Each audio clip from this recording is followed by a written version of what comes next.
Xiel, at the tender age of 18, possesses a youthful visage that belies his cunning nature, often speaking in a tone reminiscent of a rogue. A prodigious jungler, he caught the eye of Jiuzhe, who expressed a desire to acquire him as a substitute for Wu Wei. This prospect filled him with exuberance for an extended period. However, during the transfer window, Hero snatched up Xia Ling. Ultimately, he was left until the end without any suitors, until Xi'an We, his steadfast allies, boldly acquired him for a mere 20,000, a price that could only be described as rock bottom. Yet, he remained a mere substitute jungler, not even making the main roster. We continued to perform with their characteristic stability, preparing in advance for the Challenger Cup. In an idle moment of streaming, Xiel encountered the irate Jiuzhe, marking the commencement of a fateful turn of events. Chapter 1. The Inception of Xiel, the Rogue. Gemai initiated a ranked match in the pinnacle of competitive play, intending to engage in a rank climb. However, with low MNG Li and the others absent, he opted for a peak match instead. In this solo queue, he encountered a plethora of adversaries that vexed him to the point of slamming the table no less than 7 times throughout the evening. In a fit of frustration, he exclaimed, "Who, pray tell, is winning in this game?" A nearby female player echoed his lament. In this match, the Quail took on the role of Wu Wei, with teammates comprising the jungler Jiuzhe, support Tyzhnrn, and mid lane Jiuzhe, while facing off against the formidable Kung T. The opposing team consisted of the marksman Gy, support Dinji Hung Tai, mid lane Ing Zichenji, and jungler as Kenji Zichen, with a confrontation against Li Bng. The match unfolded with an overwhelming disadvantage. The opening saw WNG Zoj and Tyzhnrn both falter early on, leading to Wu Wei being swiftly eliminated, resulting in a disheartening 0-3 start, much to the chagrin of Goulash. The most absurd aspect was the mid lane and support duo's lack of coordination, leaving the Quail unable to progress. Their Kung T struggled in the off lane against Li Bng, a situation rendered even more ludicrous by the fact that Kung T had yet to engage with his opponent effectively. The match was decidedly challenging to assess. With the early game spiraling into chaos, the Quail's morale plummeted, and the offlaner could no longer contain his outrage, bellowing, "Is anyone in mid lane even aware? Can't you signal? Did the support provide any vision? All they do is stick together, causing unnecessary deaths. Are you a delivery person?" The Quail voiced his agreement, but soon found himself in the crosshairs of the situation. Kung T retorted, "This marksman is utterly incompetent, having already fed twice." Gemini's frustration boiled over. He was not alone in this struggle. He promptly activated his microphone, declaring, "Brother, are your eyes merely decorative? Did you not see me taking on 2 opponents? You, of all people, have the audacity to complain when you can't even handle a Li Bng?" The Quail could no longer tolerate Kung Ti's blame shifting. After all, facing 2 adversaries was already a daunting task. Kung Ti, incensed, prepared to argue, and the mid laner joined in, igniting a heated exchange. The scene became quite the spectacle, providing an impromptu drama for the viewers in the stream. As the situation escalated, a deep, resonant, and magnetic voice interjected, "Gentlemen, cease your quarrels. I shall carry the team if I fail. Feel free to berate me." The timbre of this voice was entrancing, eliciting awe even from the male audience. For a moment, silence enveloped the room, as the captivating cadence resonated like the mythical voice of a literary hero, enchanting both genders alike. As he spoke, their jungler eliminated the opposing jungler, claiming the first kill. The previously animated Kung T fell inexplicably shy, muttering, "All right, I'll trust you." The Quail and the viewers were equally smitten by this voice, with the Quail promptly exclaiming, "Jungler, your voice is truly delightful." The jungler graciously responded, "Thank you." Once the jungler began to speak, an unexpected shyness enveloped the entire team. The bullet comments suggested that they were smitten by the handsome newcomer, as the voice was indeed exceptionally pleasant. To the ears, it was unfathomably agreeable. This jungler possessed undeniable talent. During a team fight in mid lane, their support fell, while the enemy's mid lane and support were left with scant health, and the jungler was also at half health. Observing the weakened foes, the Quail rushed to mid lane, not to claim a kill, but to assist. However, This jungler executed the shattered mirror blade with precision, even tanking 2 turret hits to secure 3 kills for the team. The arriving Wu Wei could only marvel. Incredible. With a triple kill in hand, the jungler proceeded to seize the blue buff and subsequently ambushed Li BNG, with the now composed Kung Ti finally speaking up. "Jungler, could you add me as a friend later?" The Quail interjected. "I'd like to be added as well," eager to curry favor with this remarkable player, whose voice was as enchanting as his gameplay. "Of course," the jungler replied.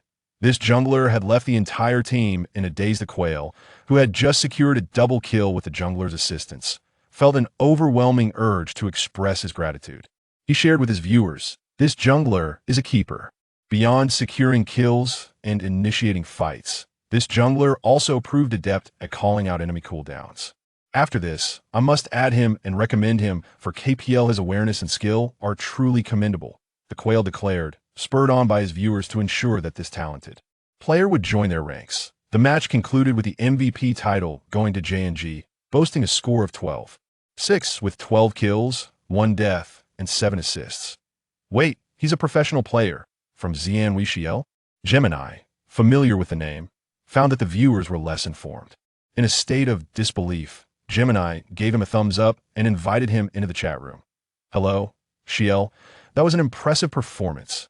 Xiel, now in the chat, greeted politely.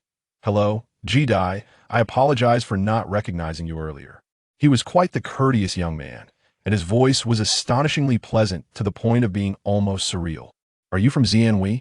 Gemini inquired, voicing the curiosity of the viewers. Xiel paused momentarily before replying with a light chuckle. "Jiuzhe, I'm a newly acquired jungler substitute for Xi'an We. My name is Xiel." During the summer season, Xi'an We had maintained their consistent performance, preparing early for the Challenger Cup, and since Xiel had not made the main roster, Gemini held no recollection of him. "Well, ZG's husband. Wow. My brother has encountered Jiuzhe. Please take a look at my dear LL. This rogue just mentioned he would log off after this match. QNY, DQLL. You've made encountering Jiuzhe for a mere 20k is quite the achievement. Huxon ZHNN, Xiel, Jiuzhe. Swiftly add him to your baby bus for some tough love." New viewers began to flood the stream, with the Quail's community being particularly warm and welcoming. Gemini glanced at the comments. "It seems your fans have come to my stream. They call you a rogue." Xiel, live at that moment, could only smile helplessly, addressing his viewers. "This is a bit excessive. Why do you all go to GDIS stream to cause a ruckus? Don't disrupt GDIS broadcast, or I might just log off." The youthful figure clad in a white shirt threatened playfully, to which his viewers responded with bemusement, questioning how such a charming individual could utter such cold words. Xiel, the great rogue. "What? You dare to threaten us? Earning money to redeem Xiel? Brother, do you think we can be easily intimidated? Eating, sleeping, and dreaming of LL. I assure you, threats are futile, rogue." In the blink of an eye, the comments praising Xiel on Gemini's side dissipated, as they could not bear the thought of him truly logging off. "They say I have a rogue voice, hence the title," Xiel explained to Gemini. "Alas, these people are always slandering me. Earning money to buy LL a big bed." "Huh, slandering? Do you speak in earnest, rogue?" In a live broadcast of Xia Ling, the audience was modest, numbering just over 2,000 mostly loyal fans who had followed him since before he entered Jiuzhe. They were accustomed to their playful banter and occasional jabs at one another. After he made a comment, his fans ceased to interact in Goody Ye's live stream, but some of Goody Ye's followers ventured over to Xia Li's broadcast. Xia Li's live stream was quite lively, with a chorus of voices condemning him as a shameless scoundrel, creating an atmosphere thick with resentment that could rival that of an evil sword immortal. Quail announced another match. "You play quite well. Let's game together sometime. Let's add each other as friends." "Sure, Goody Ye." Xia Ling eagerly sent a friend request to Gemini, taking the initiative. His fans expressed their disdain for his brazen behavior. Gemini replied, "Let's arrange a time soon." "All right, Goody Ye, goodbye, and may you achieve a high score." His alluring voice elicited a faint blush from Gemini. Setting aside technical prowess, his voice was simply enchanting. Gemini's aunt chuckled. "Thanks, let's play together next time." Not only was Gemini charmed by this voice, but so were Xia Li's fans, who could only describe it as that of a protagonist fleeing from Jiuzhe. After commencing another game, Gemini suddenly recalled something. Xia Ling. His eyes widened as a realization struck him. He remembered a past conversation with Jiuzhe, who had complained about their club mistakenly acquiring the wrong person. Author's note: a new story begins, inspired by the rumors that Hero had made an incorrect purchase. Please note, this is fan fiction and should not be taken as a reflection of real-life individuals. The protagonist's voice exudes a quintessential rogue charm, appealing to both genders. Yet fans label him a scoundrel for different reasons. Xiaolu, this name sounds increasingly familiar, Gemini remarked. How could not? He's the little cabbage I previously mentioned to you, Jiuzhe replied. The following day unfolded with more revelations. This Xiaolu's name seems oddly familiar, commented fans, echoing each other's sentiments. The most absurd twist was that Xiaolu was ultimately sold to Xi'an We for a paltry sum of 20,000, with fans pleading, "Please, scoundrel." Seeing such demands, Xiaolu playfully retorted, "I shall not yield." His deep, resonant voice captivated them once more, truly ensnaring their hearts. Many fans recorded this particular phrase. His voice was simply too enchanting. The audience predominantly comprised admirers of his looks and voice, with a few technical enthusiasts. Unfortunately, Xia Li's stream struggled with low viewership, and few newcomers stumbled upon it, despite his extraordinary skills. Some fans even speculated that he had offended the platform, but upon reflection, they dismissed the notion his sunny disposition seemed unlikely to provoke anyone. Besides, who would target someone with such a pleasing voice? While he could be a bit cheeky at times, most viewers forgave him, enchanted by his visage and melodious tones.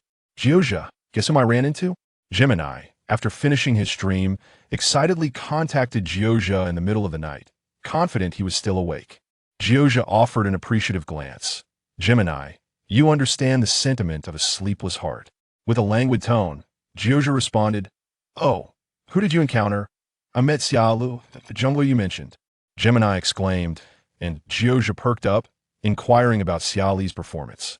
Quite impressive. His mindset, awareness, and skills are commendable, and he even takes charge, Gemini candidly shared.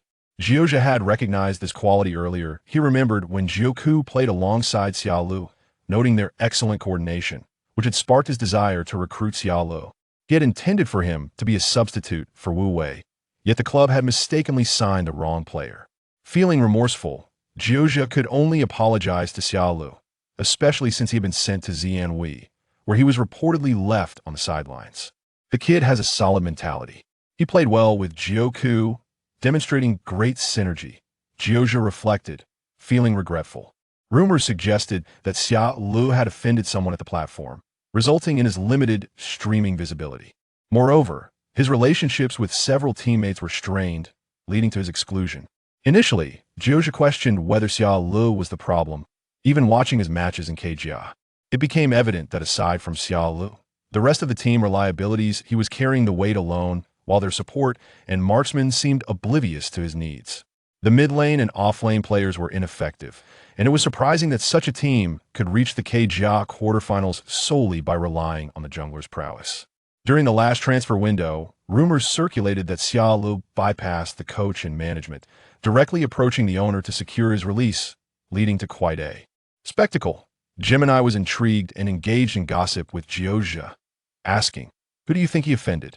As Xiaolu prepared to end his stream, he addressed his audience. "He'll be signing off now. Goodbye." "Why are you logging off so early? You have no matches to play," fans chided. "Regretting your decision to leave KGA, aren't you? You let your pride get the best of you. Now you're sidelined," others remarked. "That's a bit much," a fan interjected. "While I dislike Xiaolu's early departure, your words are rather harsh," another added. Xiaolu, sensing the brewing conflict, paused his exit, his previously cheerful demeanor shifting to one of seriousness. "No arguing. I've expressed my disdain for you quarreling over me." When Xiaolu adopted a serious tone, he appeared icy, reminiscent of the unyielding frost of the Arctic. "Understood. We won't argue," a fan conceded. "Got it. No need for that expression," Xiaolu, another agreed. "Look at you, we won't argue, all right?" As the atmosphere softened, Xiaolu elaborated. "Arguing is not only detrimental to one's health, but can escalate into online bullying." His voice softened further, soothingly reminiscent of a gentle stream, comforting to the soul. Understood. We know we are supporting a scoundrel, not a paternal figure, one fan jested. You scoundrel, you know we will comply, right? You've got us wrapped around your finger, another teased. Those who had ventured from Goody Ye's stream were left astonished, remarking on the captivating nature of Xia Li's broadcast. No, you fans so easily appeased despite your incessant complaints? To earn money for Lele's redemption. Indeed, it seems that berating the streamer is the way to go. Can you not broadcast for a little longer? Private Marseille. Xia Lu observed with satisfaction as the atmosphere in the live stream returned to its usual state. With a radiant smile, he boasted, "We agreed to end the stream on time, without delay. This is our established contract." Contract, you say? Do you fancy yourself a magical girl? This time, I truly will log off. Good night. Mahi deliberately lowered his voice, imbuing it with a hint of intimacy, causing the fans in the live stream to hold their breath. Could this rogue possibly be about to say, "Good night, my darling"? In the next moment, they heard him say, "Good night, my little black fans." They referred to Xia Lu as a scoundrel, while he called them black fans. A quintessential example of mutual pursuit. The author has a message. Thank you, dear angels, for your support and fondness. By the way, can you guess the name of Xia Li's fan lightstick? Xia Lu and his fans engage in a dual pursuit, one logging off punctually while the other indulges in playful banter. Chapter 3. The third day of the scoundrel Xia Lu. On the third day, Xia Lu found himself in the company of friends. Following their previous gaming session, they had engaged in several more matches privately, displaying an impressive synergy. Moreover, Xia Lu maintained a commendable attitude, and his tactical acumen was beyond reproach. Most notably, his voice was truly melodious, not merely a means to undermine a hey, but a genuine marvel in its own right. There was an instance when a member of their team erupted in anger, yet as soon as Xia Lu spoke, all fell silent. Even a male teammate remarked, "Dude, your voice is absolutely captivating." Frankly, he looked forward to being Xia Li's teammate, for although he possessed a scoundrel's voice, his gaming prowess was undeniably commendable. Later, when he learned that Xia Lu had gone to Xi'an to sit on the sidelines, he felt a twinge of sadness. Thus, the acquaintance between Jiuzhe and Xia Lu blossomed, though few were aware of their amicable relationship. "Jiuzhe, did you crash into Goody Ye and still manage to carry him?" Xia Lu did crash into him, but carrying him is a stretch. At most, he didn't drag him down. "Many people have been asking about you. Are you doing well lately?" Dressed in pink rabbit-themed pajamas and brushing his teeth, Xia Lu chuckled at the daily love-hate banter with his fans. Xia Lu is doing quite well. Despite the absence of competitions or training matches and only a modest viewership of 1,000 or 2,000 during his broadcasts, with a total fan count of 2,621, he remained content. After all, he had escaped from a troubling situation. Jiuzhe was perplexed. With Xia Lu's amiable personality, charming voice, and commendable skills, why had he been ostracized by his former teammates? Xia Lu had even gone so far as to confront the owner of his previous team, ready to sever ties, opting to leave Xi'an for a mere 2 in exchange for his departure. Had he known that Xia Ling and the others had spent 400, he could have purchased 200 Xia less with that amount. "Come on, Jiuzhe, just tell me, who did you offend? I want to say a word." "Jiuzhe, spill it to your brother. Don't you trust me?" Jiuzhe had always been curious about Xia Lu. He was relatively familiar with him and understood the struggles Xia Lu faced to leave Jia. He also knew how dismal his streaming numbers were. In fact, he had to scroll to the very bottom to find Xia Li's streaming channel, which shared a name with many others. Xia Lu lived with a roommate, had a pleasant disposition, and quickly bonded with his new housemate. Jiuzhe kept asking him questions, and after a moment's hesitation, Xia Lu slipped on a jacket over his pajamas and stepped outside. "What are you doing out so late?" his roommate inquired. Clad in a black windbreaker over pink pajamas and blue slippers, Xia Li's ensemble was a sight to behold, despite his striking features. The handsome youth checked into a nearby hotel for a short stay, leaving the front desk staff in awe at his attire. Anticipating that what he was about to share might not be pleasant, Xia Lu sought a quiet, secluded spot to converse with Jiuzhe. "Xia Lu, I need to tell you something, but please don't share it with anyone else." Jiuzhe glanced at the sleeping Xing Hen, assuring him, "I want to tell a soul, you can speak freely. I have indeed been targeted. My strained relationship with my teammates at Jia was due to a rather dramatic reason. Our marksman and support were in a romantic relationship." "What? They are dating?" Jiuzhe exclaimed, taken aback. Isn't it common knowledge that all players in Jia are male? He did not mean to be discriminatory. He was merely surprised. "And then what happened?" Curiosity piqued, Xia Lu continued, "Essentially, everyone in our team was aware of this situation. Our coach is the uncle of the support player. So, it was hardly a secret. The support was rather infatuated. You know, the type that follows the purity doctrine? He focused solely on protecting the marksman, neglecting the rest of the team. While this was tolerable, it became problematic during matches. Who doesn't he want to win? Xia Lu sighed. Although he often downplayed his own contributions by attributing success to others, he was clearly frustrated. You're not discriminating against them because of this, are you? Jiuzhe inquired. Concerned. The support was flirting with a girl and had made it clear they were meeting up. Jiuzhe's mind raced, and he instinctively asked, "But aren't you in a relationship with the support?" Exactly what I thought too. At the time, I believed his actions were inappropriate, yet I was unsure of how to address it. I privately warned the support that there might be issues with the marksman. Xia Lu recalled, still feeling vexed.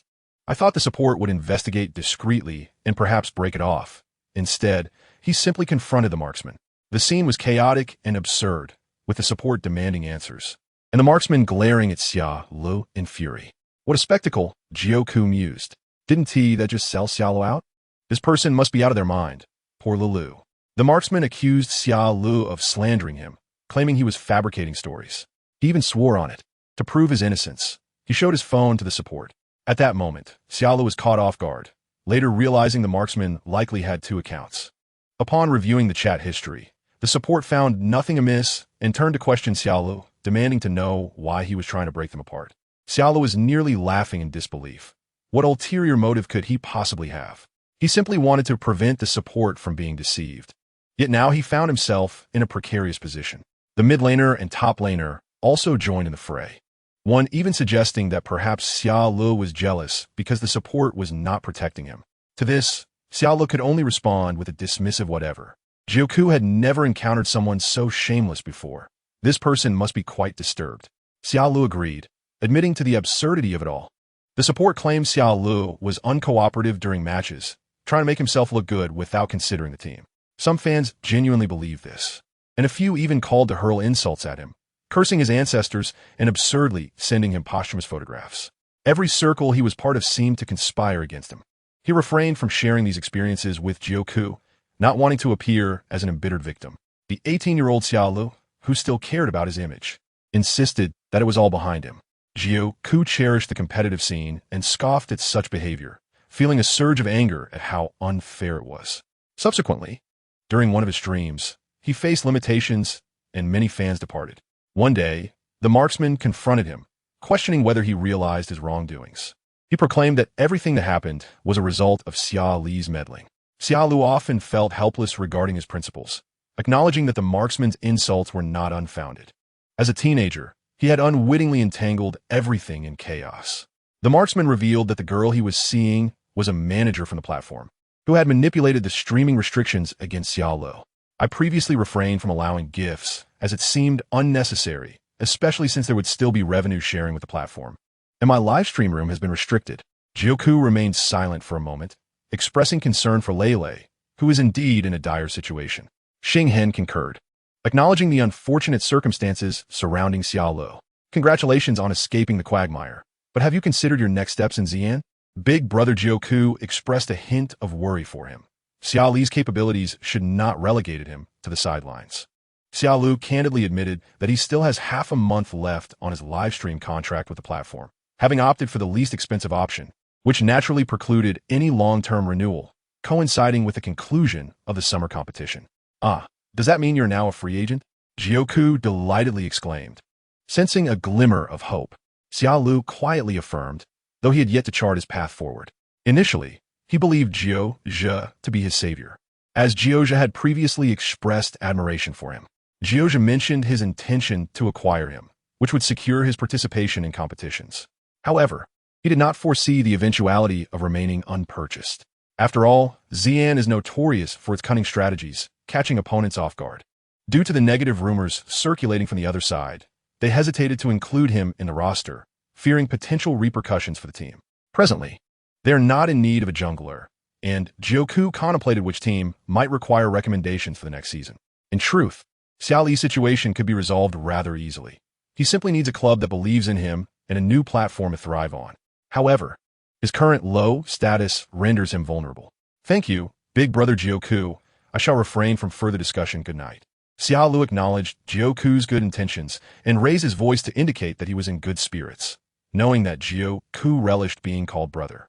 Moreover, Xia Li's voice was truly melodious, akin to the gentle flow of a stream or the soft notes of a zither. Jiu Ku couldn't help but reflect on the wisdom of acquiring talent, wondering if one could not simply heed Zhijiao's words. This entire situation was, in fact, a misunderstanding. The buyer had misremembered, thinking it was someone named Xia, while the other side had leaked information about a certain Xia Lu with a questionable reputation, coincidentally bringing Xia Ling to the forefront. The buyer, in their misguided wisdom, assumed that Jiuzhe would not choose someone with a blemished record, thus opting for Xia Ling. Indeed, it was Xia Ling. Purchase him. Chapter 5. The fifth day of Scoundrel Xia Lu. Why hasn't Scoundrel Xia Lu started his livestream today? I need to earn money to redeem Lele. If he doesn't start soon, I will cause a scene. That scoundrel must confront me. The host's voice is so pleasant. I'm new here. Why do you all call the host a scoundrel? Several new fans, having come from Good A's livestream, were curious. This space was quite friendly, as they refrained from insulting others, directing their ire solely at the host. Xia Lu is under fire. The women that a scoundrel cannot obtain are merely victims of his prior study of Hong Shixian's quotes. Wait, I have recordings of his previous live streams. New sisters? Add me, and I'll show you. Let us slap our scoundrel with the truth. Moreover, this scoundrel once got tangled up with a girl while gaming, and to escape her, he pretended to be a playboy, infuriating her to the point of calling him a scoundrel. Xia Lu hasn't started his live stream. Is he still a puppy? This dog once claimed he was 30, divorced, and had 2 kids while gaming, leading one of his teammates to say, "Even if you were a scoundrel, I am willing to play with you just for your skills." Lele is such a fool, isn't he?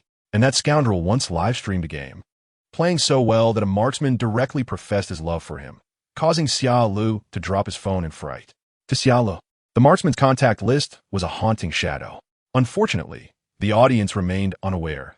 They believed Xia Lu was merely startled, and they had an array of memes featuring his phone drop. That scoundrel should return to competitions. Primarily, he knows his voice is charming and acts accordingly, flirting one moment and behaving foolishly the next. As Xia Lu commenced his live stream, he clicked his tongue. "Oh dear, my little black fans. You are putting in too much effort. Upon my entrance, the screen is flooded with your harsh critiques." In his usual scoundrel voice, yet undeniably pleasing to the ear. But look at this dog. What does he mean by little black fans? Xia Lu, you scoundrel, do you not understand the rules of the live streaming world? Address us as Your Highness. Your Highness? The man in a pink bunny hoodie before the camera couldn't help but chuckle, his smile radiant, resembling a warm, bright sun, while his laughter echoed gently, like a breeze rustling through blossoms in a valley, enchanting the heart. Stop joking. Isn't that a bit too cheesy? Auntie, don't tease me. I've known Xia Lu is a lifelong black fan. I knew a dog couldn't produce ivory. Xia Lu, you are not cute. How can you call me Annie?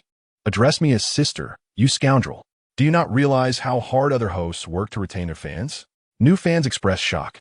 How could the old fans lead the charge against the host? Let us attack our scoundrel together. New sisters do not fear. This scoundrel is always like this. Feel free to insult him. The women that a scoundrel cannot obtain are just as infuriating. When I'm upset, I come to berate him, regardless. Xia Lu, you're not allowed to end the stream. New sisters, I will show you how it's done. Xia Lu, do not end the stream. I haven't done my makeup properly. This is all your fault, you scoundrel. New fans were puzzled. Could this even happen? They profoundly doubted the mental state of Xia Li's followers. Just then, Xia Lu noticed the chat. Hey, do not lead the newcomers astray. No, dear sister, you can blame me for your makeup mishap. Xia Lu feigned innocence amidst the black fans. Xia Lu, you're not allowed to end the stream. How can you call a youthful beauty sister? Xia Lu, you are not allowed to end the stream. You scoundrel. Xia Lu, with his most melodious voice, uttered the most heart-wrenching words. That is not sister, that isn't. New fans remarked how this person bore a striking resemblance to someone they had encountered previously. All right, Andes. I am about to play a game. Xia Lu opened the game, while the fans continued their banter, still fixated on that one word. This scoundrel certainly knows how to manipulate them. His voice, indeed, was captivating. Even the staunchest of critics found themselves joining in the mockery of Xia Lu. In the adjacent livestream room, a peculiar frenzy enveloped the atmosphere. It was filled with eccentricities devoid of any rationality. Additionally, this man's voice was genuinely beautiful, adept at engaging with the audience. Watching him live stream while throwing in a few jabs felt oddly comforting, almost like a rhythmic cycle.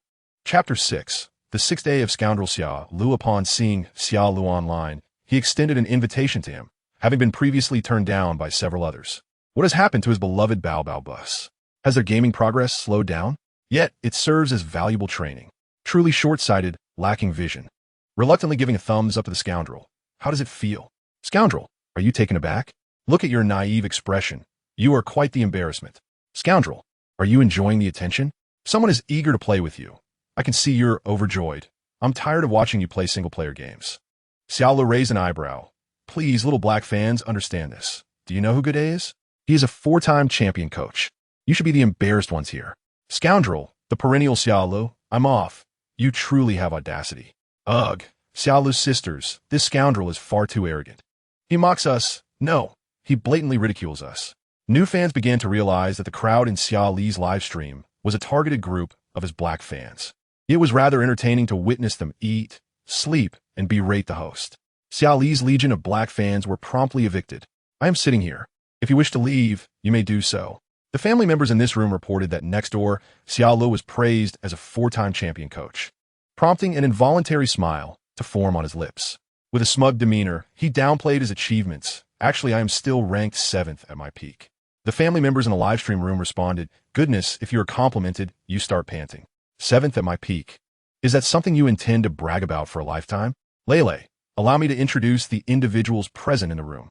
His voice is gentle, reminiscent of a charming trickster, fearful that Xia Lu might abandon them. Ming Lei, the cunning one, is preoccupied with matters concerning their baby bus, in search of a jungler. He fervently invited Wu Wei, Xiaoyi, and Nuanyang, only to be met with rejection. To my dear friends Anshuan, I wonder if your progress has been smooth without my presence. Wu Wei, Nuanyang, and Xiaoyi, what a fierce competition it seems, facing defeat twice in a row. Pay no heed to him. He lacks decorum, often resorting to loud outbursts. His continuous slander is futile, for the one in question is Lu Jianlu, a notorious figure not worth our attention. Lu Jianlu, indeed, is a master of evasion. It is you who excels at that. Ignoring his remarks, he suddenly remembered he had yet to mention Xia, the substitute jungler from Xi'an. The others wore puzzled expressions, inquiring, what is this about Xi'an's jungler? Substitute jungler Xia Lu from Xi'an? Never heard of him. Greetings, brothers, I am Xia Lu. The alluring voice that transcends genders hushed the other three. Lin Jian, Nan exclaimed in astonishment. My heavens, brother, your voice is truly captivating, regardless of prior knowledge. What mattered was that even a man found this voice enchanting, resonant with a magnetic charm. Where on earth did you find such a person? Lu Jianlu was taken aback, primarily due to the sheer beauty of the voice. Beijing also concurred, remarking on the brother's striking vocal allure. With a smile, I must admit I possess an eye for talent. Xia Li's streaming room witnessed an influx of new viewers, many arriving specifically to see him. Despite promotional restrictions, those who sought him out still managed to enter. What are you up to today? So many people have come to see you, you scoundrel. When did you start luring people? So many supporters of Xia Go. Are you about to make it big? The newcomers, much like the longtime fans, noticed the unique atmosphere of this streamer's realm. Veteran fans began to scold the streamer, while those who had just joined suggested that they would soon become accustomed to the peculiar dynamics of this community. Old fans invited them into the group, pondering how long these new fans would last.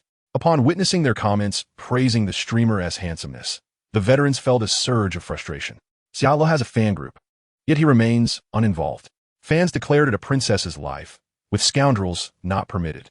Xia Lu could easily surmise that these were insults directed at him from a collective of detractors.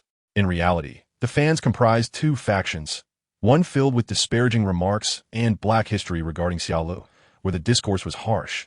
The other, a haven of adoration, filled with delightful videos, photographs, and soothing voice compilations, where affection flowed abundantly. After a barrage of insults in the first group, the second group erupted in praise.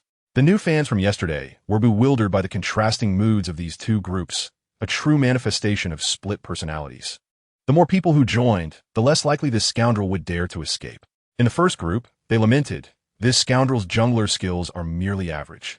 How dare he claim to carry others? Is he unaware of his own limitations? Scoundrel, Are you actually competent? In the second group, they gushed, Xia Lu is incredibly handsome. His voice is as smooth as fine chocolate. Truly, he is so handsome. Xia Lu, the ultimate sweetheart. You live up to expectations. The new fans displayed a remarkable duality, sharing the same avatar but adopting different nicknames and styles of expression. Truly a spectacle to behold. Initially, Xia Lu was bright, cheerful, and gentle. But as he faced relentless online hostility, many of his fans departed. He was ostracized within his team, often finding tears welling in his eyes during streams.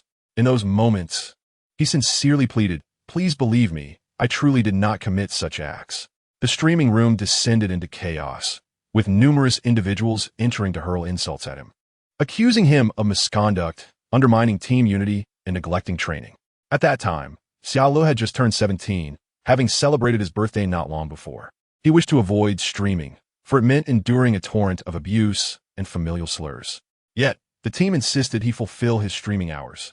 During this period of depression, Xia Lu resembled a drenched puppy, silently playing games, feeling as though every action was a misstep. The youth's eyes glistened with sorrow, and he grew increasingly despondent. Isolated by teammates and subjected to the coach's harshness, coupled with the daily requirement to endure insults, Xia Li's depression sometimes left him gasping for breath at night. Occasionally, he berated himself, wondering why he had meddled in matters that did not concern him.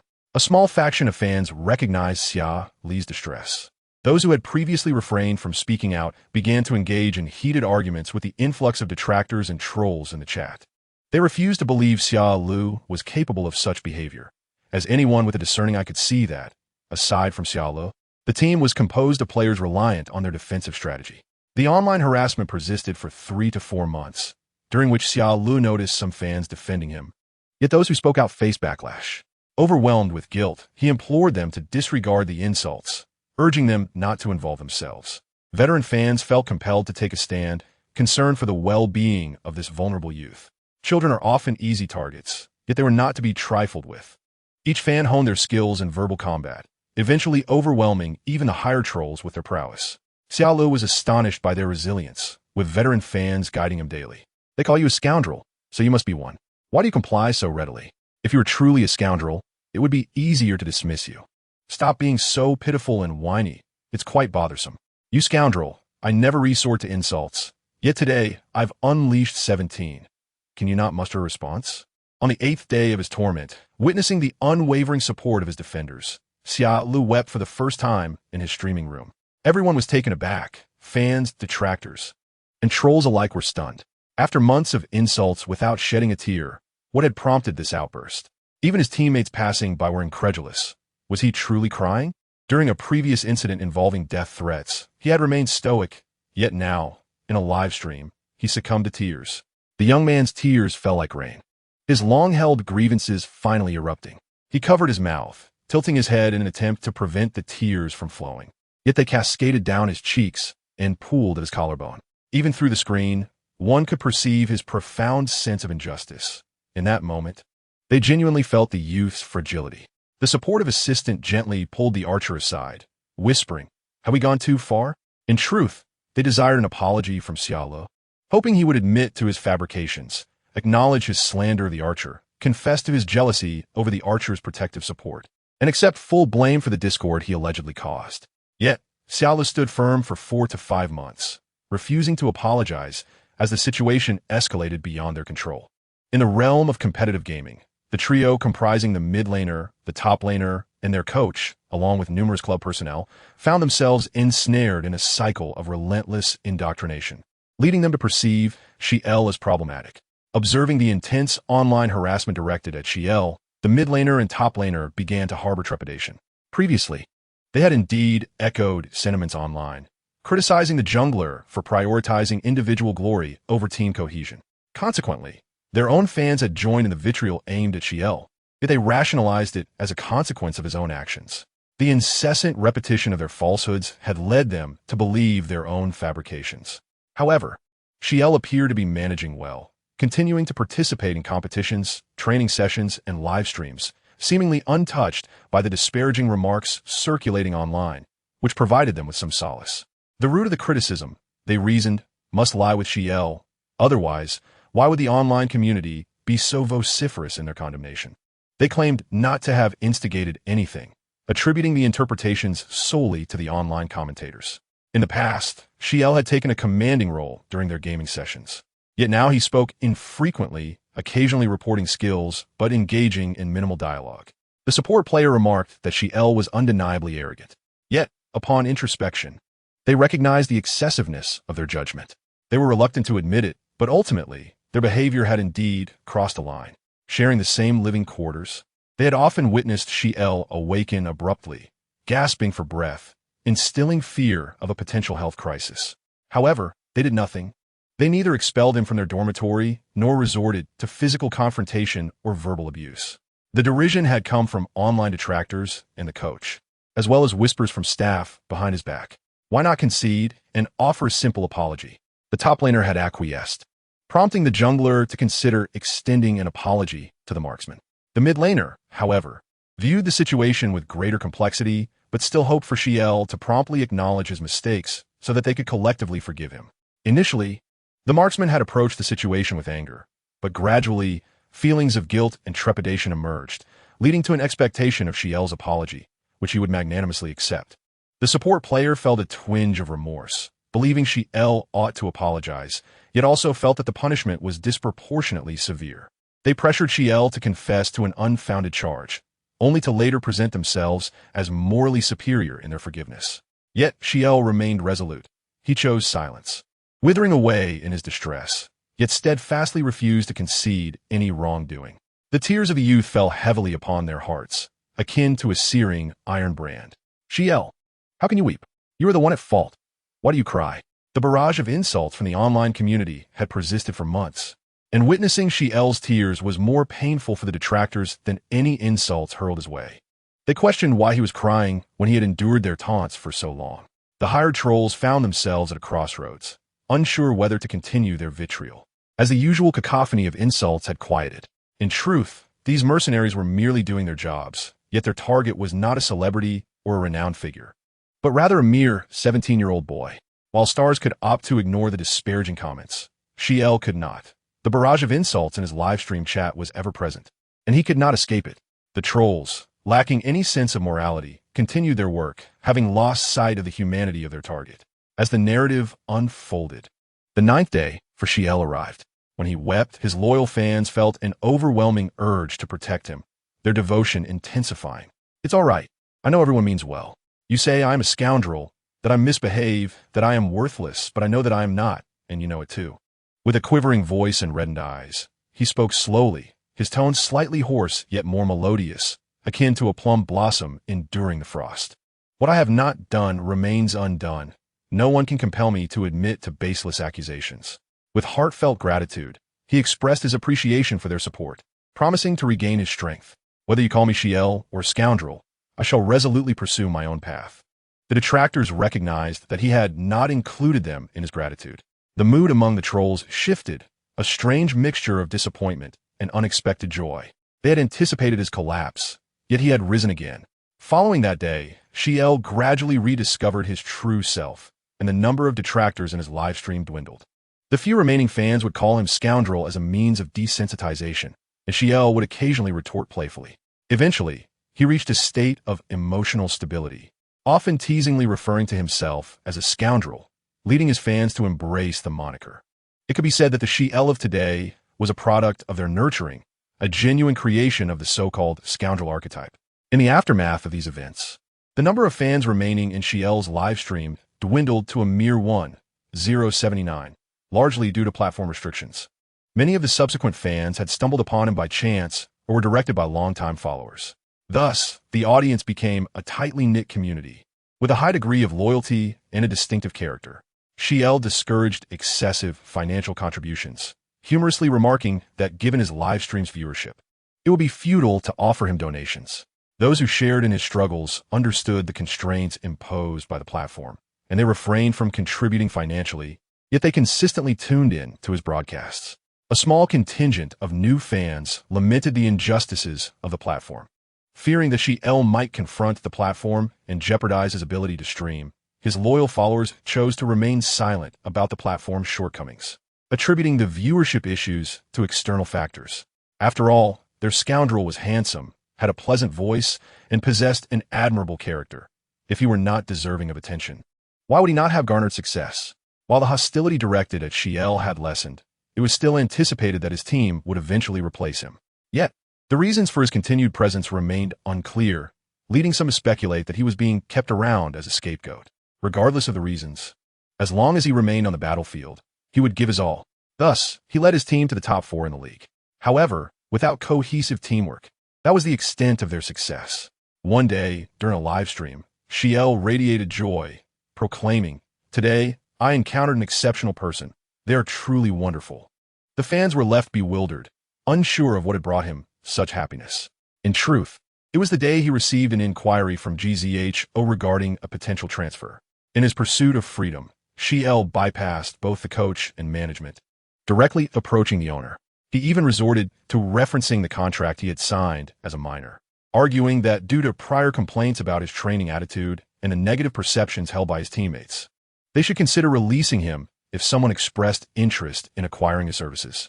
For the owner, retaining a jungler with a poor reputation and a history of being criticized for his training attitude seemed unwise. However, the owner had overlooked a crucial point. If Xi'an were truly as deficient as claimed, why had the coach and management not replaced him long ago? Apart from Xia Ling, who else can single-handedly carry the team? You see them scolding him, yet they are well aware of who the real backbone of the team is.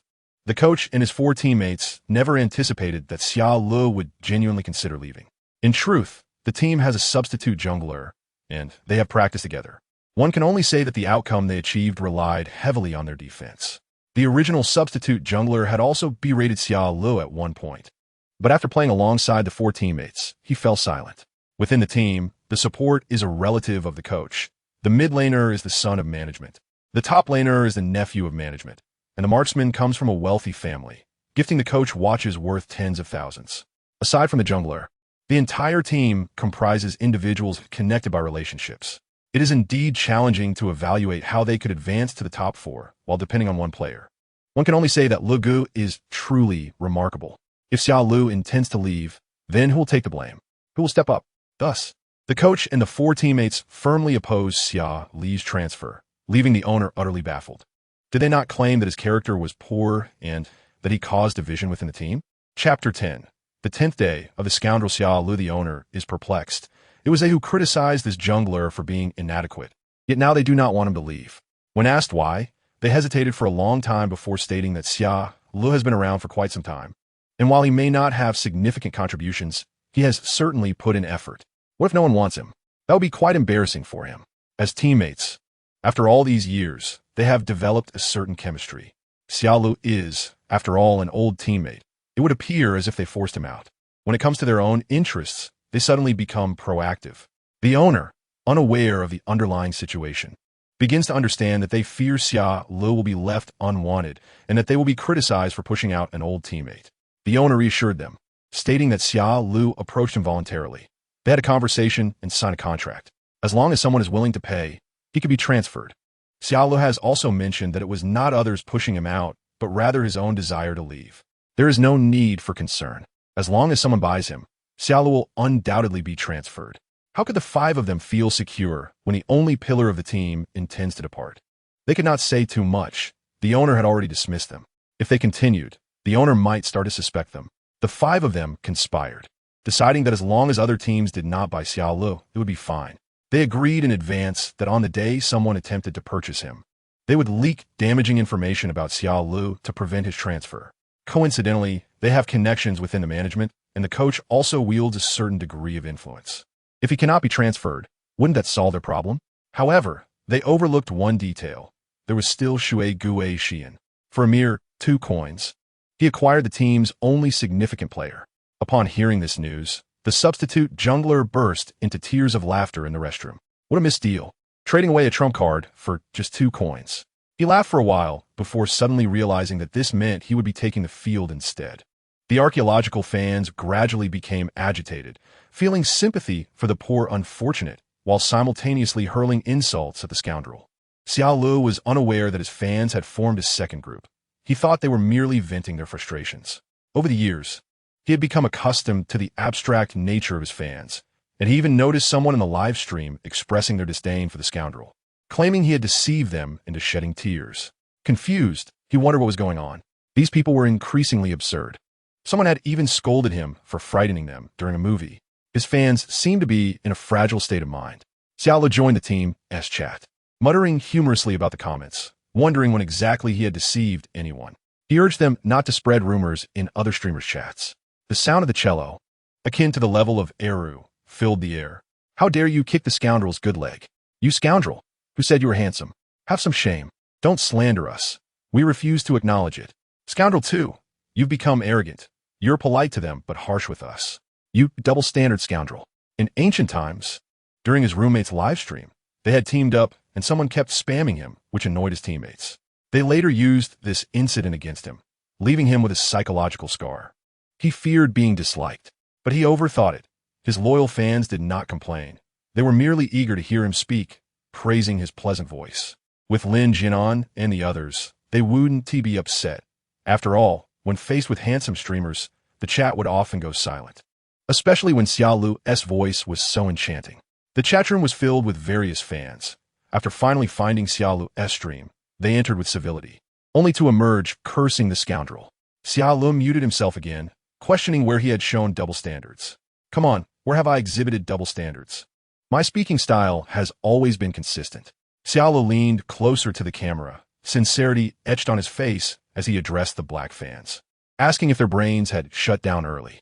How many times have you spammed the video of Scoundrel Xia 79 Sierra Leonean Leones? This flavor is overwhelming. I'm on the verge of giving you a slap. Can this scoundrel not learn something good? Xiao Lu is so handsome. The streamer is truly handsome, and his voice is delightful. When Xiao Lu joined my main team as a jungler for the first time, why are you all calling him a scoundrel? The new fans continue to praise him, while the old fans criticize Xiao Lu while guiding the newcomers.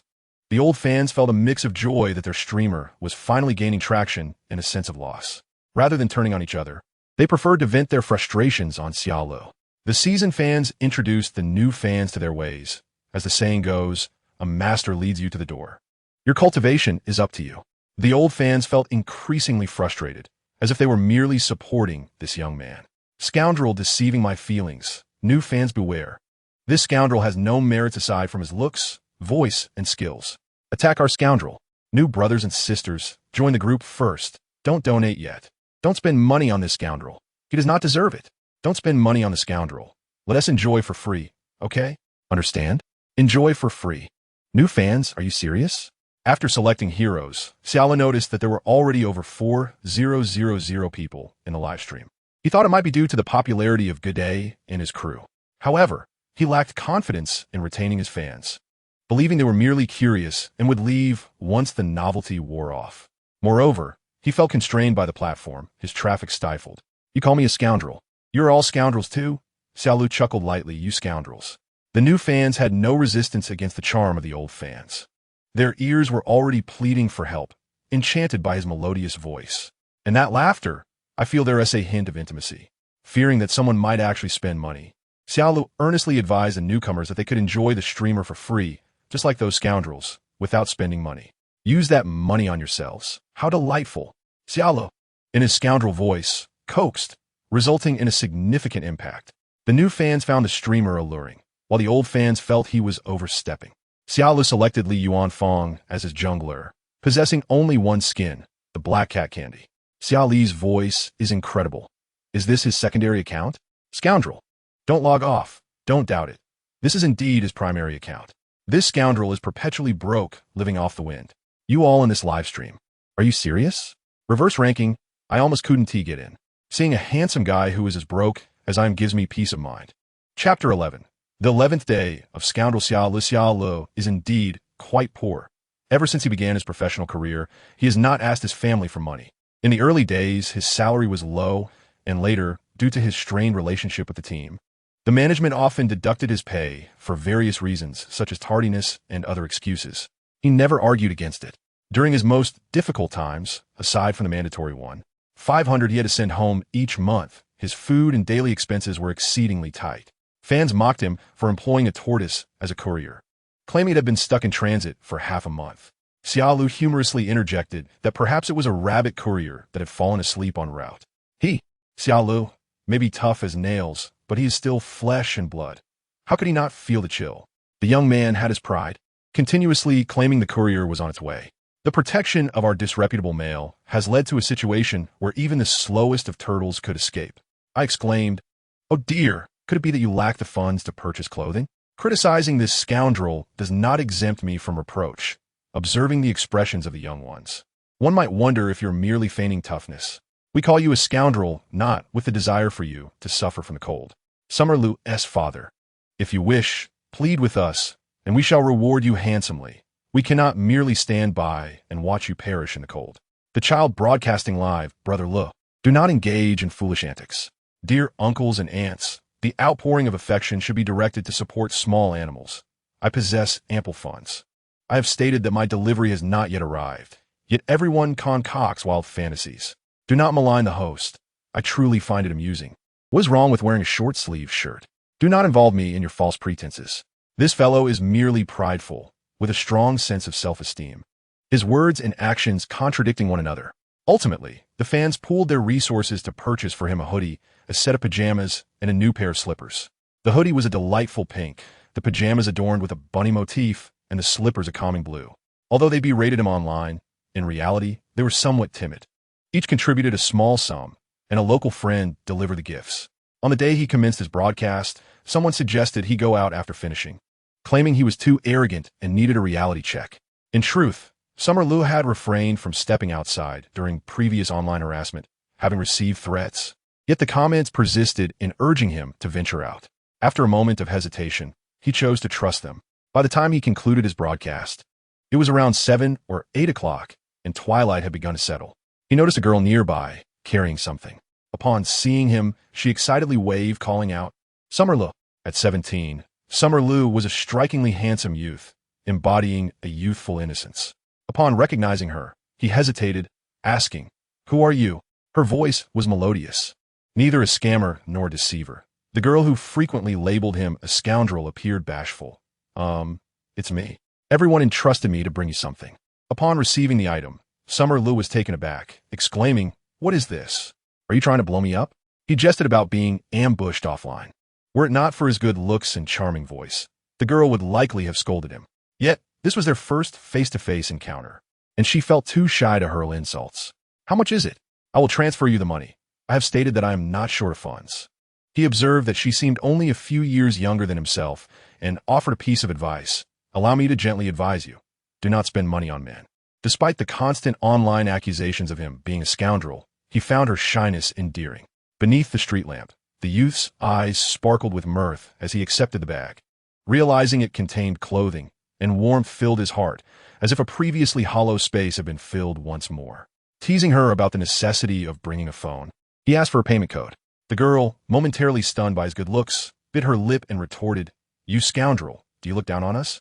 The funds we gathered are more than enough to buy a sausage for the little dog downstairs."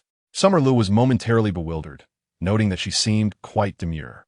He believed that most of his viewers were of a similar age, perhaps a few years older, and he did not wish to burden them financially. Yet, he inadvertently provoked her ire. Nevertheless, he appreciated their kindness. "How cruel it is! Do I not even surpass a dog in worth?" The youth feigned sorrow, knowing she would see through his act. However, given his undeniable good looks, she found it difficult to remain resolute against his charm. After some hesitation, she explained, "Everyone feared you would refuse, so I accepted the gifts. I understand, and I accept them. Thank you, and please extend my gratitude to them as well. My home is nearby. I will walk. It is too late. It is unsafe for you to be alone. Allow me to hail a cab for you." "No need. Please, listen to me. Really, it's unnecessary." The girl insisted, but Summer Lu insisted on arranging a taxi and covered the fare. As he closed the car door, he advised her, "Sister, let me offer you a piece of advice. Do not spend money on men. Let scoundrels spend on you." The girl, still processing his words, found herself blushing as the car drove away, thinking, this scoundrel truly knows how to charm. His words felt sweeter than any romance she had encountered. The dialogue continued with remarks about how Summer Lu was initially reluctant to transfer money, leading to accusations of him looking down on them. Summer Lu's 12th day as the scoundrel continued, with Lin Jianan selecting Jiao Chan, followed by Ho Yi, while the opposing team featured Sun Shangxiang, Jing, Ma Chao Nuwa, and Zhang Fei. Lin Jianan faced pressure to play Ho Yi, raising the stakes. In the glory of Diao Chan's collection, alongside Ho Yi and Gan Zhang's limited skins, Summer Lu's 6-block Black Cat Candy stood out prominently. I must say, Black Cat Candy is the most exquisite skin, he sincerely remarked, appreciating good taste. In the live chat, viewers expressed frustration at being unable to enter Summer Lu's stream, which appeared to have a capacity limit of 5,000, causing those exceeding this number to encounter loading issues. A viewer commented, "Am I the only devoted fan who cannot access Summer Lu's stream?" Another replied, "I too have faced constant loading. I thought it was my network, but I transitioned to other streams without issue. Just keep refreshing. It seems that stream is cursed." I managed to squeeze in, and I must say, Summer Lu is truly handsome, and his voice is delightful. A longtime fan noted, "It's not that he doesn't want to engage, it's that he cannot. You all are too fervent, pushing us out. That scoundrel. How many people are you enticing outside?" The commentary continued with playful jabs at Summer Lu, who remained oblivious to the tumultuous atmosphere of the stream as he focused intently on his game. Wow, the jungler on the opposing team appears quite formidable, as indicated by their avatar. And Kun exclaimed, "Lin Jianan, they are truly abstract."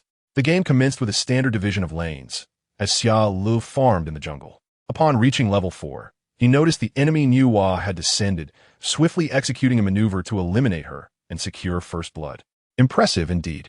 After securing the lower lane, Li Yuanfang ventured to clear the upper jungle and subsequently assisted Lin Jianan's Diaochan in defeating the opposing Ma Chao. Overwhelmed with gratitude, Lin Jianan exuberantly declared, "Jungler, I think I'm falling for you." Seizing the opportunity, Xia Lu stealthily invaded the enemy's jungle and informed Beigang of a potential gank, advising caution. He did not command every match, but would only do so when his teammates were in disarray. Xia Lu did not consider himself exceptionally skilled, and some players simply disliked being directed as they possessed their own understanding of the game. Beigang, Lin Jianan, and others were his seniors. Thus, Xia Lu refrained from issuing arbitrary commands, especially since this was his first time playing with them. He reported enemy abilities and other pertinent information to the best of his ability. Beigang found playing alongside Xia Lu quite agreeable, as he consistently signaled effectively. While the enemy mirror and Nuwa exerted pressure, Li Yuanfang took full advantage, quickly consuming their red jungle. "Beigang, coordinate with me. I am about to flank them." Xia Lu communicated. "Beigang, great. The mirror is without her ultimate." The opposing team's mirror seemed utterly bewildered. Is this what professionalism looks like? The mid laner pondered, observing but not closely enough. Isn't the new jungler performing rather well? Why do some still criticize him as incompetent? As for the lower lane, the Hoi and Tai Zhenren were quite the spectacle. "Xia Lu, you are truly exaggerating," Lin Jianan noted as he opened the economic panel. He was aware that Xia Lu was affluent in resources, but did not anticipate that he was currently 2 levels ahead of the enemy jungler. Being able to assist in securing advantages was already impressive, but he and Beigang executed a flawless cooperation, resulting in the elimination of the enemy mid-jungler duo. It was genuinely remarkable, and Xia Lu was also mindful of reminding them about enemy abilities. "Xia Lu!" and Kun shouted, utterly stunned to witness Xia Lu achieve a double kill against the enemy mid and support. Incredible. First, he helped the lower lane gain an advantage, then flanked the side. And finally, Beigang's mid lane siege was unstoppable. With the enemy jungler eliminated, they could invade the jungle at will. Xia Lu, startled by the sudden outcry, exclaimed, "What is it, good day?" "Nothing, dear, just feeling that my baby bus has finally acquired a reliable jungler." And Kun could hardly suppress a smile, only to suddenly notice the opposing team's chat. The enemy Nuwa was silenced by the words of the opposing team. Even Xia Ling, who had not participated in this match, was met with 100% criticism. The mirror, ever so helpful, reminded Nuwa that she had mistaken the identity of a jungler, who was indeed lacking in skill. The baby bus was quite embarrassed tonight. The viewers in the live stream erupted in laughter, feeling the awkwardness radiate through the screen. Yet they found themselves a loss for words. "Hey, brothers, don't tease me. I'm just a small substitute, not that skilled. It's merely a coincidence." The floundering bad boy desperately sought to defend himself, typing that individual performance within a team requires synergy and that the pressure faced varies.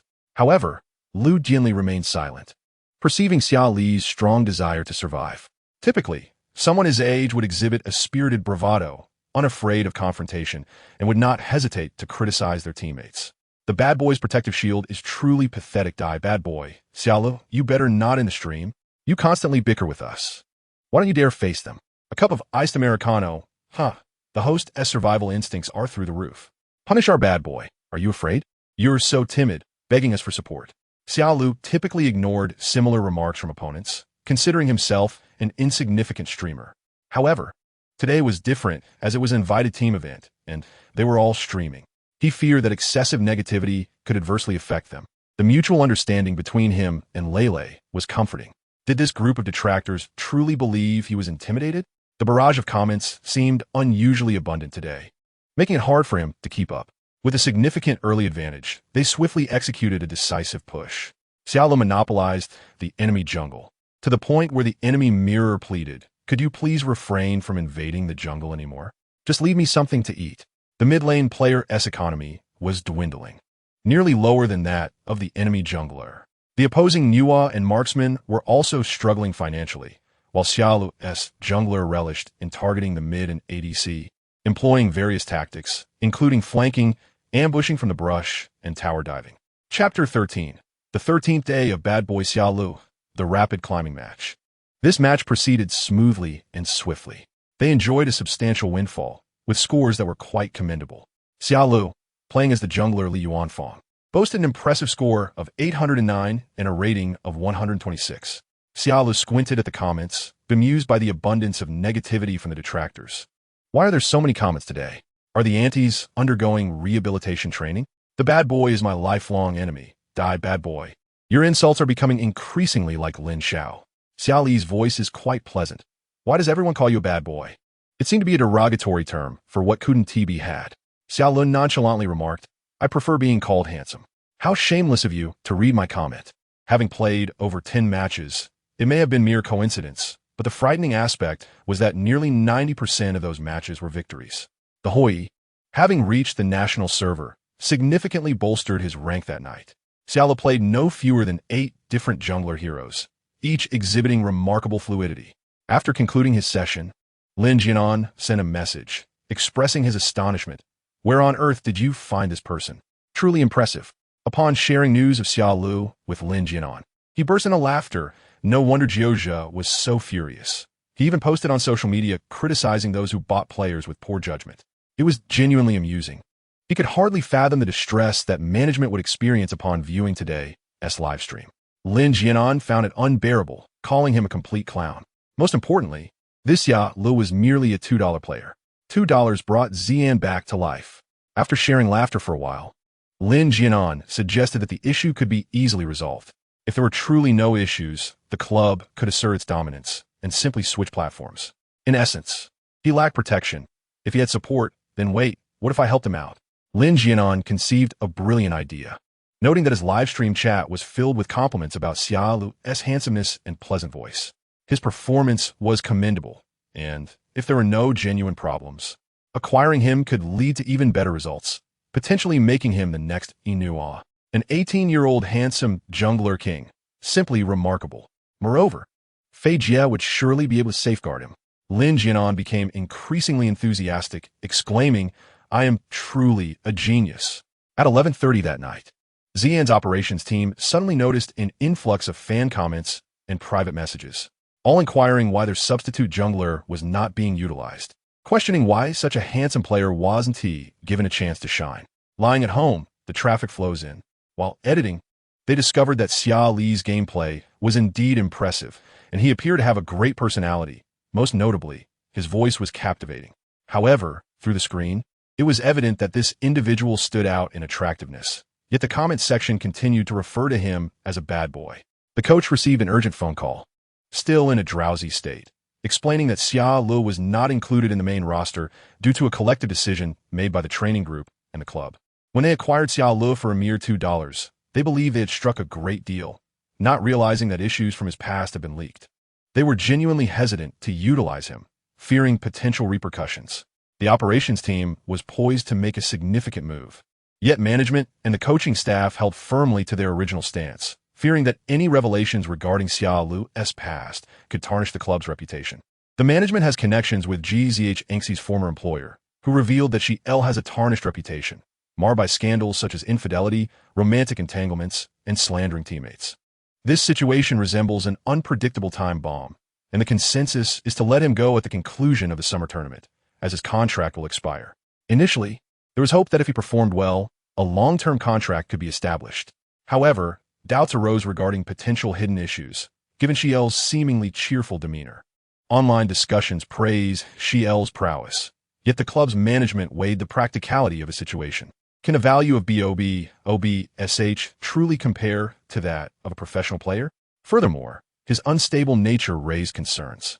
The operations team inquired about his performance on a neighboring platform, discovering that his highest number of viewers during a live stream barely reached 5,000, contrary to the exaggerated claims.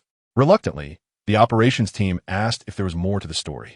Management advised against promoting Xi'an to avoid potential repercussions. However, the video editing team felt that the jungler did not live up to the expectations set forth.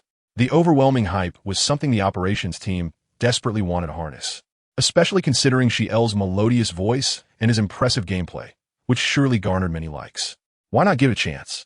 The operations team's suggestions were interrupted, as the club had already made its decision. Chapter 14. The 14th day of the scoundrel Xi'an, the team from Xi'an's former employer, is currently embroiled in chaos. Following his departure, the substitute jungler has taken on the role of the new jungler. When Xi'an was present, he could single-handedly carry the team, but now the new jungler struggles to keep up and plays with frustration. Is the top laner even capable of playing? Does he understand the concept of support? The mid laner complains, "The enemy jungler is ganking me. Can't you see?" The marksman and support are often found in disarray, lacking any sense of teamwork. The new jungler initially remained calm, but soon lost his temper, exclaiming, "Can't you see the enemy support is right there? Why are you following the marksman?" When criticized, the support felt wronged, insisting, "I've always played this way." Implicitly, he suggested that the coach had never said anything against it, questioning why the jungler had the right to critique him. The marksman, self-righteously declaring justice, retorted, "Can't you kite? Wait for me to get up. You can't defeat the enemy without blaming the support." The new jungler, witnessing their back-and-forth accusations, grew more infuriated, slamming the table and standing up. "Wait for you? You think you're impressive? You can't even handle a 1v2 with a support." Deep down, he knew his own shortcomings. The marksman turned pale, while the support shouted, "Jungler, you're being excessive." Excessive? Do you think this is child's play? He was fed up with the situation and, recalling Xi'an's plight, decided to take action. With only a month left on his contract, he made the choice to leave. The support, oblivious, only knew to stick with the marksman, displaying a complete lack of awareness. They truly were a mismatched pair of incompetence. The top laner, usually silent, finally spoke up, but the new jungler had almost forgotten about him, noting, "You, in the top lane, are you even playing? You can't win a 1v1 and constantly call for help. You're worse than a delivery person." The mid laner frowned, exasperated enough with the noise. It's already frustrating enough. Previously, when Xi'an was around, he would never have spoken to them like this. "I would love to scold you all, but you're like mud that can't be molded. Even speaking to you feels beneath me. And you, with your issues, should seek help." As a mid laner, not knowing how to communicate signals is one thing, but consistently feeding the enemy and wasting opportunities, if not for a fortunate background, would you even be here? The mid laner, infuriated, stood up, and the new jungler chuckled. "I'm not like Xi'an. He signed for 3 years and had to endure it. I have just a month left on my contract, and if it comes to it, I can always become a streamer. Yes, I must choose the right platform to avoid being as miserable as Xi'an was with you. You truly are repulsive." Inciting online harassment against teammates while pretending to be innocent. After the confrontation, the new jungler decided he would no longer tolerate it. Xi'an's live stream was restricted, and their streaming hours were pushed onto him, all while knowing he was being harassed online and the club forbade him from disabling comments. Who can match your level of disgrace? A bunch of incompetent players. If I were Xi'an, I'd start a show. After all, isn't he just playing solo? No, wait. You can't even outperform the AI. I just don't understand what grievance Xi'an caused you. Why are you making his life miserable? Can't you distinguish between the true leaders of the team and the rest? Do you not see how poorly you perform yourselves? The others, incensed, felt their faces flush as their hidden truths were laid bare by the new jungler. You. The top laner fumed, speechless. The new jungler found their flustered reactions amusing. I'm thoroughly disgusted by you all. You criticize Xi'an while leaning on him. The coach, noticing the commotion, approached with an authoritative voice. What are you all talking about? Just as he arrived, the new jungler thought to himself that there was no difference in reprimanding 4 or 5 individuals. I'm speaking the truth. They are repulsive. And you are even worse, a coach who fosters bullying. Xi'an was sold to XN for a mere 2 yuan. You must be furious. After spreading rumors about his scandals to all teams, it was unexpected that XN acquired him for a mere 2. Truly laughable. They sold off the only key player in the team. They initially intended to manipulate him further, utterly shameless. The new jungler scoffed. I used to criticize Xi'an, but now I believe there must be hidden truths behind his circumstances. He managed to carry you mediocre players for 3 years while still giving his all in competitions despite the harassment. I respect him as a person. As for you, I can only say that even a dog's excrement is cleaner than you. With that, the new jungler pushed the door open and left, prompting the coach to shout. Where do you think you're going? I'm quitting, he declared. He intended to terminate his contract and hire a lawyer to ensure an early release. He could no longer bear to remain in such an environment. As the new jungler departed, the remaining 5 exchanged glances, bewildered. When he was hurling accusations moments ago, several staff members had passed by, and the coach clenched his fists in disbelief at such nonsense. Xi'an had a profound love for the arena, dedicating himself fully to every match. After the incident, he faced ostracism from the team, and though he contemplated not giving his all, he was human and had his own frustrations. But he wrestled with his principles time and again. He did not wish to betray them.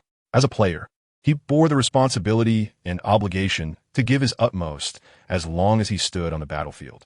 He had signed at the tender age of 16. Lacking understanding at the time, committing to 3 years with a monthly salary of 3,000 and a hefty penalty for breach of contract.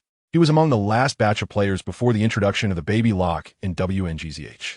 Due to the lengthy duration of his contract and his minor status at the time, he was determined to leave after confronting the owner.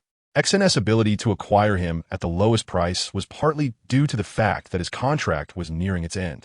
If they wished to continue their collaboration, a new contract would need to be negotiated. Although he did not remain, Xi'an felt a sense of relief in his departure. The first day he entered the club, the sun shone brightly. Though things did not unfold as anticipated, he remained hopeful. The club allowed him to play a few matches, suggesting he might serve as a substitute jungler. Yet days passed without further communication, and he found himself relegated to streaming. Xi'an wondered if something had been said behind the scenes. He sought an explanation from the coach, but the latter deflected, showing no interest in hearing his side. Preconceptions had already formed, and he was viewed as a liability. The initial days saw Xi'an searching for opportunities to clarify his situation. After several attempts, the management bluntly told him to stop pursuing the matter, citing significant unresolved issues and that even the coach was unable to resolve them. Standing there, Xi'an felt lost and bewildered. He resembled a drenched cat, questioning if he had truly erred. All he desired was to play, to stand on the stage and strive for victory. Like a drowning man, Xi'an's eyes lost their initial sparkle of hope. Although he continued to engage with detractors in his live stream, it was evident to all that his state was far from normal. Chapter 15. The 15th day of the scoundrel Xia. Lu, how could one's eyes possibly contain stars? Are you suffering from low blood sugar and seeing things? Xia Lu languidly remarked, his voice slightly nasal due to a mild cold and the ensuing self-doubt. To his surprise, the sound of his congested voice had an oddly pleasing quality, reminiscent of a dashing male protagonist from a romance novel. Deep, husky, and captivating. Although the timbre was delightful, his friends remained concerned about Xia Li's mental state. Is anyone bullying you, scoundrel Xia Lu? As you don women's attire, your speech has become increasingly sophisticated. Dare you malign us? Is Xia Lu truly a fool? What has transpired that we might share a laugh? After a prolonged period of gloom, Xia Lu finally encountered the gentle spirit destined to soften his heart months later. Xia Lu, with your prowess, I sense you shall stand upon the competition stage. Today, Baby Bus's performance was outstanding. Thank you, Uncle Ge, for taking me out. Following the 5-player match, Xia Lu received a message from Uncle Ge, igniting a flicker of hope within him. Would he finally be seen? The little dog brimmed with anticipation, and the next day, he felt elated, his eyes sparkling during the live stream. A surge of new fans flooded in, and the veteran fans promptly welcomed them into the group. Revealing the documentation of scoundrel Xia Li's growth, a diary chronicling his journey through the ages of 16, 17, and 18. New fans entered with tears only to depart with smiles. My precious baby, I feel for you. Xiaolo, you look even more charming today. Xiaolo, be obedient. The host looks splendid today. Xiaolo was taken aback by the barrage of comments. What had happened to you all yesterday? Why the sudden flattery? Scoundrel Protection Squad. I knew this lad would be overwhelmed by such praise. I spent 5 minutes trying to enter, and you, scoundrel, wasted my time for 5 whole minutes. Though he was undeniably handsome, he implored them to cease the incessant flattery, as he was allergic to excessive praise. They might as well join in the mockery. Xiaolo, the scoundrel frog, surely you don't secretly revel in our insults? New fan number 9, haha, surely you aren't enjoying this? Protect our quail. Surely you don't have a penchant for this? The insults were relentless. Xiaolu chuckled softly, pondering the unusual crowd in the live stream. The Blue Moose host plays exceptionally well. Complimenting my skills is acceptable, Xiaolu smugly replied, but gaming is not merely about looks. Perhaps you should praise my abilities instead. As a devoted host, he guided the conversation. Xiaolu played for the entire afternoon. Yet as evening fell, no one sought him out. He engaged in playful banter with the audience while graciously accepting compliments from new fans. Nevertheless, a sense of unease lingered in his heart. Xiaolo, what's wrong? You seem a bit distracted. Scoundrel, have you not eaten? Pay attention when conversing with your patrons. The comments in the live stream fell into 2 categories. One praising his looks and skills, while the other comprised a mix of old and new fans hurling insults at the scoundrel. Reflecting on his performance, Xiaolu wondered if he had inadvertently affected the stream's atmosphere. As the clock struck 6:30, he prepared to conclude the broadcast, having made a promise. Xiaolo, you're just a scoundrel, teasing us before swiftly withdrawing. Who understands? One moment, he is engaging with the comments, and the next he vanishes. 6:30, right on the dot. Scoundrel, you're abandoning us just like that? Those who had just entered were bewildered. They had previously discussed taking a stroll to Xia Li's channel, where the quail had waved them off, urging them to remember to bring chairs. Abstract. Xiaolo, you're truly abstract. No wonder they call you a scoundrel. Who ends their stream at 6:30? If Xiaolo hadn't been such a character yesterday, he would have finished by 6. The quail glanced at the comments and stated, Don't fret, I'll give him a call. He appeared unusually reliable, assuring the audience, I am your strongest connection. Chapter 16. The 16th day of the scoundrel Xiaolu. With eager anticipation, Xiaolu sought not immediate participation in a match, but rather the opportunity to engage in practice. Yet, as the day passed without news, he paused before the coach's office, gripping the seams of his trousers, and bravely inquired. After standing for 5 minutes, hesitation gripped him. Recalling past instances where his attempts to explain were met with cold indifference, he felt both fear and reverence for the coach. Yet, the desire to compete burned within him, as Uncle Ge had assured him of his talent and potential visibility. Knock, knock. Xiaolu rapped on the door. Come in. Coach, he began, but the coach interrupted him. Xiaolu, just as well you're here. I was about to seek you out. His heart raced, palms slick with sweat. He nervously regarded Xiaolu, acknowledging his striking appearance, yet lamenting the circumstances. Yesterday, your appearance on Baby Bus generated considerable public outcry, the coach stated seriously. However, after extensive discussion, we have decided not to include you in the training roster. His heart plummeted. Xiaolu felt as though he'd been doused with cold water. But why? The controversies surrounding you are too numerous. We cannot take that risk.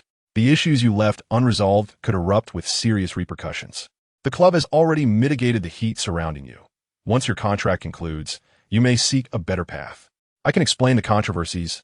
I truly did not.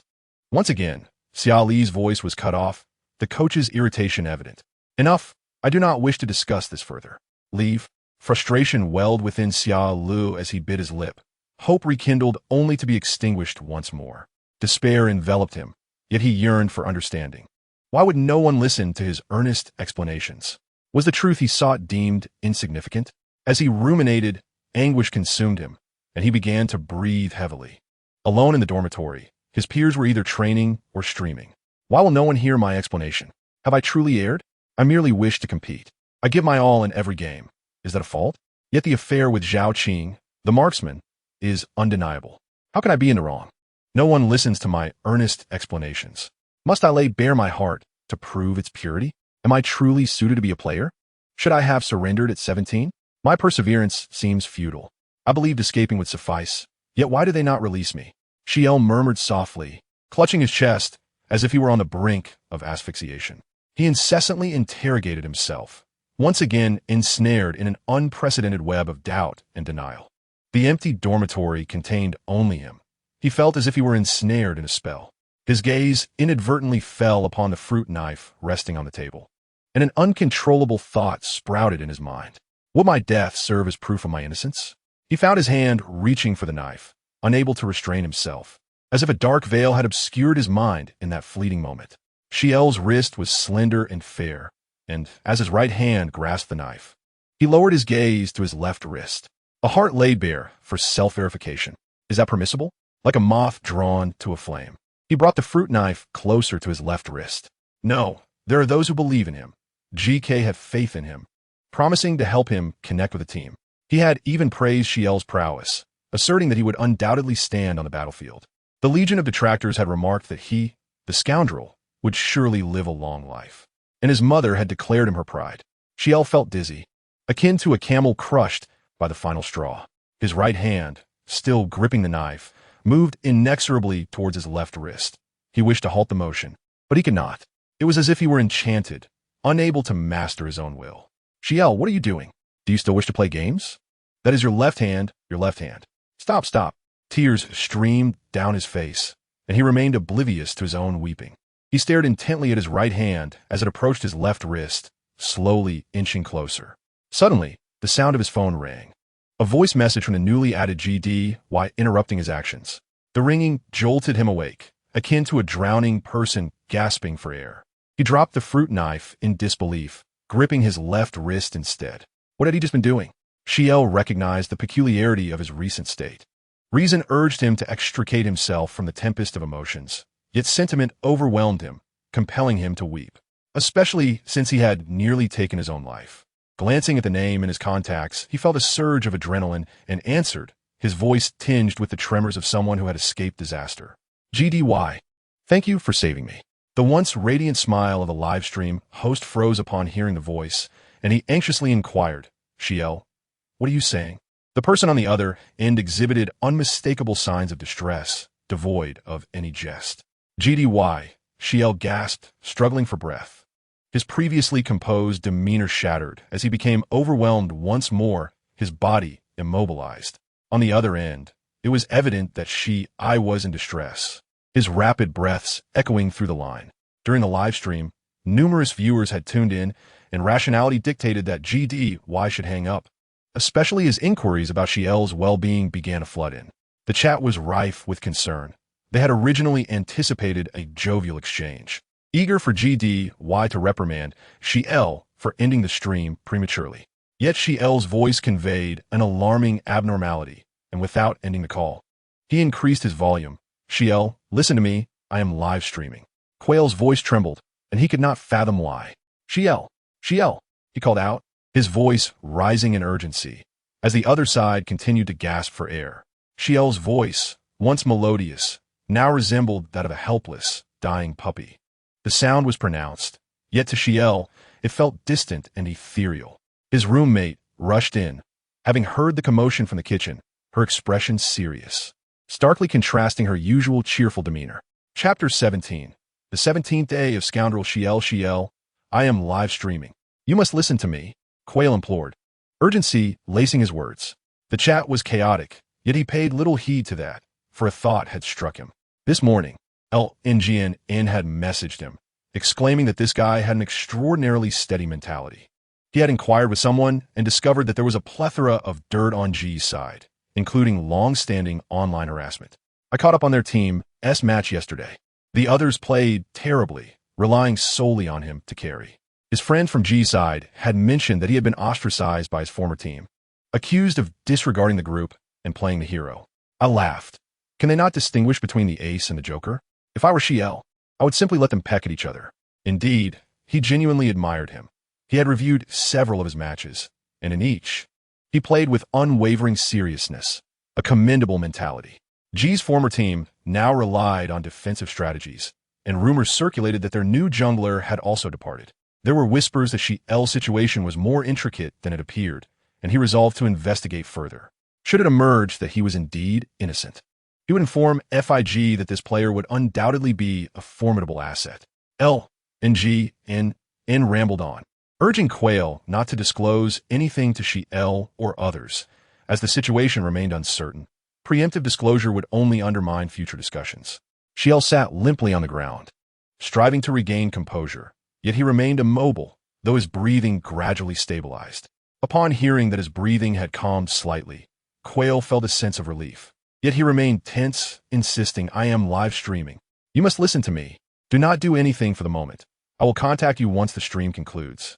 The chat continued to question Xia's well-being, from his grateful exclamation to GDY to his panicked gasps. And now, silence had engulfed the stream. Viewers were alarmed, wondering what had transpired.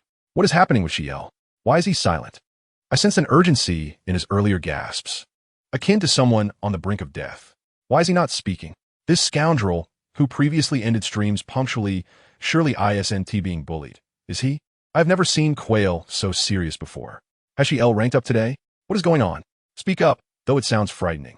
Not only were the viewers incessantly inquiring, but Xia's fans were also fervently discussing the situation. Is there a live stream? I am registering an account now. Is anyone in GDY stream? What is the latest? I'm here. This scoundrel isn't speaking. It's incredibly frustrating. He was so lively during the stream just moments ago. What happened in less than 2 hours? That initial cry from the scoundrel tugged at my heartstrings. The last time he cried was during the online harassment. No one is even insulting him. His followers have increased over the past few days, with many newcomers. Hearing him cry is more painful than being insulted myself. Who can reach him? I cannot hear him in the stream, and it is distressing. It's impossible to get in touch. He is not in this group. Previously, he had mentioned distancing himself from scoundrels and not joining. Apologies, GDY. Regaining composure, Xia picked up his phone, his voice weary. I apologize for the trouble. I'm fine, just had an asthma attack. He was aware that questions would arise in the stream. He felt unwell, but could now move. He had prepared a rationale. I'm fine. By the way, my detractors, please refrain from spamming GDY's stream. If GDY was untroubled, he would end the call. His voice grew faint. It was truly heart-wrenching. Asthma was undoubtedly a convenient excuse for him. Xia sensed the state was less than ideal, but sought to placate the stream. Nevertheless, during the live stream, GDY could not continue probing. He followed Xia's lead, reminding him to take his medication, as asthma could be quite alarming. A response came from the other end, affirming. The call ended, and while discussions persisted in the stream, Xia's explanation regarding his asthma garnered considerable belief among the viewers. Some have remarked that those around him suffer from severe asthma attacks. As the conversation continued, he interjected, yet during his live stream, he noticeably exhibited signs of distress. After hanging up, Xia fell silent for a while, feeling as though something was amiss with his health, prompting him to consider seeking medical advice soon. Xia, an upbeat and optimistic individual, is proactive in addressing challenges. Perhaps he had not realized it until now. Today, he was not only startled, but also frightened by his own reaction. Had it not been for that phone call and the urgent calling of his name, he might have acted impulsively. Once he regained his composure, he stood up, exhaled deeply, and reassured himself that Goody Yi was indeed a timely savior, as he had nearly departed from this beautiful world. Chapter 18. The 18th day of the scoundrel Xia. During a live stream on Jiuzhe, viewers began to flood the comments. The live stream next door with Goody Yi truly startled me. I almost thought Xia was going to perish there. I felt the same. Those few minutes of silence left me bewildered. Thankfully, it was just asthma. Jiuzhe is the best support, but I must admit his voice is quite pleasant. Those few gasps stir my sympathy. I feel guilty for harboring ill thoughts towards someone in the throes of an asthma attack. Jiuzhe is my beloved, huh? What do you mean by ill thoughts? That was just a fleeting fancy. Jiu and G shines brightly, but the situation next door doesn't seem to resemble asthma. I have a roommate who exhibits similar symptoms during depressive episodes. Guardians of the Sweet Squad? Surely not. Yesterday, I saw him appearing quite cheerful during his live stream with Goody Yi. Indeed, I squeezed in his live stream yesterday. He was hilarious. The entire chat was calling him a scoundrel, and he would occasionally retort at the fans, looking quite jovial. Everyone is overthinking it. It was just a coincidental asthma attack during the phone call. Jiu and G's keen perception caught Xia Li's asthma. How was it that he had never heard of this? Jiuzhe felt a wave of concern and discreetly messaged Xia while in the restroom. Xia, are you okay? I saw someone mention your asthma, acted up. I'm fine, just a minor issue, no need to worry. Asthma is no trivial matter. Please take care. Rest assured, I will adjust. Love you, Jioku Gij. Next time, call me good brother. By the time Jioku sent his message, Xia Lu had already regained his composure, picking up the fruit knife from the floor and putting it away. He also secretly messaged Jioku, suggesting they chat after the broadcast. Although Xia Lu claimed it was merely asthma, Jioku remained skeptical, fearing for this 18-year-old's well-being. Many others joined in with inquiries, as the live stream attracted substantial traffic. The staff held a favorable view of this handsome youth, and Xia Lu reassured them that everything was fine, attributing it to a mere asthma episode. Xia Lu was no fool. He could not burden others with tales of his momentary lapse into despair or the inability to move. It was one thing to be unfamiliar with someone, but acknowledging his own problems would only exacerbate the situation. Upon realizing a problem, one must seek a resolution. Given the frightening encounter earlier, Xia Lu made an appointment at the hospital through his phone. Was his inability to move and speak a sign of nutritional deficiency? He contemplated the possibility of depression, but dismissed it, believing himself to be quite cheerful.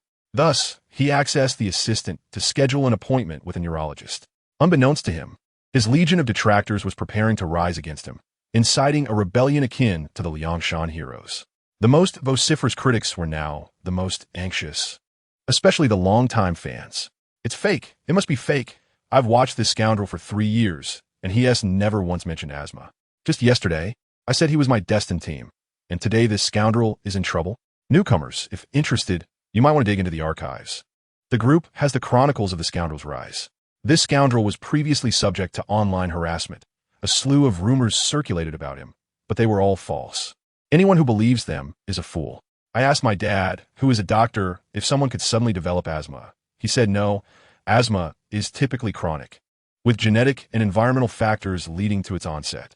He mentioned symptoms like chest tightness, coughing, and wheezing, which recur, so it doesn't just appear suddenly. I agree with the above. 3 years have passed, and I've never seen him have an attack. This asthma seems too sudden. I just consulted my aunt, who is also a doctor, and she said asthma is unlikely.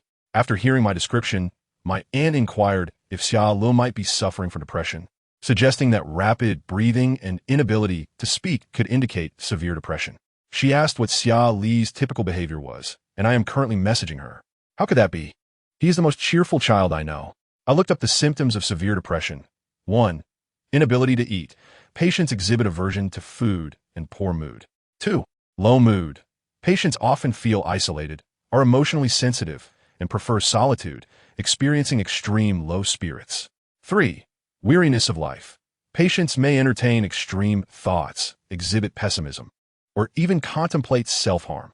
How does that align with the scoundrel? Indeed, just today he was in a live stream boasting about his skills and charm like a child. Depression is impossible. He was unscathed even when being berated daily. Now, in a new environment with more fans, there's no way he could be troubled. How could this be depression? Though he timed his live streams precisely, he was always punctual. He played games earnestly, and when faced with quarrelsome teammates, he would intervene to mediate. Who exhibits such behavior while suffering from depression? The girl attempting to speak further was silenced by her peers, who reminded her that this scoundrel live streams daily, sometimes even performing amusing antics. Previously, he had entertained them by reciting various scoundrel quotes and teasingly asking if they wanted to see his abs, only to reveal a cardboard with abs written on it, playfully mocking them. What were you thinking? I am a nation's flowerbud. Who deceived you? Just say, is this not a nub? With the cardboard displaying the large characters for abs, in a certain sense, it was indeed a nub. The comments erupted with scoundrel. Are you a dog? Chapter 19. The 19th day of the scoundrel Xia Lu, dressed in a black bomber jacket, pink bunny pajama pants, and blue slippers, Xia Lu asked, reappeared in a familiar hotel to book an hourly room. The front desk recognized him, the solitary figure in the depths of night. Good ye, let me explain. Xia Lu knew the concern stemmed from genuine care, yet he felt the need to clarify that he was not easily deceived. Actually, good ye when you called. I was holding a fruit knife, dangerously close to my left wrist. Feeling a bit embarrassed, Xia Lu rubbed his nose. Upon realization, he thought, what do you mean by a fruit knife near my wrist? He quickly gathered his thoughts. I can explain this, though it sounds absurd at that moment. I couldn't control myself. I didn't want to act, yet I felt overwhelmed. That was frightening. Why didn't you speak afterward? I wanted to. but it was hard to breathe. I could hear your voice, yet my body felt immobile, and words eluded me. But my health has always been sound. Xia Lu found this peculiar, posing several questions, ultimately concluding, "You seem quite well now." I was genuinely startled during that call. I apologized, good ye, for the trouble I caused. It's nothing to worry about. Logically, he should have ended the call, yet he did not. He hesitated for a moment and said, "Xia Lu, you mentioned that you couldn't help but touch the knife. Can you tell me what you were thinking at that time?" "What was I thinking?" "To reveal the truth of my heart," he gently replied. Still unable to process it, Xia Lu repeated that his mind was in chaos. Feeling that they did not believe him, he wondered if dying would prove his innocence. "Xia Lu, are you foolish?" he shouted. "If you die, it will only make it harder to clarify your words." Xia Lu was bewildered by his outburst and defended himself, saying, "Listen to my explanation. Good day. I cherish my life. I also think my thoughts at that time were rather foolish." Xia Lu could feel the genuine concern for him. He had sought out a coach, who told him that his negative reputation was extensive, and the club, considering the risks, wouldn't arrange training for him, nor would they place him on the main roster or renew his contract. Although they had only known each other briefly, the coach was kind and considerate. As a prominent streamer and senior, he took care of Xia Lu, checking in on him when he sensed he was not doing well. After a moment's hesitation, Xia Lu spoke up, "Good day, what I am about to say may sound absurd, but reality is indeed this dramatic." He candidly recounted everything, including the online harassment, exclusion, rumors, personal attacks, and the limitations placed on his streaming. He also shared how he had torn ties with Team A to pursue a transfer. Tears were on the verge of spilling as he listened, feeling heartbroken for this child, who had endured so much at the hands of foolish people. Furious upon learning that the club had forced him to stream during his period of online abuse while disallowing him to turn off the comments, he questioned their humanity. He could not fathom how difficult it must have been for 17-year-old Xia Lu, who faced daily insults and isolation from teammates, subjected to the cruelty of a callous coach. This was murder. These despicable beings had tormented his precious child for years. Ah Chuan expressed his sorrow, and on the other end of the line, Xia Lu choked up, feeling saddened by the thought of how wonderful it would have been to meet Good Day earlier. At 16, he was naive and full of hope for the future. By 18, he had become weary and lost. Xia Lu adjusted his tone, striving not to convey excessive negativity, speaking as calmly as he could. Though it was evident his voice trembled. "This is how it is. They want me to take the blame, to admit my mistakes and apologize, but I refuse." Xia Lu attempted to adopt a light-hearted tone, explaining that simply because he did something right, they sought to vilify him. He was indignant and would not admit fault. His heart ached for him. It was clear how challenging Xia Li's circumstances had been, as 4 individuals united to malign him, rendering his voice unheard. The preconceived notions of the outside world and the 3 others' collusion made it impossible for him to articulate the truth, and no one wished to hear it. Finally, emerging from that situation, he had believed he had gained the recognition of Jiuzhe, only to find himself inadvertently placed in another team that refused to listen to his explanations, shattering his hopes time and again. "Xia Lu," he called softly. "What happened to you?" "You are truly remarkable," Lin Jianan remarked. Xia Lu had played earnestly in every match, and considering he did so under such adverse conditions, Lin Jianan felt both heartbroken and admiring. On the 20th day of the detestable Xia Lu, "My heavens, Good Day, are you crying?" Xia Lu was astonished to hear the tremor in his voice. "It's fine, Good Day. I'm doing well, aside from not having a match right now. Having a tender heart." Good Day could no longer hold back his emotions for the poor child. When Xia Lu spoke of his experiences, his tone was flat, as if recounting someone else's story, only changing slightly in pitch when expressing his struggles. This calm narration was even more heart-wrenching. "I am indeed quite happy. At least I have come out of that place and met you, Good Day. I am genuinely happy." Xia Lu was sincere. He yawned, mentioning that he felt a bit strange physically, but had already made an appointment to see a doctor. "Good Day, please do not cry." On the other end of the line, Ah Chuan wept openly, prompting Xia Lu to comfort him, saying, "In fact, I am quite happy. Look at my fans in the streaming room. They call me a scoundrel every day, and we exchange banter. Life has its flavors." Xia Lu consoled him for a while, as Ah Chuan continued to shed tears until their roommate could no longer bear it. She whispered, "Guijai, you should have some self-respect. Let the child comfort you." Because she had observed his serious demeanor during the evening stream, their roommate was present during the call, unexpectedly hearing so much. The child had suffered, yet he sounded optimistic and cheerful. After about a sobbing, Ah Chuan said, "If you ever need help in the future, just reach out." As dawn broke, The sun rose in the east, casting a warm golden hue that illuminated the earth. The slender youth gazed up at the rising sun and softly remarked, "How wonderful. A new day has begun." The sounds of monkeys echoed across the riverbanks. The light boat had traversed countless mountains. He thought he had long since let go, but when someone showed him care and compassion, he could not help but feel a sense of grievance. He mocked himself, questioning whether he was not the most averse to self-pity. You must move forward, Xia Ling. You must move forward, Xia Ling. Understanding the past cannot be changed, and knowing the future can be pursued. The first ray of sunlight fell upon the youth, heralding a bright future ahead. In the days that followed, Xia Ling resumed his regular streaming, intending to see a doctor, but was delayed by other matters. He gradually forgot about that day, feeling normal again. He would occasionally invite others to play games, and his streaming room still attracted up to 5,000 viewers, with new fans being integrated into the community, calling him a scoundrel daily. Life was calm and beautiful, and thanks to the baby bus, he met people like Meng Lei, Lin Jianan, Lu Jian, and Bei Gang, expanding his circle of gaming companions. Jiuzhe introduced him to Wu Wei and Xing Hen, who even took the initiative to add him as a friend, which surprised him greatly. Life remained uneventful, and 2 days after the summer competition concluded, his contract ended, restoring his status as a free agent. As he packed his belongings, he found himself uncertain of where to go. For Xia Ling, everything seemed to flow effortlessly. On his last day of streaming, he declared, "The green mountains remain, and the waters flow long. No more streaming, no more. If fate allows, we shall meet again." His viewers believed he was joking, as this scoundrel was known for his humor, often teasing them. He frequently spoke of contracts, such as, "The contract is to end the stream at 6. The contract for tomorrow morning at 8, I will secretly stream. The contract is fulfilled. See you tomorrow." However, they did not expect that for 3 consecutive days, Xia Ling would not stream. They reached out to the official channels, who informed them that his contract had ended. Finally, Xia Ling's contract was over, and he no longer had to endure the platform's unjust traffic management. Yet, the fans could not find him. It seemed that Xia Ling had always taken the initiative to appear in their sight, but now he had vanished, lost in the sea of people. They searched for him, calling out, "Lilu, where are you? Your fans are looking for you." After playing games for so long, they knew Xia Ling's fans loved to call him a scoundrel, playing up its Sunder persona. "Is that so? Tell them I'm not streaming anymore. I am climbing Time Mountain." The familiar, melodious voice came through. Xia Ling activated his camera, and they were astonished to see him genuinely climbing Time Mountain. "It's a bit dark over there. There are many people here. I am night climbing Time Mountain." The sounds from his side were a bit chaotic, and they could hear someone shouting, "Youth has no price. Time Mountain is at our feet." In the comments, they pleaded to see the scoundrel, asking for a glimpse of him.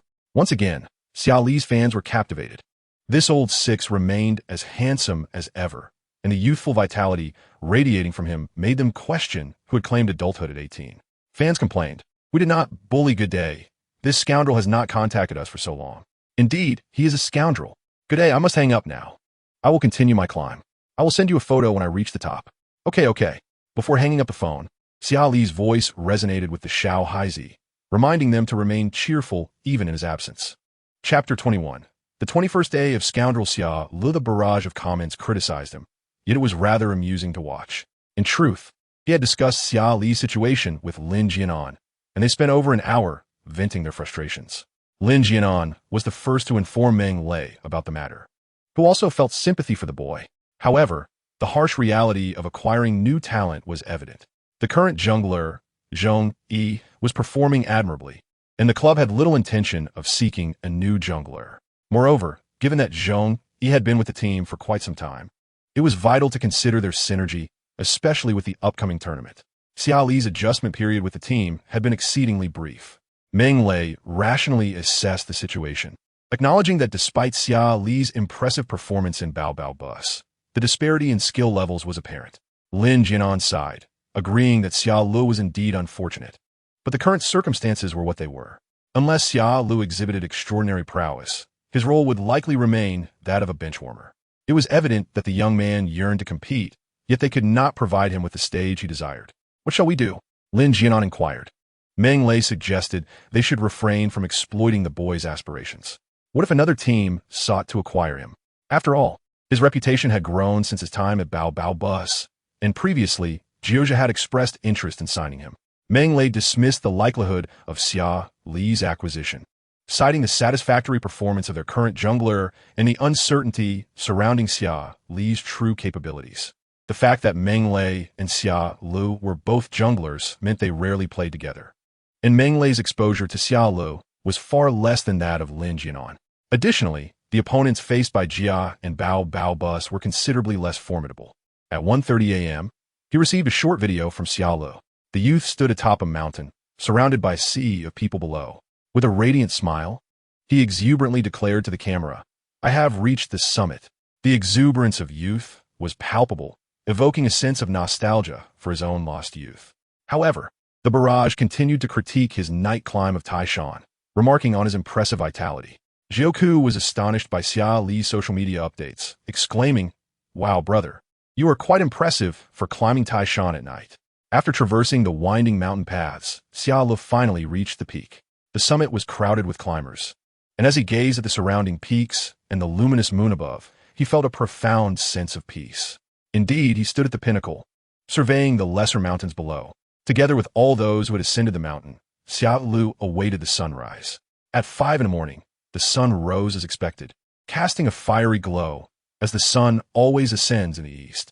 Unlike the past, today, standing atop the lofty mountain, he felt almost level with the dawn, bathed in sunlight, rising alongside it. Due to Xia Li's handsome appearance and his deep, resonant voice, many captured his image during this journey to Taishan. The hashtag #NightClimbTaishanEncounterHandsomeGuy gained some traction, with eager netizens quickly discovering it. They remarked on his striking appearance, clad in a windbreaker, cargo pants, and a cap, exuding a vibrant energy. Is this scoundrel really that charming on his travels? The comments reflected a mix of admiration and playful mockery. Though I often call him a scoundrel, he possesses the looks to qualify as one. If he were in my high school class, I would have harbored a crush on him for 3 years. Suddenly, an unwanted call interrupted his moment. Xia Li promptly hung up and blocked the number, feeling indignant at their audacity to call him back.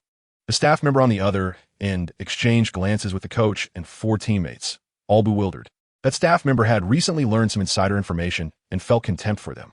It turned out that while Xia Li was present, they had disparaged him, revealing their true colors once he departed. With their lackluster performance, they had no need for division among teammates.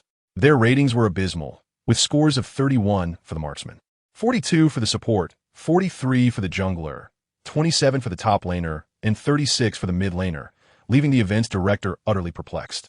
Was this truly the caliber of professional players? Even though Jia was a level lower, such poor performance was incomprehensible. In contrast, their opposing team appeared as seasoned warriors.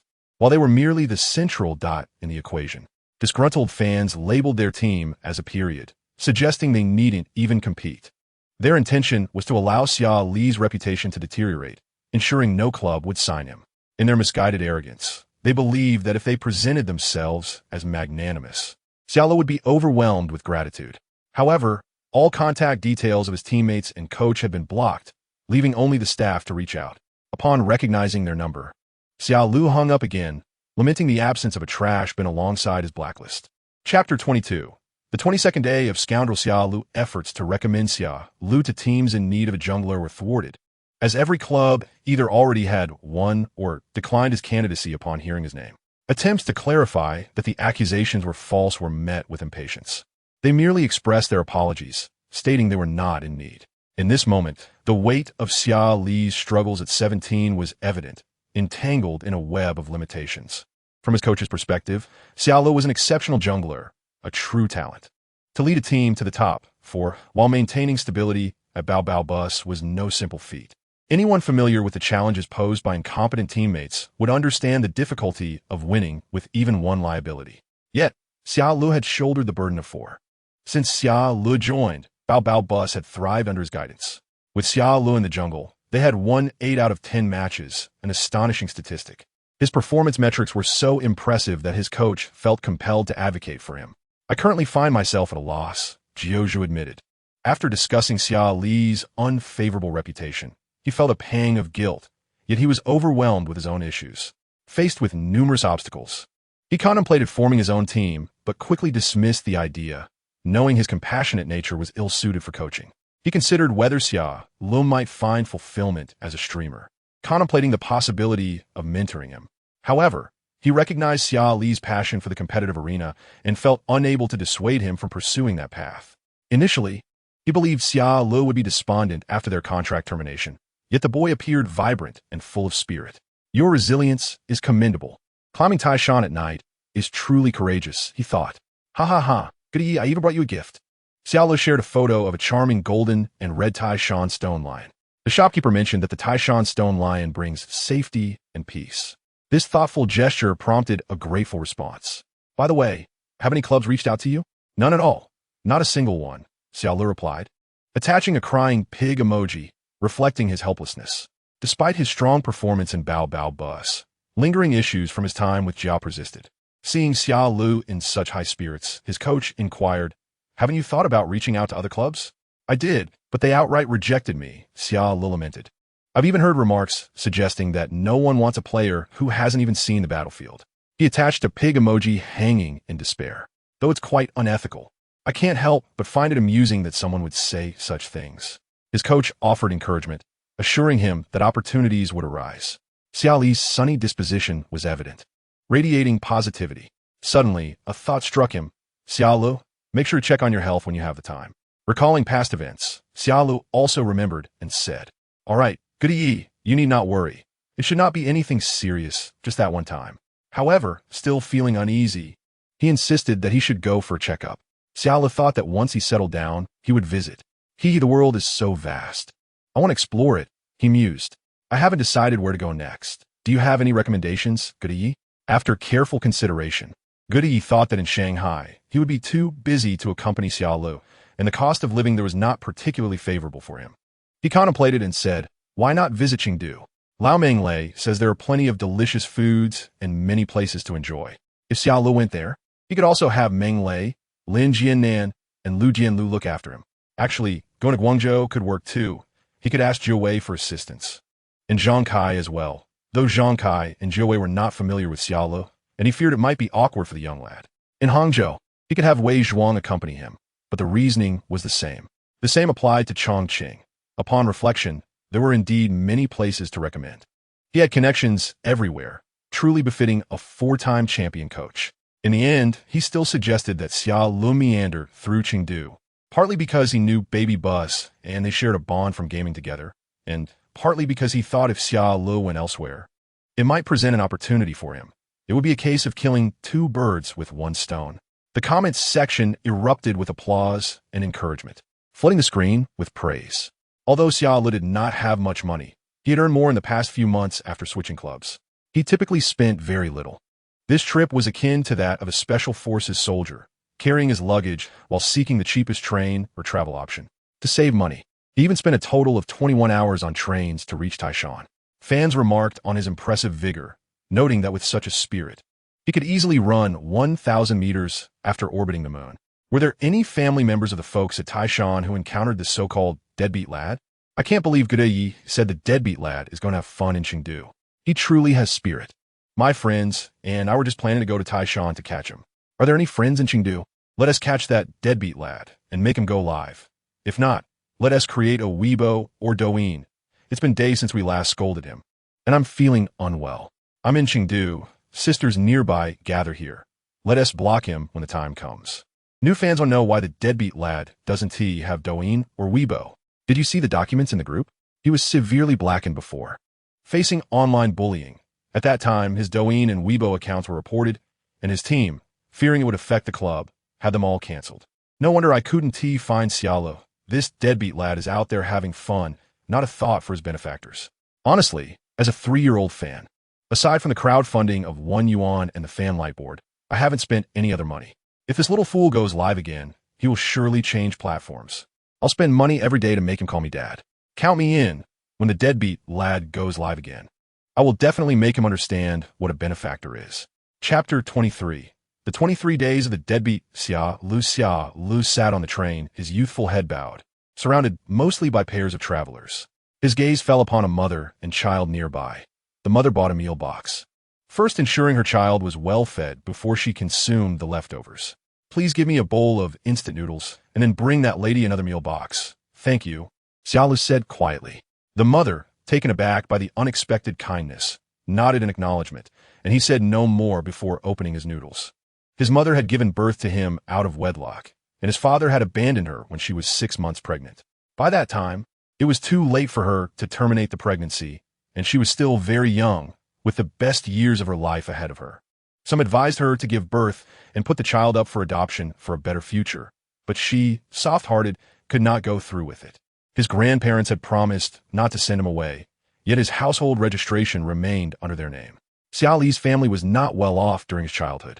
His grandfather passed away when he was 6, leaving the family without its primary breadwinner, while his grandmother was later diagnosed with a tendency for paralysis due to a stroke. At that time, everything depended on his mother, who had to care for both him and his grandmother while also earning a living. Children from poor families mature early. Xiao understood the burdens of life at a young age.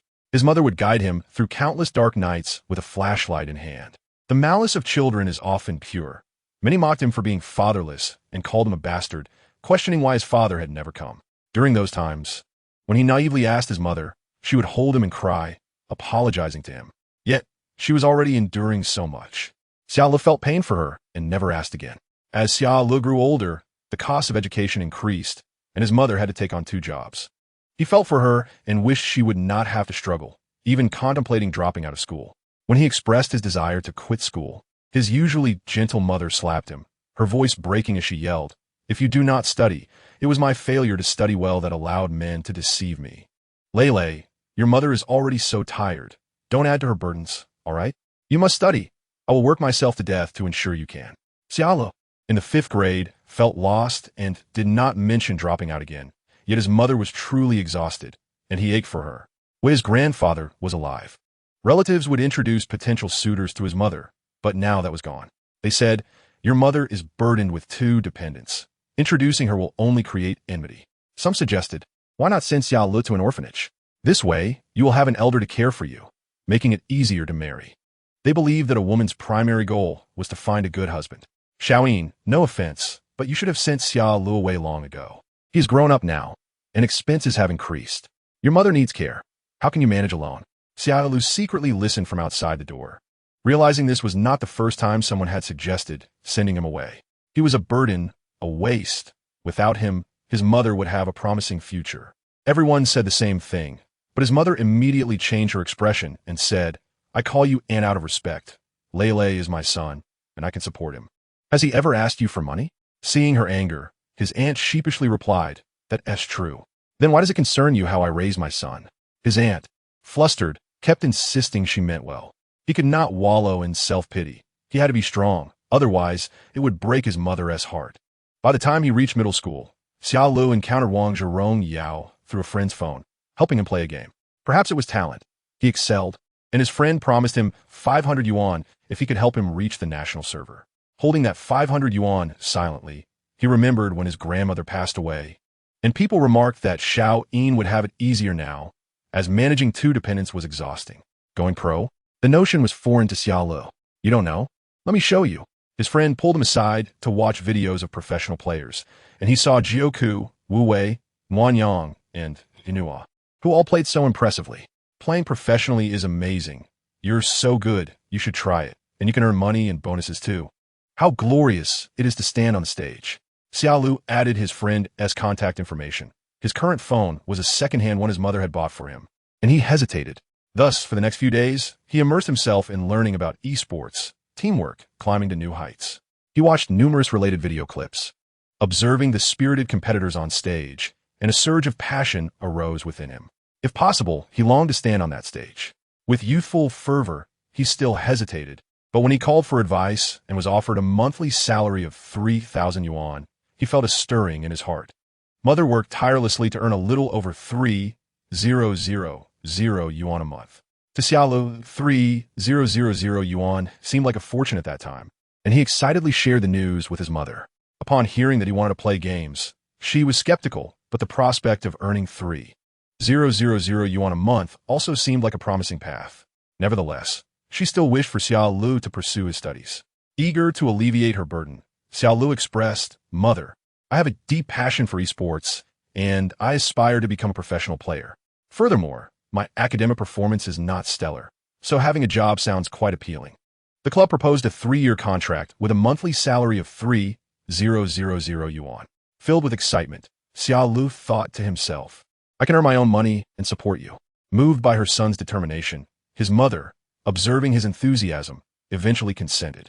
On the day of his withdrawal from school, the teacher was taken aback, seemingly wanting to say something, but Xia Lu interrupted him. With a bright smile, he waved goodbye, bowing slightly as he expressed his gratitude for the teacher's care. Thank you for everything, teacher. Farewell. 3 years, 3,000 yuan. A youthful boy believed that his future was bright, unaware that this was merely the beginning of his shackles. Chapter 24. The 20th day of Xia Lu, the unworthy man. From the moment Xia Lu received his salary, he would send 500 yuan to his mother each month. He resided in a dormitory, and his living expenses were mostly sufficient. A turning point occurred at the age of 17. He faced online bullying, exclusion, and harsh insults, even suffering wage deductions.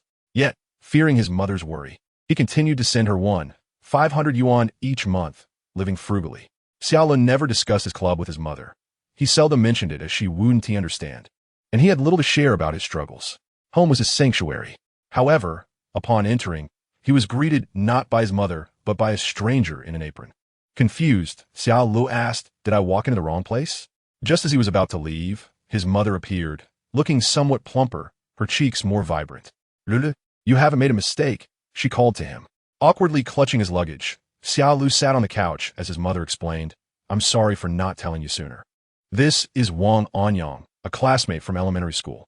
We've reconnected and started a relationship. His mother appeared uneasy, but the gentleman in the apron gently reassured her. Hello, I am Wang Anyang. I have liked your mother since elementary school. After moving away, we recently reunited about a year ago. Upon learning she was single, I pursued her. She hesitated because of you and only agreed about 6 months ago. She wanted to tell you, but didn't know how.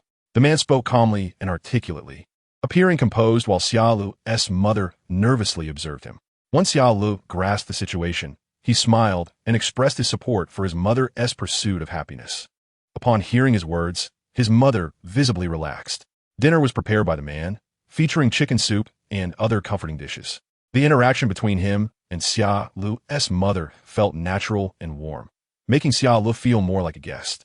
That night, he struggled to sleep, tossing and turning, only to awaken in the middle of the night, gasping as if he couldn't breathe. The following day, the man invited him out for a conversation, to which Xia Lu agreed. They sat on a park bench as the man said, I proposed to your mother, and you might have noticed she is pregnant. I intend to marry her. She has been hesitant because she wants to consider you. I learned that your mother has endured hardships over the years, and I bought a house near my workplace solely in her name. I want to take her away from here, as it has not been a happy place for her. But my job is quite far from this location.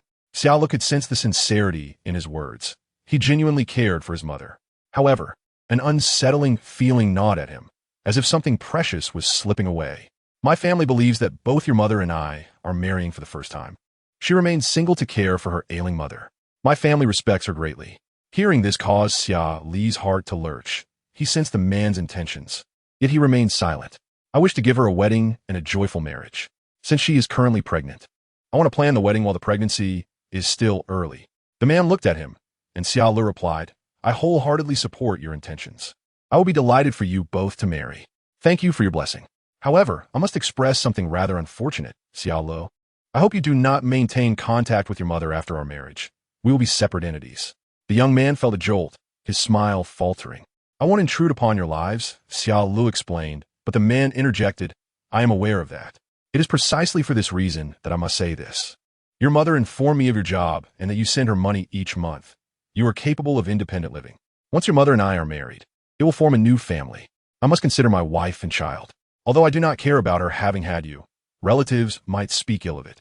My child may find your existence perplexing, questioning why his brother bears a different surname. Others might inform him that his mother had a child before marrying me. I wish to spare my child any future hurt. You understand my perspective, don't you? He understood. He comprehended all too well. The unease stemmed from the impending sense of abandonment, despite no longer being a burden.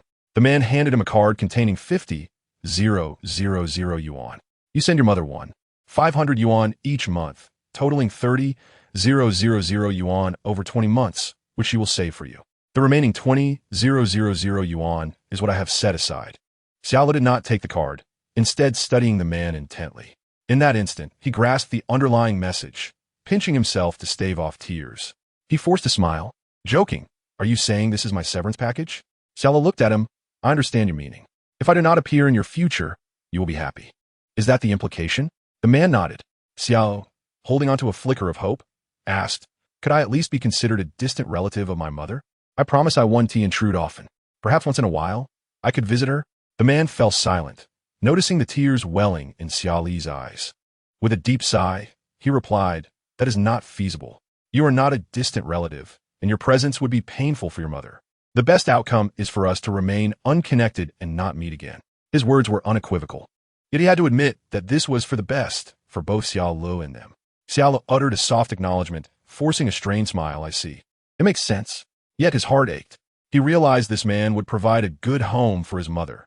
Indeed, as others had said, without him as a burden. She would find happiness. I agree. He elongated his words, looking at the man across from him. You must be quite anxious, but I accept your terms. However, I have one request. I would like to spend 3 days with my mother.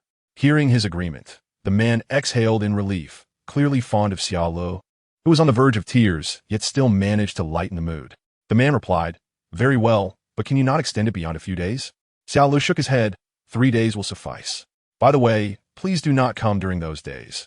We need some time alone. You both will have plenty of days ahead, so don't encroach upon mine. All right, the man chuckled, bemused by the boy's determination. Xiaolu asserted, I mean what I say. Chapter 25. The 25th day of Xiaolu, the unworthy man, her face radiated with a blissful smile as she gently caressed her belly, saying, once the months progress, you will feel the movements. It will be a different experience. Xiao understood that this child was unlike any other, born amidst the love and anticipation of everyone around. Yet, he was different. Even before his arrival, he was labeled as a burden. Seeing her happiness, Xiao felt a sense of relief. On the final day, just before departing, he handed his mother a card. To her astonishment, he said, Mother, here are 60,000 yuan. With Grandpa and Grandma no longer with us, I suppose I can be considered part of your family now. This serves as a blessing from your kin, a dowry for your new marriage. Wishing you joy in your union. His mother was taken aback, and Xiao gently reassured her, instructing her to tell Uncle not to feel guilty, for on that day, he had already taken his 20,000 yuan. This 60,000 was a blessing from the family. We shall not meet again. Mother, you must embark on a brand new life. I have quietly erased all our contact information, and you need not seek me out again. Live well with Uncle. This is the last time I will call you Mother.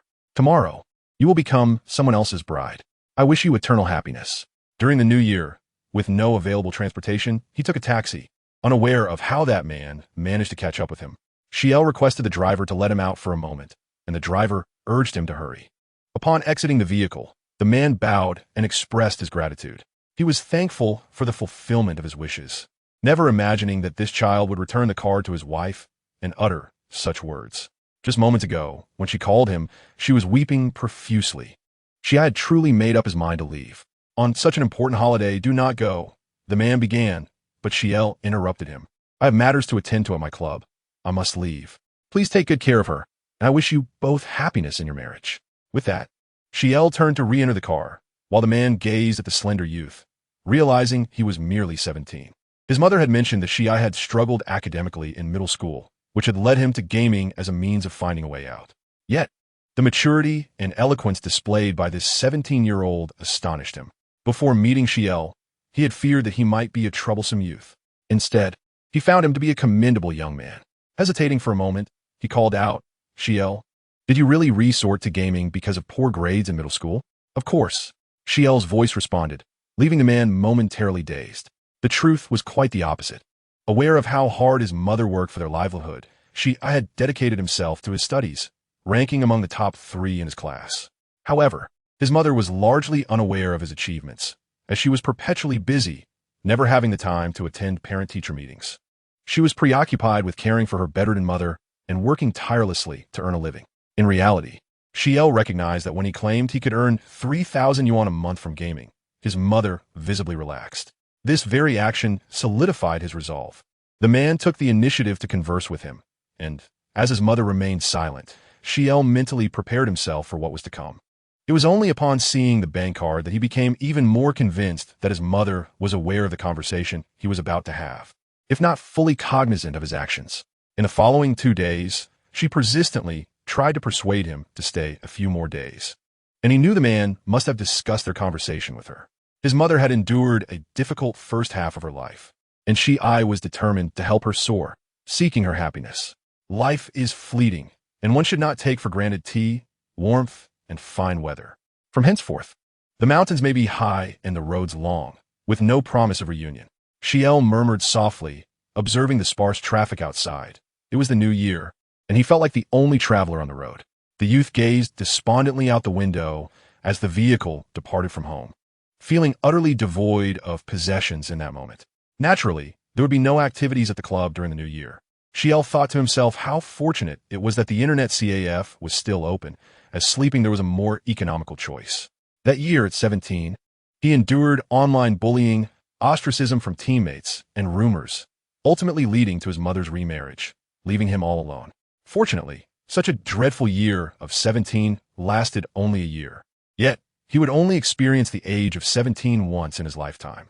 Chapter 26. The Scoundrel. The 26th day of Xi'an, the train swayed as Xi'an sat aboard the train to Snagged.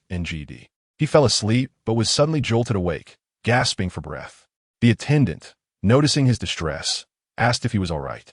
"I'm fine, just a bit of a nightmare," Xi'an replied, calming himself and offering her a smile. Her sweet voice paired with his youthful face nearly melted the attendant's heart. He could not recall the specifics of his dream, but he had felt an overwhelming sense of suffocation, as if someone had submerged him underwater. Unable to sleep, he mindlessly scrolled through his social media when he stumbled upon XNGHN's post. XNGHN shared a photo of a tall, bespectacled young man, smiling vaguely at the camera, captioned, "Here's my dog." She had also brought a small gift from T-N for GK, seeing GK online. He messaged, "KG, I brought back a little present from T-N. Could you send me your address for delivery?" GK, "Sure, thank you, LL." GK, "You should come in New Jersey sometime. I'll show you around." GL, "Sure, but I must first go to CHNGD. GDY said it's fun there, and I'm already on my way." GK shocked. "Didn't you just finish climbing T-N? Wow, are you a Special Forces soldier?" GL, "No more pretending. I'm coming clean." GK, "Really? Do you think I believe that?" GL sent a sticker of himself with X, Y, Ing, a character he adored, which was taken by a friend. GL, "Don't believe me? I have proof. Look, I know X, Y, Ing too." GK, "Ha ha ha." The more they chatted, the more energized Xi'an felt, and soon they arranged to play a game together. As they passed by, Owen caught a glimpse of the screen displaying a critical hit moment. 97, Shattered Blade 11. "What a beast!" he exclaimed, realizing GK was playing as YO. Xi'an excelled as a jungler, assisting GK's YO with mana, ensuring she secured the final blow. Riding high on his momentum with the ferocious Ing, he relished the thrill of the game. "No, he's just a friend of mine," GK internally clarified, almost a teammate. On sat beside GK, observing him play. Since Xi'an was on the train, he had muted his microphone, and GK followed suit. Despite their silence, they shared an unspoken understanding. They communicated through signals and indicators, maintaining seamless teamwork. GK even attempted to engage with the marksman, but the marksman typed back, "No need to worry about me. Just follow the jungler." They were all focused on winning, even suggesting that if it meant winning, they would be happy to serenade YO and Ing with songs of love over the public chat. They were playing in a 30-star ranked match, both using alternate accounts. GK's YO had at least a divine deer skin, while Xi'an was using the default Ing skin. Unfortunately, Xi'an was too poor for anything else. Others shared similar sentiments, telling GK, "Don't worry about us, just stick with the jungler." They were all eager to climb the ranks, believing Xi'an's Ing was carrying them. GK's YO was the one being carried, and if someone else could do it, why shouldn't they enjoy the ride? They expressed their gratitude to the support for helping them level up. Though they didn't understand why the jungler wasn't using a skin, they assumed it was a mark of high skill, too proud to need the extra 10 points of attack power. Throughout the match, Xi'an's default Ing performed remarkably well. When they witnessed Ing's smooth triple kill, the marksman could not resist exclaiming, "Dude, that was amazing. You could go pro with that Ing." GK chuckled, thinking, "What if I already am?" They had initially been speaking through the microphone, but upon seeing Xia Ling's impressive gameplay and timely support signals, they decided to keep their microphones muted, respecting the possible modesty of their skilled player. Nonetheless, they continued to share information and signal their intentions. Add me as a friend, jungler, they requested. For the sake of our team, dignity can wait. They complimented each other. Hey, you're really quick with those moves. Mid Jiang, let us be friends, and may your bond with Yo last forever. Aon could not contain his laughter, exclaiming heartily as GK was mistaken for a girl. He had realized this long ago. Yet, GK believed no one would dare to reveal the truth. The top laner directly opened his microphone, claiming the mid lane was too much of a sycophant. Yo, your performance this game was quite impressive. Could you persuade your jungler to add me as a friend? At this moment, Xiel, ever the spectator, chimed in on the public screen with, Wife, what do you think? GK, top laner, mid laner, marksman, could you please say something? Brother is inquiring about your stance. A friend request would be appreciated. Aon erupted in laughter, stating that GK had many admirable qualities as a husband, and he would gladly agree on GK's behalf. The mid laner sent blessings for the support sister and jungler to have a long-lasting partnership. The top laner remarked, your contributions are immeasurable. The 13-16 mirror this game was utterly bewildered, as the afterimages from the mirror's movements were too swift for the opposing jungler to comprehend. Upon reaching the settlement page, Aon mentioned that GK's friend was quite skilled and could potentially play professionally.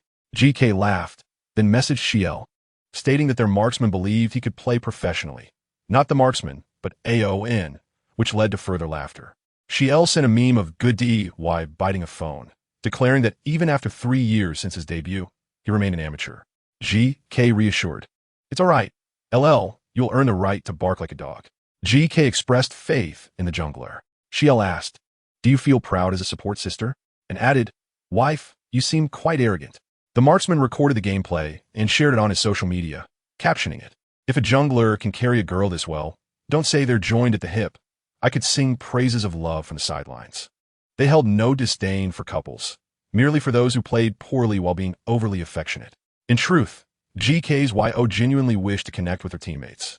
Yet they all fled in haste, driven by an overwhelming instinct for survival.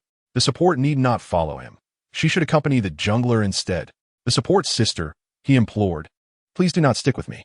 Once the video was released, it garnered considerable agreement, with comments ship-teasing the support sister and jungler. The unadorned mirror appeared aloof. Yet he called her wife and listened to her, exhibiting a blend of obedience and coolness, while Yo was quite endearing. The juxtaposition of the aloof jungler and the soft support was delightful. Chapter 27. The scoundrel Xiel's 27th day after playing a few matches. Xiel grew weary and informed GK of his intention to rest for a while. He fell into a deep slumber. In his dreams, he seemed to encounter his 17-year-old self, who, during a taxi ride, declared, I am not without prospects. I still have dreams. Xiel, you must stand upon the competitive stage. This was the anticipation his 17-year-old self had for him. He must strive to shine brightly on that stage. He poured his heart into every match, believing that love can transcend mountains and seas, and that these obstacles could be overcome. Yet at 18, Xiel found himself aboard a train to Chengdu, questioning his path. Alone with only his belongings, he remained uncertain of his future. He had exerted effort, leading his team to the semifinals. He cherished every opportunity on stage. He valued his chance, striving to sever ties with his former team. He persevered, despite the challenges, attempting to explain his situation time and again. The book stated that no chasm was insurmountable, nor were there chains he could not break. But was Xiel not trying? Was he not making an effort? Or was it merely a matter of ill fate? Chengdu was but a stop on his endless journey. The young man, dozing on the train, was unaware that fate had already orchestrated everything, oblivious to how his future would radiate with brilliance. As the train arrived in Chengdu, the announcement urged passengers to disembark in an orderly fashion. Xiel awoke groggily, realizing he had slept for quite some time. Rubbing his eyes, he collected his luggage and exited. He had booked a budget hotel online. The reviews warned that the proximity to a subway station could lead to noise, which he found advantageous for convenience. After freshening up at the hotel, he decided to venture out for a meal. Clad in a simple black shirt, he stepped outside, having noticed his hair had grown a bit long during his wash. It was originally styled with a slight fringe, but was now obstructing his view. To remedy this, he parted his hair down the middle. His face, a fashionable feature, presented an effortless allure, more striking than his usual tall demeanor. Standing at 187 centimeters, he was merely 3 centimeters shy of 188 centimeters. He was tall yet slender. Using Gouda map for navigation, he made his way to YLN Comprehensive Market. Observing the throngs purchasing Chungji spring rolls, he felt little inclination to partake, opting instead for a serving of osmanthus sticky rice lotus root. The dish was tender and satisfying, leaving him content after finishing it. Xia had never been a big eater. His appetite had diminished over the years, and his height was merely a result of genetics. His mother once mentioned that his estranged father, a scoundrel, stood at 192 centimeters. Having traveled all the way to Chengdu, he strolled about before deciding to buy a portion of cold rice cakes, but after a few bites, he could eat no more, feeling wasteful at the idea of discarding it. An unsettling feeling crept over him as he sensed the girls surrounding him, seemingly afraid he might escape. One short-haired girl exclaimed, "I knew we could corner him. That scoundrel Xiel." "That scoundrel is truly handsome," another remarked. "You all are quite impressive. How did you find him?" Upon hearing the unfinished remark about the scoundrel, Xiel immediately understood he was about to face some offline consequences. His voice, even more melodious than it sounded through screens, was soothing to the ears. While the girls had hurled insults at him online, they found it challenging to maintain that stance in person. Who could resist a handsome face and a charming voice? The allure left them entranced, and I couldn't help but chuckle at their stunned expressions. "What are you gawking at? Planning to surround me like a wooden post on the street?" His familiar cheekiness shone through. After all, he was the scoundrel. Knowing the scoundrel was coming to Chengdu, the group of girls had taken to strolling around, skeptical that they would ever find him amidst the crowd. Yet, as the morning wore on without a sighting, they began to wonder if he had altered his route or if Xi was intentionally avoiding them. In truth, Xi was not evading them. His train journey had simply been slow. The girls felt a tinge of shyness, but reminded themselves not to be swayed by good looks and to uphold their principles. One girl with long hair inquired where he planned to go next, which club he would be at, and on which platform he would be broadcasting, expressing concern over his sudden disappearance. Reflecting on the scoundrel, they noted he had not streamed in 6 or 7 days. The short-haired girl, momentarily disregarding her infatuation, asked if he had been mistreated, commenting on how thin he appeared in person compared to his on-screen presence, though his collarbones were indeed striking. The girls peppered him with questions, one even sharing the news in their group chat. "Sisters, I found a scoundrel." She included a photo capturing Xiel's nonchalant glance while being bombarded with inquiries. The candid shot, featuring Xiel in a black shirt with his hair parted in the middle, exuded a commanding aura. The moment was not staged, yet he appeared incredibly dashing, leaving them momentarily entranced. "Wow, this guy is exceptionally handsome. I swear, this scoundrel is even more attractive in person than on screen. Where are you all?" "I'm in Chengdu. I'm heading over now." "Sisters, don't let him escape. Rest assured, he won't get away. If he dares to run, we'll shout scoundrel in the street." "Ha, my dear sisters, you are truly clever. That scoundrel wouldn't run if he had any shame." "Indeed, Xia Ling mentioned he wouldn't flee, so let's see how many of us can gather." He jested, questioning how come young ladies are so fierce. "Sisters, what does fierce mean?" "Oh my, that scoundrel is actually mocking you all for being bold." Chapter 28. The 28th day of scoundrel Xia Ling remarked that it was inconvenient to speak on the street and led them to a nearby Hushang a large establishment. He encouraged them to order milk tea, but one by one, they hesitated. Xia Ling teased them, expressing his confusion at their online bravado when they criticized him, while in reality, they were so timid. The short-haired young lady was different, though, in reality. The deep-voiced scoundrel Su-yin, paired with his handsome face, left everyone spellbound. "Scoundrel, are you an idol?"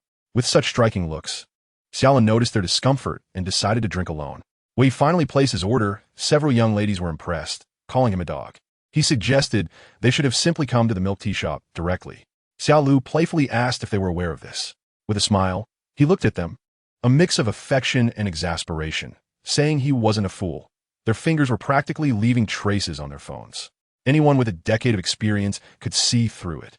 "And you, scoundrel, with a fine voice and face, why is it that your words provoke such a desire to punch you?"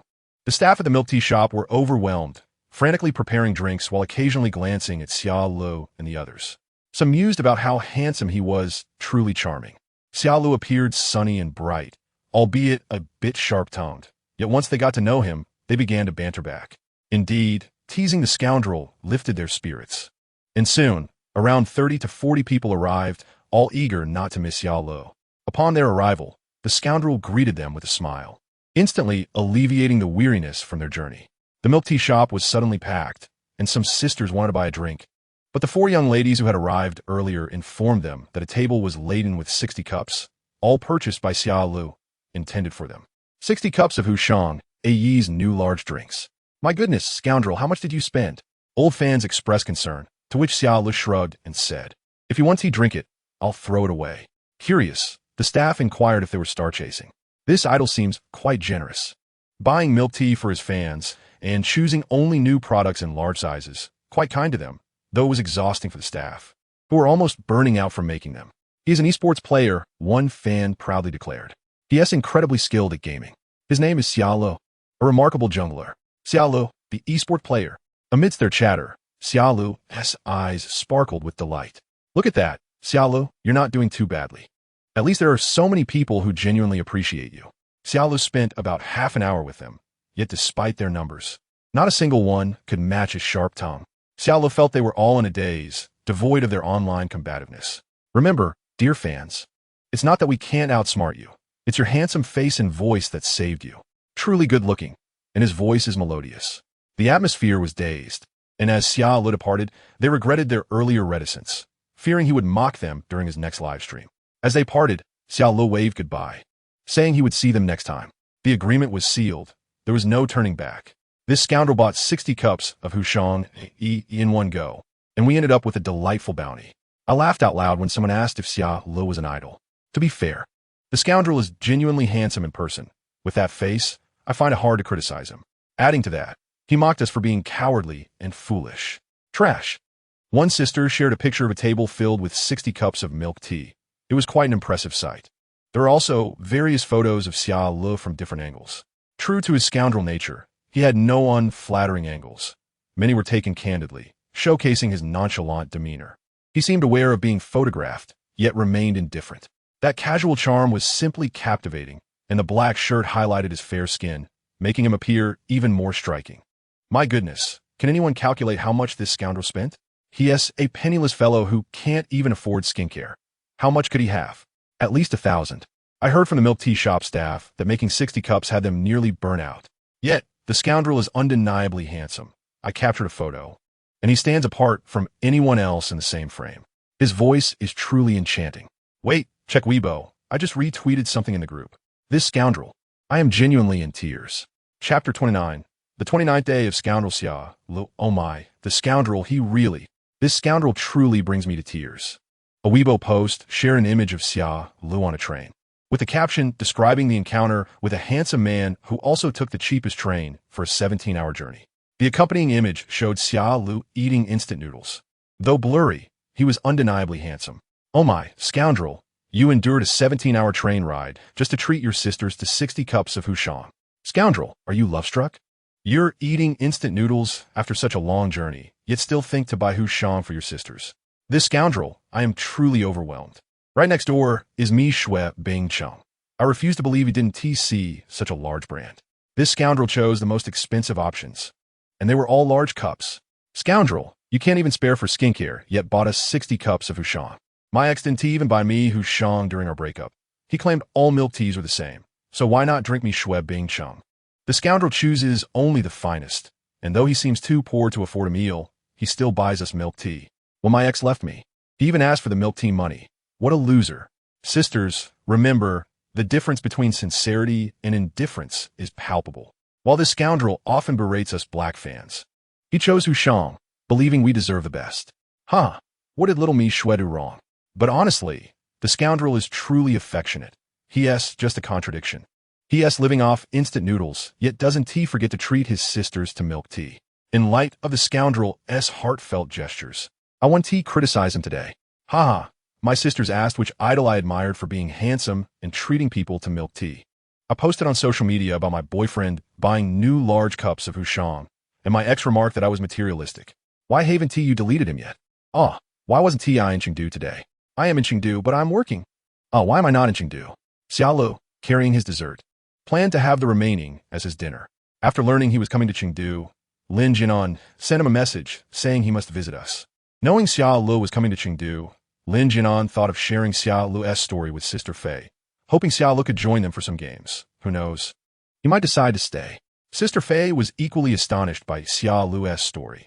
Anyone who hears about his dramatic experiences can't help but be captivated. She searched for Xia Lu's competitions and his clips from Bao Bao Ba Shi, noting that he played remarkably well. It was evident to anyone that he was skilled, a jungler capable of commanding the team, and how wonderful it would be if such talent could join them. If he truly performs exceptionally, Sister Fei is willing to offer him an opportunity. She mentioned to Lin Jianan that she would let him collaborate with Team 1 for a match to assess his capabilities. If he succeeds, a contract will be signed forthwith. A mere child, I can still protect him, she declared with the authority of a domineering CEO. The chance she grants to Xia Lu hinges upon whether he can seize it. During the evening's livestream, she overheard family members discussing Xia Li's purchase of milk tea, exclaiming that the lad must be affluent. The truth is, this boy has little money. He endured a grueling 17-hour journey to Chengdu, subsisting solely on a cup of instant noodles en route. Since Xia Lu insisted they refrain from discussing him during the livestream, they chose to remain silent about the matter, moved by his humility, vowing that when Xia Lu goes live, they would show him what it means to love fiercely. That night, Xia Lu was suddenly afflicted by severe stomach ache, writhing in pain on his bed. Perhaps it was a result of poor digestion, he mused. Reflecting on the day's events, a smile graced his lips. At 17, during his most vulnerable moments, they stood by him.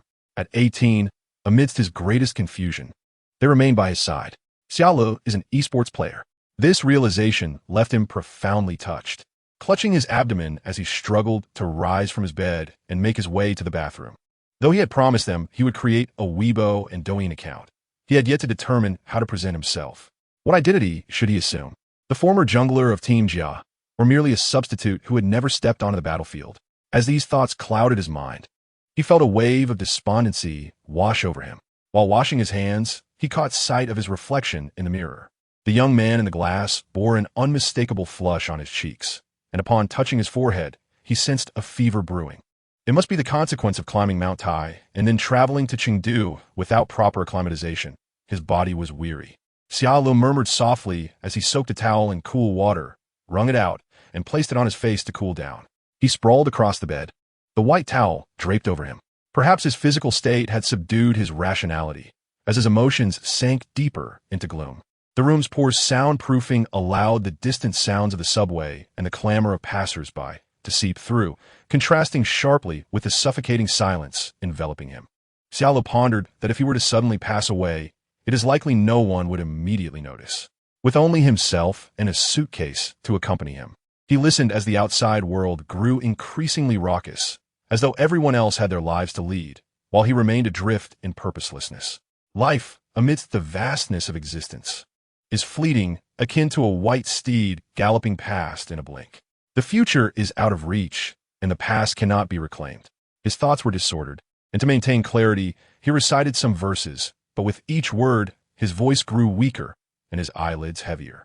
After a while lying on the bed, his consciousness began to fade, only to be jolted awake by a piercing scream. Chapter 30. The 30th day of the scoundrel Xia Lu. The scream belonged to a staff member.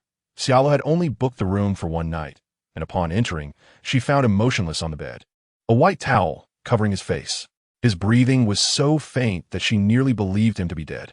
Awakened by her scream, Xia Lu was groggy, his head pounding. He tossed aside the towel and sat up, only to hear someone inquire from across the room. "Are you all right? Your face is very red."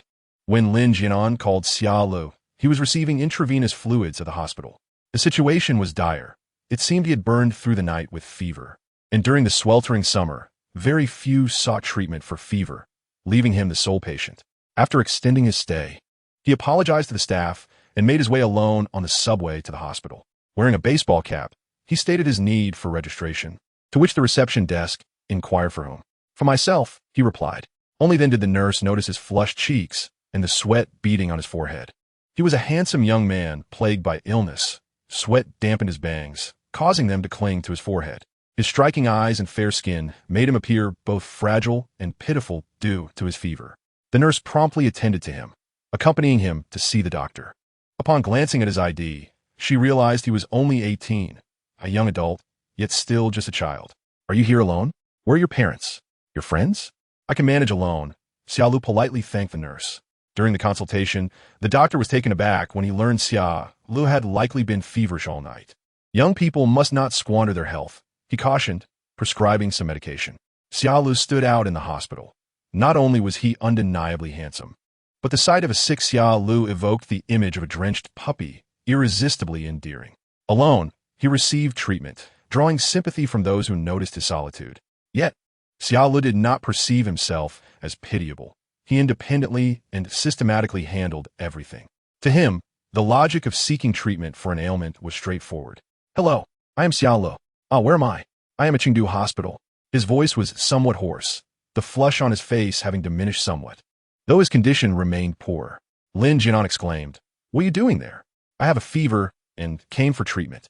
"You have a fever? How did that happen?" "My goodness, are you alone? I will come find you." "I'm fine. I've already seen the doctor," Xia Lu replied.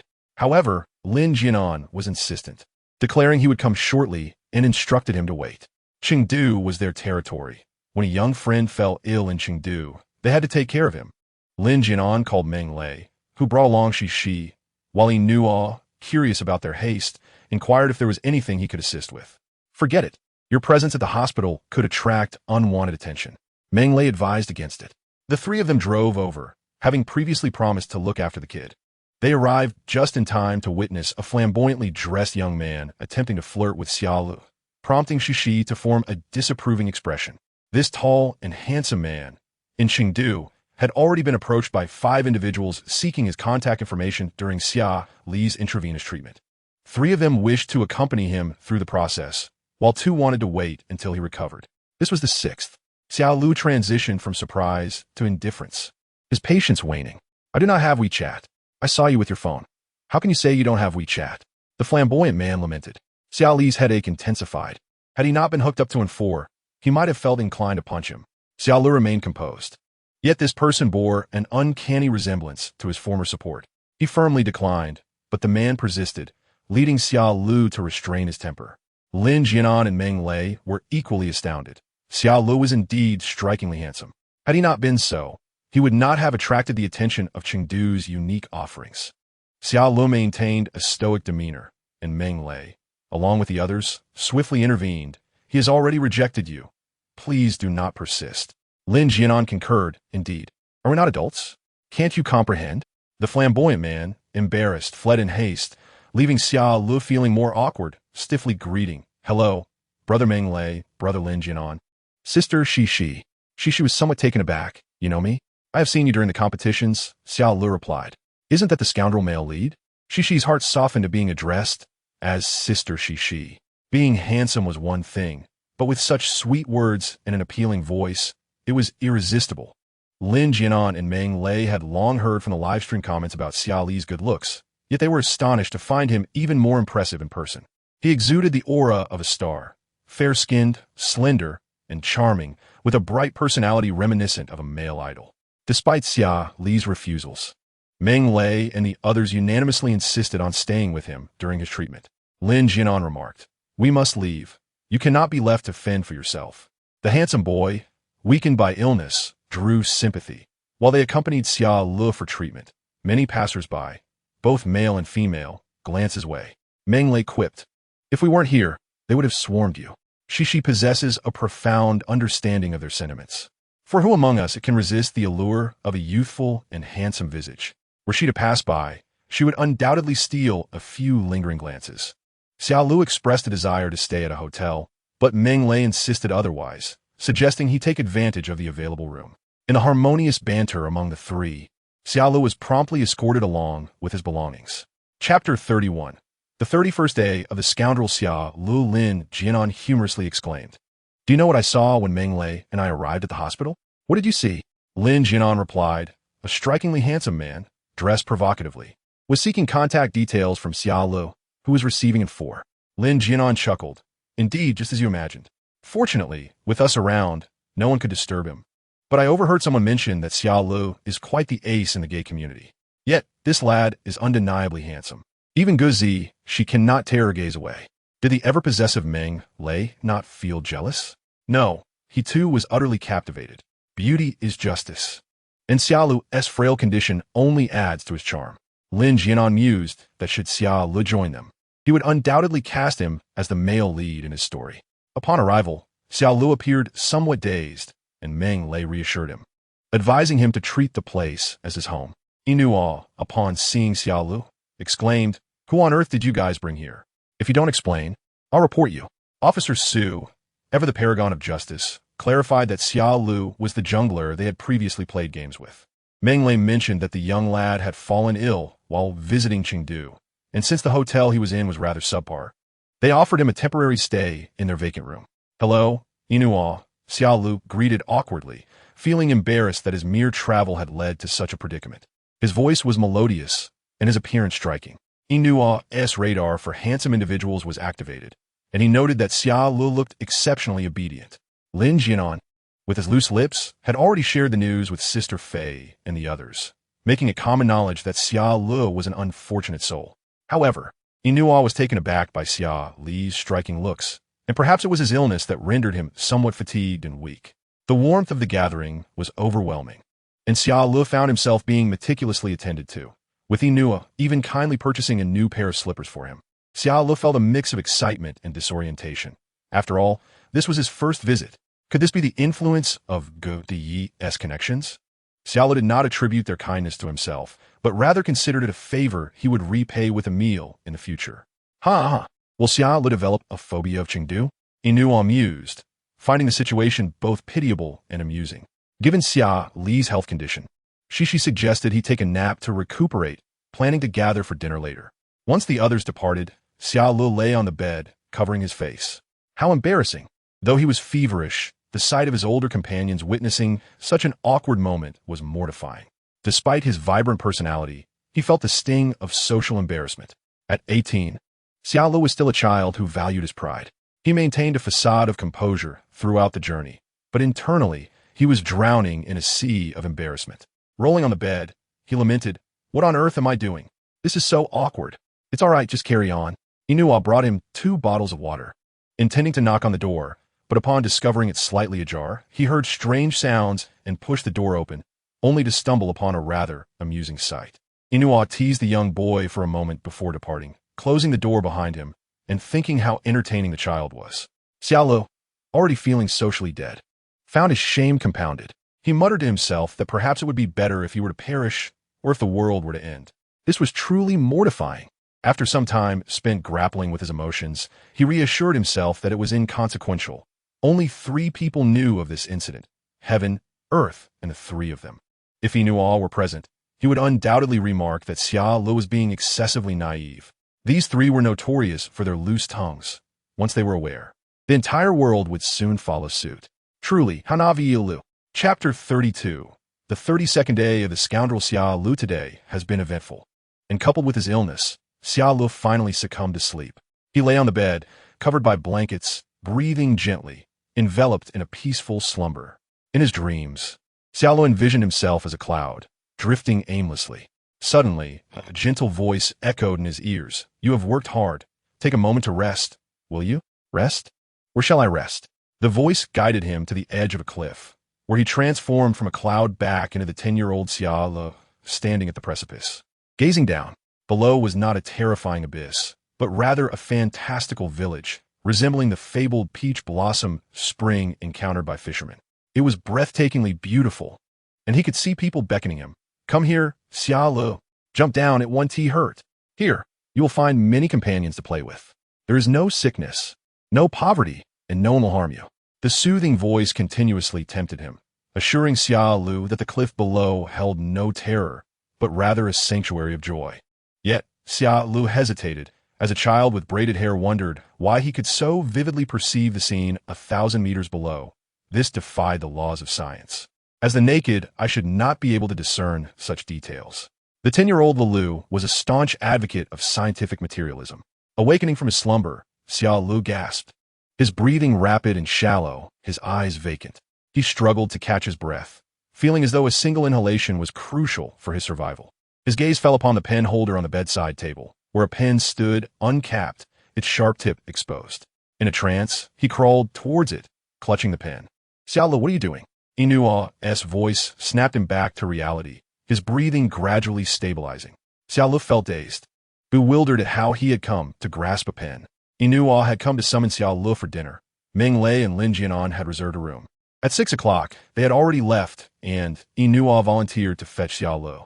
He had expected Xiao Lu might lock the door, but upon opening it, he found Xiao Lu gripping the pen tightly, his head bowed, instinctively sensing something was amiss and voicing his concern. Xiao Lu recalled that he should have been asleep and seemed to have dreamt, though the details eluded him. Confused, he questioned, "What is wrong, Inua ji?" Inua was delighted by the endearing way Xiao Lu addressed him, as the groggy boy's voice was sticky and syrupy, laced with unintentional affection. "I came to call you for dinner. They've reserved a room. Let's go eat. You should write something with that pen." Inua quickly forgot the earlier scene, focusing on the purpose of his visit. After receiving 4 fluids and taking a nap, Xiao Lu felt considerably better and swiftly changed his clothes in preparation for going out. On the way, Inua chuckled. "Xiao Lu, is your fringe intentionally styled this way?" Having just awakened, Xiao Lu's hair had grown longer. Yesterday, he had deliberately parted it down the middle, resulting in a stylish appearance. It looked remarkably cute and reminiscent of a Japanese anime character, surprising Inua to see such a fashionable fringe in reality. "Xiao Lu, stylish." Inua kindly took a photo and held up his phone for Xiao Lu to see. In the picture, Xiao Lu's clear gaze and stylish fringe made him appear quite adorable, exuding an aura of a charming, youthful lad. It was intentionally styled. My hair has simply grown. Had you not reminded me, I would have nearly forgotten. I should trim it soon. Reminded by him, Xiao Lu once again parted his bangs down the middle. Inu almost forgot how they obstructed his vision. Inua exclaimed, "I think it's rather cute. Just a moment ago, you looked so well behaved." Inua, a man shouldn't use the word cute. One should say handsome. Xiao Lu, feeling somewhat better, radiated a bright smile, appearing quite sunny and cheerful. "By the way, Xiao Lu, is your real name Xiao Lu?" Inua inquired curiously. "I heard Lin Jianan and the others refer to you as Xiao Lu, but I recall that the contestant's name differs from their given name." Xiao Lu responded, "My real name is Song Xiao Lu. My mother prefers to call me Xiao Lu because she wishes to see me. Thus I go by Xiao Lu." Inua gasped. "So that's it. I thought your surname was truly Xia." "Both Xia and Song are surnames, but Xiao Lu is easier to pronounce. Many of my friends simply call me Xiao Lu. Song is his mother's surname. Her given name is Song Songyin." On their way, the two conversed extensively and exchanged contact information. Inua found Xiao Lu quite interesting, lively, and witty. He developed a fondness for Xiao Lu and suddenly recalled that Meng Lei and the others might be live streaming soon. "If you don't wish to deal with them, just sit next to me," he suggested. Meng Lei, Lin Jianan, and Lu Jianliu all had streaming hours, and outdoor streaming was excellent for accumulating time. They were currently live streaming, mentioning only an internal gathering with a few people and child, without mentioning Xiao Li's name. They intended to stream for a while longer, waiting for Xiao Lu to arrive before ending the broadcast. However, Inua feared they might continue streaming while eating, given the end of the month was approaching, and they needed to accumulate time. The major streamers had lengthy contracts, and when Xiao Lu and his group arrived, they indeed found that the others were still live streaming, engaged in accumulating time while Xiao Lu had opened a stream himself. "No, how can outdoor streaming be merely time accumulation?" exclaimed Meng Lei. "You finally arrived. Inua, did you go to pick someone up or just for a stroll?" Meng Lei teased, while Shishi turned to Xiao Lu, asking if he was feeling better. "Much improved, Sister Shishi," Xiao Lu replied. Xiao Lu sat next to Inua and Shishi, while the latter two engaged in playful banter. Since Meng Lei and Shishi were seated beside each other, Xiao Li's voice was clearly transmitted into Meng Lei's live stream. "Is Xiao Lu a dog? I said he would definitely be invited to a meal in Chengdu by Meng Laoshe and the others. That voice clearly belongs to a scoundrel. Scoundrel's protector. I knew that this past few days of lurking in the live stream would yield results. This scoundrel promised to open a Weibo and Douyin, yet has not followed through. Striking down our scoundrel, he is a fresh scoundrel. Can Meng Laoshe call this scoundrel to go live?" Lele, when Sister Shishi just asked about his health. "Is he unwell? Did my boyfriend treat me to bubble tea? Is Xiao Lu all right?" Since they mentioned dining together and heard that Xiao Lu seemed unwell, the audience grew anxious. Although Xiao Lu requested they refrain from discussing him in other people's live streams, they could not reach this scoundrel. During their meeting the previous day, The sisters in the group remarked how thin Xia Lu appeared in reality, having climbed Mount Tai like a special forces soldier for 17 consecutive hours. They worried the scoundrel was overexerting himself. Chapter 33. The scoundrel Xia Li's 33rd day. Is the scoundrel all right? I heard Sister Shishi ask if he was sick. I heard that Meng Lei and the others went to the hospital this morning. Were they looking for Xiaolo? I activated my network. My third aunt works at a hospital near Xiaolo, and I asked her to inquire if a super handsome boy around 18 came in today. She's asking the nurses. Sisters are incredible. Xiaolo can't really be ill, can he? Is he not eating properly? He is far too thin. His waist is even slimmer than mine. Scoundrel, big liar. He said he would open a Weibo and still hasn't. Sisters, my third aunt got some information. A handsome patient with a fever came in this morning, and he was alone receiving in 4. I sent my aunt a photo of Xiao, and she's still asking, what? He has a fever? In the scorching summer of Chengdu? Oh my, the scoundrel went alone for in 4. Sisters, is it really Xiaolo? I got the confirmation. It is him. The nurse said she remembers distinctly that he had a fever all night and came alone to get treated in the morning, with an unusual flush on his face. She saw that Xiaolo was young and accompanied him to see the doctor. Oh my, after burning all night, is this scoundrel still alive?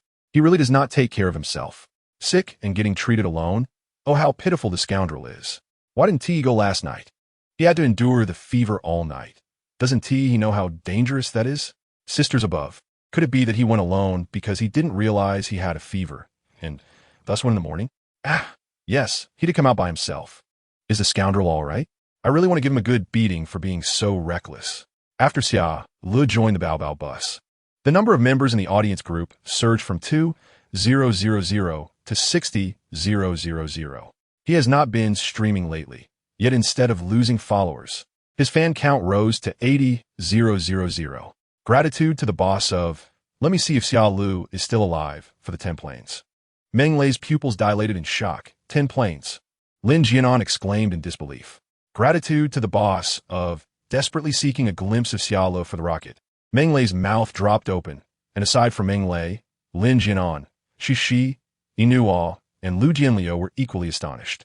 Apart from Meng Lei's live stream, Lu Jianliu's stream was bombarded with gifts, all thanks to the demand of, let me see if the scoundrel Xiaolu is alive. Oh my, are they out of their minds? The audience barely typed any comments. They directly showered gifts. The financial capabilities left everyone stunned.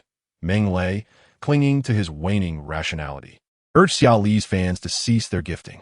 They were bewildered. Previously, Lin Jianan had mentioned Xia Li's situation, and he felt quite sympathetic towards him. Before Xia Li's arrival, they had agreed not to mention him. Gratitude to, let me see Xiaolo for the planes. They were all in a daze.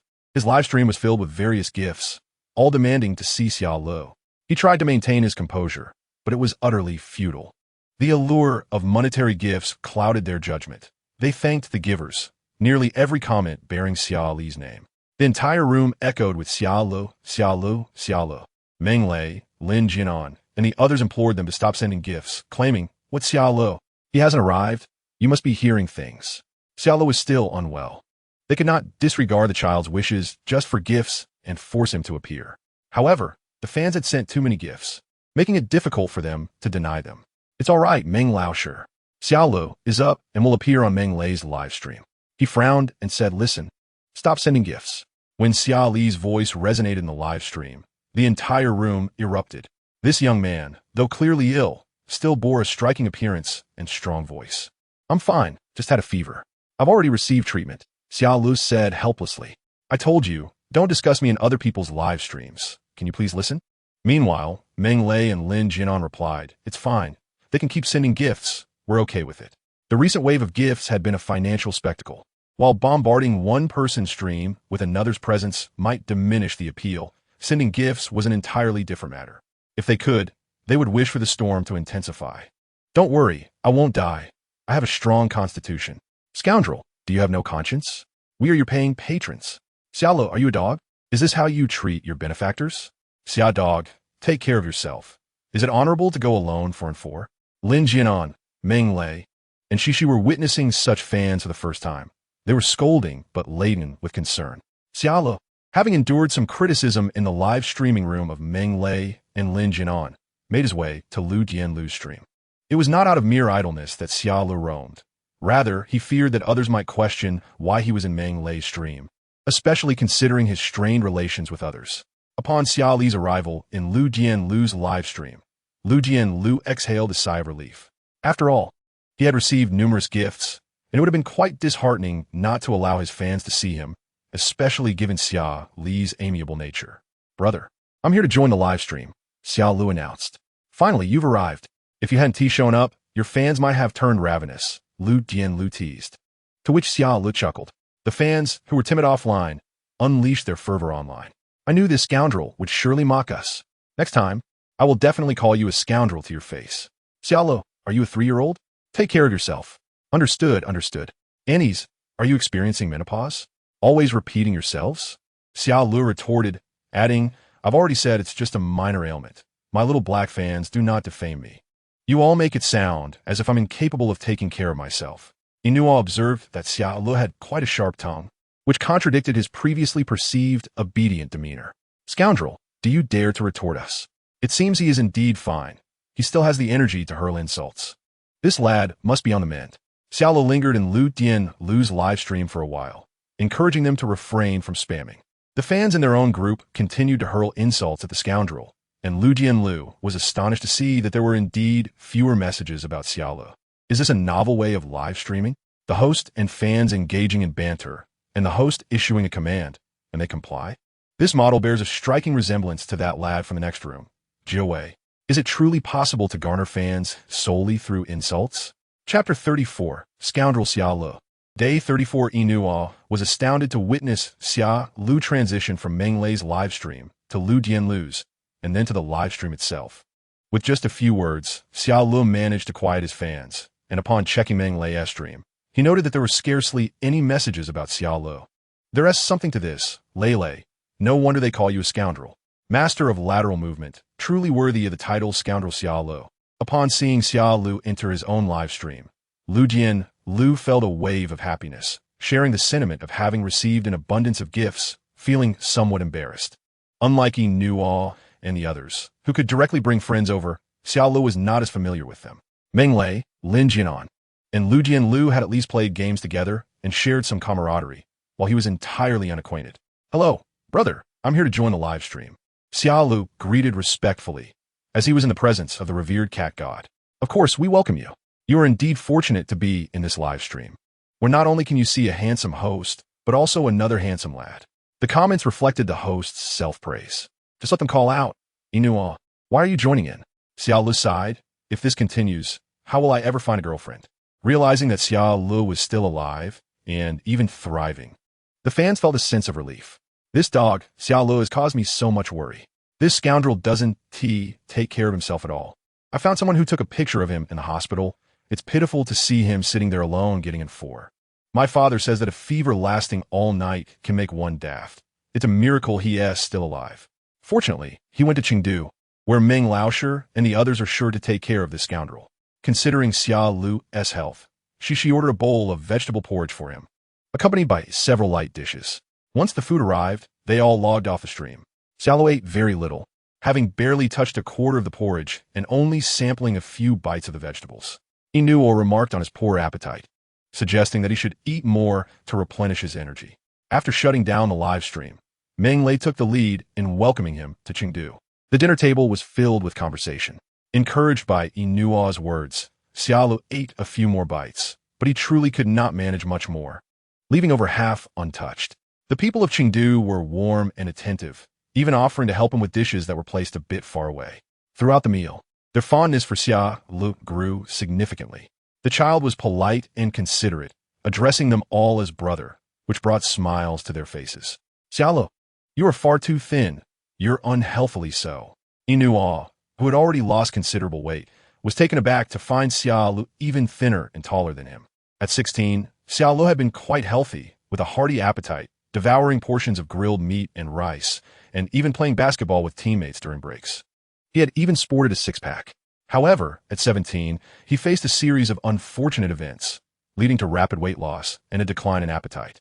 To save money, he often bought one meal and made it last the entire day, skipping breakfast and saving leftovers for dinner. Eventually, he grew too lazy to buy food and resorted to purchasing bread and biscuits online, tearing open a pack whenever hunger struck.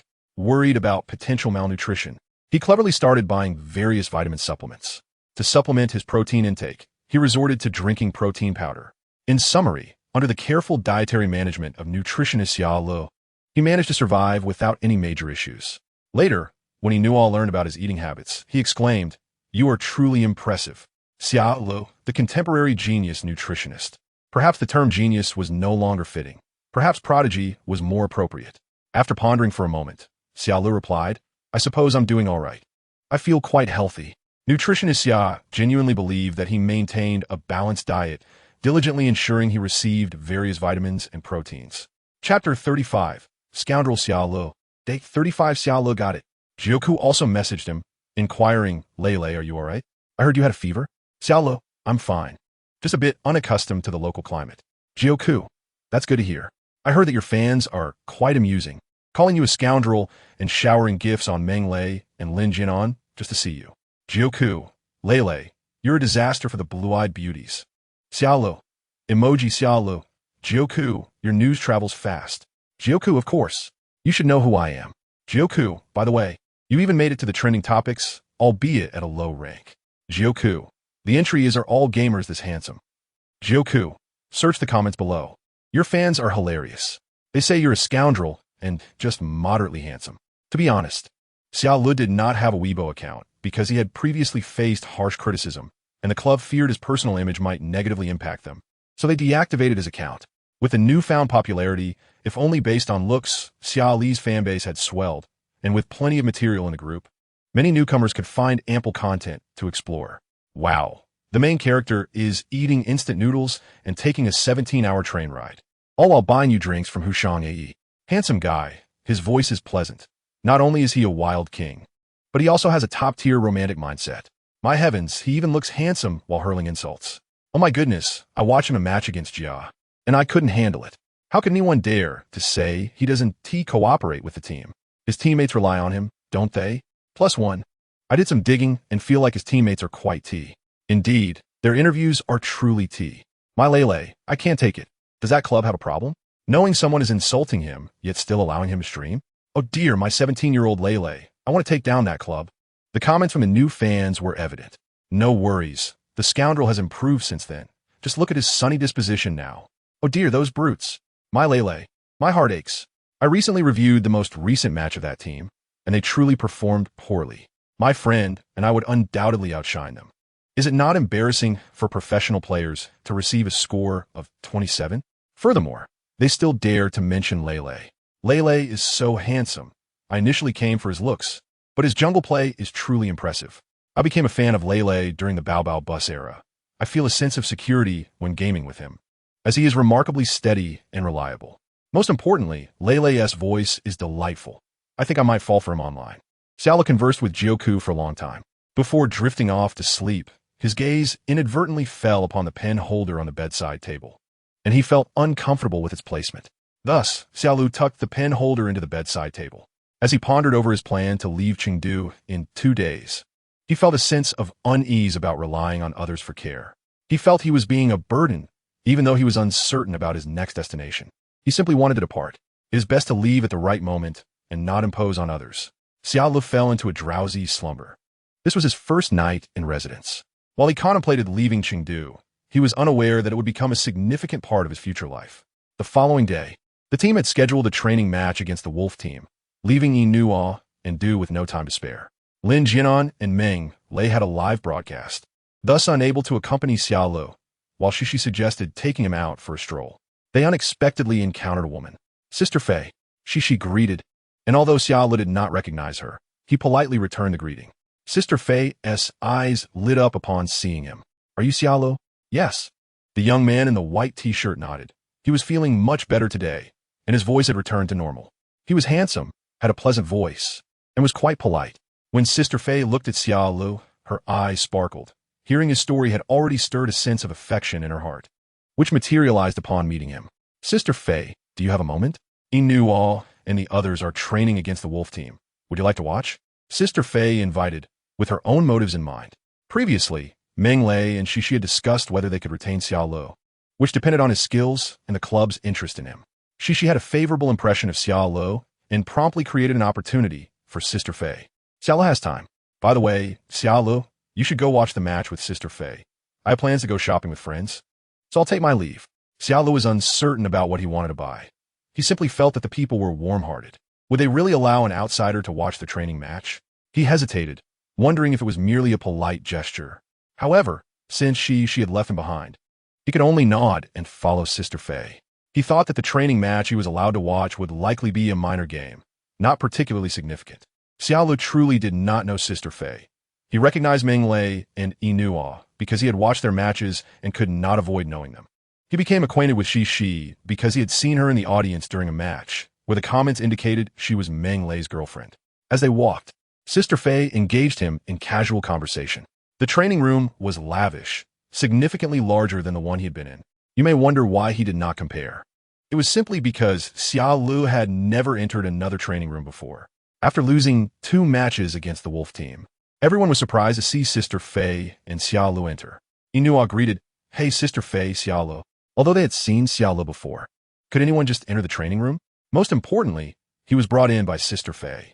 Sister Fei inquired about the situation from the coach, who informed her they had lost 2 matches. The atmosphere in the room grew a bit silent. Sister Fei asked how many matches they had played in total. The silence lingered in the training room. Xia Lu sensed their quietness and felt somewhat anxious. It was akin to visiting a friend's house, only to find their parents scolding them. An uncomfortable situation, neither here nor there. As Xia Lu contemplated finding an excuse to leave, Sister Fei said, "Xia Lu, why don't you sit down and play a match?" Upon hearing this, the entire training room turned their attention towards them. Xia Lu was completely taken aback. Me? Play? In an instant, everyone had thoughts racing through their minds. What did this mean? Was Sister Fei genuinely angry, or was this a trial? But a trial against the Wolf team? Sister Fei had little confidence in Xia Lu winning against the Wolf team, especially after 2 losses. She merely wanted to see if Xia Lu was a mere decorative player, although he had indeed showcased skill in the Bao bus. She wanted to ascertain if he possessed the strength of a professional player. Xia Lu was uncertain of Sister Fei's intentions, but the Wolf team was urging them to start the next match. Sister Fei encouraged him to perform well. Seeing Xia Li's tension, Inua remarked, "If they called you to come, then just come. Stop hesitating." As Xia Lu sat down, he still felt a bit confused. Wasn't he just there to watch the match? Why was he now expected to play? Did Sister Fei wish for him to experience the gaming atmosphere? This was exceedingly generous, allowing someone to participate in a training match. Deep down, Xia Lu harbored the thought of whether they might consider him, but he forcefully suppressed it. As others in the team had said, no one would want a substitute jungler who had never even played. Not having expectations meant not facing disappointment. Xia Lu reminded himself to remain grounded. However, his heart raced with anxiety. Sitting in the original jungler's position, he gripped his phone as the coach began selecting heroes. The coach asked Xia Lu if he could play Pei Qinhu. "Can you pick him?" Yes, Xia Lu nodded. As long as it was a match, he would give it his all, even if it was merely a game tossed to him as a joke. The selections included Zhong Kuei, Zhao Huaizhan, Gan Jiang Mo Yi, and Shang Wanwaner. Xia Lu chose Charlotte, Pei Qinhu, Haiyu, Jiao Luo, and Tai Yizhenren. The Wolf team selected Qiao, Lu Bandashur, Chao Chao, and Xiangyu. They opted for Su Lai, Guya, Ying Zheng, and Zhu Yujing. This lineup was relatively favorable. Jiao Luo fared well against Guya, and Tai Yizhenren provided additional resources, making for a smoother development. The early game began normally, but the opposing team aggressively invaded his jungle, yet Inua did not assist him in securing the area. The top lane was passive, unable to farm effectively due to the enemy support's interference. When Haiyu noticed the invasion in his jungle and the top lane being pressured, he attempted to disrupt the enemy jungle, but the opposing mid laner also arrived. After clearing the lane, Inua invaded the enemy jungle to disrupt their farming. Everything seemed routine at the start, yet Xia Lu felt things were somewhat chaotic. There appeared to be a lack of coherent team communication. It could also be that his replacement of the original player led to an unnatural flow of communication.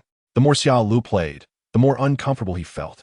It was not that his teammates were lacking in skill, but rather that the enemy was operating cohesively while their side felt fragmented. The strength of the Wolf team indeed surpassed the capabilities of Jia and Bao Bus. Xia Lu could see that the team relied heavily on the marksman, which hindered Inua's development and playstyle. However, This approach would make them very vulnerable to targeting Inua, reducing the team's margin for error. As the match progressed, they found themselves in a losing position. Xia Lu also realized that the aggressive support often overlooked Inua during offensive plays. The other two players sometimes seemed lost, as if unsure of what to do. It was chaotic, truly chaotic. He was supposed to lead, but he was also trying to follow the marksman while thinking about initiating team fights and directing the strategy. Inua, due to his high economic status and being a marksman, had to operate cautiously, as all the enemies were aiming to eliminate him. The current situation revealed that everyone was busy, yet no one knew what they were busy with. As they continued to fall behind, Xia Lu's brow furrowed tighter. While pushing a lane, they engaged in a team fight at the Dragon Pit, resulting in a 2-for-2 trade. But it was not worth it, as the enemy secured the dragon. Now, both side towers had fallen, and the mid-tower was critically damaged. Xia Lu's low economy hindered his damage output. He realized that several skirmishes were unwinnable. However, he wondered if it was inappropriate for him, a temporary player, to dictate the game.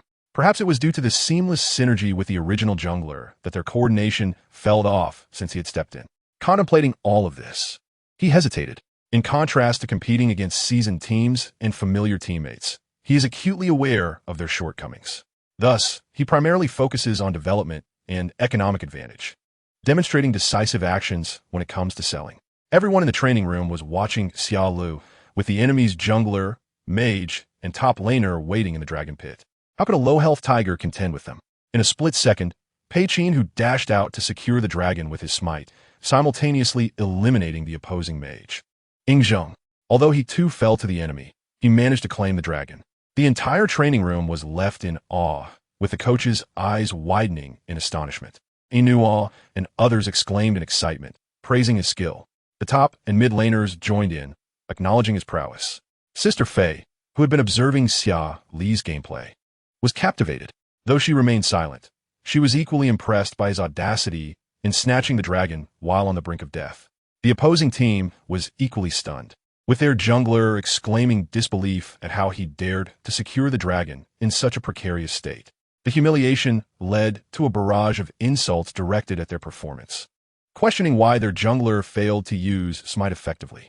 The mid laner, Zheng Yi, faced criticism for not participating in the team fight. Despite securing the dragon, their situation remained dire. Xia Lu, taking the game seriously, yearned for victory, but chaos ensued on their side. Eventually, he could no longer restrain himself and asked, "Brothers, would you follow my lead?" Chapter 37. The 37th day of the scoundrel Xia Lu. "Everyone," exclaimed Inua, bewildered. "What are you planning, buddy? Are you getting ahead of yourself?" The tension in the room was palpable as Xia Lu boldly claimed the right to lead. Initially doubted, the team recognized that without Xia Li's dragon steel, their previous attempt would have faltered. With a collective nod, they acquiesced to his command. Xia Lu, grateful, began to issue directives with precision. He instructed each player on their roles, timing for engagements, and retreat strategies. His speech was rapid yet articulate, capturing the team's attention as they focused intently on his guidance. With Xia Lu at the helm, the burden on the team lightened significantly. He deftly monitored the map while jungling and pushing lanes, alerting teammates to potential ambushes. After the enemy secured the dragon, the atmosphere shifted dramatically. The Wolf team seemed to have tightened their formation, executing team fights with newfound stability, as if they had undergone a collective transformation. The 5 players were fully immersed in the game, their synergy improving significantly. Sister Fei discerned that under Xia Li's leadership, the team's performance elevated. His words flowed swiftly, and his fingers danced across the controls with remarkable speed. Truly, he was a man capable of turning the tide in battle, and Sister Fei felt admiration swell within her.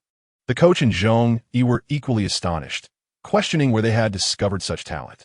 Could a support player truly lead? As Xia Lu scrutinized the map, he noticed the enemy was targeting Inua. They could retreat, but their economy was solidifying, allowing for a potential fight. "Engage if you can," he shouted. The support initiated the attack, while the mid laner positioned for damage output. Xia Lu directed his teammates to be wary of Ingzheng's position, reminding them to maintain their formation. His pace was rapid yet clear, and the ensuing battle was pivotal, with everyone on high alert. Jiu Jing eliminated Haiyu, but upon emerging, no one was available to follow up, allowing Jia Luo and Pei Qin who to execute a swift kill. Although Xia Lu and Haiyu fell, the enemy team was wiped out, resulting in a significant victory. With only the support remaining, the Wolf team couldn't defend their crystal, leading to a triumphant conclusion at 23 minutes and 19 seconds. Afterward, Xia Lu confidently requested to continue leading. Despite feeling nervous, he impressed everyone with his strategic insight and technical prowess, earning him the label of a genius. Sister Fei and the coach were astounded at how he stepped up during a challenging match, effectively guiding the team. Regardless of whether the Wolf team had underestimated them, Xia Li's performance was undeniably exceptional, calm, decisive, and skillful, with an appealing demeanor and pleasant voice. Was he truly a prodigious jungler sent from above? Xia Lu set his phone down, preparing to rise, content with having played a match. However, Sister Fei insisted he play another. Xia Lu, he was caught off guard as the coach announced they would proceed. With Sister Fei's support, they aimed to assess his consistency, wary that a single game might have been a fluke. When pressed back into the chair, he felt bewildered. Could it be that they intended to secure him for a more significant purpose? Shaking off the thought, Xia Lu sat resolutely, approaching the match with his usual seriousness. Having won against the odds, the Wolf team was left bewildered, questioning whether they had switched players, as their early and late game styles were starkly different. The fourth match commenced, and the enemy played with a newfound caution, yet Xia Lu continued to lead. He exerted considerable effort, but they ultimately lost, as their coordination fell short compared to the Wolf team. Despite several of Xia Li's commands resulting in poor engagements, the opposing team exploited their weaknesses ruthlessly. Xia Lu wished to intervene, but their synergy was still developing. Ultimately, they succumbed to defeat, a result that felt inevitable given the Wolf team's renewed focus spurred by their prior loss. Inua recognized the intensified competition, noting the heightened difficulty of the match. Xia Lu, however, felt a tinge of disappointment, believing he had squandered an opportunity. Losing was simply losing, and he refrained from justifying his performance. A wave of despondency washed over him, though to others, his gameplay was commendable. Inua firmly believed Xia Li's retention was essential, as he had showcased remarkable skill in training matches. While their coordination required improvement, it was a matter of time and practice. In the eyes of his peers, Xia Lu was a celestial talent in the realm of junglers. Chapter 38. The 38th day of the scoundrel Xia Lu. Despite the loss, Xia Lu appeared unchanged, though his fingertips trembled slightly. Rising, he softly apologized for the defeat. All eyes turned towards him in disbelief. They could clearly see his brilliance. Xia Lu pondered that perhaps he had not seized the moment. The slender youth stood there, still processing the recent failure, a wave of helplessness washing over him. Though he wore a smile, his eyes betrayed a sense of disappointment. He felt as though he could not even win a training match. Xia Li's spirits plummeted, a suffocating sensation enveloping him, as if he could scarcely breathe. The atmosphere felt decidedly amiss, and Xia Lu found himself perplexed by his own peculiar sentiments. What was he imagining? He had already accomplished so much. Inua wrapped his arm around Xia Li's shoulder, saying, "Lulu, I owe you a champion jungler." Xia Lu responded, "What are you talking about? Are you being overly modest?" He too placed his arm around Inua's shoulder, acknowledging that this fellow was indeed being modest. As he had played exceptionally well, Xia Lu chuckled and said, "If Fei Jie is fine, I'll take my leave." He realized that his emotions were slightly askew, his mind consumed by thoughts of his poor performance and the missed opportunity. Fei Jie had allowed him to play a couple of matches, presumably based on recommendations from Meng Lei and Lin Jianan, and he now understood that Shishi Jie was likely creating opportunities for him intentionally. He felt he had let them down. A loss is simply a loss, yet Xia Lu felt engulfed by negativity. He was not inherently a pessimistic individual and would not allow a single failure to define his worth. Thus, Xia Lu found it strange and endeavored to maintain a composed demeanor. He steadied his breathing, anxious to leave due to the oddity of his situation. "Xia Lu, you truly are incapable. When given a chance, you fail to seize it. Xia Lu, a loss is a loss. Accept your fate." The onslaught of negative emotions battered him, rendering him unable to hear what others were saying, his surroundings a cacophony as he wrestled with the turmoil in his mind. Losing one match did not equate to losing a lifetime. Had he not given his all? Why was he feeling so despondent? "Xia Lu, Xia Lu." Inua noticed something was amiss and repeatedly called his name. Others soon recognized Xia Li's distress. He sat in silence, his eyes somewhat vacant. Fei Jie also detected his unusual state, calling out, "Xia Lu, Xia Lu." As the calls persisted, Xia Li's gaze gradually sharpened. He attempted to smile to reassure them, but his eyes fell upon the fruit knife on the table, a surge of impulse urging him to dash toward it, though his rationality held him back. However, his emotions and body felt uncontrollable. Inua sensed a foreboding as he followed Xia Li's gaze to the fruit platter and knife. With the reflexes of a top-tier marksman, he sprinted over, snatching both the platter and knife away. Upon realizing there were no harmful objects in sight, Xia Lu exhaled in relief.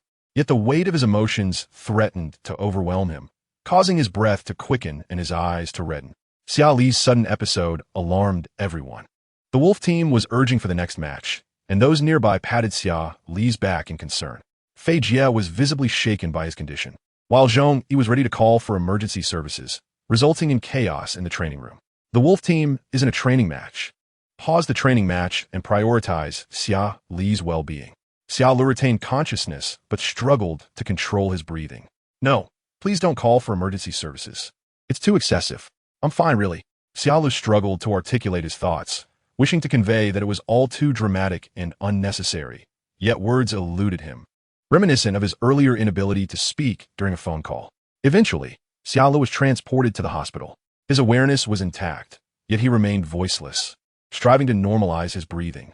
Fei Jie and Inua accompanied him to the hospital, and Xia Lu felt mortified, wishing to implore them to release him. Insisting he was fine, he regulated his breathing, the absurdity of the situation sinking in as they reached the hospital entrance. By then, he had already composed himself, and, able to speak, quickly grasped their attention, proclaiming, "I'm fine, truly, I'm fine." Inua exclaimed, "You finally regained consciousness." Xia Lu retorted, "What did I ever pass out?" As he explained that he was indeed all right, and that was an old issue, he apologized for startling them and causing them trouble. At this point, Xia Lu had essentially recovered, appearing much as he had prior, save for some lingering breathlessness. Nevertheless, the trio insisted on accompanying him for a medical consultation. Reluctantly, Xia Lu conceded, feeling that he truly had no significant issues. "No issues? You nearly collapsed in the training room." They insisted. "We must have you examined." Fei Jie stated with a serious expression, while the other two firmly led him along. On the third day of Xia Li's visit to Chengdu, he found himself back at the hospital. Initially assigned to the respiratory department, the doctor posed numerous questions before gravely suggesting a transfer to neurology. Once in neurology, the physician inquired extensively, ultimately suspecting, "Have you ever consulted a psychologist?" Xia Lu, taken aback, had always prided himself on being cheerful and optimistic, standing speechless.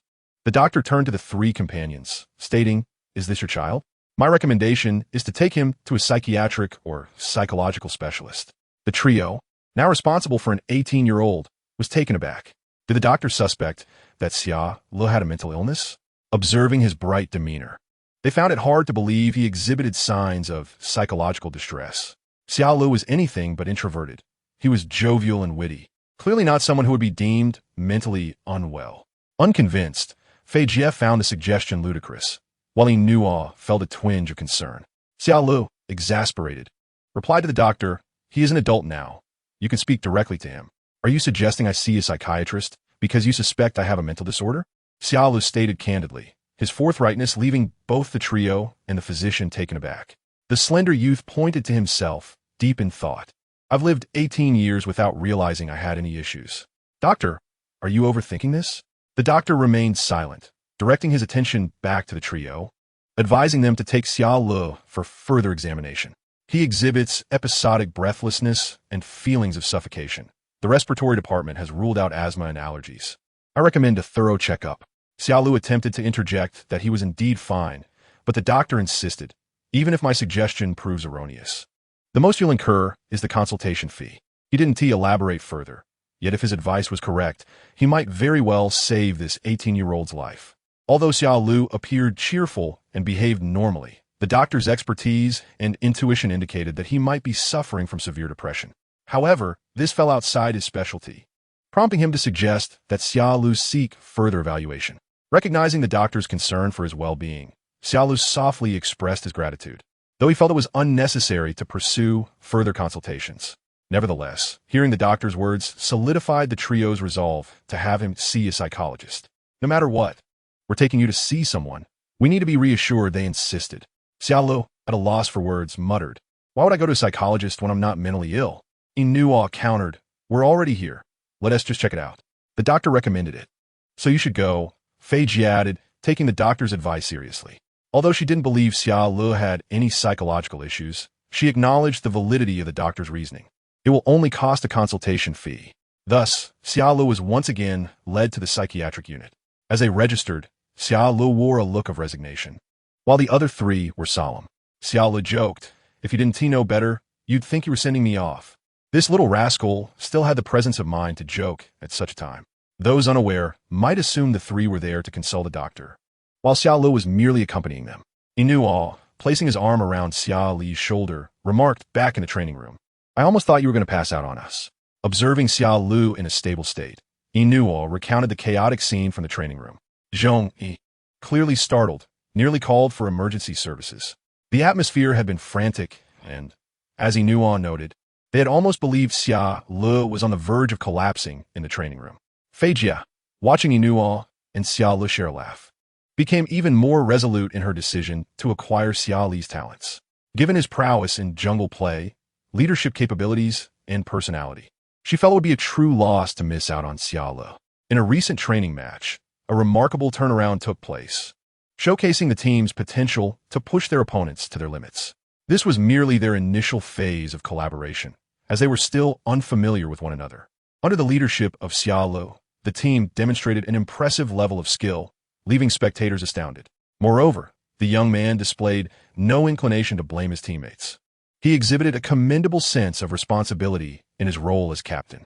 In the second match, despite a slight misalignment in teamwork when Xia Lu initiated a team fight, he remained composed and reassured his teammates, emphasizing the importance of seizing future opportunities. His emotional stability, decisive command, and technical prowess make him an exceptional jungler, a rarity indeed.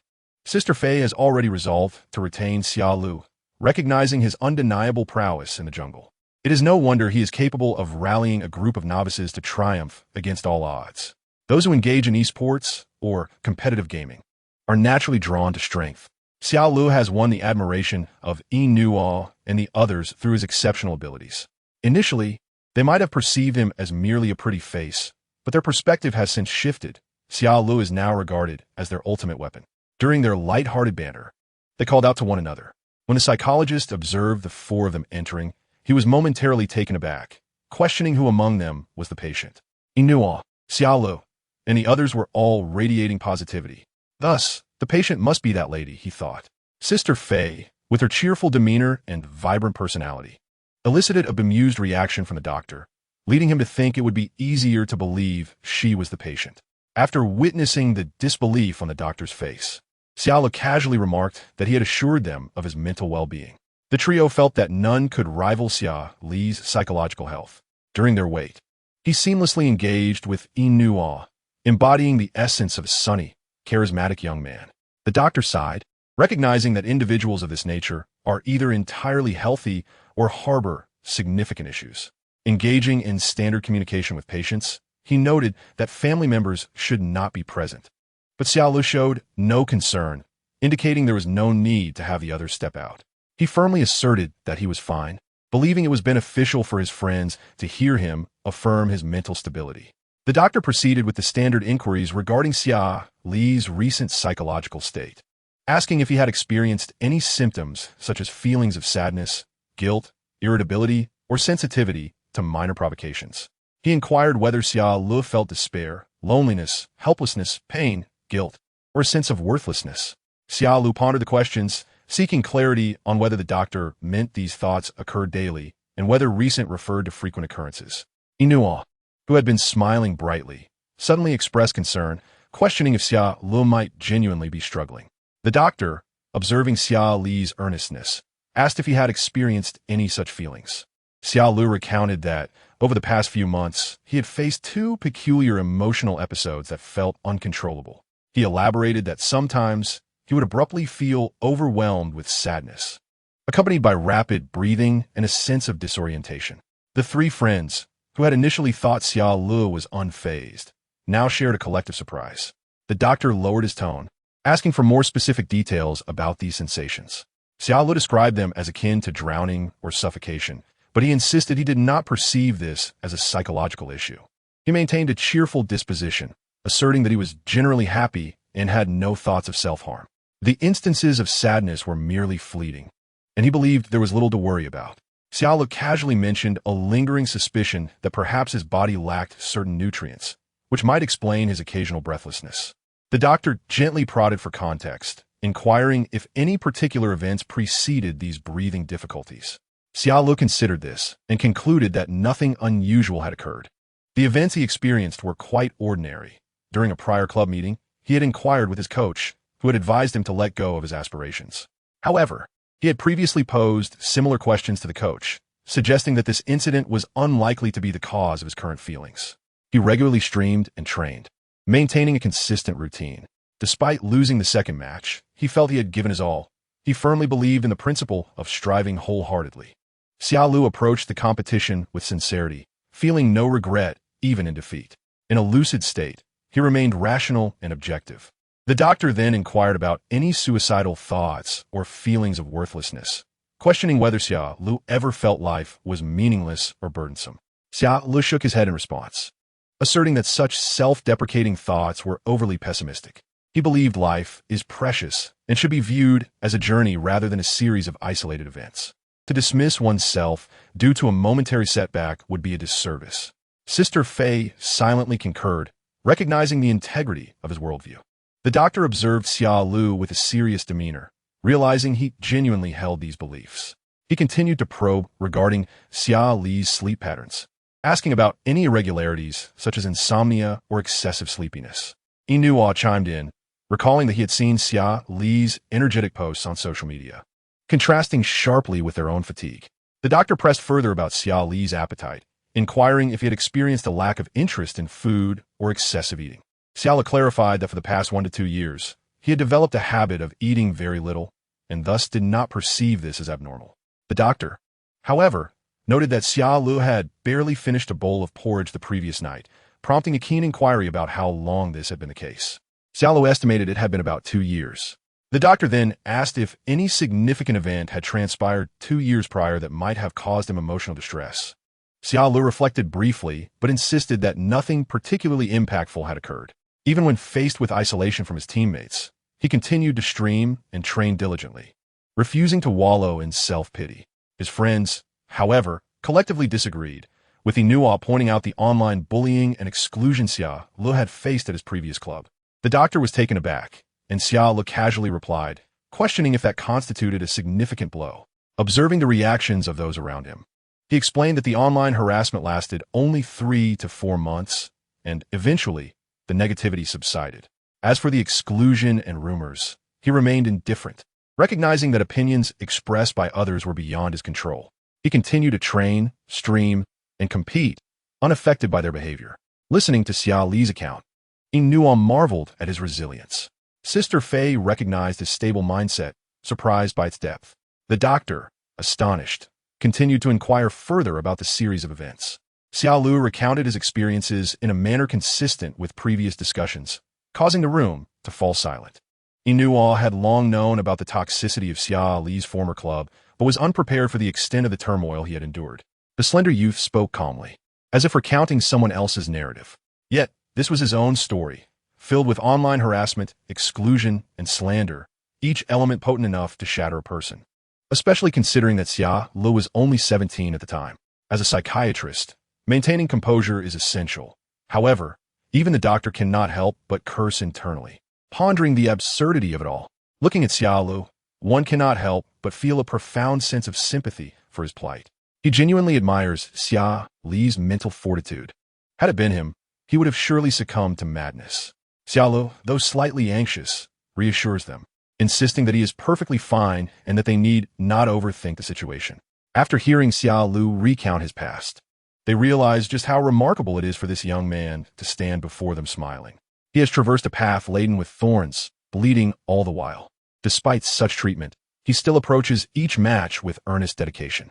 In this moment, a deep respect emerges from everyone present, and Sister Fei feels an increasing compassion for Xia Lu. Once he finishes speaking, the doctor also regards Xia Lu with a tinge of tenderness. Yet he astutely detects a crucial detail. Xia Lu, have you ever discussed the incidents that occurred with your family? Chapter 41. The 40th day of the scoundrel Xia Lu. The doctor poses numerous inquiries to Xia Lu, but within his narrative, the absence of his parents is conspicuous. He does not even mention them. Whether discussing online bullying, ostracism, or other matters, Xia Lu never alludes to the involvement of his mother or father. This peculiarity causes the doctor to feel a sense of tension in Xia Lu after the questioning concludes. Xia Lu hesitantly responds, "Is that really important?" "Of course it is." The doctor discerns that Xia Lu is the type of child who speaks truthfully, and after a brief pause, he inquires, "May I know about your family background?" The previously loquacious Xia Lu falls silent, awkwardly chuckling. "My mental health has always been quite stable. As I mentioned earlier, those matters do not affect me. I am simply living my life as it is meant to be lived." The doctor gazes at Xia Lu gently and asks, "Is it inconvenient for you to discuss?" "Not really. It's just that I fear it might come across as if I pity myself." Xia Lu does not wish to evoke pity. He possesses a resilient spirit. He understands the unpredictability of life, and as he stands alone, there is little to fear. He can even smile and wish his mother well in her pursuits, not because he cannot speak of it, but because he does not desire to be seen as a figure of pity. "Should I leave?" Xia Lu glances at those who care for him and then at the doctor, suddenly feeling that everything is not as dire as it seems. "It's nothing really. There's no need to step out. It's not a major issue. His father is merely a scoundrel he has never met, and his mother bore him out of wedlock. Since childhood, he has been branded as a bastard, called a burden, and urged to be sent away." Xia Lu recounts all of this to the doctor in a nonchalant manner. The doctor then asks, "And what about your mother now?" Xia Lu replies with a sense of relief. "She should be living quite happily." "What do you mean by happiness?" "She has found a loving husband and has a child that is a product of their love." On one of Xia Li's 18th birthdays, he receives an anonymous message containing a photograph. In the image, his mother is adorned in a wedding gown, radiating joy. The doctor inquires, "Did you approve of her marriage?" Xia Lu responds matter-of-factly, "Of course, I support her. She has endured much, and ultimately, it is her choice. Regardless of my opinion, the power lies with her." The trio feels a wave of discomfort wash over them. The doctor inquires, "Do you still maintain contact with her?" Inuo feels a chill in his heart as he recalls the day he sought out Xia, finding him sitting on the bed, gripping a pen tightly. No matter how Xia Lu frames it, he genuinely believes there are psychological issues at play. 17 was a difficult year for Xia Lu, everyone thinks. Reflecting on his troubling experiences, the doctor studies Xia Lu intently. Xiao, somewhat awkwardly, jokes, "I told you, discussing it will surely make me seem pitiful." Yet he does not perceive himself as such. Rather, he finds life to be quite fascinating. There are competitions to partake in, friends to cherish, and occasional live streams. Life is indeed interesting. Xia Lu beams. "After the contract termination, I went to Taishan, and now I am in Chengdu. I have seen landscapes I have never encountered before, and I am genuinely happy." Inuo is in awe of Xia Li's resilience, exclaiming, "You truly are remarkable." Sister Fei gazes at him with affection, while the doctor seems to have something to convey to Xia Li's relatives. Xia Lu notices the doctor's hesitance and asks, "Doctor, do you think I have a problem?" The doctor, meeting his sincere gaze, appears somewhat helpless, having observed the doctor's struggle to articulate his thoughts. Sister Fei suggests they step outside, and Inuo promptly ushers Xia Lu away, who protests, "No, doctor, I truly am not ill. Please do not drag me along. It is quite unnecessary." The doctor observes that Xia Lu likely suffers from a form of depressive disorder characterized by emotional detachment. Could he potentially exhibit self-harming tendencies? Sister Fei queries. The doctor replies, in a state of clarity, he likely would not, but during moments of confusion or when overwhelmed by negative emotions, he may succumb to unconscious reactions. He notes that Xia Li's account carries a deeply personal perspective. Are there witnesses to his episodes? I require some objective evaluations. The doctor and Sister Fei analyze the situation, noting that given Xia Li's character, he trivializes online harassment, while his descriptions of emotional distress include rapid breathing and feelings of despair. The doctor remains skeptical of Xia Li's narrative. Sister Fei recalls moments of severity when Xia Lu appeared vacant, breathing rapidly as if he were oblivious to his surroundings. Thinking back, Sister Fei remembers Inuo clutching a fruit platter and a knife, prompting her to message him. Sister Fei, the doctor inquired if Xia Lu has self-harming tendencies. Have you observed anything?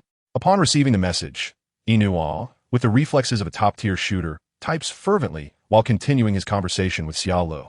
I've seen it twice. The day before yesterday, he was in the guest room, and when I call him for dinner, he was staring down, gripping a pen without its cap. I called him several times, and after a while, he finally snapped back to reality, looking somewhat dazed. At that moment, I thought he was simply focused on the pen, but now, reflecting on it, his state was quite peculiar. Then there was today. I noticed him staring intently at the fruit platter, and I felt he was fixating on the knife, so I took it away. Sister Fei relays this information to the doctor, who becomes increasingly serious. Is there anything else? He asks. Sister Fei, is there anything else? Having only known Xia Lu for 2 days, if anyone could be considered familiar with him, she thinks of someone who had been playing games with Xia Lu daily, connecting him with various clubs. During a restroom break, she decides to call, "Don't sleep, we need to talk." Once she comprehends the severity of the situation, Sister Fei recounts a particularly harrowing day from months ago, leaving both the doctor and Sister Fei astonished. It contrasts starkly with Xia Li's version of events. Xia Lu, it seems, possesses an extraordinary capacity for composure, as he casually mentions that he experienced a bout of rapid breathing months prior, and that is all. The casualness with which he shares such matters is indeed disconcerting. The physician ultimately advised against disclosing the patient's condition, believing it would foster positive interpersonal relationships. Upon returning, Sister Fei held a private meeting with Yi Nuo and others to discuss Xia Li's situation, where they expressed their frustrations. The once amiable youth had succumbed to severe depression due to the foolishness of Team A, raising concerns about his safety during sleep. They resolved that in the future, teammates would take turns sleeping alongside Xia Lu. As the boy band prepared to make its debut, it seemed Xia Lu would soon be sharing quarters with the entire league. Sister Fei intended to sign Xia Lu, recognizing the challenges he had faced and the potential he possessed. The following morning, Xia Lu awoke feeling somewhat suffocated, as someone had draped an arm around his neck and a thigh across his body. It was indeed overwhelming, and he found himself questioning whether he was entangled with an octopus. On the 4th day of his arrival in Chengdu, Xia Lu nearly committed murder. Upon awakening, he had already tidied up and was seated quietly, donning headphones while playing a game, unaware that others were still asleep. "Come on, darling, let us play," he texted. "I received it," came the reply. The two maintained a tacit understanding, opting not to use voice chat, as their secondary accounts had already reached a commendable level of intimacy. Because they queued together, they were often mistaken for a duo of skilled players, and instead of clarifying, they relished in the camaraderie. "Shall we bind a mark?" "Of course. I've sent the application. Please approve it." "I concur." Thus, the duo of jungle and support began to assert their dominance in the canyon. Their teammates praised them as unparalleled, while opponents branded them as despicable. The opposing marksmen loathed both Xia Lu and his partner, as they relentlessly targeted him and the mid laner, leaving their team at the bottom of the economic standings. As Xia Lu, while yawning, heard the insults hurled at them, he remarked, "You're up quite early." The previous night, after lying down, he and Xia Lu had engaged in lengthy conversation until they both succumbed to slumber, with him recalling how he had held Xia Lu close. It must be said that Xia Lu's waist was indeed slender, and the top-tier marksman found comfort in sleeping beside a future top-tier jungler. "Are you awake? Would you like some water?" "There's cooled boiled water on the nightstand," Xia Lu casually remarked. After freshening up, he fetched warm water, allowing it to cool before placing on the nightstand for ease of access. "Feeling so considerate. I think I might fall for you," his companion teased. Xia Lu was clad in yesterday's attire, a short-sleeved shirt, which he found quite appealing. "This guy has the potential to enter the entertainment industry," he mused. After a customary round of cursing the foolish Team A, they prepared to head out for breakfast. Although Xia Lu typically had little appetite, the doctor had advised him to consume more to replenish his nutrition. Almost no one at the club ate breakfast, and the cafeteria staff were astonished when Xia Lu arrived. When asked what he wanted, he replied that a single vegetarian bun would suffice. "Aren't you too tall for just one bun?" the staff questioned. "It's enough. I don't have a habit of eating breakfast," Xia Lu explained, revealing his typical routine of skipping breakfast and having a substantial lunch instead, relying on various vitamins and peculiar combinations to sustain his nutrition. "Don't be shy. Is that all you're having?" "I'm indeed not being shy. I genuinely cannot eat more." Xia Lu chuckled. "And you? Don't you also eat very little?" "If it weren't for you, I wouldn't even be eating," his companion retorted, ruffling his hair. On the 4th morning of Xia Lu's stay in Chengdu, Chapter 43 unfolded, marking his 40th day. That morning, Sister Fei was set to sign a contract with him, leaving Xia Lu bewildered. I admire you greatly, and the team acknowledges your prowess in the jungle. Thus, I wish to sign you. Please review the contract, she stated. Upon receiving the contract, Xia Lu hesitated to open it, gently inquiring, did you hear about my past? Sister Fei interjected, the very reason I dare to employ you is my belief in you. You have endured hardships, and I will ensure your protection moving forward. Xia Lu was taken aback by her decisiveness. He longed to discuss this matter with someone, but found himself at a loss for who to approach. Eventually, he settled on contacting Good Day through WeChat. Xia Lu, I have some unbelievable news. I'm being signed. I'm genuinely shocked. Sister Fei said she will protect me. I'm so confused. She asked me to review the contract thoroughly. Upon waking that morning, Good Day was equally exhilarated upon reading Xia Li's message, having anticipated that Sister Fei would indeed sign him. Really? You finally made it, my dear Lulu, I knew it. The two engaged in an enthusiastic phone call lasting over half an hour, during which he offered to connect Xia Lu with a lawyer to review the contract. Although he trusted that Sister Fei would not deceive Xia Lu, he felt it prudent to have someone examine the document. The contract presented by Sister Fei was quite favorable, nearly equivalent to the terms offered to Inua. Xia Lu was deeply moved by her generosity, feeling a warm sense of trust. Having encountered such benevolent individuals, you should consider settling down soon, he thought, genuinely happy for Xia Lu. After signing, he could still participate in competitions. Xia Lu swiftly completed the signing process and moved into the dormitory alongside Inua. Inua reminisced about the spacious room they had shared the previous night. The entire team was pleased with Xia Lu's signing, recognizing his evident strength.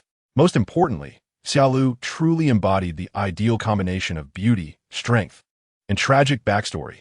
He was undeniably impressive. In the subsequent days, his current teammates began to unearth Xia Lu's past, expressing disbelief at how poorly they had performed against him. They were astonished that such a group could still boast about their skills. The entire team grew fond of Xia Lu, even going so far as to remove any sharp objects from the club premises. Xia Lu registered accounts on Weibo and Douyin, proudly identifying himself as a player. He even shared a lengthy post on Weibo to welcome his own arrival. Xia Lu's entry astonished not just his fans, but also various clubs and players familiar with him. Wow, the scoundrel has arrived. The scoundrel's debut photo is quite charming. I finally have Weibo and Douyin. I haven't been able to insult the scoundrel for days. My cycle has even been delayed. Jiku sent Xia Lu a WeChat message. You sly one. Hiding well. Congratulations. Followed by celebratory emojis. Xinghan also extended his congratulations. Initially, Xia Lu expected to have merely a few thousand followers, but astonishingly, upon announcing his Weibo account that evening, his followers surged to an impressive 100,000. While some of these followers were drawn by his status as a newcomer, the majority were fans attracted by his personal charm, skill, and even his voice. It was indeed astonishing that on the first day of registering his Weibo, he reached such a milestone, despite having paid for promotions. His fans rejoiced at the arrival of a new jungler, handsome and talented, and they believed that with Xia Lu, even the weakest players could achieve great success. Of course, there were detractors, but Xia Lu's fans were fierce, skilled at both defending and attacking. They could criticize Xia Lu themselves, but would swiftly retaliate against outsiders. Impressive, Legu Zhongyi remarked, noting that all their members were undoubtedly following Xia Lu. However, he hadn't anticipated the fervor of Xia Lu's fanbase, as their comment section buzzed with requests for him to start streaming. Inquiries arose regarding whether Xia Lu would go live, to which he readily agreed, though no platform had yet signed him. Nevertheless, his rising popularity had garnered the attention of numerous platforms. The original platform's senior management was in disarray, terminating all personnel involved in limiting Xia Lu's reach. It is said that the senior management of the original platform spent an entire day in the office berating everyone, leaving them feeling utterly humiliated. The leaders were not so much concerned about favoritism as they were about the fact that after signing Xiel for 3 years, they had not profited significantly from him. If Xiel's data had indeed been subpar, that would have been understandable. However, his data was exceptionally impressive. Not only did they refrain from promoting him, but they also restricted his traffic. Money was slipping away from their pockets, and who would not be incensed by that? The most infuriating aspect was that if I had remained unsuccessful, it would have been one thing, but now that he was rising, he would never consider signing with them again. Moreover, if news of this situation were to leak, who would dare to sign with them in the future? How many individuals would leave the platform? The platform is now urgently seeking solutions, for Xi'an is no longer the minor player everyone dismissed. He has gained fame for fiercely protecting his own. Furthermore, Xi'an now boasts a substantial fan base, with each of his supporters exhibiting remarkable loyalty and passion, making it impossible to suppress his popularity. Sister Fei recognized Xi'an's potential for stardom.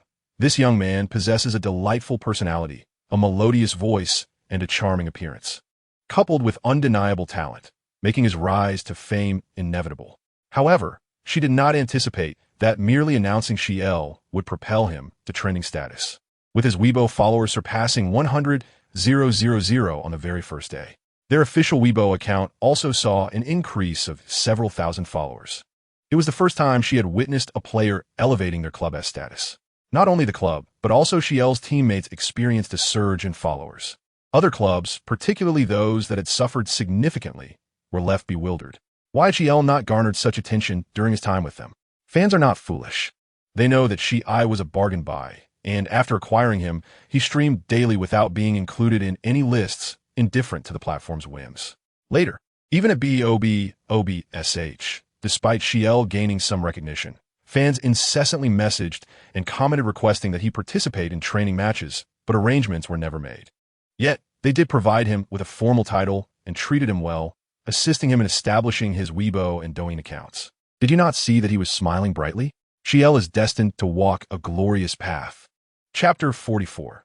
The fourth day of Scoundrel, Xi'an, not only did they grant Xi'an a formal title, but they also ensured he underwent a health examination, as they were all concerned about his weight. The results revealed that Xi'an was suffering from severe malnutrition. The entire team perused his health report, and LNGN exclaimed that it was utterly abstract. All indicators were below standard, indicating serious malnutrition. Most absurdly, Xi'an stubbornly claimed to be quite healthy, insisting he consumed various vitamins. The doctor was astonished and inquired about his diet. Wei Nu and others discovered an assortment of vitamin supplements in Xi'an's suitcase, which, according to the eccentric nutritionist, he had been consuming for 2 years. Goodness, how are you still alive? It's miraculous that you haven't poisoned yourself. Wei Nu teased Xi'an while holding his collection of bottles and jars with a look of disbelief. He then found half a bag of protein powder and asked, "What is this?" "Oh, that's protein powder. I use it to supplement my protein intake." The entire room regarded him with incredulous expressions, and the doctor erupted. What a reckless diet.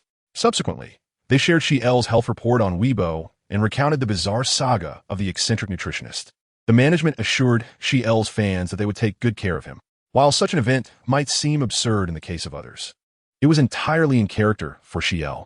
People criticized him while simultaneously feeling sympathy for the poor fellow. "Please take care of this scoundrel. As long as you treat Xi'an well, I vow to support you for life." Oh no, what kind of life had Xi'an been living? He must not have feared for his health. What an absolute fool. Wei Nu even posted on Weibo claiming that the eccentric nutritionist was stubbornly defending himself against the doctor, insisting he maintained a balanced diet. A balanced diet? Is that because he eats a bit of everything? Check Weibo. He shared the entire process of Wei Nu confiscating the scoundrel's items. I'm dying of laughter. I relate to Wei Nu. This scoundrel truly has a knack for survival. Consuming protein powder for protein intake? Xi'an, do you know anything about nutrition? Amidst the humor, Xi'an lamented that this scoundrel had been living like this for 2 years. I need to go roast his former club again. Some fools are still bringing up past scandals. How ridiculous. We haven't criticized them, yet they seek trouble. That group of fools. Sister Fei went live, announcing she would discuss the scoundrel's issues and that she had prepared the legal department in case anyone defamed him. Wow, I'm in love. This is what I'm talking about. Is Xi'an secretly crying under the covers? Xiaoling, my destined team. Since Xi'an's joining, his rising popularity has revived discussions regarding his past incidents. Sister Fei had previously gathered information, intending to use the current momentum to clear Xi'an's name. She even prepared to assist him in filing lawsuits against the relevant parties from his former club, which had voluntarily provided evidence to ensure they would not be implicated in any statements. Sister Fei understood that if Xi'an were to confront the platform, his situation would become precarious. Furthermore, the issues surrounding him were directly related to the involved parties, while the platform's higher-ups had been negligent. Before going live, Sister Fei asked Xi'an if there were matters he would like her to address, to which he replied casually, stating he did not mind. Sister Fei observed the slender youth before her, his smile radiant and sunny, showing no signs of severe depression. A customary jab at the former club was made. During the live broadcast, Sister Fei explained the circumstances surrounding Xi'an and simultaneously issued a lawyer's letter, while Xi'an's former substitute player began to voice his grievances online.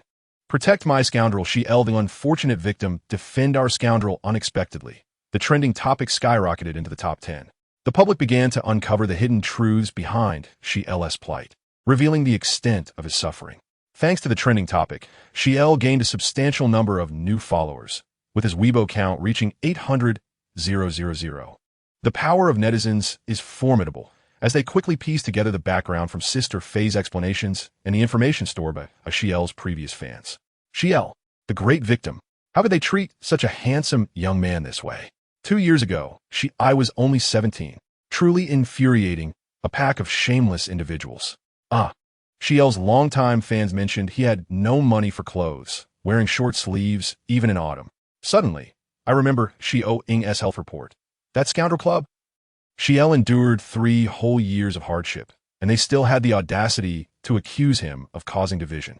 Did you see the internal revelations from that wretched club? Xi'an's salary was 3,000 yuan, yet they deducted over 2,000 for various petty reasons. Moreover, those shameless individuals placed the burden of streaming hours entirely on Xi'an. No wonder his fans claimed he had been streaming consistently for 3 years without a break. Xi'an's substitute player is now live, berating that club. "I'm getting a lot of gossip. Sisters, hurry over." The scoundrel truly has an incredible mindset. While Sister Fei was careful with her words during the live broadcast, Xi'an's substitute player had no such reservations and was openly confrontational. He switched to a different platform for streaming, which, eager to capitalize on Xi'an's popularity, prominently featured his live stream on the homepage. Ultimately, the matter concluded with the dismissal of Xi'an's 4 related teammates and coach, who publicly apologized, while the former club received a severe warning and a 1-year suspension. The turbulence surrounding Xi'an unfolded over 2 months, yet he was well protected, engaging in daily practice matches, harmonizing with teammates, and being pampered by the club. Although fans were eager for him to stream, the club refrained from allowing it, wanting to shield him until the storm passed. Moreover, with the impending selection of the cup, Xia Ling needs to synchronize with his teammates. For various reasons, the official blog has elaborated on why Xia Ling cannot stream for the time being. It turns out that after 3 years of perfect attendance, Xia Ling's absence from broadcasts has left many fans feeling disoriented. They can only vent their frustrations in the comment sections about a certain scoundrel. Contrary to everyone's expectations, Xia Ling's fanbase not only remained intact, but gradually surpassed 1 million. The comments range from disbelief at their thriving community to expressions of affection for Xia Ling. It is undeniable that his striking appearance is a formidable asset, and coupled with his endearing persona, Xia Ling's follower count continues to rise. His secondary creative videos garner immense popularity, with individual posts achieving over 1 million likes. This is astonishing, so much so that even those in the adjacent entertainment industry are taken aback. Chapter 45. The 45th day of scoundrel Xia Ling does not pay much attention to the online discourse. His previous experiences with cyberbullying taught him that excessive concern over online opinions could lead to personal turmoil. He seldom logs into Douyin or Weibo, primarily using WeChat, while his browser automatically directs him to trending topics. When news of the previous club's issues broke, a flurry of messages flooded his WeChat. Xia Ling found it overly sentimental, especially from Jiuzhe's wife, who, despite being aware of his circumstances, still lamented, "My poor Lulu. Xia Ling is treated like a treasured panda." They even hired a nutritionist who is genuinely qualified. They are diligently working on Xia Ling's health, initially thinking he would be easy to care for due to his non-picky eating habits, but he actually consumes very little, as his fans clamored to see him. A Lulu observation diary account was created to document his meals and daily life. Although Xia Ling does not stream, his fans find joy in these updates. The diary is updated approximately every 3 days, and many fans eagerly await new posts. Xia Ling's fan group has attracted numerous dedicated admirers from the neighboring fandoms, who pursue their interests with remarkable professionalism, leading the management to believe they have stumbled upon a male celebrity. In terms of looks and voice, Xia Ling could certainly hold his own in the entertainment industry. He maintains a natural appearance daily, yet remains undeniably handsome. The management captures footage of him without concern. He is inherently carefree. The nutritionist assigned to him prepares meals that he often refuses to eat.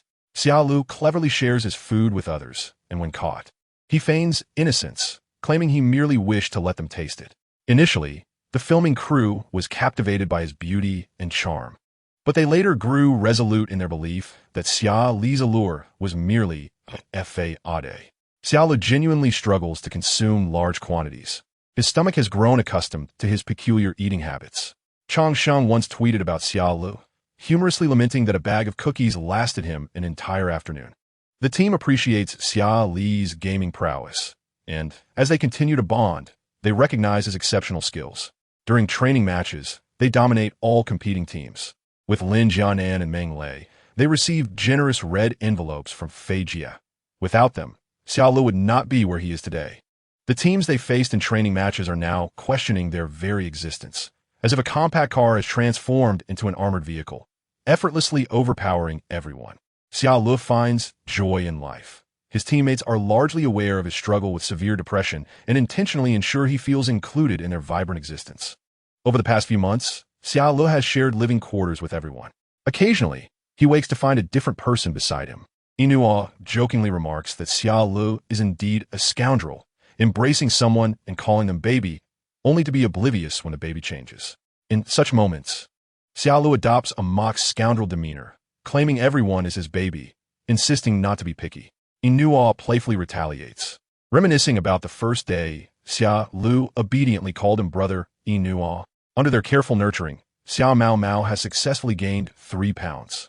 Do not underestimate this gain. It represents the combined efforts of the entire team.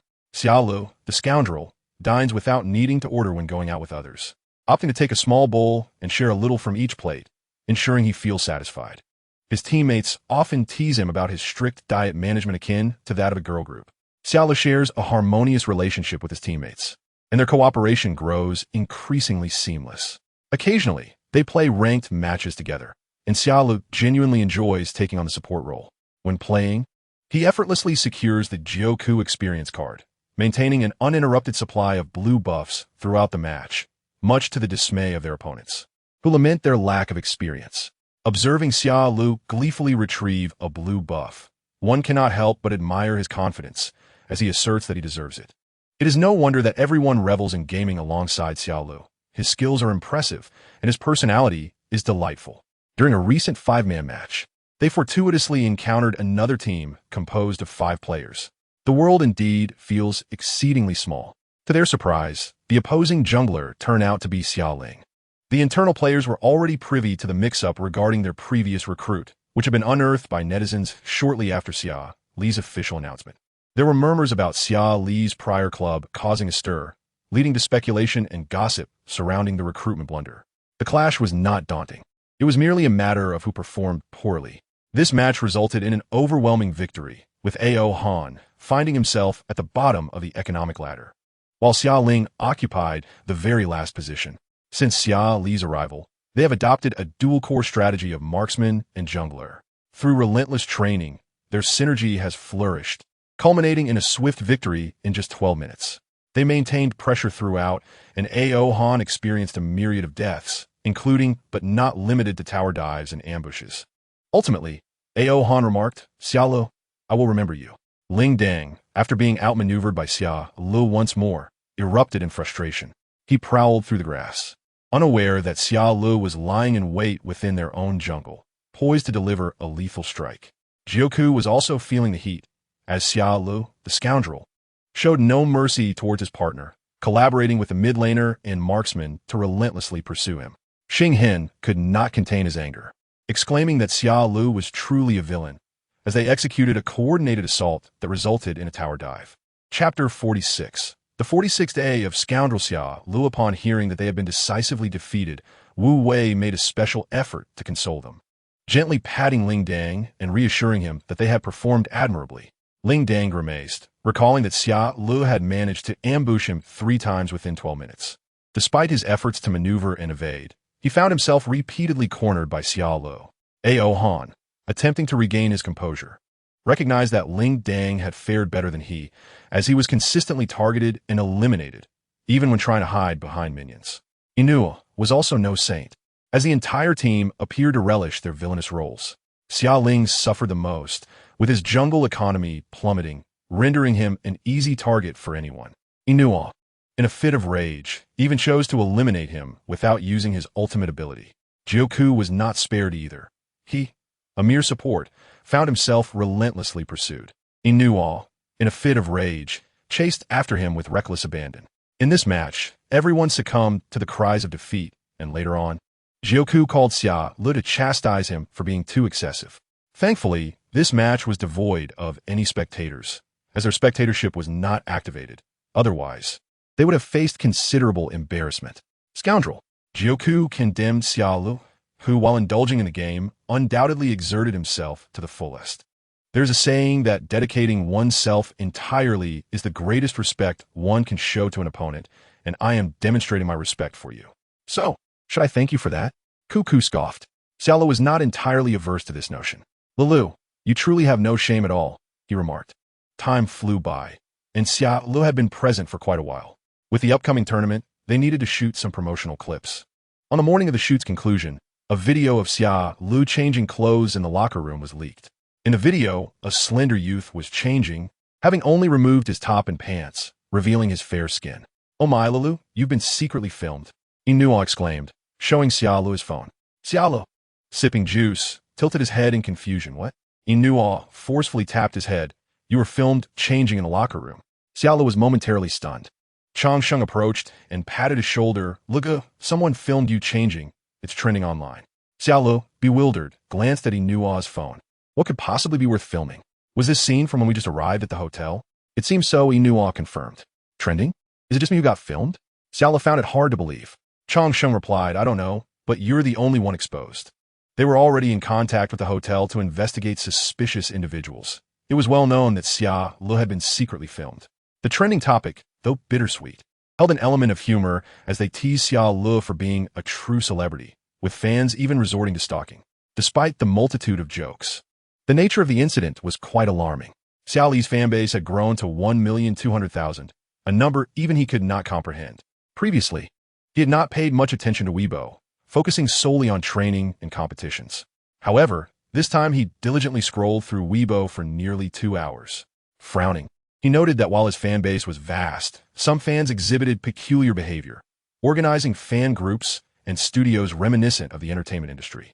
How could the management possibly buy into that? They lamented. Since you joined, our followers have increased. Can I start a live broadcast? Xia Ling inquired, genuinely believing it necessary to communicate with his fans. The management asked what he intended to say. They like me, so I feel it's important to clarify a few matters with them. Xia Ling possessed a strong sense of ethics and responsibility. The investigation into the filming incident revealed it to be the act of extreme stalker fans, who, after being reprimanded, reached an understanding, observing that they were new fans. Xia Ling patiently educated them on the issue, remarking, Are you all so eager for my physique? Regardless, such behavior is wrong and illegal. I hope this is the first and last time it happens. Although Xia Ling occasionally had sharp tongue, he was inherently kind-hearted. He considered sending legal notices to those who installed the cameras, but seeing their youth, he opted against it. That evening, he intentionally went live to address the situation. Hello, I am Xia Ling. I honestly do not know how I have amassed so many fans. Being liked is a fortunate occurrence, and I am grateful for your affection. Xia Ling spoke earnestly. I am an athlete, not a celebrity. I do not require your votes or airport welcomes. We each have our own lives. Rather than loving me, I hope you can love yourselves well. I do not need your pity. I am a winner in life, pursuing my dreams with relentless effort. As he perused Weibo, he noted the existence of small groups asking to be added to related chats. You all complicate things unnecessarily. Xia Ling chuckled. It's early in the morning, and some are still concerned with hierarchies. Following me first is noble, while following later is submissive. Please, do not bring that entertainment industry nonsense here. I would much prefer your criticisms over your flattery. He emphasized that individuality is paramount, expressing his disdain for constraints and wishing the same for his fans. Whether they liked or disliked him, he was merely a passerby in their lives. This marked Xia Ling's first lengthy live broadcast, leaving the viewers somewhat speechless. Got it. Stop rambling, you scoundrel. It's my first time seeing Lil speak so much. He is so sincere. My Douyin feed is filled with scoundrels. Did he buy promotions? Xia Ling truly speaks his mind. He nearly slaps those who follow him in the face. Ha, a pity we are rebellious. Did you see Xi'an's live stream next door? He said, Lilu has a physique that inspires no desire. Haha, Inua is hilarious. How could that scoundrel be so thin and have abs, huh? Inua said they sleep next to the scoundrel every night. The scoundrel has already slept with everyone. Oh my, that scoundrel, not upholding male decorum. Inua remarked that Xia Lu is soft-hearted. Had it been them, they would have taken legal action immediately, but Xia Lu intervened this time to prevent it. Oh my, I am genuinely moved by their feelings. Dongmi Minglei and Jiuku are all advocating against excessive focus on the players' private lives, clearly protecting Lilu, while I also wish to see more of that scoundrel. The act of filming without consent is disgusting and illegal. Even if the scoundrel does not pursue it, ladies, this is against the law, and it must not be done. Chapter 47. Scoundrel Xia Li's 47th day, Xia Lu and Inua shared a room. Their accommodation comprised 3 large beds, with Xia Lu sleeping in middle. The beds were all single, and Inua and the others had combined them. Occasionally, someone would come to stay over, and if it was too late, they would sleep at Inua's place. The scoundrel maintained a healthy routine, with his live streaming hours being quite normal. Although he occasionally stayed up late with them, he was typically the first to retire for the night. Sometimes, while they were live streaming, Xia Lu would already be asleep, and Inua would often cuddle him while he slept. Despite Xia Li's handsome appearance and tall stature, he was quite undernourished and thin. How could you possibly have abs? Inua teased, you need to work on your physique. It's rather uninspiring. Xia Lu propped himself up on the bed. Brother, tonight, I shall sleep with you. His sultry voice carried a teasing tone. Just then, Chong Sheng entered and, taking a step back, said, You two continue. Inua lunged forward, pinning him to the bed and tickling him. No need. Tonight, I'm sleeping with you. Inua initiated the live broadcast for Xia Lu's sake. He was too soft-hearted. Even though they joked about Xia Li's physique being unappealing, the act of filming him without consent was a criminal offense. Although nothing substantial was captured, the trivialization of this incident could not be allowed. Inua admired Xia Lu, a newcomer with nearly 2 million followers. He suspected that some must have been purchased. It could only be said that there were many superficial fans, as Xia Li's good looks alone had attracted a multitude. Yet, they were not entirely shallow. After all, the talented nutritionist Xia Shifu was indeed exceptionally handsome. Following the filming incident, the notion of purchasing a male celebrity felt more tangible. The authorities even sought Xia Lu out to feature him in promotional magazines, primarily due to his striking looks. Xia Lu was the first player to garner significant attention even before stepping onto the stage. As long as Xia Lu performed adequately, a place for him was assured. I'm so sleepy, Xia Lu yawned. He and Inua were summoned to shoot promotional material, having embarked on a continuous journey overnight. Inua suggested, Lean on my shoulder and take a nap. You seem so sleepy at 10 o'clock. Despite having been there for a while, Xia Lu's sleep schedule remained unadjusted. As the clock struck 10, he dozed off against Inua's shoulder. Xia Lu slept soundly. Since signing, he had hardly fallen ill. Inua pinched his cheek. Xiao Mao Mao, we must win the championship together. In this tournament, they were determined to succeed. With 8 teams competing in 3 rounds, a single loss would eliminate a team, ensuring that teams of similar strength faced off, significantly enhancing the competition's appeal. In theory, they should have no issues competing in the national tournament, as they are professionals. However, given that Xia Lu is still acclimating to the team, they are training with great seriousness. The draw ceremony saw Xia Lu as the chosen one, officially designated by the organizers. He had been eagerly waiting in the live stream, where viewers inquired, Who is going? Good day. It's Xia Lu. He whispered to the audience, Let me tell you a secret. Xia Lu was specifically called by the officials. It seems the organizers were curious to see just how charming this young man truly is. During the draw, Ling Er's gown was humorously likened to a crab stick, prompting the viewers to joke about filing a complaint later. The rules for the first round of Ling Er's Swiss draw included 1 draw pool containing 16 balls, each representing a team, arranged alphabetically by their initials. The representatives from the 16 teams took turns drawing, determining the matchups accordingly. As Ling Er explained the rules, the camera panned to the contestants seated below, and it was undeniable that Xia Lu stood out remarkably, appearing on a different plane compared to others. Viewers were astonished at his stylish haircut, remarking, Did he get a makeover? Comments flooded in, Wow, those hands, my husband. Husband. Ladies, don't shout, that's my husband. Xia Lu looked so serious, listening intently to Ling Er. My son, so well behaved. That hairstyle is stunning. A perfect example of men's grooming. No, the face is the best grooming. Is the heartthrob eating well? He looks so thin. Xia Lu, my dear, you look dashing in your team uniform. Why is he so well behaved? Good day. When will Xia Lu go live? Xia Lu hasn't signed with the platform yet. Good day. When will he sign a platform? As I mentioned that Xia Lu is living quite freely without any streaming hours. Xia Lu had expressed a desire to achieve results before going live. Many platforms were eager to sign him, but he was not in a rush as he had yet to deliver significant outcomes.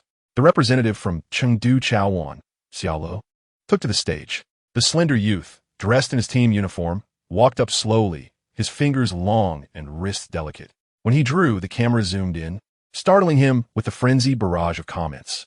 Oh my, those hands, my husband. Husband. Ladies, don't shout, that's my husband. Chapter 48. The heartthrob Xia Li's 48th day. Xia Lu was perplexed as to what exactly attracted male admirers. Whenever he dined out with his teammates, men frequently asked for his contact information. He once sincerely inquired of Inua, do I really resemble a male heartthrob? Inua pondered for a moment and replied affirmatively, then burst into laughter. Xia Lu pondered that it must be his looks and height that captivated them, a veritable idol of the entertainment industry. Do you think Xia Lu appears to be very popular? Xian Ran, where did you learn that term? Xia Lu, taken aback, stood up incredulously. I'm 877 meters tall. You think I look like a heartthrob? Some of his friends, who often frequented the surf scene, believed he had a rather feminine charm.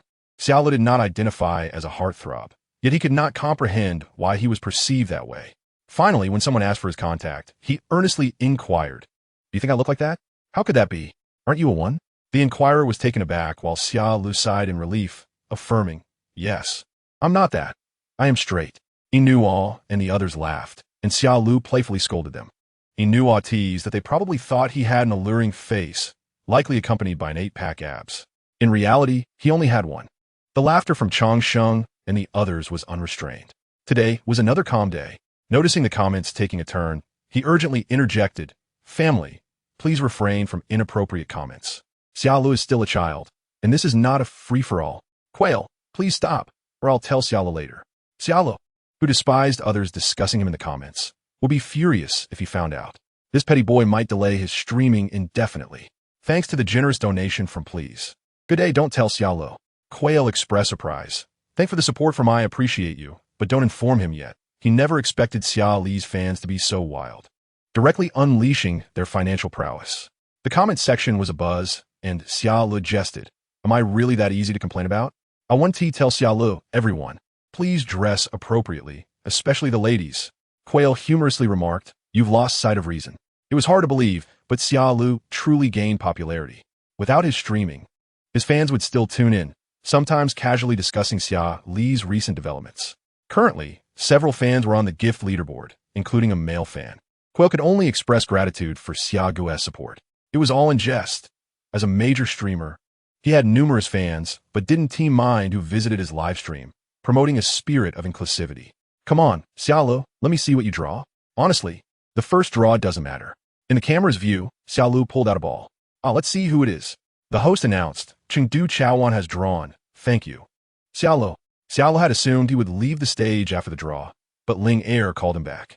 She had seen him backstage and mused that the praise of him being a male star was no exaggeration. Who wouldn't adore such a youthful, handsome figure? She had heard tales of Xia Li's sharp tongue, yet was taken aback by his politeness as he greeted her as Sister Ling Er. Little did she know how thrilled she was at that moment, her smile nearly impossible to suppress. While they called him a scoundrel daily, he maintained a polished demeanor, knowing that interactions should be courteous. He wouldn't dare address her as Andy. If he did, he would doubtless exit in a rather undignified manner. A charming young man calling you sister is indeed delightful, and Xia Lu's voice was simply melodious. Ling Er halted him. Xia Lu, as a new member of Chengdu Chaoan, how are you adapting to the club? Quite well. I'm enjoying it. Xia Lu replied earnestly, expressing his contentment. Ling Er asked, what are your expectations for this competition? To take first place. All eyes turned to him as Xia Lu confidently declared his ambition. His confidence was not off-putting. Rather, it instilled a sense of anticipation. In competitions, who does not aspire to be the best? He stood in the center of the stage, the embodiment of youthful vigor. Inua watched the live stream, chuckling alongside Chang Sheng, remarking on Xia Li's audacity. Yet, they indeed sought victory. They aimed for the championship. Youth is full of energy. Who wouldn't desire to be first? If I were on that stage, I would declare my intention to take first as well. Quail chimed in. He is truly an exemplary older brother, a testament to his status as a four-time champion and peak 7th. Ling Er was somewhat astonished, acknowledging, to aim for first is a common desire among all competitors. Since you wish to secure that position, you must give your all in the upcoming matches. First place is not easily attained. Everyone in the audience aspired for victory, yet only one could claim the top spot. Ling Er graciously offered Xia Lu a way to exit gracefully, concerned that others might criticize him. Xia Lu, recognizing her gesture, expressed his gratitude as the event concluded. He reflected on the many wonderful individuals he had encountered. Chapter 49. The 49th day of the scoundrel Xia Lu. How audacious, Lele. You boldly declared before all the team representatives that you aim for first place. What about the others? Are they merely striving for second? I extend my gratitude to Ling Er for defending the despicable scoundrel. Had it not been for her explanation, a multitude would have condemned him for his delusional aspirations. Is not the ultimate goal in gaming to secure first place? Lele's assertion is undeniably reasonable. One cannot deny that when the scoundrel stood upon the stage proclaiming his intention to claim victory, he seemed to radiate brilliance. Has this lad secretly become more handsome? Xia Lu is indeed strikingly handsome. He possesses an aura unlike any other. My friends who follow the entertainment industry have inquired about the true essence of your household. For your allure is unmatched. I concede that we are indeed fortunate. Although Nua's Zai remarked that Lele possesses a childlike physique that inspires no desire. Yet his visage is undeniably captivating. Adding to this, our scoundrel stands at an impressive height of 1,877 meters, a mere 0.03 meters shy of 1,88. He is truly tall. No wonder the genius nutritionist Xia has thrived with such vitality after 2 years of self-imposed regimen. Hilariously, Xia Lu is often referred to as Xia Yao. Why, you ask? Because this fellow is a prodigious nutritionist, adept at concocting his own elixirs. My husband is incredibly handsome. After being ridiculed, Newall went to the gym. When will he develop abs? I wish to shower him with affection. Oh dear, sisters above, do take care to dress appropriately. Lele's exuberant confidence is utterly endearing. Had it been someone else making such bold declarations, I might have thought him a fool. Yet with Lele, it feels entirely natural. Does anyone recall? Xiago is 18 this year, an age that straddles both youth and maturity for a male. You nearly made me forget. My husband is still but a child. How tragic. The officials feel quite clever, having orchestrated a cup drawing ceremony that not only trended but also garnered its own entry. They did indeed purchase trending topics, though not the one regarding Xia Lu. Once again, Xia Lu has captivated the audience with his charm, earning admiration from Jiuzhe. The fearless duo observed that Xia Lu is indeed as handsome as ever. Ao Han deduced that the jungler who faced them that day, alongside Jiuzhe, bore a striking resemblance to Xia Lu. After some investigation, he confirmed that they were, in fact, the same individual. Jiuzhe vehemently denied it, insisting that Ao Han must be mistaken. You're talking nonsense, Ao Han retorted. He promptly orchestrated a covert operation during the next duo queue of Jiuzhe and Xia Lu, accompanied by the Fearless Ones to catch them in the act. The Fearless One exclaimed, "Husband, wife." Ling Dang still harbored resentment towards Xia Lu for his earlier antics, pondering when he would betray them. Although they bickered, they felt genuine joy upon learning of the camaraderie between Xia Lu and Jiuzhe. Ao Han and the others felt a sense of nostalgia, considering they could have been teammates. Ling Dang and Ao Han urged Jiuzhe to share Xia Li's contact information, and after playing games with Xia Lu, Ling Dang forgave him entirely. There's a clear distinction between the Wild King on his side and the opposition. Wow, a pinnacle. Xia Lu is amazing. Ling Dang genuinely adores Xia Lu. Despite the earlier grievances, seeing him excel brings her joy. To be fair, Xia Li's jungle talent is the finest Ling Dang has ever witnessed. Xia Lu seems to have been endowed by the heavens with this gift. As the Fearless One speculated that Xia Lu must have concentrated all his talent points in this area. The community is well aware of Xia Li's past. Although Jiuzhe had not disclosed it earlier, the notorious gossipers Lin Jinan and Ming Lei inevitably spread the word. Following a livestream explanation from Sister Fei, where she detailed Xia Li's former role as a substitute jungler, the spectators feasted on the gossip eagerly. During that day, Jiuzhe was online throughout and even contacted Inua to inquire further. Inua jestingly remarked that Jiuzhe was a gossip farmer, excited by the scent of intrigue. Jiuzhe Wei scoffed at Inuo. This is merely keeping up with current events. While indulging in the gossip, Jiuzhe Wei expressed his disdain for the previous club, deeming it utterly absurd. He found it hard to fathom how Xia Ling managed to survive on a meager salary of 3,000 yuan a month, especially after signing a 3-year contract. The most outrageous aspect was the dreadful teammates. Jiuzhe Wei was truly shocked, having gained insight into the absurdity of all. He and his friends lamented. Xia Li's former club was utterly ridiculous. Let us be cautious with our words. That was his former club, and the previous one was. It is hard to determine if he was fortunate or unfortunate. Acquiring Xia Ling was indeed a stroke of luck. Yet they managed to keep him off the main roster. Do not inquire further. Regret is all that remains. Jiuzhe Wei jested about previously trying to help Xia Ling find a club, questioning why he did not form one himself. If you did, I would play mid lane for you. Come now, if you play mid lane, then who will fill the jungle role? Are you suggesting I assemble a team without any balance?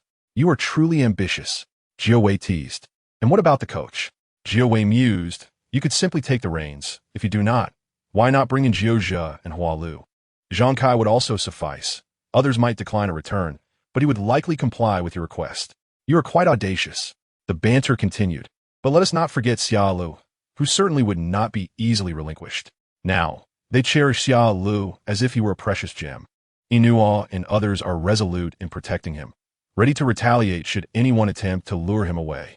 Lin Jianan and Meng Lei would pursue anyone daring to consider transferring to Juku, teasing Jiuzhe Wei about wanting to play alongside Xia Ling. Honestly, I believe your personalities would harmonize wonderfully. I genuinely feel that Xia Ling and Jiuzhe Wei would complement each other splendidly. Should the opportunity arise, I must introduce them. Inuo concurred, saying their personalities would mesh well. The matter of transferring could be discussed later. Jiuzhe Wei ambiguously remarked, "What's wrong? I'm just a bit tired," he said softly. Aside from Linger, Qingqing also took the initiative to add Xia Ling on WeChat, cheerfully suggesting, "Let's exchange contact details." Does Qingqing speak with a unique accent? After adding Qingqing, Xia Ling began to connect with others sporadically. Huan patiently awaited his exit to suggest exchanging WeChat information. Cool, me. Let us also share our contact details. Chapter 50. The 50th day of the scoundrel Xia Ling overheard a conversation between Nuanyang and Inuo about Xia Ling, with Inuo mentioning that their new jungler was particularly interesting. Let us exchange contact details. I am curious to see just how interesting he is. Setting aside the depth of his character, his appearance and voice are indeed top-notch. Huan had always thought their praise was exaggerated, but upon reflection, he found it to be quite accurate. Tall, fair, slender, with a pleasant voice and striking features, he seems to possess an admirable personality as well. Huan found himself quite fond of Xia Ling, exclaiming, "You are far too thin. Are you being mistreated?" How could he be mistreated? Xia Li's gaze wandered, for he genuinely does not enjoy nutritious meals. Huan was merely jesting, and Xia Ling playfully responded, "Indeed, they torment me daily with delectable food. I have gained weight." The genius nutritionist Xia still believes that taking supplements is quicker than consuming nutritious meals, yet all his various little bottles have been discarded. Thank you, Xia Yao, for still thinking of us. Xia Mao Mao truly has little appetite. Inuo suggested using a baby bowl for him when they go out. Xia Ling immediately embraced him, teasing, "You call me baby. Have you fallen for me?" "Nonsense. I'm calling you excrement," Inuo retorted, pushing Xia Ling away with a cold expression. Su Wuqing, cruel and merciless, declared that he has never loved and will not yield. "Do not become enamored with me." Xia Ling was hurt by Su Wuqing's words, feigning vulnerability as he sat with a heart of steel, recalling, "Just yesterday, we shared the same bed. How awkward. This is no different from flirting with your brothers in front of your mother." Xia Ling felt utterly mortified, while Inuo laughed mercilessly. Sister Fei observed their amicable interaction and felt reassured, patting Inuo, urging him not to bully his younger brother.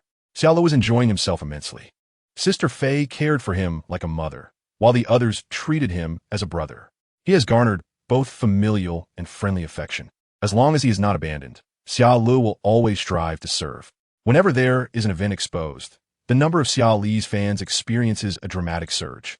Xia Ling himself finds it inexplicable. Despite never having participated in a single match, his Weibo followers have now reached 2 million.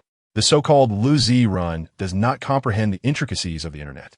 How swiftly a person can rise to prominence nowadays, even without having played a single game. As long as one possesses popularity, fame is inevitable. Moreover, Xiao Lu possesses a visage befitting the entertainment industry, complemented by a narrative of beauty, strength, and hardship. Although his true abilities remain unknown, this does not hinder fans from supporting him. As Wan Yang has succinctly summarized, it ultimately boils down to appearances. With the increase in Xiao Li's fan base, his detractors have also multiplied, accusing him of lacking skill and relying solely on his looks. Indeed, Xiao Li has not achieved any notable accomplishments, yet his mindset remains resilient. If someone chooses to insult him, he simply accepts it. Having faced online harassment at the tender age of 17, he has endured the toughest times and is unperturbed by the current trivial remarks. External voices have become ineffectual in influencing Xiao Lu. The only force capable of dismantling him is himself. While critics may claim Xiao Lu lacks talent, his fellow competitors find amusement in the accusations. Those who have engaged in practice matches know that they currently dominate the field. Furthermore, they genuinely fail to understand the value of Xiao Li's ability to elevate subpar players. It is remarkable that he can perform well even when surrounded by 4 incompetent teammates. If any of them were to take his place, the team would undoubtedly suffer. He manages to carry 4, which reflects a unique caliber. Most notably, he has even managed to uplift the likes of Bao Bao Bashi. Pardon my boldness, but Xiao Li's former club has become a laughingstock within the competitive circle, with the 4 privileged individuals constantly berated. The entire management team of the club has undergone a complete overhaul, a situation that has even caught the attention of the club's upper echelons, who have openly derided the incompetence of the individuals involved.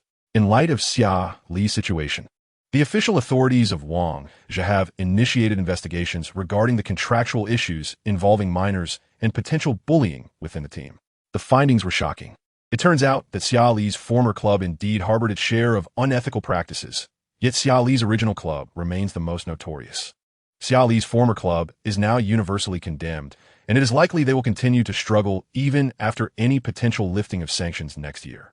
With the rapidity of internet connections, many are deliberately avoiding the club, fearful of becoming the next Xiao Lu. Although the platform Xiao Lu initially signed with appears clean on the surface, it has nonetheless been affected. Xiao Lu has faced restrictions that stifle his popularity, and the platform has failed to recognize this for nearly 2 years. Many players and clubs are now cautious when signing with them. In the grand scheme of things, karma has a way of balancing itself. Xiao Lu has not deliberately focused on these matters. It was during a conversation with Jiuzhe that he was informed of the principle that those who engage in wrongful actions will ultimately meet their demise. In the first round of the draw, they faced Suzhou. Having previously participated in practice matches, Yichu found himself quite vexed with Xiao Lu. During one such practice match, he used Shishir while Xiao Lu opted for Lanling Wang. Xiao Lu, the crafty player, ambushed him from various angles. Yichu, typically patient, could not help but mutter under his breath that Xiao Lu was insufferable. The way Lanling Wang cut through, Yichu had never encountered such outrageous behavior in all his years of gaming. Initially, Yichu held a sympathetic view of Xiao Lu, but soon he felt like a fool. Xiao Lu does not perceive himself as pitiful, nor does he express gratitude for his sufferings. He considers the expressions of thanks for hardship to be insincere, mere platitudes from those who speak without experiencing pain themselves. Suffering is not to be glorified. What deserves recognition is the courage of those who emerge valiantly from trials. At 18, Xiao Lu understands his desires more clearly than anyone, relentlessly pursuing his goals. However, this does not grant him the right to look down upon those who are still lost. Life is long, and he simply considers himself fortunate to have discovered his aspirations early on. Take your time to search. There is no need to rush. One day you too shall find what you seek.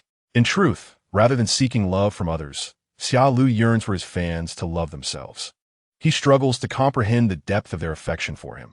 Perhaps it serves as a distraction during their moments of boredom or as a form of emotional refuge. He finds it puzzling. Yet, if something remains unclear, there is no need to dwell on it. Not all matters in life need to be fully understood. Although he often engages in banter with them during live streams, Xiao Lu genuinely wishes for their safety and fulfillment of their desires. Xing Hin once remarked that Xiao Lu is a remarkably gentle soul. Chapter 51. The first day of Song Songyin, she is embarking on the journey of motherhood for the first time. Before becoming a mother, she was simply a girl with a name. Her name is Song Songyin, and she is strikingly beautiful, hailing from small county. Song Songyin did not excel academically. Her parents, having had her later in life, indulged her, placing little pressure on her academic performance, believing her happiness to be paramount. During high school, she developed a fondness for a boy seated in the last row of her class. He was tall, handsome, and articulate, capturing the admiration of all the girls in the class. Song Song-yin was no exception. She was among those who actively pursued him. Being the most beautiful girl in the class, she was determined and eventually became the boy's girlfriend. At 18, they became intimate, resulting in her pregnancy. At that moment, she believed the boy would take responsibility. However, she was unable to gain admission to a prestigious school and had to settle for vocational college, as did the boy. They were not the protagonists of a sweet campus romance. Their poor academic performance dictated their fate, leading them to technical schools or dropping out. As it was her first pregnancy, Song Song-yin did not realize she was expecting until she was about 5 months along, prompting her to confront the boy for an explanation. She wished to marry him, but upon hearing of her pregnancy, he callously urged her to terminate it. Xia Li's striking looks and height are largely attributed to his irresponsible father's genes. This man was not lacking in female attention. He viewed Song Song-yin merely as a fleeting dalliance, having engaged with other girls as well. He was indeed a scoundrel, a degenerate. What of it? Abort it. If you give birth, I will not take responsibility. Who knows if you have been with someone else? How do I know if it's my child? His words chilled Song Song-yin to the core, leading her to slap him across the face and curse him for his shamelessness. In response, he retorted, "Am I shameless? I'm a scoundrel, so what? You pursued me. You were the one who slept with me. I'm shameless, but does that mean you have any shame?" Tears streamed down her face as she realized he was a true scoundrel, the worst of the worst. The boyfriend she had perceived as charming, gentle, and caring had merely toyed with her emotions. At 18, her first love shattered in a painfully brutal manner. Unsure of how to confide in her parents, she kept it hidden until she could no longer do so. By then, the pregnancy had progressed, and the hospital warned that if she chose to terminate it, her life could be at risk. Song Song-yin felt utterly lost. She was still just a child, unprepared for motherhood. Despite the boy's hurtful remarks, she instinctively sought his help, pleading, "Please, I really don't know what to do." The silence on the other end was palpable until he finally replied, "Didn't I say you should abort the child? That mistake is nothing more than an error. I'm only 18. I don't want a child. Aren't you in the same situation? Just terminate the pregnancy, find another partner, and you can still claim to be a virgin." Song Song-yin was enraged by his cruel words, gripping the phone tightly as she cursed him to suffer a terrible fate. On the other end, the man mocked her naivety, suggesting she focus on herself instead, stating, "This is just a fling. I advise you not to think about keeping that child. I will not take responsibility." The scoundrel hung up, and from that moment on, Song Song-yin never heard from him again. All she knew was that he had left for another place, abandoning her and their child. In a small county town, the occurrence of an unmarried woman giving birth undoubtedly becomes a topic of gossip over tea and meals. They speak of her lack of decorum, self-respect, and shame. 18-year-old Xing feels panic and helplessness. She initially believed she had experienced a passionate romance, but the harshness of reality has awakened her. Her parents have suffered greatly from the rumors surrounding her situation, and her once loquacious father has become silent, burdened by pressure to the point of taking up smoking. Her mother, too, sheds tears in secret, yet they both strive to conceal their sorrow from her. One mistake on her part has brought suffering upon the entire family. Xing has contemplated ending her life, attempting to hang herself and drown, only to be rescued by her father or mother each time. The two aging parents weep like children, insisting that no matter the gravity of the situation, the most important thing is to remain alive. As she carries the child for 10 months, she gradually comes to realize that the life within her womb is fully developed. She gives birth to a boy. After the child's birth, many urge her to give him away, suggesting that as a young woman, it would be easier for her to find a partner later. This is her first experience of motherhood. She gazes at the tiny child, who appears wrinkled and small, reminiscent of a little monkey. Perhaps overwhelmed by maternal instinct, she ultimately decides against giving him up. Many have attempted to persuade her otherwise, arguing that the child would be a burden, especially as he grows older and becomes more aware. Countless similar remarks abound, yet she resolutely chooses to keep him, despite her parents' fleeting thoughts of sending the child away. They treat him with kindness. The name given to the boy, Xi'an, was chosen by her father, inspired by his summer birth, although it is a rather hasty choice. In truth, Xiao's presence brings no joy to the family. In that moment of naming, however, Xiao's grandfather sincerely wished for his happiness in the future. Rationality informs him that the mistakes of the previous generation should not be repeated in the new one. Yet he cannot help but direct his anger inappropriately, lamenting that if not for him, his daughter might have had a brighter future. Perhaps burdened by inner turmoil, Xiao's grandfather passed away early on. In Xiao's memory, although his grandfather was kind to him, he was also stern. His grandmother, possessing a softer heart, treated him well, yet she, too, harbored a certain dislike for him. His existence felt like a splinter lodged in their hearts, manageable most days, yet provoking shame and discomfort whenever relatives or acquaintances brought him up. Xing is a first-time mother, just as Xiao is a first-time child. Children are inherently sensitive. Xiao sensed early on that many people harbored disdain for him. Human nature is complex and contradictory. Love and hatred can coexist. Before the age of 6, Xiao remained blissfully unaware, as his grandfather was still present, providing a semblance of stability. After he turned 6, however, his grandfather passed away, and Xing found herself without a father. Stricken with helplessness, she found solace in her mother, but soon her mother fell ill, leaving her to fend for herself. The weight of life bore down heavily upon her, and she felt utterly exhausted. Though Xiao was obedient, there were times when she could not help but wish he did not exist. Xing has contemplated more than once how much easier life would be without Xiao.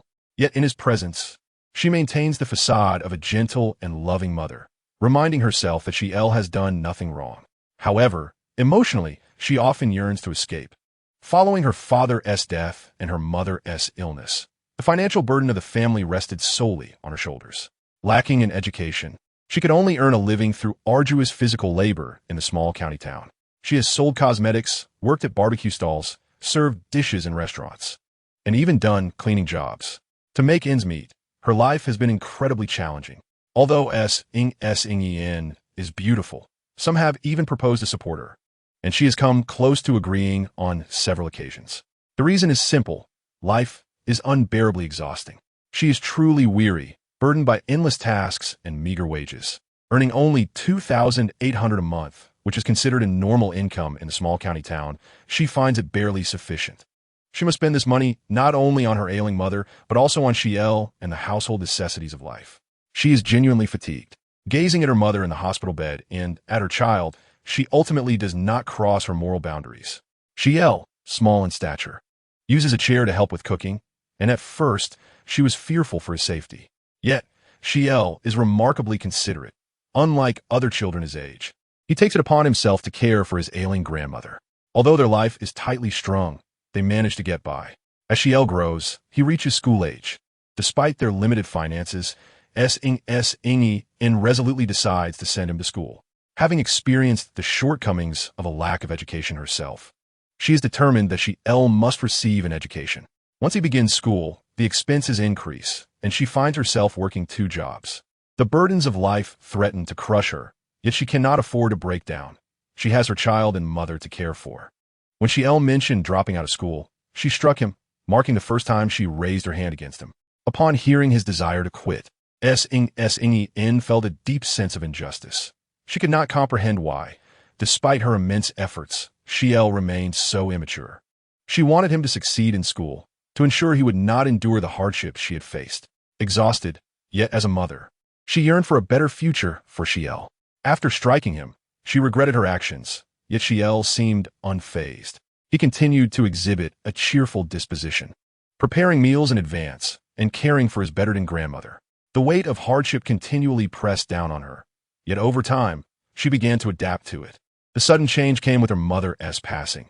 Xing felt lost and helpless, yet thankfully, Xiao remained by her side. Though still a teenager, he took on the role of a true man, assisting her with various matters. No, it seems that Xiao has always been her pillar of support. This child is remarkably mature, caring for the family in his own way. During her mother's funeral, many attended and contributed money, as is customary, and this financial support would assist with the burial costs. However, when she counted the money later, she found an unexpected 500 yuan. After much deliberation, she could not determine who had given it. A few days later, Xi'an informed her that someone had invited him to join a professional gaming team, offering a salary of 3,000 yuan a month with a 3-year contract. Upon hearing this news, she found it hard to believe and initially thought it was a distraction from his studies. But when she learned of the 3,000 yuan monthly salary, she realized Xi'an had already verified the legitimacy of the opportunity. For a boy of his age, 3,000 yuan was a significant sum, and for Xing Yen, it was substantial as well. Earning such a sum effortlessly through gaming felt like a stroke of luck. Yet she hesitated. She understood the importance of education, and Xi'an was still young. She should prioritize his schooling. However, if he could secure employment, it would alleviate her burdens considerably. Xi'an expressed his desire to pursue gaming, reasoning that his academic performance was poor, and this job could provide a pathway. He aspired to stand on the competition stage, to be as skilled as those he admired. He vowed to work diligently to become the best player and the child who would make his mother proud. Xi'an made the choice for her. The day after he left for the club, she regretted her decision, wishing she had insisted on him continuing his education. At that moment, with her mother's death weighing heavily upon her, she felt utterly drained and made a poor choice. But it was too late.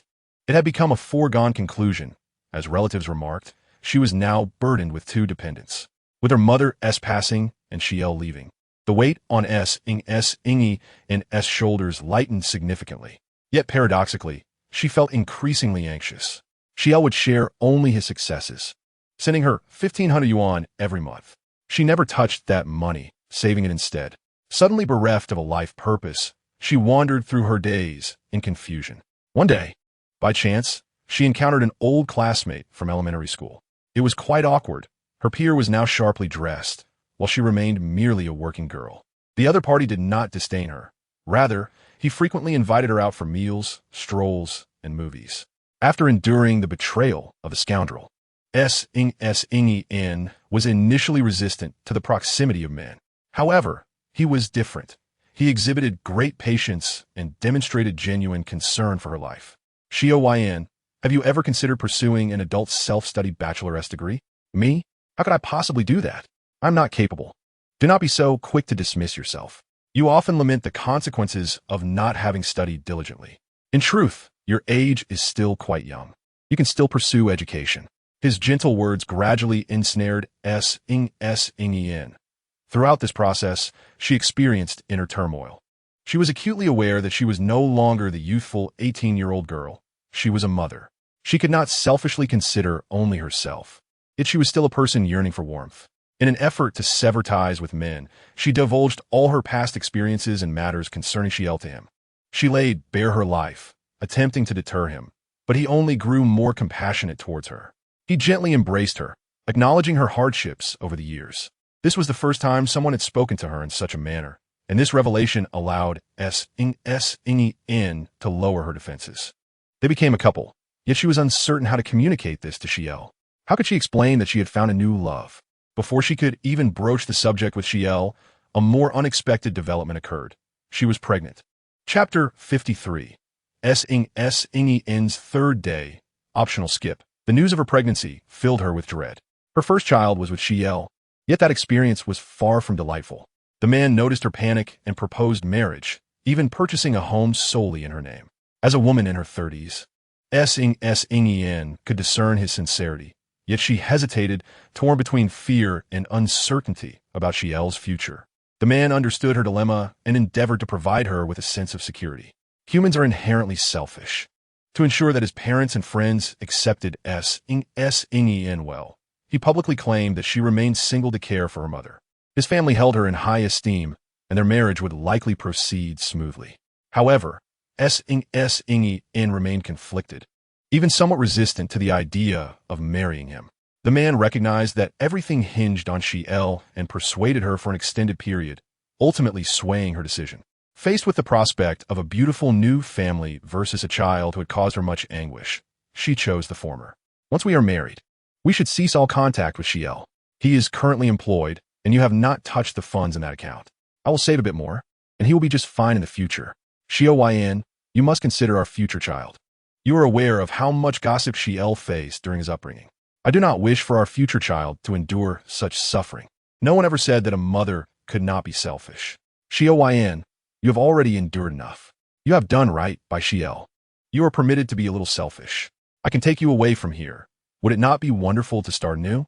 I understand this is painful for you, but sometimes it is better to cut ties than to prolong the suffering. Once we have a new family, Xiao will not find peace either.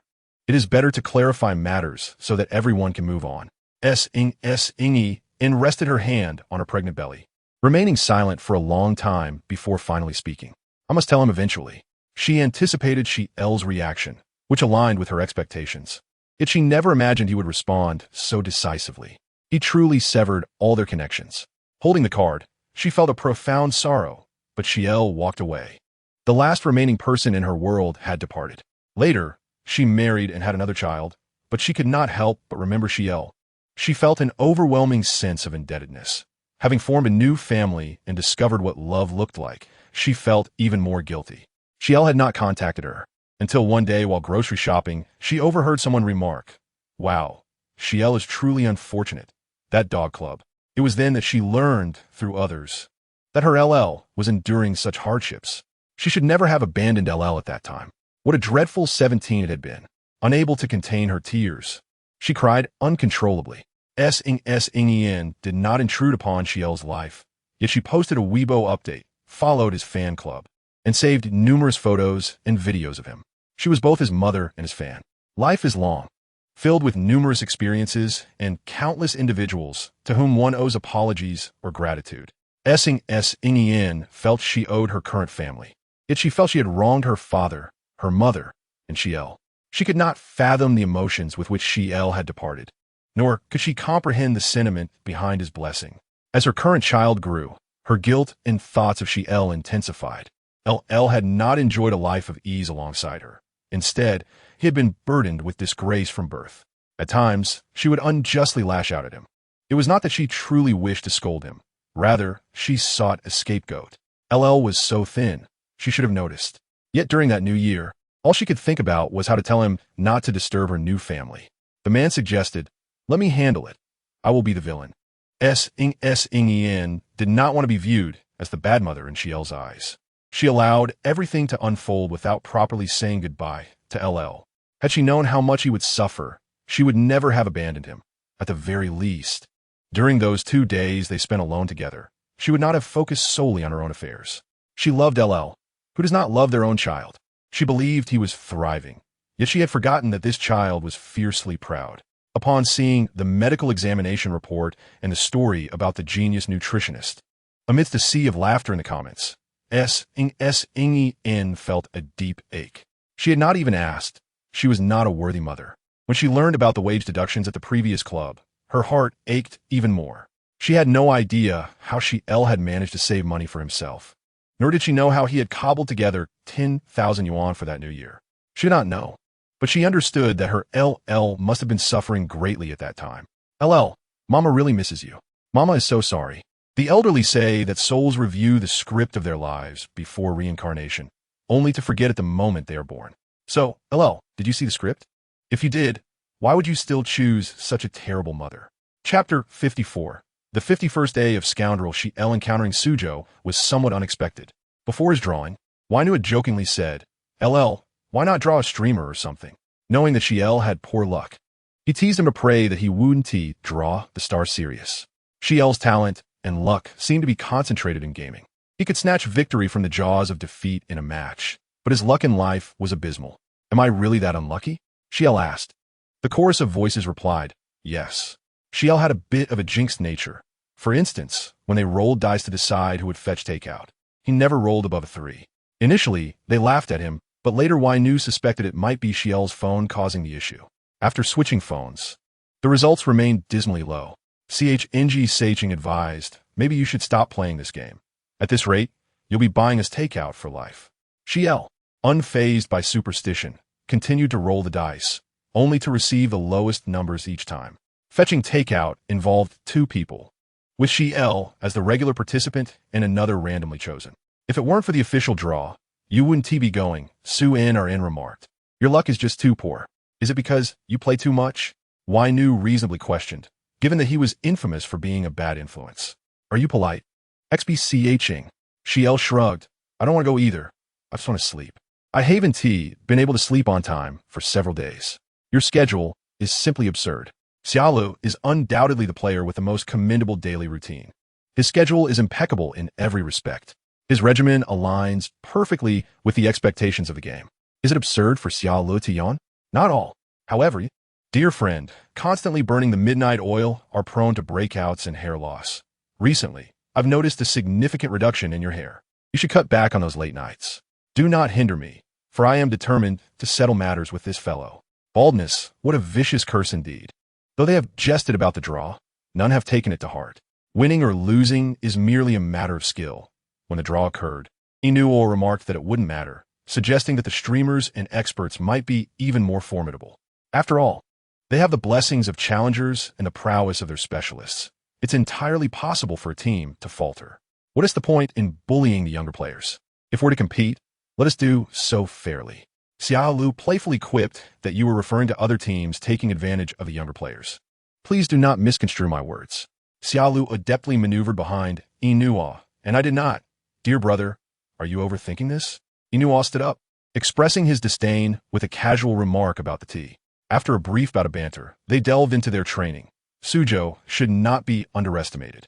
Xia Lu spoke highly of Zhe and Chu, particularly praising their precise use of mage skills. Xian Ran asked if that was your justification for targeting them. In one training match, Xia Lu relentlessly pursued Chu's mage, leading to a score of 0-7. Eventually, they could no longer watch, exclaiming that Xia Lu was merciless. How ruthless of you, Liv Go. It's fortunate you are my teammate. Otherwise, I would have to berate you. Witnessing Chu's elaborate demise, Xian Ran sincerely commented on the brutal nature of Xia Li's gameplay. Inuo retorted, Lilu, you are utterly inhumane. You aren't faring much better yourself. With Sun Shangxiang barely escaping while executing a kill, Inuo's position in this matter is questionable, as he too plays fiercely, even managing to eliminate a Zhe while he was playing Zhu Beiji. Your criticisms are equally matched. Both of you are the same ilk. Yet, neither of you is particularly virtuous. One of you, a support, is aggressively initiating fights. In summary, none of them are innocent. The mood among the group is rather dismal. The current competition is fierce, with Inuo and Xia Lu both being ruthless players. Together, they form a formidable alliance, dominating the game with impunity. The teams that did not draw them are quite pleased, as no one wishes to engage them in battle during the first round. Jiuzhe, you all should fight. Xia Lu, indeed, fight. Does your wife have any experience to share? It's her first time, and she is a bit scared. Jiuzhe, Xia Lu, are you a dog? Jiuzhe, fear not. Just approach Chu with the same spirit you showed against Dang. Since that incident, Ling Dang has harbored a grudge against Xia Lu, wishing to tear him apart with her bare hands. Xia Lu teased, Hey, how do you know I haven tea? Jiuzhe exclaimed, What? You wouldn't dare harm the sweet girl, would you? Mages are often delicate, and Chu is indeed a sweet girl. While a Dang is a robust girl, it's one thing to be tough on a Dang. But Xia Lu wouldn't go so far as to be cruel to Chu, would he? Xia Lu fell silent for 3 seconds, sheepishly responding, Isn't that a normal tactic? Jiuzhe retorted, I get it now. You must have been quite sneaky during the training matches. Jiuzhe added, I've already informed Dang, who is now laughing uproariously, declaring that who says true empathy doesn't exist. Here it is. Chu exclaimed, Who wants to empathize with you? Jiuzhe shares a strong bond with Xia Lu and has often contemplated how wonderful it would be if Xia Lu joined them. They would make excellent friends. Although they're already good friends, Jiuzhe wishes to fight alongside Xia Lu. He did not intentionally introduce Xia Lu to everyone, but following the car accident and the ensuing events on Weibo, everyone has come to appreciate Xia Lu. Xia Lu is no weakling. Despite his seemingly pitiful past, he has never considered himself a victim. On the contrary, he showcases remarkable skills in the game, leaving everyone speechless. Jiuzhe admires this tenacity in Xia Lu. He does not indulge in self-pity. Instead, he embodies optimism and determination. It could be said that Jiuzhe even harbors a sense of admiration and respect for him.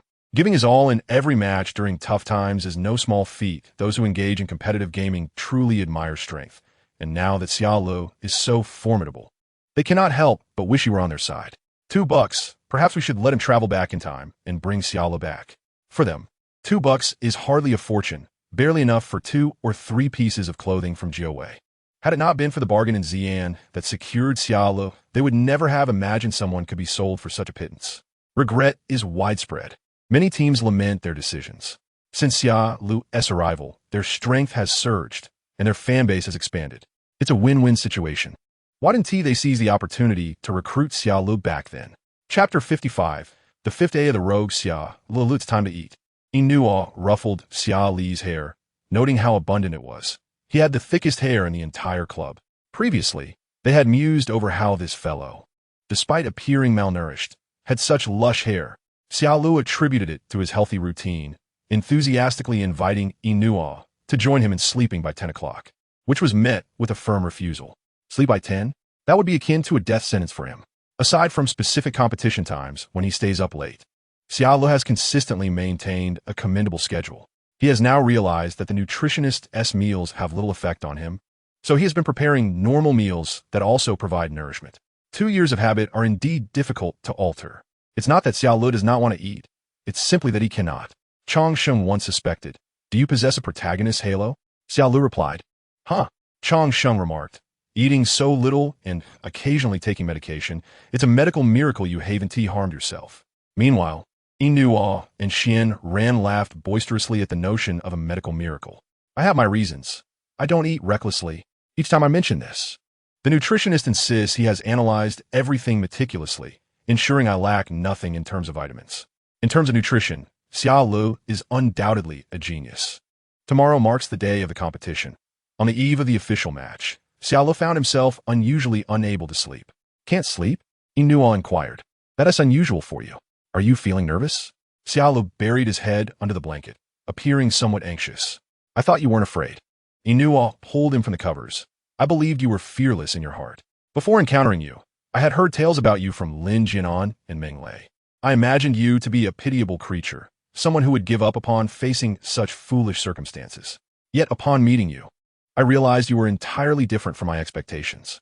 Xia Lu asked, "In what way? Am I more handsome?" "Rather more foolish." Inuo kicked him playfully. "This fellow is always so cheeky." He then said seriously, "In truth, you are far more powerful and courageous than I anticipated.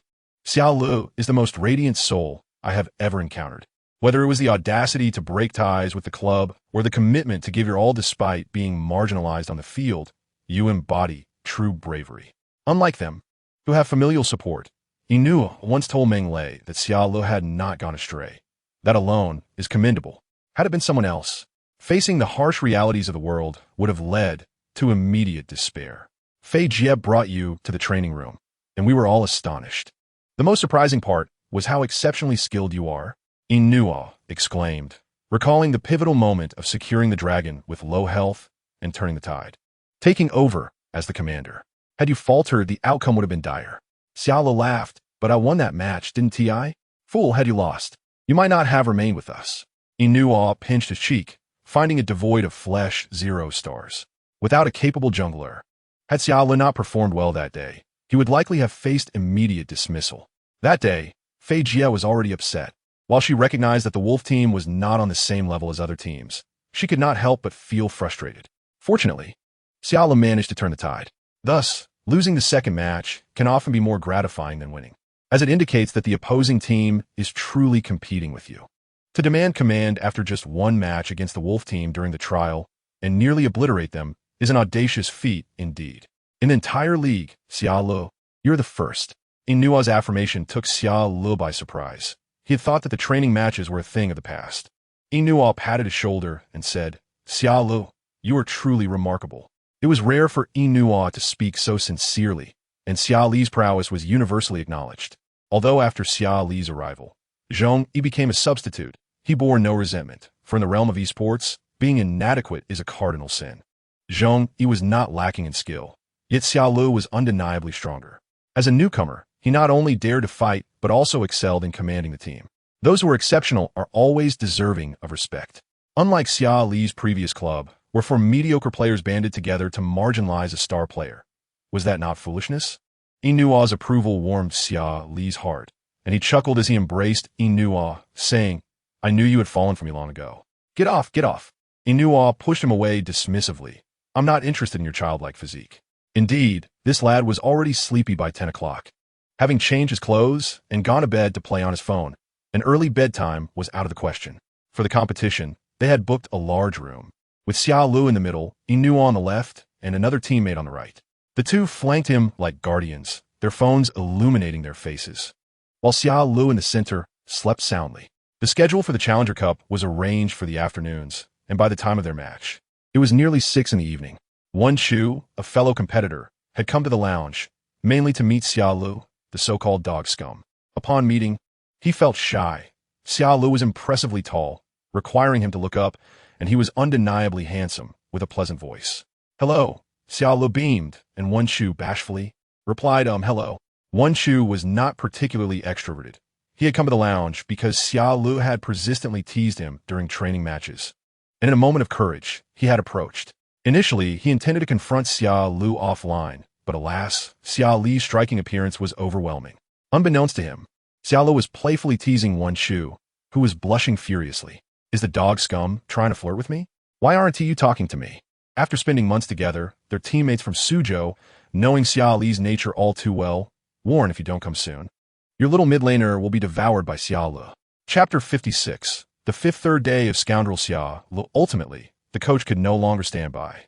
He rescued Wen Chu from Xia Li's clutches, warning him, "Behave yourself. Look at how you've made him blush. Be careful of Suzhou coming to retaliate."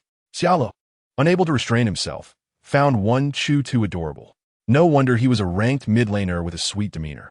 Upon learning of this incident, everyone called Xia Lu a scoundrel, noting how obedient Wen Chu was, yet Xia Lu still flirted with him. Once familiarity set in, Xia Li's true self emerged. No longer the innocent little rabbit, but a cunning wolf capable of biting back. The host complimented both Nuo and Xia Lu, noting the latter as a new jungler making his debut, having never played a match before. Next, let us look at the starting lineups.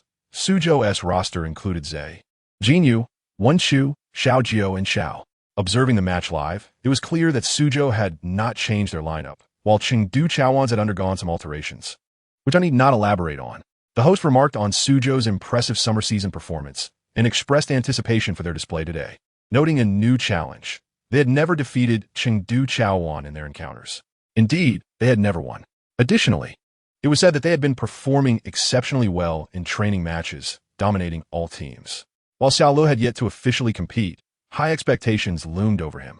Chengdu Chaoan's roster included Xian Ran, Xiao Lu, Chong Sheng, and Nuo. This season, Chengdu Chaoan had also showcased remarkable performance. After a series of adjustments, their results had greatly improved. They had even sent Xiao Lu encouragement, hoping he would shine in his debut and believing he could prove his worth.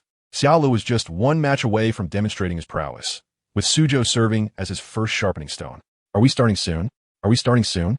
he cheerfully said, eager to review the lineup, though his mind was fully set on supporting his team. The audience was excited, chanting for Xia Lu's debut, "Scoundrel, go for it." When the camera panned to Xia Lu, the comments exploded with admiration for his looks. "Ha ha ha, the scoundrel can't even open the water bottle."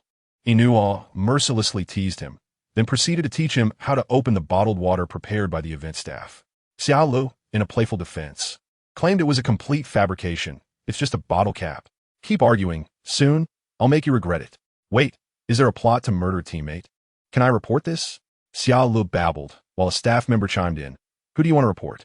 Chen Jinyun adjusted his glasses and responded, leaving Xia Lu momentarily speechless. Laughter erupted among the group, including the staff, who couldn't help but smile at the antics. Wen Chu had his fate intertwined with Xia Li's, and in the audience, Xia Li's fans were numerous. Unlike other player supporters, their banners read, "Scoundrel, charge," and "Scoundrel, teach them a lesson." Upon seeing the banners, Xia Lu was taken aback. These people truly cared little for his dignity. They were openly stirring up animosity, and Xia Lu had thought they would keep such antics private. How embarrassing. "What is wrong, Scoundrel Xia? Too ashamed to look up?" They teased. "Look at the opposing team." Suzhou is about to burst into laughter. "Congratulations on being the first to utilize external psychological warfare. Do you want them to be too amused to perform?" Xiao Li's teammate quipped, each one outdoing the other in wit. "Brother, I'm hurt." "How could you say that?" Xiao Lu feigned innocence, performing a White Lotus act that made Nuo exclaim, "That is too much." The coach cleared his throat with a smile, insisting they get serious as the first match commenced. Both teams prepared to face off, Suzhou in blue and Chengdu Chaoan in red. The match began, showcasing the typical picks, with Suzhou selecting Sun Bin and Chengdu opting for Lu Bandashur. Quickly, Don't forget to pick the Qiao. She is essential. I don't think it's necessary. The Qiao must be chosen. As the words left his mouth, the Qiao was indeed picked. In competitive gameplay, the Qiao's significance was widely recognized. Anyone who disagreed would be deemed foolish. Suzhou secured Zhao Huaizhen, known for his dominance in the jungle. The coach inquired if Xia Ling could handle Pei Qinhu, to which Xia Ling confidently affirmed. He selected Wang Zhaojun and Pei Qinhu, contemplating that Xia Hodun might prove more effective than Pei Qinhu. Though he had never seen Xia Li's tiger, he knew his Xia Hodun was formidable. Previously, during a match with Bao Bao Bus, Xia Hodun had achieved a pentakill, leaving a lasting impression. However, no one could be certain. Xia Li's tiger remained unseen. Suzhou's second pick was Cao Cao, followed by Ying Zheng, which surprised many. Ying Zheng lacked control. Ying Zheng is inferior to Gan Jiang and Mo Xia. The latter, paired with Zhao Huaizhen, has a significantly higher ceiling. The third choice was Quang Tai, and overall, the selections were balanced. It would depend on the last two picks. The third pick went to Jia Luo, a long-range marksman with a high appearance rate. Commentators speculated on the potential for Guya, and the fourth pick for Suzhou was Su Lai, indicating a strong likelihood of selecting Guya. Pei Qinhu and Quang Tai were both aggressive heroes, while Guya could provide supplementary damage from the backline. In theory, selecting Guya and Niu Mo, as well as Guya and Zhang Fei, would yield favorable outcomes. However, Suzhou directly chose Guya for the fourth time. Chapter 57. The 54th day of the scoundrel Xia Ling. Suzhou's fourth choice was Guya, while they initially opted for Sun Shangxiang. Sun Shangxiang is a signature hero for Inua.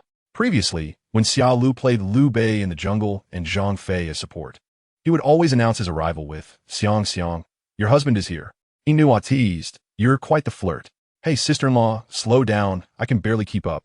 Sun Shangxiang naturally possesses mobility, while Su Biqing enjoys using flash for surprise attacks, making it quite challenging for him to keep pace. Inua remarked, "You two are cut from the same cloth." Suzhou's fifth floor selected Yu Ji and Moz. This combination would perform well in the lane. The final choice was Zhang Fei, to which Xia Ling quipped, "We must follow sister-in-law in this match." Inua expressed gratitude, "Thank the rule of law for saving you." The lineup suggests that this match is favorable. Brothers, let's press on. This should be an easy win. Pray that Guda doesn't jinx us. Guda, please refrain from casting spells. Initially confident, but now uncertain after Guda's remark. Someone check Guda's win rate today. The early game with Lao Hu appears promising, as the opposing team lacks crowd control.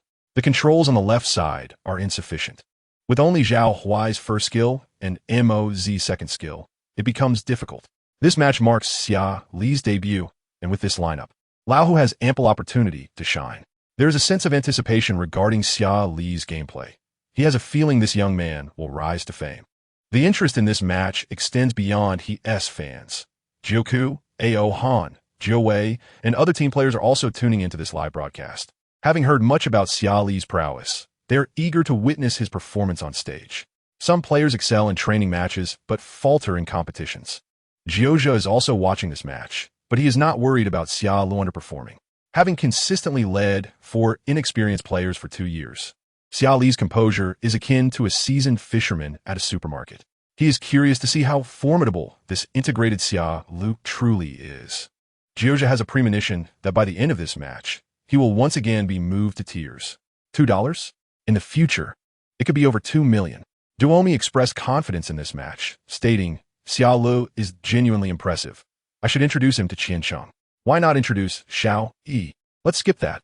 I fear he might corrupt him." As the coaches of both teams shook hands, his coach appeared somewhat bewildered, noticing the opposing coach sporting a cryptic smile. The coach's 5 apprentices conspired to determine who would output the least and thus would treat everyone, regardless of who it was. He would profit as he is the coach. As the match commenced, Inua's Ying Zheng lingered in the left side brush, making efforts to protect himself. In the early stages, Moz assisted Ying Zheng in securing the middle lane. After Pei Qinhu cleared his top half jungle, he stealthily moved from the middle lane to the opposing team's lower jungle, collaborating with Zhang Fei to steal their red buff, while also devouring 3 of their little pigs. Inua faced off against Yu Ji in the bottom lane. Upon noticing Ying Zheng's absence from the middle lane and having just come from the lower jungle, Xia Ling predicted Inua would head to the upper lane. Xian ran. Ying Zheng is up there. I'll position myself to cut him off. Xia Ling spoke rapidly.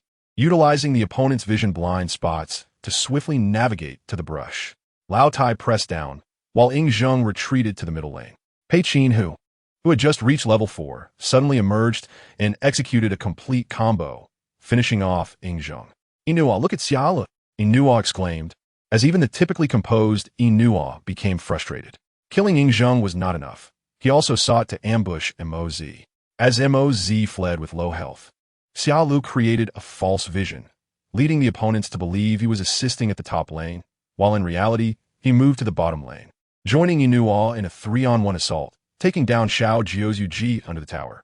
Xia Lu began with a counter red and swiftly secured 2 kills.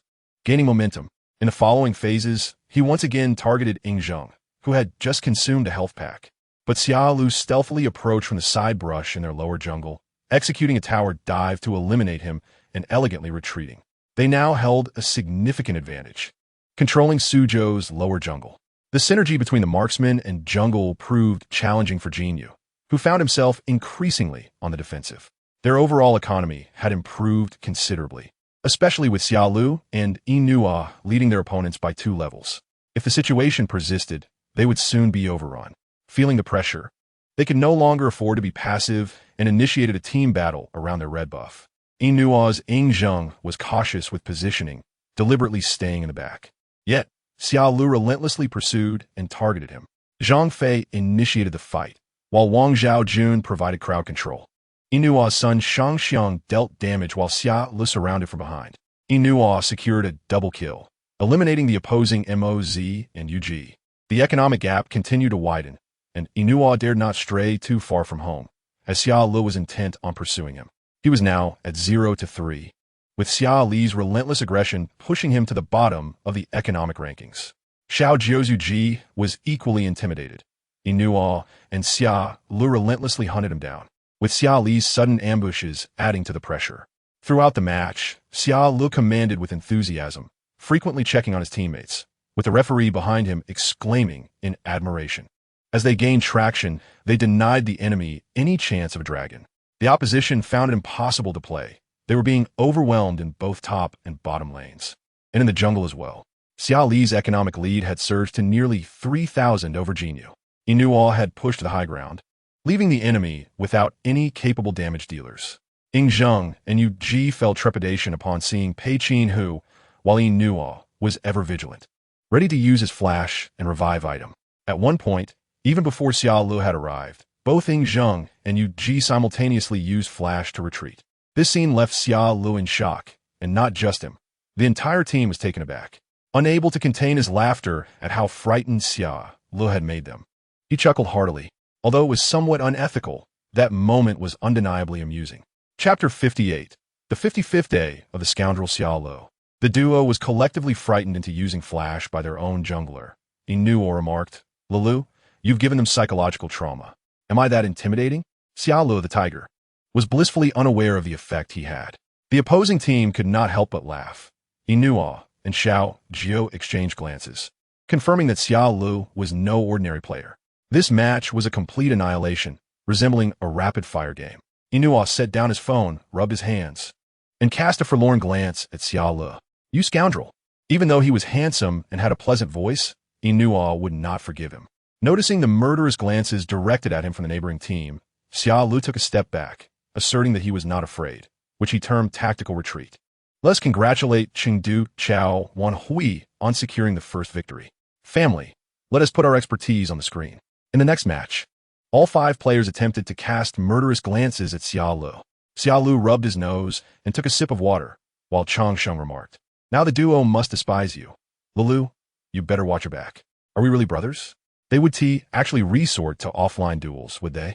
Xia Lu muttered softly, while Inua came over, wrapping his arm around Xia Li's shoulder. On the way down, Inua cheerfully said, "Lulu, after this match, you went from $2 to 200. Hey, am I that impressive?" Xia Lu grinned, proudly embracing Inua, who retorted, "No, the additional 198 is from the bounty." This match featured Xia Lu's Pei Qin who scored 6 kills and 0 deaths, with an economic lead of 4,019. Xia Lu, through cooperative play and strategic ambushes, helped his team establish a significant advantage. It was evident that Xia Li's goals were resolute, and he executed offensives with unwavering decisiveness.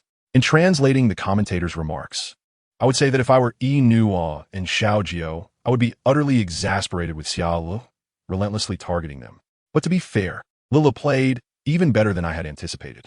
The overall momentum and state of play were impressive, especially the synergy between jungle and marksman. The pressure they exerted in that bottom lane skirmish was overwhelming. Lily's performance was entirely faultless, with 6 kills and an economic lead of 4,000. Truly extraordinary. During the livestream, witnessing the simultaneous retreat of A.O. Han and Ling Dang provoked laughter from the audience. Ying Zheng, while tucked in bed at night, was besieged by thoughts of tigers. Ling Dang and Xia Lu genuinely seemed to have a penchant for capturing mages. The precision of their positioning is so cunning that it allows them to ensnare their foes. Is A.O. Dang feeling a sense of empathy? Wu Wei, from the sidelines, coolly commented, while the hefty girl manually crafted a bag. "I'm not crouching, you are," she retorted at Wu Wei, who was struggling under Xia Li's tactical pressure. The hefty girl proclaimed that their junglers were far from virtuous. A.O. Han concurred. Truth be told, it was rather amusing, albeit tinged with a sense of melancholy. Xia Li's ferocity in capturing enemies was undeniable. Otherwise, the opposing team wouldn't have felt compelled to use their flashes to escape. In his debut performance, he dominated the field, showcasing immense potential. Wu Wei freed himself from Ling Dang's embrace. As they often say, if you play well, you earn the right to bark. Xia Li's displayed prowess was sufficient to make him boastful before all. The banter continued, with comments about how Ying Zheng must be seething with rage. If one were to encounter Xia Lu in the canyon, as a teammate, one would soar. As an opponent, one might as well surrender. Xia Li's double captures had turned the economic tide against their opponents.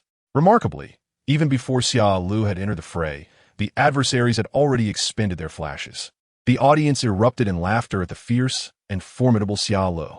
They exclaimed about his wickedness, noting how he had visibly flustered his opponents. Zhao Huai was lamenting his hunger. Feeling utterly deprived, Xia Lu and Nuo Zai were brazenly asserting dominance in the enemy jungle. The so-called scoundrel attempted to seize the red buff while simultaneously sending out emojis, startling Nuo into retreat. Jin Yu was on the verge of tears, as he dared not venture alone into the lower jungle, knowing that even one of his adversaries could easily overpower him. This match had proven to be a rather dismal experience. Was Xia Lu truly invulnerable to being slain in a one-on-one encounter? The atmosphere was tense as the 5 players glared at Xia Lu when he exited the stage, while he subtly tried to hide behind his teammates. The Chongqing Wolf team, along with teams from Guangzhou and Beijing, were all keenly observing this match, which had become a matter of concern for them. Jiuzhe Wei was watching alongside Zhang Kai, leaning against him in amusement as they observed Xia Li's intimidation of Yi Chu and Xiao Jiu, noting that the two seemed to be losing their composure. Zhang Kai urged Jiuzhe Wei to stop joking, suggesting he consider a transfer after the cup concluded. Jiuzhe Wei, taken aback, asked if he was serious. Zhang Kai affirmed his seriousness, mentioning that he had practically raised Jiuzhe Wei, Qing Cheng, Qing Qing, and Bing Chen.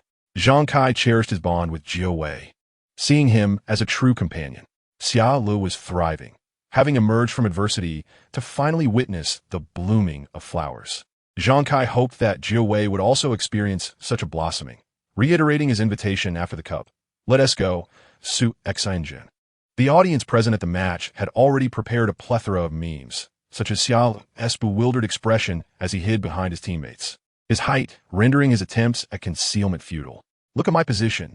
Right bush, there's someone," they shouted, excitement palpable as they urged their teammates to capitalize on opportunities. The commentary was steady and clear as they approached the final moments of the match, signaling a calm confidence. Attack the crystal, attack the tower, don't mind the opponents. As the battle progressed, the opposing team's economic advantage was insurmountable, and any hopes of a comeback evaporated as they were relentlessly pressured, with Nuo, a marksman, dealing damage while guarded by an entourage. Xiao Lu's Pei Qinhu, alongside Chong Sheng S. Wang Zhao Jun, and the ever-prepared Quang Tai and Zhang Fei, dominated the field. The performance of Xia Lu was extraordinary, with everyone acknowledging his stability.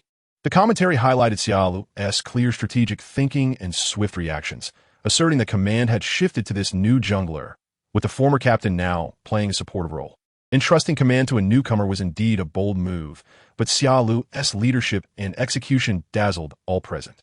His voice resonated with authority, analyzing information rapidly. A feat hard to imagine for someone multitasking between commanding and executing. The referees, observing behind Xia Lu, noted his seamless switching of perspectives and rapid transitions. Although Xia Lu often adopted a playful demeanor off the stage, he proved to be exceptionally dependable during matches. This 18-year-old rookie possessed an undeniable charisma that instilled confidence in his teammates. Following him in a battle felt reassuring, as the youngest member emerged as the most reliable figure. While it was acknowledged that Xia Lu was composed, the clarity of his in-game communication exceeded expectations. Observers marveled at his remarkable composure, especially in his inaugural match. With no hint of nervousness evident in his voice, the onlookers felt a pang of envy, admiring his good looks, melodious voice, and the substantial fanbase he attracted, which bolstered the club's popularity. In the break room, Xia Lu was nibbling on neatly sliced apple pieces, an image of wholesome innocence. He was not picky, favoring apples above other fruits. Suddenly, he was playfully ruffled by a teammate. "You rascal." Chun Zheng's gentle demeanor vanished as he jokingly wiped his hands on Xia Lu's head. Xia Lu sprang up, exclaiming in mock horror, "Hey, you scoundrel! You've sullied a handsome fellow's hair." He playfully accused his teammate of teasing him, insisting he must have washed his hands. Xia Lu, seizing the moment, playfully grabbed his teammate from behind, taking advantage of his height. "Let go, you miscreant!" Xia Lu protested, though he didn't exert much force, knowing his teammate's hair was styled short. "You're being disrespectful," Xia Lu retorted, claiming it was an accident due to his height. Laughter erupted among the team as they observed the antics, with Changsheng and Xian Ran enjoying the spectacle, while Nuo struggled to contain his amusement.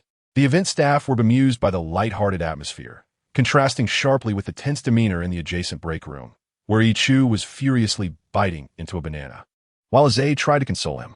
As the second match was about to commence, the coach advised the team to adjust their mindset and play well. Upon entering for the second game, Xia Lu was penalized with a yellow card, leaving him bewildered. It was his first encounter with such a rule in a match. Previously, he hadn't experienced such regulations. The commentary emphasized the importance of respecting the rules of the competition. Xia Lu murmured about the existence of such rules, while his teammates clarified the restrictions on sound volume and visual settings during the match. The live commentary explained the new regulations, noting that many adjustments on the gaming device were prohibited, leaving Xia Lu looking perplexed, likely having forgotten this detail. Those unaware of the rules had not committed any infractions, while those who did were subject to penalties. As the game progressed to a critical juncture, both teams were vying for victory, knowing that losing this match would mean elimination. The commentary noted that the stakes were high, emphasizing the importance of a stable and cautious strategy for this crucial round. Based on the performance in the previous match, the current team demonstrates remarkable strength. If they opt for a late-game composition, they may not even allow their opponents time to develop. The previous match was overwhelmingly dominant, leading to a complete collapse in the latter stages. Rather than being timid, it is better to strike with conviction and take bold risks. Now is the time to pursue what one desires without concern for the outcome. This match must be seized, or it will lead to defeat. In Chapter 60, the characters include Sun Bin and Qiao. Although Qiao is present, the release of Lu Ban de Shi is anticipated, and Suzhou will undoubtedly select him. Upon choosing Lu Ban de Shi, they will likely follow up with Meng Tian and Jing. Xia Lu excels with Jing, as he prefers to utilize Jing alongside a support. Being handsome is a lifelong affair, and 18-year-old Xia Lu is quite vain. He is proficient with all jungle heroes, but he personally favors those that are visually appealing and flashy, especially Jing and Li Bai.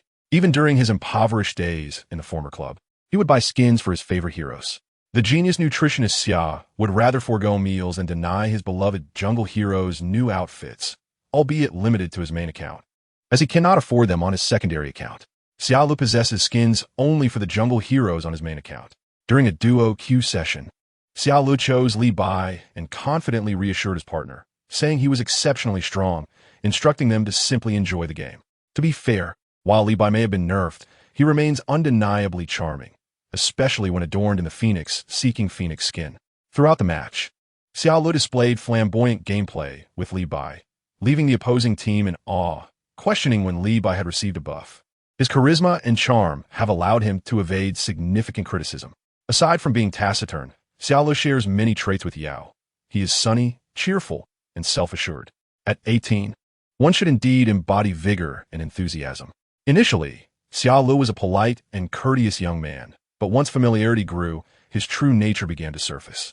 However, I appreciate the current version of Xiaolu, as I often forget his unfortunate past and struggles with depression. I wish for Xiaolu to remain perpetually joyful, embodying the persona of a blissfully naive young man. Xian Ran and others occasionally refer to Xiaolu as a scoundrel, particularly during 5-man matches, as Xiaolu is known to prioritize blue buffs for supports. On one occasion, Chang Sheng found himself out of blue, and, seeing Xiaolu invading the enemy's blue, he shouted, "Look, please give me the blue." To which Xiaolu replied, "Sorry, but that blue belongs to me." Chang Sheng exclaimed, "Xiaolu, you scoundrel." Suzhou subsequently selected Quang Tai and Liu Banshi Hao, forming a formidable father-son duo with Liu Bandashur. Meanwhile, the third selection was Zhong Kuei, prompting Xiaolu to joke, "Brother, let us play a claw machine. Whoever you catch, we will play." The third pick went to Hai Yu, followed by Mengya. The final selection was Wang Zhao Jun, who had been used in the previous match and was not to be utilized this time, ultimately leading to Gan Jiang and Mo Xie. Teacher asked Inuo which marksman he wished to play, to which Inuo requested Di Renjia. Xiaolu cautioned him that if he chose Di Renjia, it would likely counter with Yixing. Just as he spoke, the opposing team promptly selected Yixing. Xiaolu remarked that their jungler would certainly choose Zhu Bajie. As anticipated, they secured Zhu Bajie for the jungle role. Inuo raised an eyebrow, acknowledging Xiaolu's skill. Teacher cast a glance at him, pondering whether he understood the stakes of this crucial game, while observing Xiaolu's tousled hair from the previous match, contemplating a proper reprimand following the game. Chang Sheng lamented, as everyone appeared to have succumbed to Xiaolu's charm. In the mid lane, Shunming, she was picked. Teacher suggested that this composition could accommodate one heir, but worried that Chang Sheng might be unable to perform adequately under pressure. Instead, they settled on Shunming, she for a balanced approach. Xian Ran felt discomfort in this match, as many of the enemy heroes countered him. The outcome now relied heavily on Xiaolu and Inuo. To be frank, the father-son combination of Liu Bandashur boasts a high win rate, making Suzhou a favorite for this match. Having been pressured in the previous game, even the clay figurines were agitated. Moreover, this match was crucial, and failing to fight back would result in guaranteed defeat. While the composition appeared favorable for Suzhou, I believe that, given the current state of play, the outcome remains uncertain. I am aware of Xiaolu's exceptional skills with Jing. It is not merely exaggeration. Those familiar with Bao Bao Ba understand just how extraordinary Xiaolu's Jing is. Presently, Xiaolu boasts a 100 win rate with Jing and Bao Bao Ba, which speaks volumes about his prowess. I maintain my faith in him for this match. However, in terms of composition, one may choose freely. I personally leave the judgment to the viewers. He is so well acquainted with Lao Menglei that the latter has not sent him nearly as many Chengdu specialties. Xiaolu is also unsure where he procured these items, often suspecting he might be a native of the region. "Did you receive it, Uncle Ge?" "Yes, I received it." "How did you manage to acquire so much?" "There is more on the way." Xiaolu is genuinely kind to those he cares for, particularly towards his younger brother, who is known throughout the league for his petite appetite. Consequently, he and his roommates selected an outfit for him. Never had he anticipated encountering such a sincere and passionate youth as Xiaolu. Despite being let down multiple times, Xiaolu remains steadfast in his loyalty. True sincerity can indeed be reciprocated with genuine affection. Both sides commenced the match normally, with the blue team being Suzhou and the red team being Chengdu Superplay meeting. As the second game began, in Chapter 61, Xiaolu's Jing methodically farmed the jungle to reach level 4, and upon attempting to gank the bottom lane, he serendipitously encountered Yichu's Yixing. This must be fate. Yichu, clutching his flash, attempted to flee, but it was too late. Xiaolu's Jing locked onto him, and together with Shun Mengshi, they swiftly eliminated Yichu. "Damn you and your fate," Yichu exclaimed. "Stay away from me." Yichu was utterly frustrated, feeling as though he had been targeted. Meanwhile, in the bottom lane, Inuo and the others were pressuring Xiao Jiu and Xiao. Xiaolu's Jing, aside from accumulating gold, was also scouting for opportunities. The enemy played cautiously, with Yixing assisting the father-son duo of Liu Ban, while their Shunming, she lent aid to Rinjia and Zhongke. After clearing the upper jungle, Xia Lu seized the opportunity to engage. Can we fight in the bottom lane? If so, marksman, please pull back. I will flank Lu Ban. Xia Lu spoke rapidly, intending to maneuver through the lower jungle to ambush Lu Ban. Inua confirmed, yes, we can fight. As Inua and Xia Lu advanced, the side duo of Lu Ban Shi and Yi Xing sought to counterattack, but upon spotting the encroaching Shenmeng Shi, they frantically shouted for a retreat. I can't believe it. Xia Lu is insane. Viewers were incredulous as they witnessed him tower diving to secure the kill on Lu Ban, only to let him escape afterward. The primary objective was to target Lu Ban Shi and the father-son duo of Lu Ban, as the main damage source lay with Lu Ban. Xia Lu's decisive kill on Lu Ban effectively stunted his growth. After this engagement, Inua found himself in a favorable position, as he was already a highly skilled player, and Xia Lu had just created a significant economic gap between him and the opposing Lu Ban. Wow. Although Ichu survived, Xia Lu is truly audacious. He just ambushed their marksmen right under their noses. In the top lane, Xian Ran and Kuang Tai were at odds. And upon witnessing Jing eliminate Lu Ban, he exclaimed, incredible. Everything is fine. Just let them have the first tower, Xia Lu stated as he continued to push the bottom lane, while Inua rotated to take down the enemy's first tower. In the upper lane, Jin's Zhu Bajie and Zhe found themselves surrounded, falling victim to the combined assault from mid and support. Yi Xing attempted to assist, but his efforts were in vain. He could not single-handedly contend with the opposition.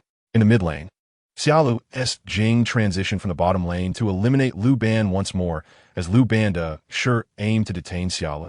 But Inua had already arrived. Zhong Kui executed a successful hook, leading to Lu Ban Shi's demise at the hands of Shenmeng Shi. Great hook. This engagement resulted in a 0-for-4 exchange, a significant loss for them, leaving only Yi Xing, who was economically disadvantaged and unable to contribute effectively. The current jungle has been utterly ravaged, with immense pressure being exerted. Beyond the jungle, the pressure on the minion lanes is also substantial, particularly in the bottom lane, where Xia Li's champion has inexplicably pushed the minion wave to the high ground. Laughter erupts as Lu engages in sly maneuvers. Jiuku, clutching Xinghen, laughs heartily while Xinghen covers his ears to shield himself from the cacophony of Jiuku's boisterous laughter, yet he does not push Jiuku away. Commanding requires great effort, which can impact gameplay and induce considerable stress.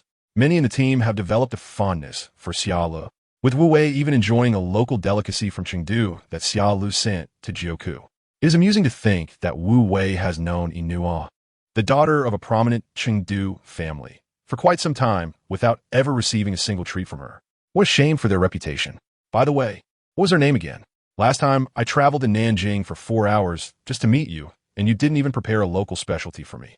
Inua cleverly retorts. When Xia Lu later learns of this, he leans into Inua's embrace, bursting into laughter, exclaiming that it is truly fitting for him to understand the art of war. The daughter of Chengdu has outmaneuvered the dashing lad from Nanjing. Currently in a challenging position, Xia Lu has secured the dragon, yet the pressure from the minion waves is overwhelming and the jungle cannot be defended. During a skirmish in the mid lane, Inua makes a mistake and is slain by Yi Xing, but his life is avenged by Xia Li's swift execution, who also manages to severely damage Lu Ban.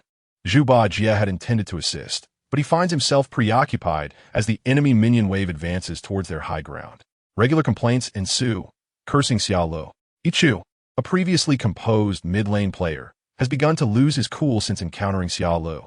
He could have easily claimed Inua's life in the mid lane without any casualties. But Xia Li's unexpected arrival thwarted his plans. Had it not been for a timely pull from Xiaojiu, Lu Ban would have met his demise in the mid lane.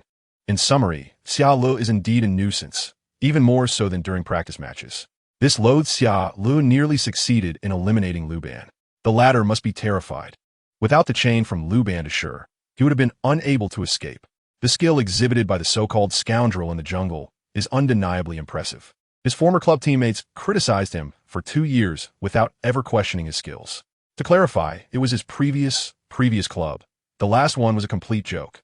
Compared to that joke, I prefer to call it clown. Initially drawn in by the scoundrel's tragic backstory, I found myself captivated by his skill, and now I feel compelled to support this jungle king. Truly, Xia Lu is quite dashing. How did he execute that last play? This gentleman wasted no skills at all.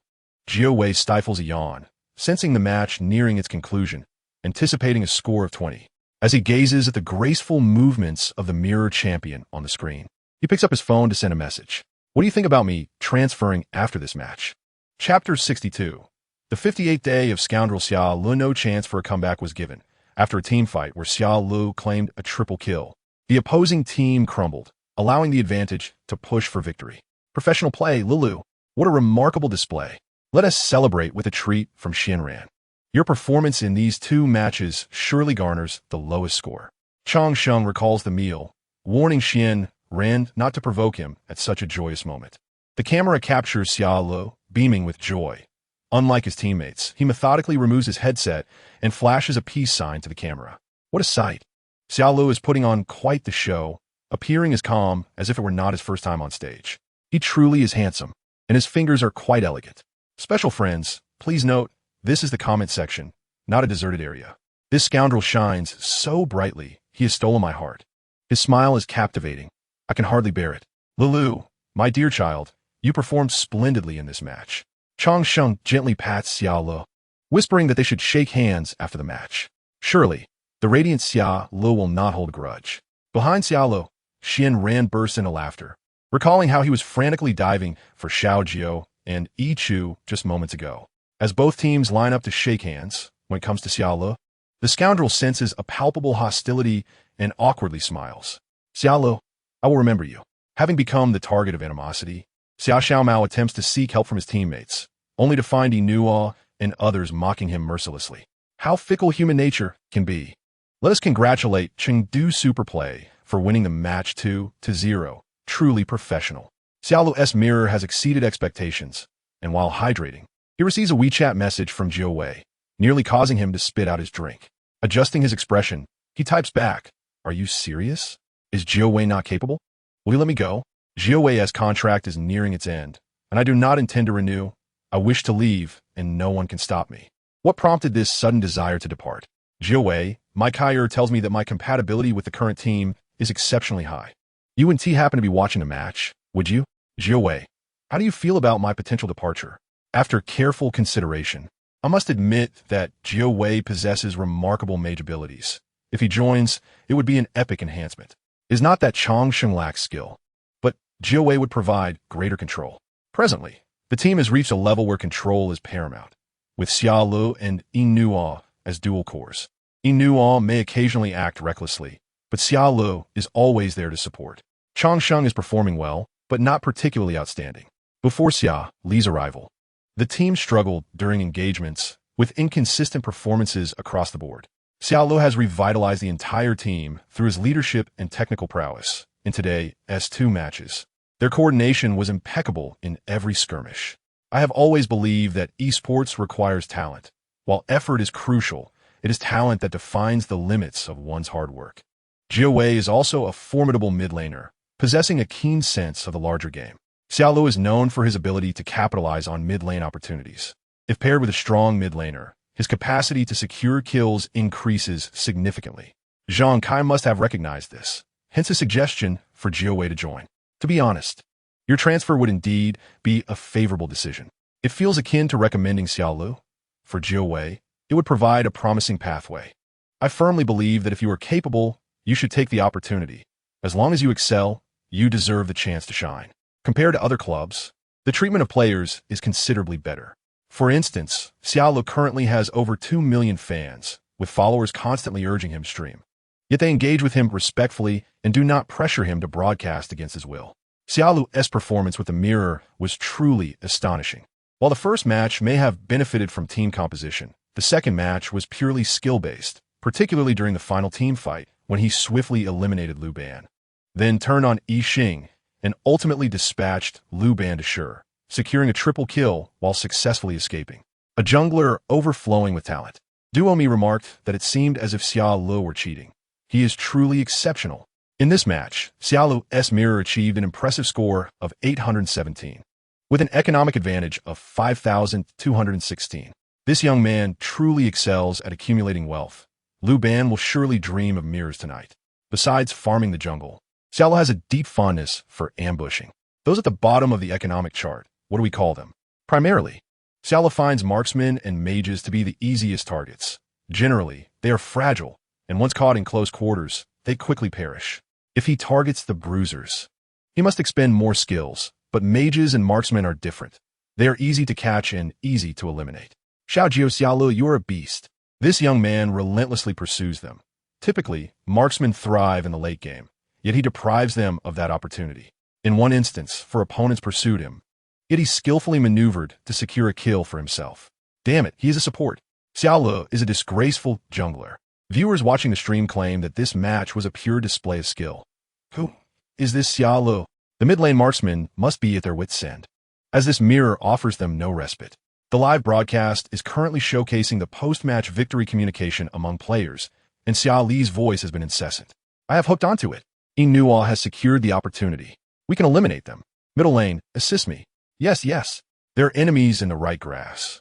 The opposing mage has no flash, and Quang Tai is without his ultimate. Beep beep. Incredible. Lulu with a triple kill. Push the tower. The internal communication within the team is remarkably smooth, and the strategy during team fights is clear.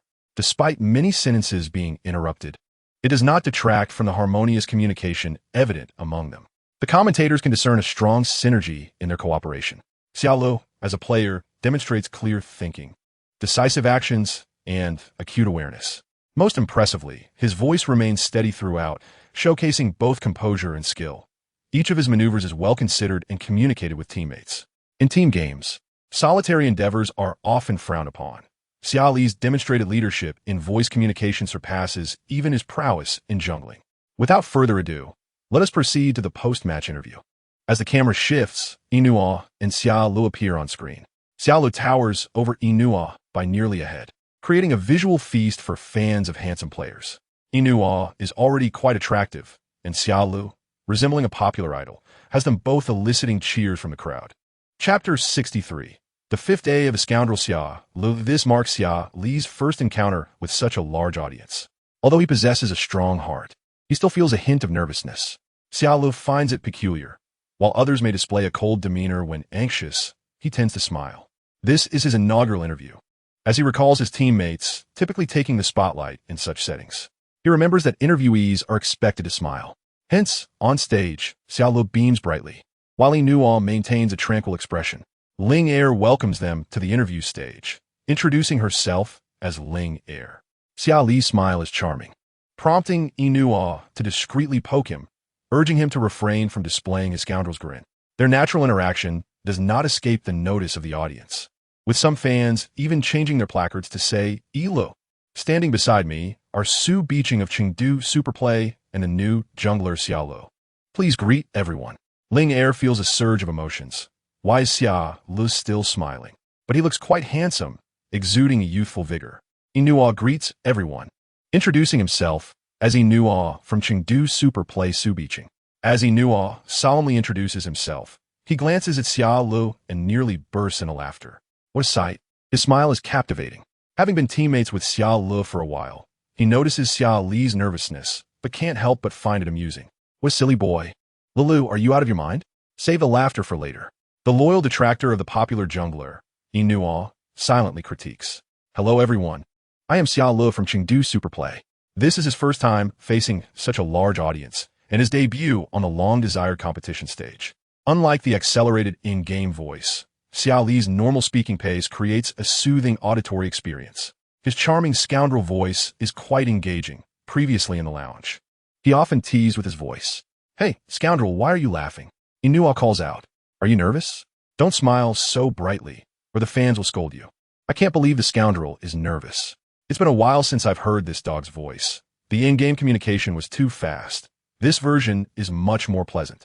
Inua, usually serious, struggles to maintain his composure upon seeing Xia Lu, sensing he might burst into laughter. By the way, does Xia Lu really not have abs? He is so tall and handsome, with such a pleasant voice. A true leading man. That scoundrel hardly eats well. How could he possibly have abs? So funny. Inua is about to lose it. Ling Er, the gold medal shooter Su Beaching, also from Chengdu Superplay, has showcased excellent performance on the Challengers Cup stage. What are your thoughts on your performance and that of the team? Inua attempts to keep a natural expression. but thinking of the big silly dog beside him, smiling to mask his nerves makes him want to laugh. Most importantly, this is an interview, not a star-studded event. Why are you grinning? Xia Ling responds, today, I played quite well, and our teamwork was excellent. Ling Er, not grasping Inua's humor, notices his lips twitching, indicating he is on the verge of laughter. Inua internally tells himself to hold it together. Yes, we played well today. And the cheers from the fans filled me with pride and determination. I believe you must feel a familiar sense of encouragement hearing the applause. Inua affirms that he has previously expressed his fondness for the audience's support. Ling Er turns to Xia Ling, asking how he feels hearing the cheers from the audience for the first time on this stage. Xia Ling replies, I feel quite excited. In fact, you faced Suzhou today. Their home ground. Did you feel any pressure before the match? Ling Er inquires. After all, winning on their home turf requires a degree of humility. Inua inadvertently glances at the grinning Xia Ling, unable to contain himself. Inua suppresses a smile, apologizing for losing his composure when recalling something joyous. Xia Ling, the silly dog, forgot to inform him that maintaining a smile isn't necessary during interviews. He has been grinning for 2 minutes straight. What a fool. From the Asian Games to the Challengers Cup, the differences between our two versions are significant. Inua, determined not to look at the silly dog, is supplemented by Ling Er, while Xia Ling looks somewhat bewildered. The tall Xia Ling bows his head noticeably, and the officials even provided a close-up, making his lowered head beside Inua particularly evident. Teammates watching the interview are in stitches, bursting into laughter at the antics of these two silly boys. While Inua discusses his journey, he catches Ling Er smiling, and upon looking up, he finds Xia Ling grinning down at him. I can't hold it in. The silly dog should stop smiling. It's not a requirement to grin during interviews. Inua can no longer contain himself, forgetting he is still holding the microphone, and his laughter fills the commentary area. The audience watching erupts with laughter, questioning why Xia Ling continues to smile. It's no wonder Inua struggles to keep a straight face.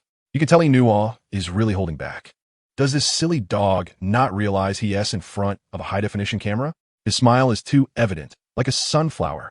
What happened to the jungler who just achieved a triple kill? Where's the scoundrel charm we expected? Let us give the kid a break. He is inexperienced and hasn't encountered this level of exposure before. Initially enjoying the handsome features, I was suddenly jolted awake by Inua calling him a silly dog. My husband is so obedient. Once Inua spoke, he stopped smiling and stood straight. Wait, am I starting to ship them? The genius jungler and the genius shooter. Xia Ling is so well-behaved in front of Inua. After being called out by his brother, Lulu instantly dimmed down, but even with a cold expression, he remains handsome. Watching the interview, one might question life itself. Was that just the same person who dominated the battlefield moments ago? The Xia Ling who was just called a silly dog by Inua and the triumphant jungler are indeed the same. Chapter 64. The sixth day of the scoundrel Xia Ling after Inua finishes speaking, his ears flush with embarrassment. Social death. Xia Ling beside him has yet to comprehend why everyone is laughing, but upon realization, his face turns crimson. Inua continued to endure the interviews, while Xia Ling was nearing his breaking point. He realized, was he not a fool? Here he was, being shut out at home, yet still smiling. Xia Ling truly wished to cease speaking. Let today's public embarrassment be obliterated. He felt no anxiety whatsoever. His only desire was to leave the stage. As he descended, Inua quietly mocked him, calling him a foolish dog. Typically thick-skinned, this was the first time Xia Ling did not retort, trailing behind Inua in a dispirited manner. Inua swiftly grasped Xia Ling's arm to hasten their steps, lest they incur great losses later. Hey, Lele, let us go. Inua is calling you to join him for the celebration feast. Oh my, Yal is truly here. I'm on site, and I heard inviting Lele to go together. It seems they're heading out for a meal. Inua is holding Lele's arm. What a good brother. Lele is so obedient, following closely behind Inua. My husband is so handsome. Xia Ling is incredibly attractive. In person, he is fair, tall, and striking. Oh my, I couldn't get a ticket. Can someone share some photos of the Heartthrob's live appearance? Inua is doing wonderfully, holding on to his younger brother, whose main star is so handsome. Turns out it's from our family.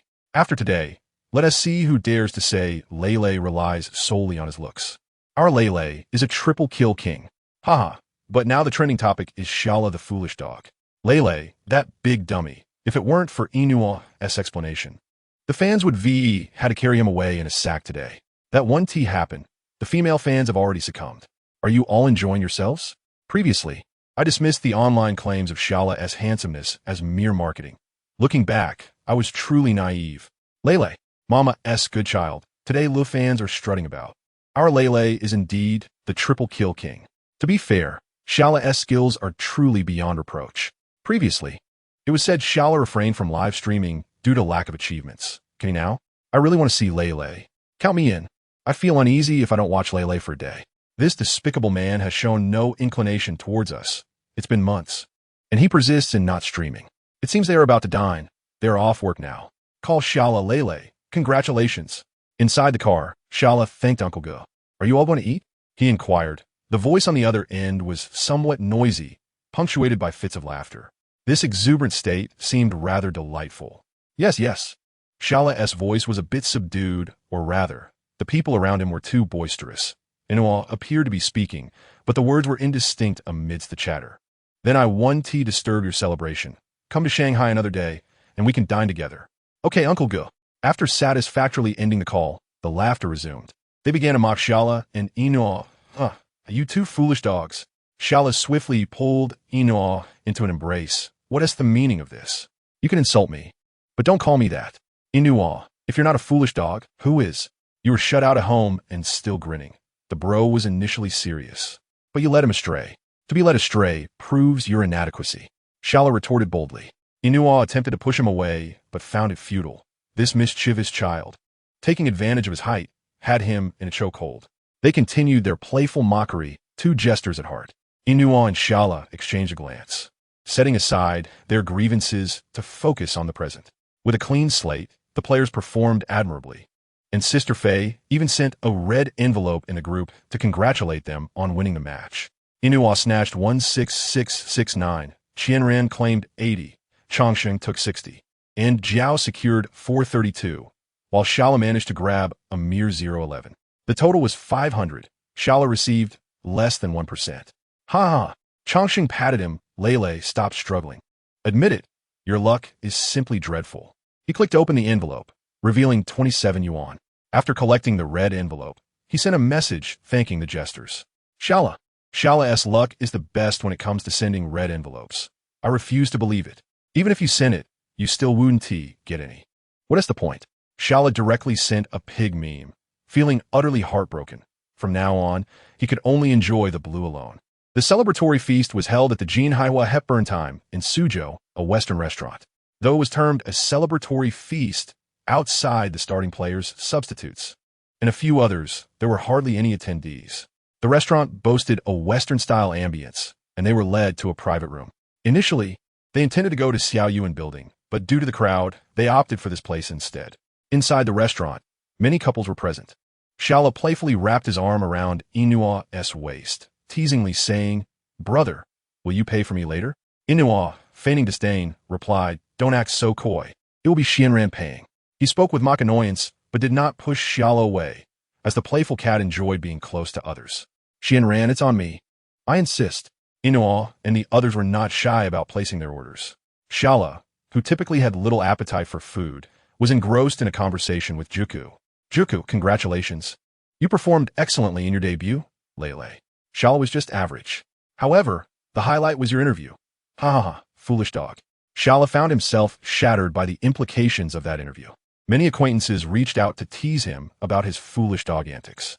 Chongsheng handed the menu to Xiao, who glanced at it and was taken aback by the prices. Goose liver balls priced at 12 yuan each, stir-fried rice noodles for 42 yuan per serving, durian puffs at 8 yuan each, and crispy chicken for 98 yuan. Goodness. One goose liver ball costs more than my previous meal. Chapter 65. The 61st day of the scoundrel Xiao. The prices astonished Xiao. Would Xianren survive after this meal? Seeing the foolish dog's expression, Inuo patted his head reassuringly. Don't worry, Xiangu is wealthy. The starting players' salaries were substantial, and with their achievements, bonuses would follow.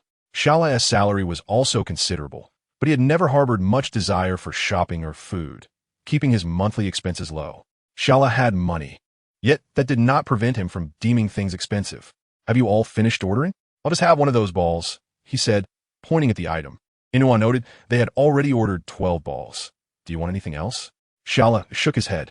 Inuo remarked, you can't build abs if you don't eat enough. Xiangu is treating, so why not indulge a bit? Changxing added, right? It's not every day you get a chance to feast. Let us see. Let us add another serving of low-temperature, crispy snowflake beef. Xia recalled that the menu listed the beef at 288 yuan. Although he found it pricey, he was not the type to complain about exorbitant prices. Different perspectives on consumption existed, and when someone else was treating, high prices indicated they valued you. Xia took a goose liver ball, feeling satiated after just a couple of bites. After finishing, he quietly drank water, occasionally interjecting into their conversations. Though their gathering consisted solely of males, no one consumed alcohol. They all opted for juice, except for Xia, who only drank water. The eccentric nutritionist had once insisted that any beverage aside from water contained additives and was unhealthy. Thus, he only consumed water. Changsheng teased him for being overly particular. Who could be as health-conscious as you with your little medicine bottles? Cheers! Let us celebrate our first victory and Leilei's debut. Cheers, cheers! Xia raised his glass, managing to imbibe plain water with the fervor of fine wine. While Xia was in the restroom, he encountered fans. Just as he exited the men's room, he heard someone shout, "Scoundrel! Xia, you foolish scoundrel!" Xia facepalmed. Why were his fans so silly? He gestured for silence. Upon hearing that Xi'an would be competing in SZHU, the sisters in the audience remarked that after the match, they intended to dine together. To their surprise, they indeed encountered him. The so-called scoundrel was strikingly handsome in person, his fair complexion radiating, and his slender form exuding charm, accompanied by a melodious voice. Amidst the crowd, he playfully cautioned them, "Be mindful of your image and refrain from calling me a scoundrel." Xi'an jested, "If all three of you shout at once, I fear I may end up on an unplanned excursion to the police station." Standing tall, he compelled them to tilt their heads back, and as they drew closer, they realized this scoundrel possessed the charisma befitting such a title. "Oh, Wu Wei had a serendipitous encounter with LL. He is truly handsome," exclaimed one. Another declared, "I proclaim that only someone of LL's caliber may be labeled a scoundrel. The rest are merely despicable." Yet another chimed in, "Xi'an's voice is so enchanting. It can make my ears swoon. Where's he? Where is he?" They clamored, "Please do not inform them. I shall depart shortly, and my visit will be in vain." Xi'an chuckled, observing his fans, whose phones were almost overheating from excitement. "Three lovely ladies. May we take a picture together?" One inquired. Xi'an readily agreed, but added, "Could we possibly change the location? Perhaps in front of the men's restroom? Are you all daft?" The trio was taken aback, having been teased by the so-called scoundrel. No. The scoundrel said not to tell you, that they would leave soon, and your visit would be fruitless. To think he cares so much about me. Such true affection." Pai Pai laughed, while Wai Nu teased, "But didn't T happen to meet fans, did you?" With a prophetic gaze, Xi'an responded, "Did you spy on me?" "Nonsense. Who would spy on you? It's merely that your fan group updated with a photo of you by the men's restroom." "Oh no. When did those sisters take that picture?" "My reputation." "Wait, how do you have access to my fan group?" "Xi'an inquired, turning detective. Wai Nu shrugged. "Your fans are quite amusing. I'm not the only one, they are all present." In the fan group of Xi'an, aside from him, everyone else was engaged. He glanced at Ching and Su Nrn, who nodded in agreement, while the latter remarked, "How come you are nodding too?" Wai Nu had originally joined the group because it contained archival footage of Xi'an, finding it intriguing enough to invite others like Zhing, Su Nrn, and Ching. The group's files were replete with Xi'an's past indiscretions, leading Wai Nu and the others to jovially tease him, causing Xi'an to contort in distress. "Help me. This group of foolish anti-fans." After dining, Xi'an dozed off in the car, prompting his teammates to lower their voices. "It's time for LL." Wai Nu draped a team jacket over him, acknowledging that despite Xi'an's typically responsible demeanor, he was merely 18 years old. Their interest in joining Xi'an's fan group was not solely for amusement. They sought to understand him better. The doctor had advised that fostering emotional connections and providing emotional support proved more effective than medication. In their playful banter, they regarded Xi'an as their younger brother. The next day, with no competition scheduled, they could rest, yet Xi'an awoke early. After sipping a glass of water, he quietly settled on the sofa to play games. He had arrived at the hotel in a hazy state, relying on instinct to complete his nightly routine before succumbing to slumber. Upon awakening, he discovered his phone was dead, and after charging it, he noticed a new WeChat message. LL, I've introduced you to GWI. Seeing GWI's friend request, Xiao promptly accepted, instinctively sending a hello. After a moment, he reconsidered. The request had been sent at 1:30 a.m., and now it was 7:30 a.m., so GWI was likely still asleep. GWI, hello. Could it be that he also kept such hours? Xiao, you're up so early. GWI, I haven't slept yet. Chapter 66. The scoundrel Xiao's 62nd day pulling an all-nighter? Impressive. Xiao seldom stayed up late, and GWI was indeed formidable. Xiao, let's have a meal together, GWI remarked, observing Xiao's lively demeanor. He had pondered this for quite some time, realizing that letting go was a challenging endeavor. However, he currently found himself without any matches to play. As Xia I had his reasons for letting him go. Xia had firmly secured the starting mid-lane position, leaving GWI unable to even be included as a substitute. GWI yearned to compete, yet everything seemed to diverge from his aspirations. He was reassured that there would be light at the end of the tunnel, that he, like Xiao, might discover a turning point. Previously, while following gossip online, GWI had stumbled upon news about Xiao, finding it both intriguing and enlightening.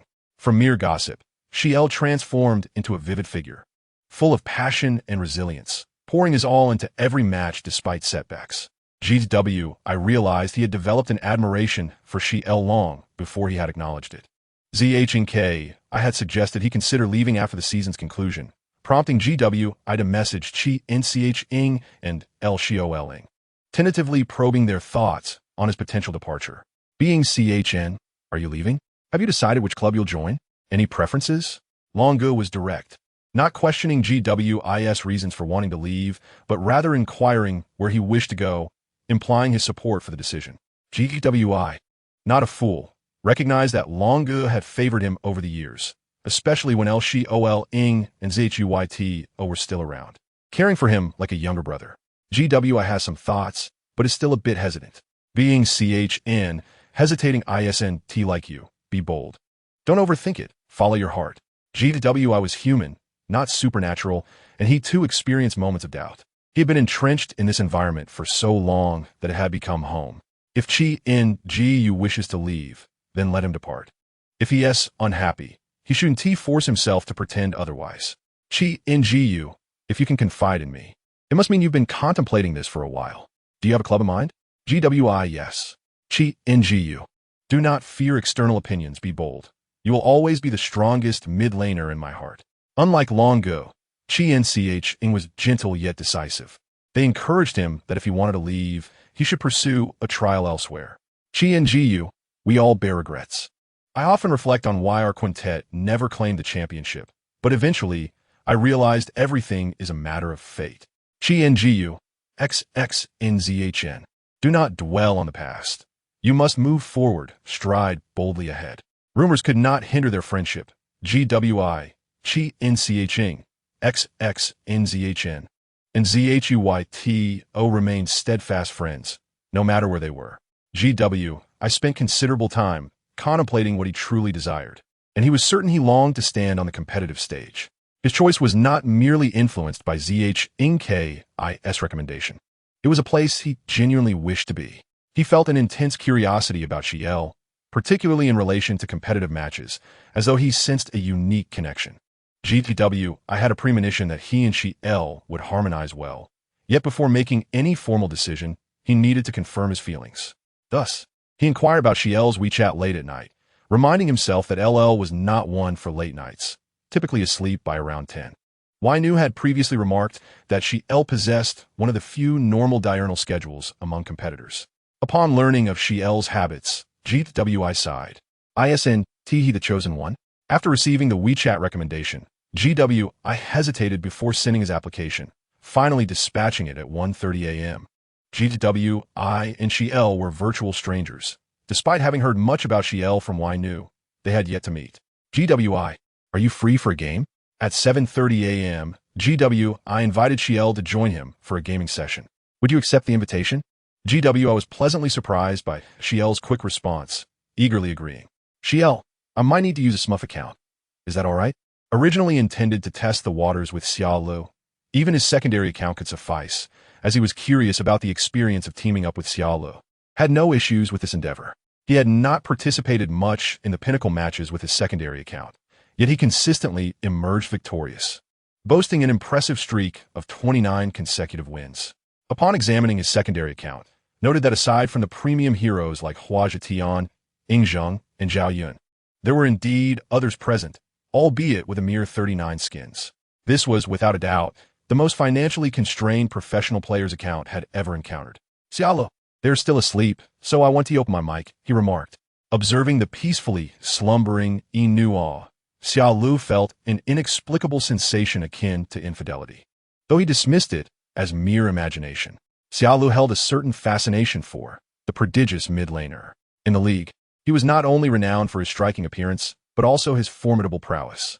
Xiaolu had previously watched matches where impressive gameplay with his beloved duo had caught his admiration.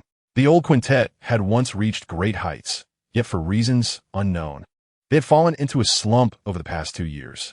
While at Jia, Xiaolu recalled the discussions online regarding Qianjiu. Initially, he speculated whether and Xian Chang shared a similar dynamic with the two individuals in his own team.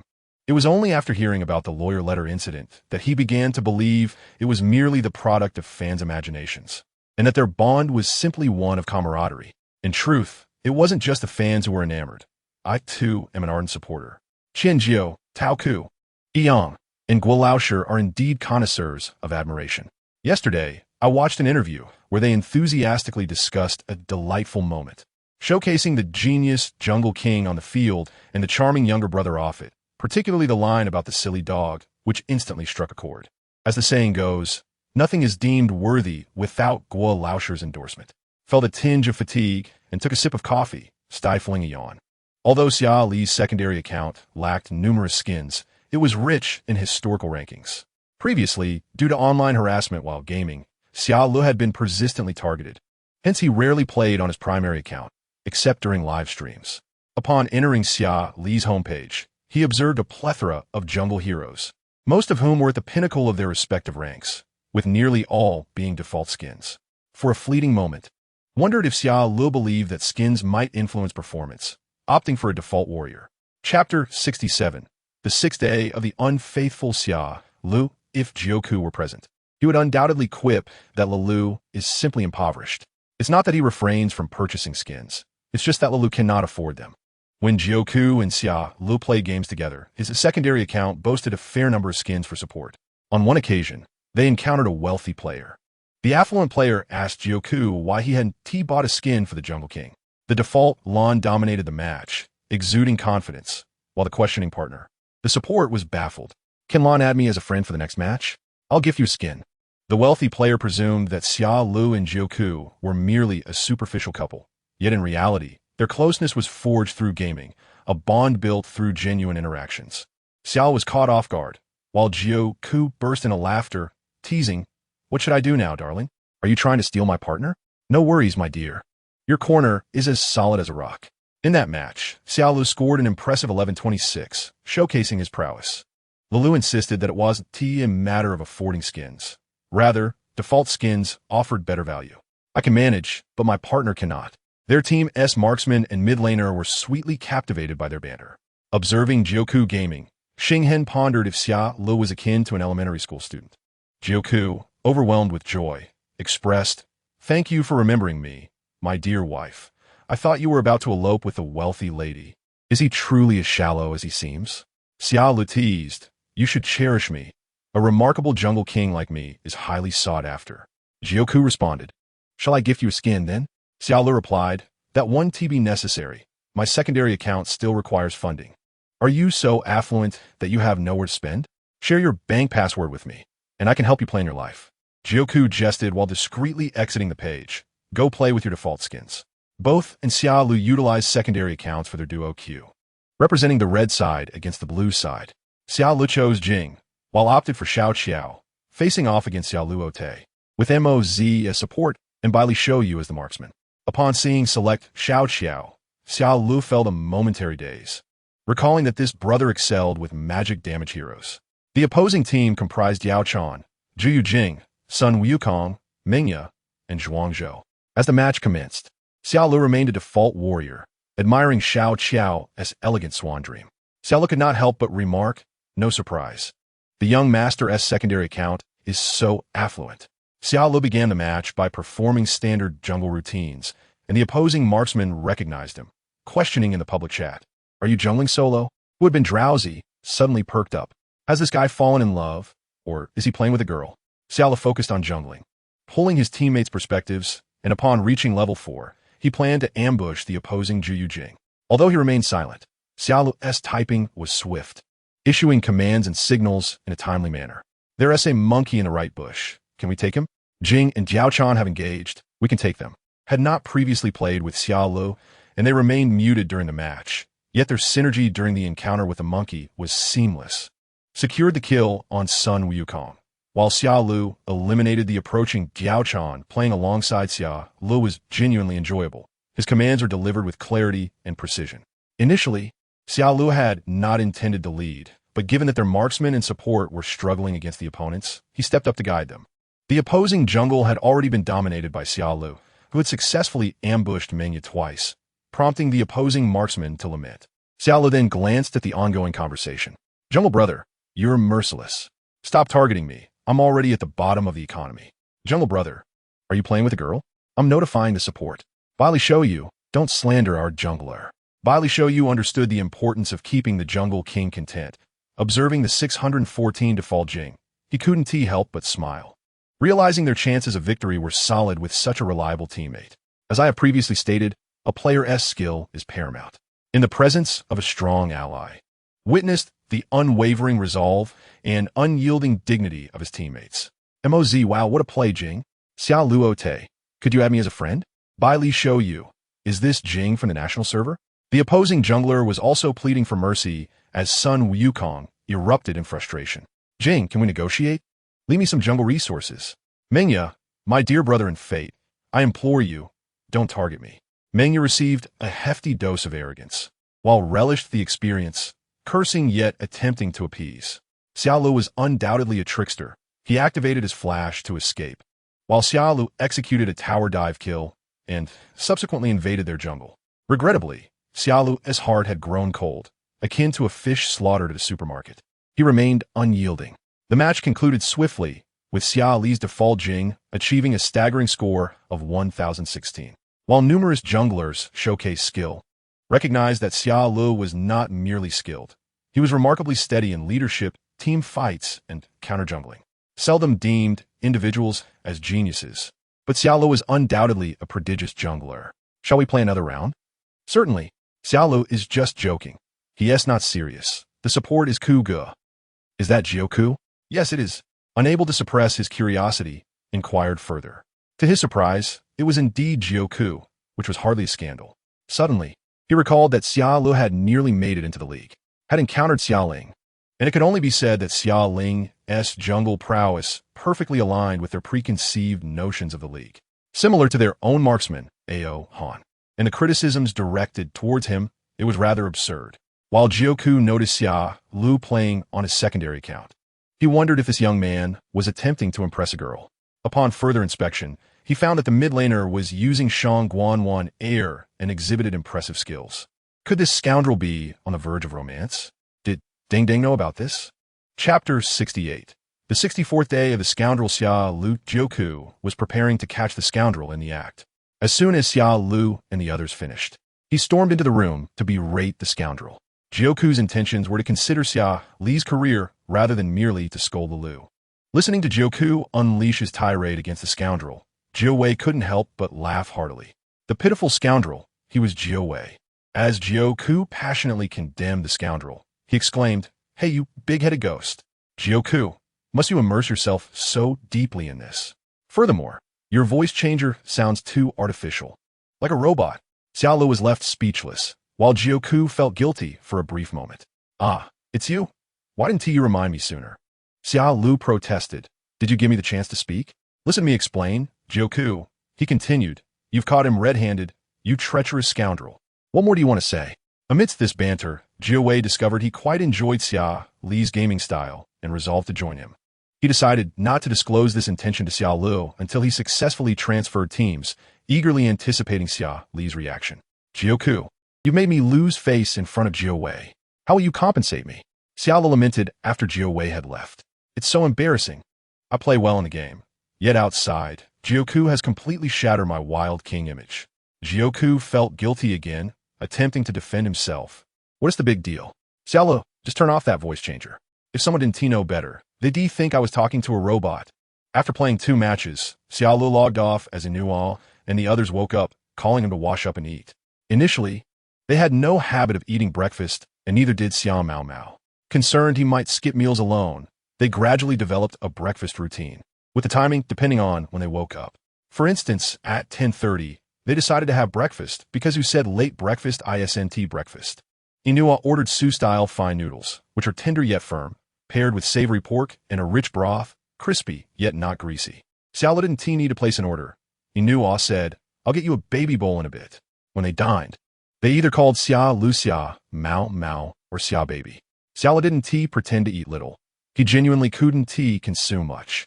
Eating too much would make him uncomfortable, and there was an incident when they urged him to eat more, resulting in a trip to the hospital.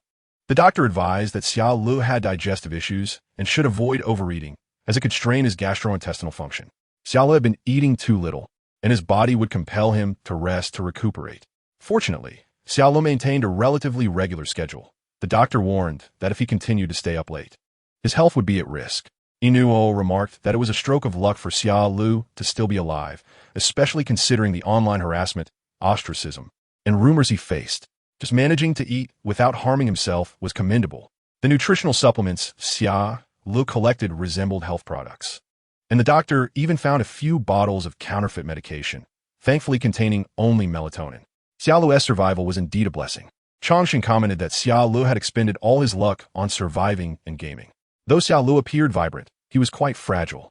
Now, he could eat more than when he first arrived, yet still not a full meal, so Xi'an and the others would share their portions with him. Changshan jokingly asked if this could be considered online nurturing.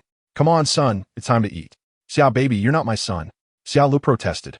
Try this delicious shangjian, Xi'an urged, offering him one. Xia Ling took a bite and found it quite enjoyable. Everyone was feeding Xiao Mao Mao, genuinely taking care of their little jungler. Since Xia Ling's arrival, he had become much happier as he felt the sincerity and love from everyone.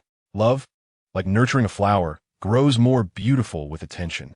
Xia Ling was the cherished little rose of them all, and his current vibrant state was inextricably linked to each brother who doted on him. Having received love, he was granted the privilege of being willful. Once everyone was awake, the coach convened a meeting to review the previous day's match. Given the numerous teams involved in the tournament, they would enjoy a few days of rest following their match. Lulu, you've made it to trending, the coach announced, advising him to wear a mask and hat when going out. Xiao Ling's photo from the men's restroom had gone viral and appeared on the tail end of Weibo's trending topics, tagged with Xiao Ling, the male idol's handsomeness. Xiao Ling insisted that it was not from inside the restroom, but rather at the entrance. Some accused him of staging the photo. Xiao Mao Mao furiously exclaimed, who the hell would pose at the entrance of the men's restroom? That's absurd. Xi'an couldn't help but laugh at his antics. Changshan chuckled. Lulu, your skill-related tag got overshadowed. Yesterday, you dominated 3 trending topics. Triple kill Wild King Scoundrel Su male lead, Xi'an calls Xia Ling silly dog. Xia Ling was unwilling to claim anything but the first tag. Humans are visual creatures, and love at first sight often begins with appearance. Even if Xia Ling wished to deny it, the first things that gained attention were indeed his looks and voice. As for the title of Scoundrel, it seemed inevitable, as his fan base had reached 3 million. Xi'an waved his phone, congratulating Lulu on becoming the 3 million follower Wild King. Xia Ling's popularity had startled the officials. They knew he was handsome, had a pleasant voice, and was skilled, but they had not anticipated his immense appeal. Xiao Wang, you truly managed to snag a male idol, they remarked. The viewership during his matches was at an all-time high, with fans even flocking to different streamer channels just to hear them praise Xia Ling. Although they hadn't played the match, they were proud of their scoundrel. Xia Ling's debut, in the context of his role as a jungler, had transformed him into a hexagonal warrior. Chapter 69. The 65th day of the scoundrels Xia Ling and Xi'an quickly built a room with their fans. The smoothness akin to that of fine chocolate. Xi'an was indifferent. He had many fans, including Jiuzhe, Wu Wei, and Wanyang, and he could hardly keep track. During the earlier days, Xiaolu had witnessed the fervor of fans, particularly those who were genuinely invested in the absurd pairing of the shooter and support. When Xiaolu faced severe online harassment, a significant portion stemmed from the fans of that pairing. Numerous times, he had wanted to inform them that they were fanatical over a real couple, but unfortunately, one had cheated. However, Xiaolu refrained from speaking out, understanding the societal perceptions. While they could indulge in their fantasies, a true couple might face societal rejection. Xiaolu respected their inclinations, holding steadfastly to his belief that infidelity was unequivocally wrong. In the earlier days, Xiaolu made some friends, not among his teammates, but rather his opponents. When the scandal broke, they found amusement in his plight, questioning if they were blind. The public's voice could obscure even the brightest eyes, and the cacophony on the internet grew louder, capable of driving one to despair. They suggested he expose the misdeeds of the two dogs on his team to deflect some of the scrutiny. Xiaolu was no saint. He felt the urge to retaliate against their relentless attacks.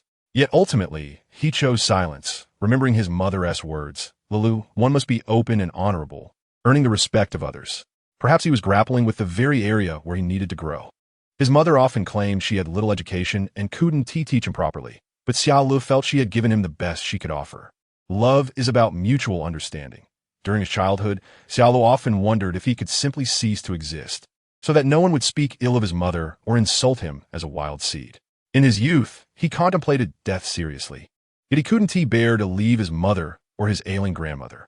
After his grandmother passed, Xiaolu cherished life even more, as he and his mother were all they had left. Although he has lost contact with his mother, knowing that she is doing well is sufficient for him. "Lele, would you like some fried chicken?" Xianran inquired, as his takeout had arrived. The first thing everyone does after their takeout arrives is to feed Xiaomao. "Thanks, but I won't eat," Xiaolu replied with a smile, explaining that he cannot consume greasy food as it upsets his stomach. He is aware of his fragile physique and has been taking good care of himself. Lele has never given up hope for life. He has been striving to live, like a sunflower, radiating warmth and brilliance. There was a discussion about whether Xiaolu should start a live broadcast, with several platforms eager to secure his first broadcast rights due to the generous terms they were offering. The platform he originally signed with was even willing to relax conditions for other participants just for Xiaolu. Unbeknownst to him, he had become a highly sought-after figure, causing jealousy among management. Especially since netizens jokingly suggested he should enter the entertainment industry, Xiaolu had transformed into something more than himself. He was now a walking cash cow. "Lele, do you want to start live streaming?" Knowing Xiaolu's previous experiences with live broadcasting hadn't been pleasant, as he had to stream consistently due to the dog club's demands on his teammates' hours, Xianran hesitated. Xiaolu was not as fragile as they perceived. Sometimes, he wondered if they treated him like a child. He was an adult with mature thoughts, not someone lacking intelligence. While streaming year-round was indeed exhausting, he found joy in bantering with his fans in the chat. "Your filter is too thick," Xiaolu responded readily. He agreed to stream, as delaying further would lead to an uprising among the team. After reviewing the live broadcast contract, Xiaolu found it to be of a magnitude reserved for top streamers. With excellent terms, confident in the opportunity, he signed without hesitation. That evening marked his first broadcast, and Xiaolu was slightly taken aback by the suddenness of it all. The platform had insisted on tonight's premiere, capitalizing on his current popularity without any competition to divert attention. After Xiaolu signed, they began preparations at lightning speed. "Don't need to do my makeup or anything?" Xiaolu inquired, noticing the bustling activity in his room as they set up his computer and lighting. The team was working diligently, and he felt somewhat superfluous in their midst. "Should I just leave?" he suggested. Inua and others were amused, with Inua even creating a meme of the bewildered Xiaolu and sharing it in the contestant group to tease their silly dog. "Why didn't we have all this stuff when I was streaming before?" Xiaolu wondered aloud. Inua quipped that Lele might soon be selling his looks, to which Xiaolu retorted, "What looks? I'm a serious tech streamer." Inua playfully tugged at Xiaolu's shirt, feeling for abs and giving him a low rating. "Well, with that boyish physique, selling looks might not be an option." Xiaomao fluffed up, as if you have abs. Inua laughed, "Of course I do." Jealousy was evident in Xiaolu's expression. It was just abs, and he too would have them one day. News of Xiaolu's 6 o'clock broadcast spread like wildfire. Jiuzhe announced he would be visiting to support him, insisting Xiaolu call him dad. Xiaolu's adoptive father teased, "Why not just transfer the money now?" "Get lost," Jiuzhe shot back, revealing the playful nature of their relationship. Concerned that Xiaolu might feel tired before the broadcast, Inua suggested he take a nap. Ever since learning of Xiaola's depression and potential for self-harm, Inua had not allowed him to sleep alone. Although Xiaola hadn't had an episode in a long time, Inua remained vigilant, playing games nearby while Xiaola slept. At 5:30, Xiaola was still asleep when his alarm rang. Inua silenced the alarm and gently patted Xiaola, waiting for him to wake up. In the darkness, he ruffled Xiaola's hair. Xiaola instinctively wrapped his arms around Inua's waist, sleepily complaining that he wasn't awake yet and wanted to sleep a little longer. Lele, wake up. The broadcast is soon. Inua's voice was soft and gentle. Xiaola struggled for a moment, rubbing his eyes before getting out of bed. I know, he mumbled, his voice still thick with sleep. So obedient, so cute, Inua thought, his heart warmed by Xiaola's adorableness. He had not realized until now how endearing Xiaola looked when waking up in a sleepy haze, resembling a child. As the staff took the broadcast seriously, Xiaola jokingly asked about makeup, but he simply styled his hair and changed clothes before sitting before the camera. Overdoing the makeup felt excessive. He was a contestant, not a celebrity. Initially, Xiaola thought the lighting was too much, but it highlighted his striking features. Even for those who saw him daily, entering his broadcast room was a stunning experience. Hello, everyone. I am Xiaola from Chengdu Chaoan Club. Before Xiaola could finish his introduction, the screen was flooded with comments and gifs. Thank you to Zue AI Xiaola for the super rocket. Thank you to Xia Ning finally streamed for the 10 planes. Thank you to Lele is the best jungler for the 999 membership cards. Xiaola spent a full 10 minutes acknowledging gifts without a break, rubbing his eyes and urging viewers to slow down, overwhelmed by the generosity. Xiaola, the unworthy scoundrel, now sees our strength, right? The scoundrel's protective umbrella, Xiaogo, has no time for banter. Lele's darling sisters are so fierce. The gifts haven't stopped for half an hour. For the first time, I see a scoundrel so flustered. Eating, sleeping, and thinking of Lele. He is so handsome. You all know how to light him up. Love it.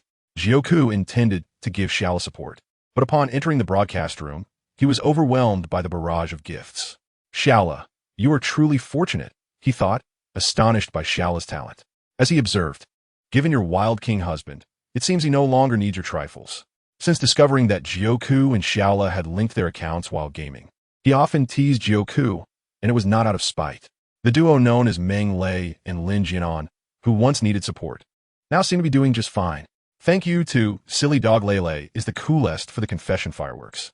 Thank you to Lele, eat well for the 100 sweet love letters. Thank you to Xiaogo, be happy for the phoenix seeking the phoenix. Xiaola longed to speak, but found no opportunity.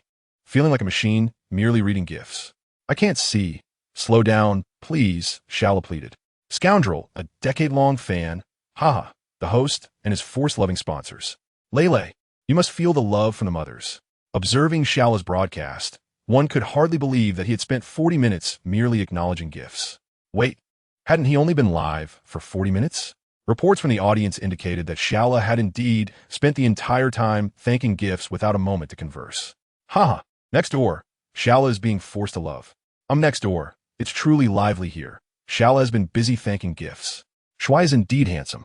Xia Li's visage seems to be a divine creation by Niwa herself. Goody Yi, perhaps you should refrain from heading there now. The crowd is overwhelming.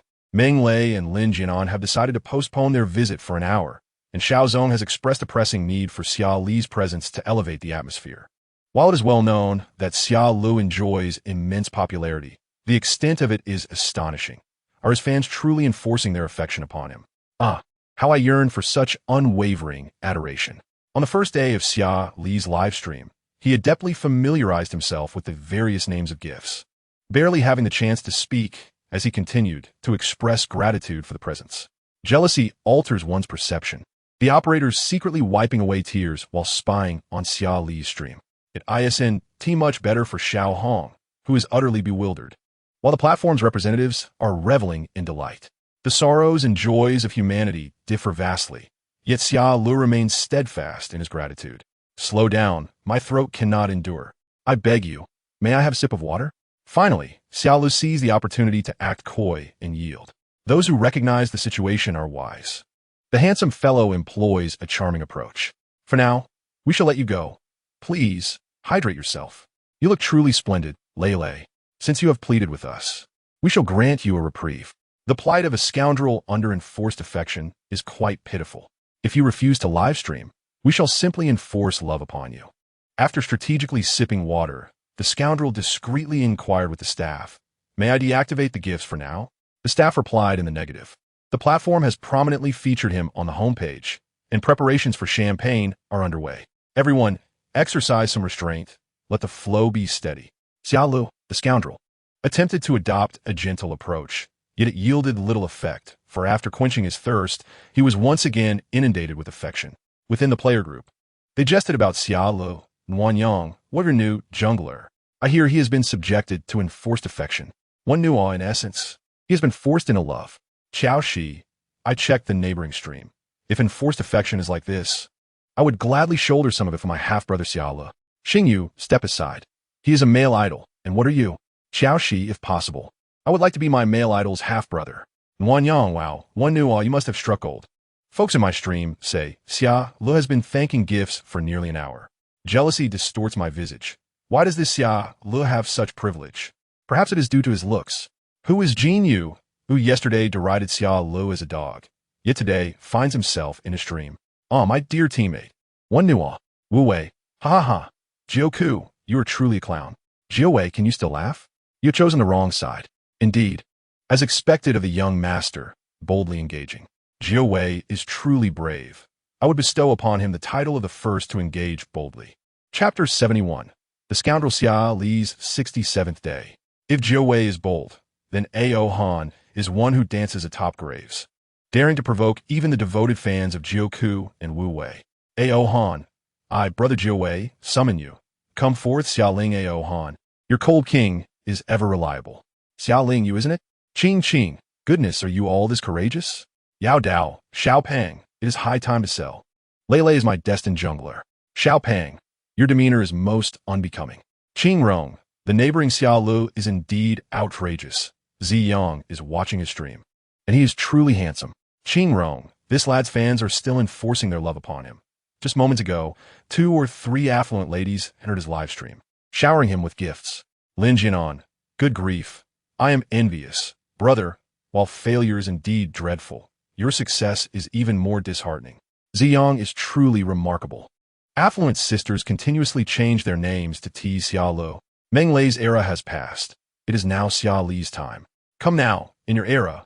They were not merely enamored with looks. Do not flatter yourself. Bai Shou visited Xia Li's stream out of curiosity. I can only say impressive. Ling Dang, impressive indeed. Where is Fan Fan? Why is no one speaking? Pei In, our team is but a clown. We need not bother. Pei In, currently, you are the pillar of support. My management is in constant turmoil, more distressed by missed opportunities than by failures. Chang Sheng, ha ha ha. If you seize him, Lele will no longer come. Lin Jianan, Pei In, have your management check Xia Li's stream. The gifts are now beyond 20. Pei In, no need, they are all present. Overwhelmed by jealousy. Why does he deserve this?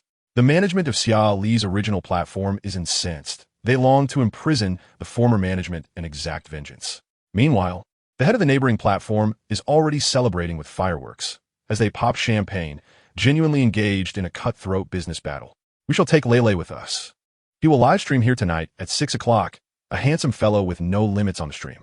The various snide remarks caused the new management of the original platform to slam their desks in frustration. Witnessing their competitors profiting, especially from the funds that slipped through their fingers, is infuriating. As for Xia Li's original club, it has been rated by netizens as the pillar of support, the mascot of McDonald's, the overlord of Gotham City, and the highest card in the deck. Xia Ling accomplished nothing.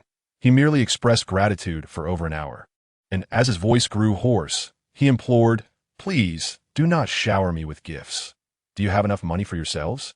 Save it for your milk tea. Stop. If you continue to shower me with gifts, I will end the stream. That is quite enough." Xia Ling genuinely felt for their wallets. Upon announcing his intention to conclude the stream, the fervor of gift-giving finally waned. Seeing the diminished flow of gifts, Xia Ling exhaled in relief, remarking on their foolishness, blushing offline while being wild online. All right, I have yet to formally greet you all. Everyone, it has been a while. The radiant Xia Ling, gazing into the camera, appeared to see beyond it, into the hearts of those watching. His declaration of long time no see sent shivers through the hearts of his fans. Long time no see. Long time no see. Long time no see. As the screen filled with echoes of this phrase, Xia Lu beamed. If he were a sunflower, then these adoring fans would be the sun. He had traversed through the darkest of nights, fueled by their unwavering support. If one were to inquire about the bond between Xia Lu and his fans, he might struggle to articulate it in a moment. However, upon reflection, it encompasses 3 years of companionship, a collective stand against online abuse, an enduring trust amidst adversity. It is the autumn sweaters gifted one by one, a multitude of cherished memories. Suddenly, Xia Lu, while smiling, was caught off guard as 4 words floated across the screen. Tears cascaded down his cheeks, tracing a path to his collarbone as the youth stared blankly at the screen. In that instant, all idle dramas paled in comparison. Lele and his fans are truly the most extraordinary. Within the players group, a wave of envy surged. Many of Xia Li's colleagues were present during this live stream. When they witnessed Xia Lu shed tears, they were taken aback. Wu Wei, one knew all. Why is your Xia Lu crying? Lele, may your journey be smooth and safe throughout your life. Crying? The host has not shed a tear. Xia Lu composed himself. For today marked the debut of the handsome fellow. He was ready to showcase his gaming prowess. Xia Lu intended to initiate a match, but realized he had forgotten to switch to his alternate account. Swiftly, he changed accounts, hoping they had not noticed. The Xia Lu in the live stream reverted to his usual demeanor, as if the tear had merely been a figment of their imagination. As one Nuwa glanced at his phone, the group chat had already reached 99 messages. Ling Dang, goodness, in that brief moment when this lad cried, I forgave him, let him switch to a mage. One Chu, as mages, have we not erred? Xiao Jiu, come to your senses, have we all been drugged? Chong Sheng, how do you know our master Xia would resort to such measures? Xiao Jiu, Xian Ran, our Lele is a genius in nutrition, most adept at such tactics. Under the shadow of Qiansheng, is it not unlawful to administer poison? Cheng Shengbu, he only poisons himself. Xiaoyi, are you all unaware? The genius nutritionist Xia, 2 years ago, divided his meals into 2 parts, fearing an imbalance in nutrition, and arranged a row of small medicine bottles for himself. Juku felt heartbroken for Lazai. That despicable former club. Pay in. Please add the term former club. We have already suffered enough, and do not wish to bear more blame. Zhuwei, pay in. That's enough. I am truly pained. Yao, Dao Xiaoping. Can you not hasten to leave? I am eagerly anticipating my fateful brother Xia Lu. Yao, Dao. Our handsome fellows must play together. Xiaoping, retreat. Chapter 72. The 68th day of the scoundrel Xia Lu was live-streaming a game when he received gifts. While he was engrossed in his gameplay, he did not notice the gifts being sent. My super rocket. Upon receiving reminders from the comments, Xia Lu finally noticed and smiled. Thanking good day for the super rocket. Love you. Scoundrel, I also sent a super rocket just now. What about your attitude? Dog scoundrel. Am I a clown for sending gifts? Xia Dog, I ask you, where is my love you? Lele, one must not be biased. Good day. I genuinely envy you. With satisfaction, he revealed a smile. While playing Wangzhe, Xia Lu was targeted, encountering 3 fans.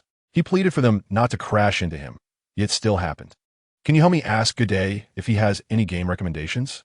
It would be best if I could play with him. Xia, the scoundrel, spoke to the comments. He was accustomed to his fans frequently hopping between various streams. Scoundrel, let us send messages. Dead scoundrel, you don't even say love you, yet expect us to relay messages? Lele, please. After contemplating, Lele realized he was indeed targeted in Wangzhe. Allow me to recommend a game. What? He wishes to play with me?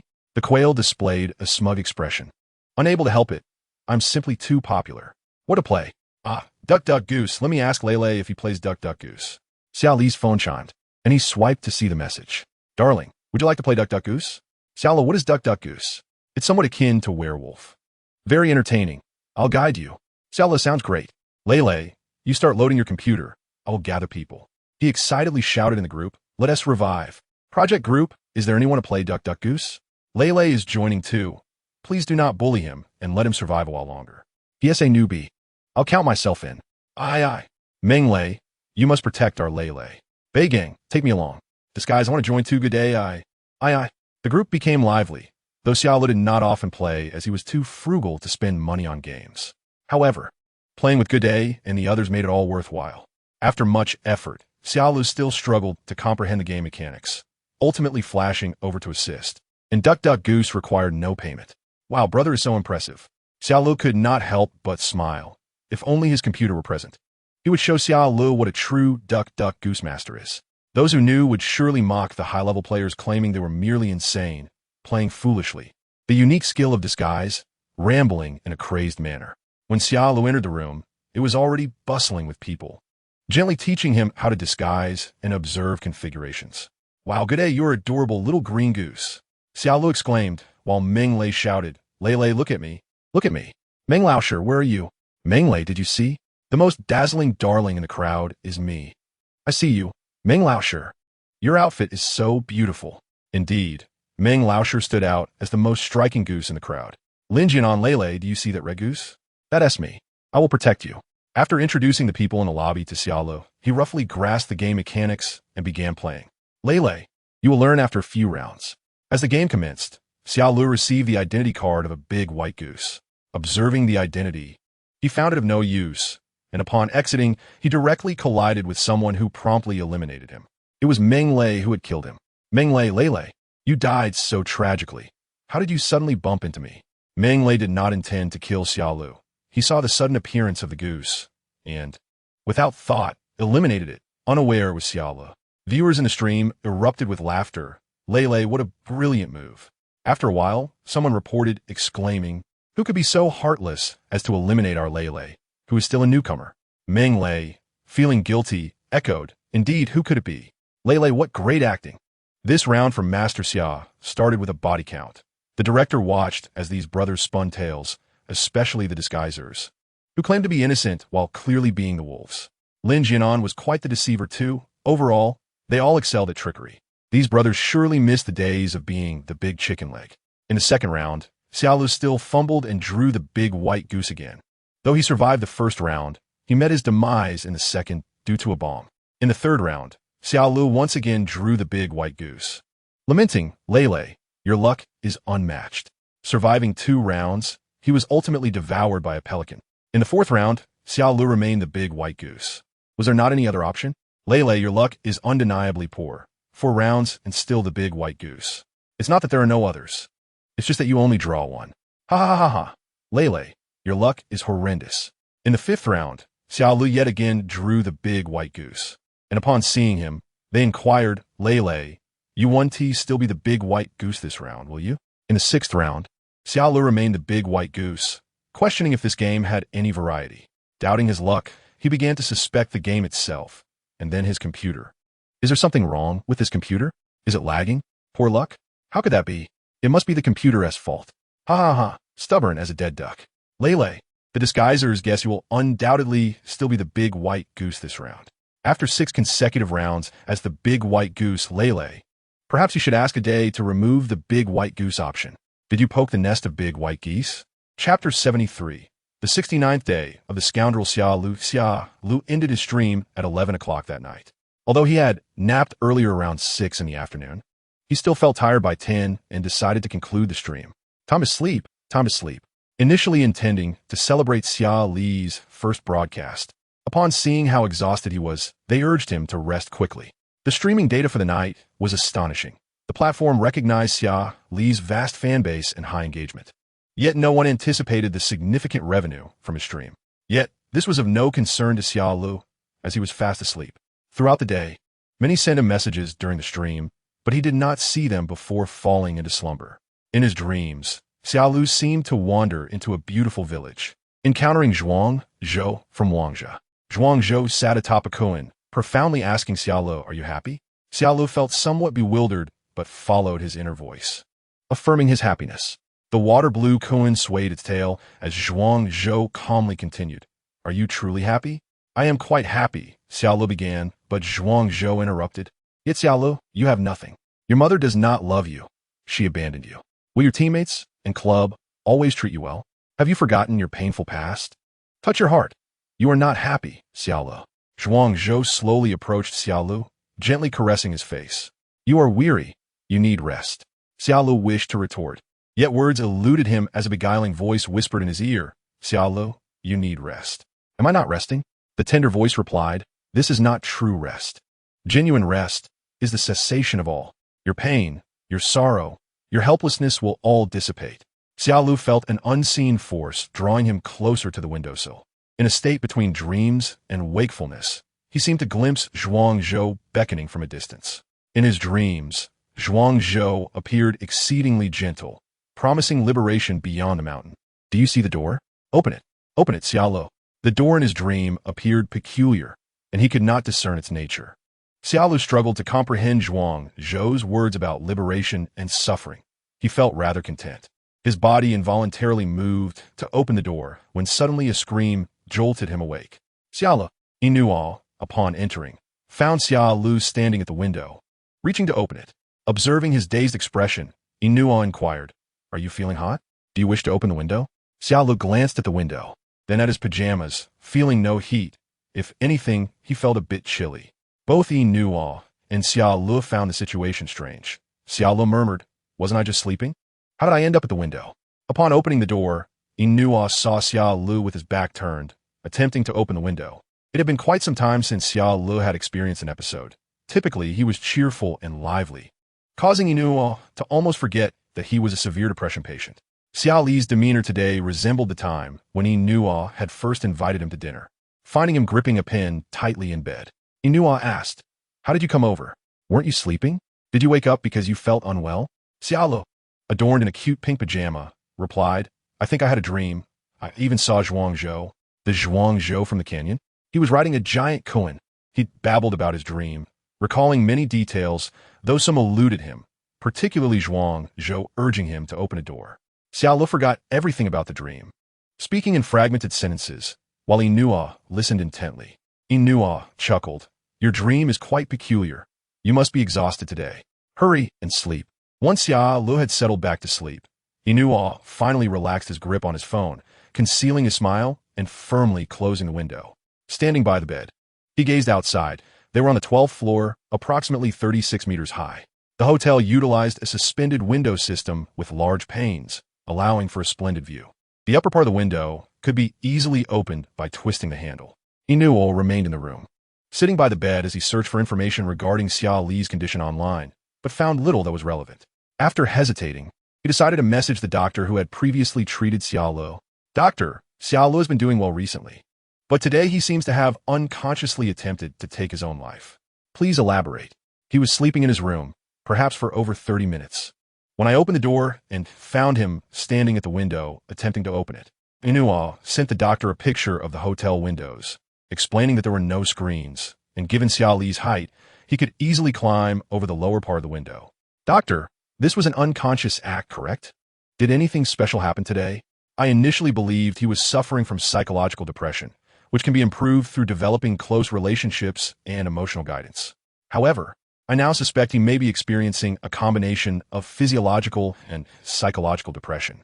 Physiological depression can sometimes manifest as chest tightness, palpitations, numbness in the hands, and trembling. Of course, the symptoms are not limited to these. You should observe him closely. The brain subconsciously records environmental information and retrieves what is necessary, meaning everything around him is recorded by the brain, albeit in a latent state when not needed. I suspect that Xia Li's negative emotions have not been properly addressed and may be repressed. If his emotions fluctuate excessively, it could easily unlock the door to his repressed negativity. Do you have time? Please bring him in as soon as possible. I need to confirm this. Chapter 74. The seventh day of the scoundrel Xiaolu. After conversing with the doctor, Inuo felt that Xiaolu ought to affectionately call him old father, for he had been deeply concerned for this young man. Inuo considered renaming himself Lifeguard, as he had saved Xiaolu at least 3 times. Pressure to go out for a meal, Inuo replied that he would not be eating and encouraged them to continue without him. Watching the peacefully sleeping Xiaolu, Inuo, feeling neither bored nor sleepy, engaged in conversation with Nwanyang. Nwanyang, the jungler, has some skills. He is good-looking and technically proficient. Inuo, he's just average, a silly dog. Nwanyang, wow, I'm somewhat shipping you too. Inuo, Nwanyang, Xiao, she played your interview with Xiaolu on repeat in the club yesterday. I've listened to you call him a silly dog at least 6 times. Inuo, Xiao, she must be out of his mind. Nwanyang, he probably is. Inuo and Nwanyang shared jests about Xiao, Shi, and discussed their aspirations, with Nwanyang expressing hope to meet at the pinnacle of success. The following morning at 7 o'clock, Xiaolu awoke early, gently rising from bed before washing up and stepping out. He greeted the staff, informing them that he was going out to buy some items. The morning was relatively free, as there were no matches scheduled for the day. Xiao donned a mask and hat, planning to purchase some local specialties from Suzhou to send to Gudiyi. Cuckoo, Fei Jia, Meng Lei, Lin Jianan, and Shishi Jia. Xiao Lu had a strong desire to share with those he cherished, calling himself a little traveling frog. Granny, how much is this round fan? While wandering, he came across a Suzhou embroidery round fan adorned with cranes and pine trees. Noting the shop's designation as a heritage site, he ventured inside, recalling that Gudiyi had mentioned his roommate's sister adored the panda toy he previously gifted. Xiao Lu thought she might also appreciate this fan. He selected a panda fan for her, a crane and pine fan for Fei Jia, and a fan featuring paired birds on a plum tree branch for Shishi Jia. He asked the elderly woman to assist with the packaging. After purchasing the fans, he continued to browse. Unsure of what else to buy, Xiao Lu passed by the shop again and inquired, "Are there any local specialties suitable for gifts? For elders? You might want to check a shop up ahead. Suzhou's Daunting by Luo Chun tea is excellent." "Thank you." Although Xiao Lu was unfamiliar with tea, the vendor spoke persuasively, and perhaps the price of 1,000 per jean was justified. The gift boxes contained half a jean each, so he purchased 2 jean to fill 4 boxes. Besides the gifts to be mailed, Xiao Lu also bought a portion for his teammates to enjoy. By the time Inuo, Xianran, and the others awoke, they could taste it. Chang Sheng exclaimed upon hearing of Xia Li's busy morning. "Your execution ability is astounding. This pine nut candy is delightful," he commented. "Did you want to open the window so early in the morning?" he murmured. As Inuo descended the stairs, he spotted Xiao Lu in a white shirt, just finishing filling out a delivery slip. Xiao Lu. The 18-year-old Xiao Lu radiated vitality, and Inuo gazed at him from afar. "Silly dog. Did you really go out to buy things so early?" Inuo approached and affectionately ruffled his hair. Xiao Lu protested, "Hey brother, don't you know? A man's head shouldn't be touched. It stunts my growth. You still wish to grow taller?" Inuo teased. When Inuo ruffled Xia Li's hair, he had to reach up. Did Xiao Lu really think he would grow taller? Xiao Lu confidently replied, "Of course. As the saying goes, one can still grow before turning 28. I want to reach 188. Which quack said that? You think you'll grow 3 inches in 10 years? Inuo scoffed. What a magnificent fool. 03 is merely the beginning. Xiao Lu defended, of course, he fabricated the idea of growing taller before the age of 28. He couldn't recall precisely how many years ago he had a growth spurt, but one thing was certain. He must surpass 188. Inuo clicked his tongue. If you truly grew continuously for 10 years, humanity's lunar explorations would no longer require probes. They could simply send you instead. Xiao Lu effortlessly scooped Inuo into a princess carry, and Inuo, with a sharp tongue, remarked, "You're quite the fool. Just put me down." Suddenly lifted, Inuo was speechless, while Xiao Lu flashed a charming smile and said in a domineering tone, "You're begging me, aren't you? Haha, so slick, you silly dog." Bystanders widened their eyes and quickly pulled out their phones to take pictures. "Oh, what a scene." Chang Sheng mused, "Is this truly Ilo?" Xiao Lu, intrigued, asked why it couldn't be Louis. Xiao Mao playfully gestured to compare their heights, pointing out that he was a head taller. How could he be Ilo? Why not Louis? Xiao Li's insatiable competitive spirit flared. He didn't mind collaborating with others, but he was vexed that his name did not appear first. With these 4 bright minds, could the future really be promising? Inuo sank into profound speechlessness as the 4 elementary students engaged in a heated debate. Chang Sheng suggested it was certainly due to Lu being overly pretentious. How could that be? I just easily lifted no. How could I possibly be Lu? Why am I not Li? Perhaps it is based on age. Su Bai Chung is already an old cabbage while you remain fresh, thus you were placed behind. Inuo, holding on to a perspective of foolishness, retorted, "Don't insult me. You're the old cabbage here. I'm only 22. Chapter 75. The 7th day of Scoundrel Xiao Lu. Xiao Li's debut livestream was a resounding success, inciting jealousy as people went wild, posting cringeworthy love declarations on various Xia Lu videos. "Darling, you must be cheating. Otherwise, how could you score full marks in my heart? Can you teach me how to make dumplings? I'm a bit clumsy and always end up with fillings spilling out, just like my feelings for you. I was born in the South, live in the South, and finally fell into your hands, experiencing a different world. Lulu, I was meant to roam the world. But upon meeting you, I feel like I can pause for a while. Xiao Lu, don't let me see you. Otherwise, each encounter makes me like you more. Lulu, let me educate you on the types of ducks. The could duck, little yellow duck, flat-billed duck, and of course I miss you duck."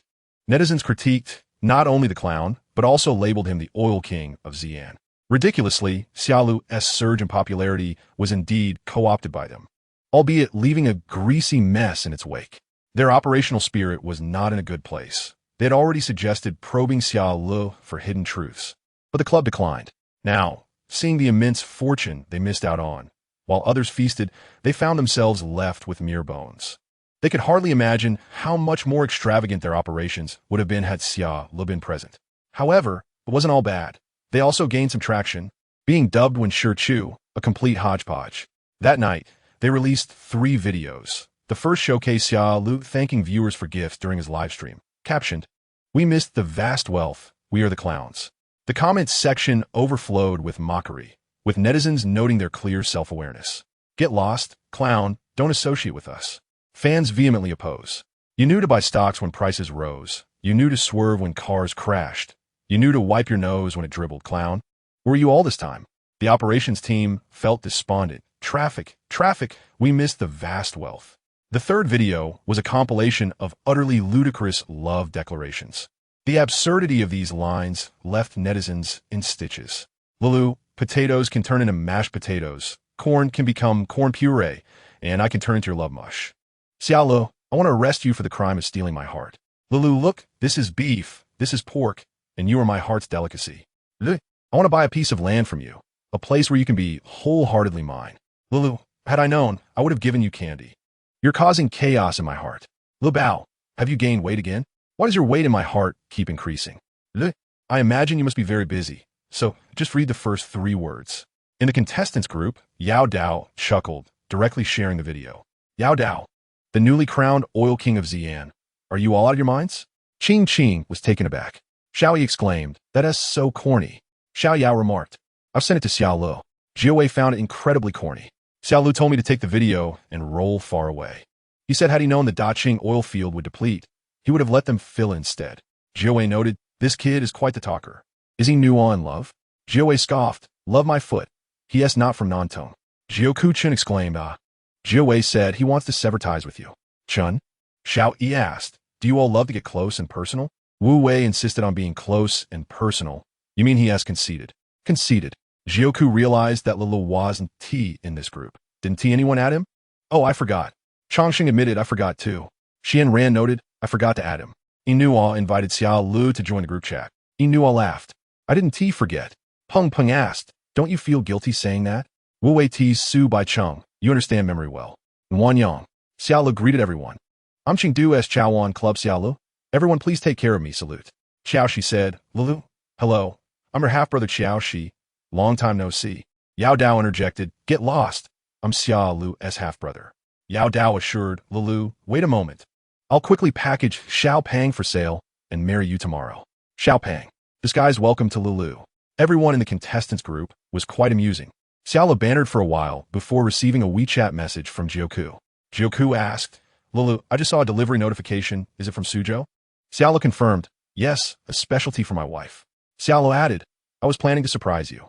Xiaolu was quite adept at loving, despite having a face that seemed mischievous and a scoundrel's voice. He truly knew how to love, treating his friends with sincerity and warmth. Jiuku expressed gratitude. "Thank you, darling." Jiuku inquired, "By the way, did you bring the prayer beads from Jiming Temple I gave you last time?" The main hall of Nanjing Jiming Temple enshrines the medicine Buddha. Knowing that Xiaolu's health was not the best, Jiuku specially went to Jiming Temple to pray for a prayer bead and a safety talisman for him. Sincerity leads to miracles. For Xiaolu, Jiuku diligently researched the rituals of offering incense.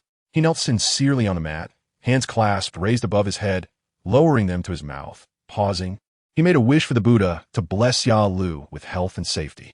Jiuku bowed earnestly, his hands lowered to his heart, silently reciting, then opened his palms, facing up, bowing deeply.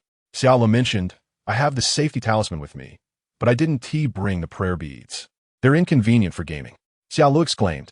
Xing Hen observed the corners of Jiuku's mouth lifting, knowing he was undoubtedly chatting with Xiaolu. Speaking of which, Jiuku and Xiaolu shared a fateful connection, as their gaming collided, leading Jiuzhe to notice Xiaolu. Because Jiuzhe noticed Xiaolu, he wanted to recruit him, and thus, through a series of fortuitous events, Xiaolu ended up where he was meant to be. Ultimately, the true gears of fate began to turn with the encounter of Jiuzhe and Xia Ling. Jiuzhe was very caring, the type of older brother who looks after others. Previously, when Wu Wei was around, Ling Deng, Dong Feng, Ao Han, and others all received Jiuzhe's care. Certainly, the one who receives the most care here is Xinghan. Jiuzhe pesters him every day, yet Xinghan holds an affection for Jiuzhe. Chapter 76, the 72nd day of the scoundrel Xia Lu. Around 2 in the afternoon, Xia Lu and his teammates were in training, during which the coach mentioned that they would soon watch an upcoming match. Competitions are not a solitary affair. Teamwork necessitates an understanding of the adversary. Previously, they had conducted research on teams such as Lang Team and others. Xia Lu had analyzed the habits of notable junglers and their gold farming strategies, storing his unique insights on heroes and jungling in the notes of his phone. Xia Lu is indeed a prodigy, yet he is equally diligent. As he picked up his phone, a sudden text message arrived. Xia Lu, I hate you. I loathe you. You have destroyed everything for me. It is all your fault. Xia Lu, you deserve a miserable fate. Xia Lu, why did you have to tell me about his infidelity? Had you kept silent, I would have remained oblivious. Could we not have played the game together peacefully? It is all your fault. If it weren't for you, my family wouldn't have lost their jobs, and I wouldn't have broken up with him. Now everyone blames me. It is all because of you. Xia Lu, I curse you. What is wrong, Lele? Upon seeing Xia Li's expression of indifference, his teammates called out to him. Xia Lu, known for his amiable nature, rarely displayed such a cold demeanor. He set his phone down, unperturbed, dismissing the message as mere harassment. Is he to blame for everything? Xia Lu had always known that his former teammate was peculiar. Yet he never anticipated such despicable and selfish behavior, placing all blame upon himself. Who escalated the situation? Who spread lies and allowed him to be cyberbullied? Who isolated and ostracized him? At this juncture, he still had the audacity to accuse Xia Lu. Xia Lu had never imagined that such a repugnant individual existed in the world. To blame others while clearly in the wrong is the epitome of extreme selfishness. Ignoring the message, Xia Lu continued to discuss game strategies with his teammates. Just as their discussion intensified, the phone rang with an unknown number. He did not answer, yet the caller persisted.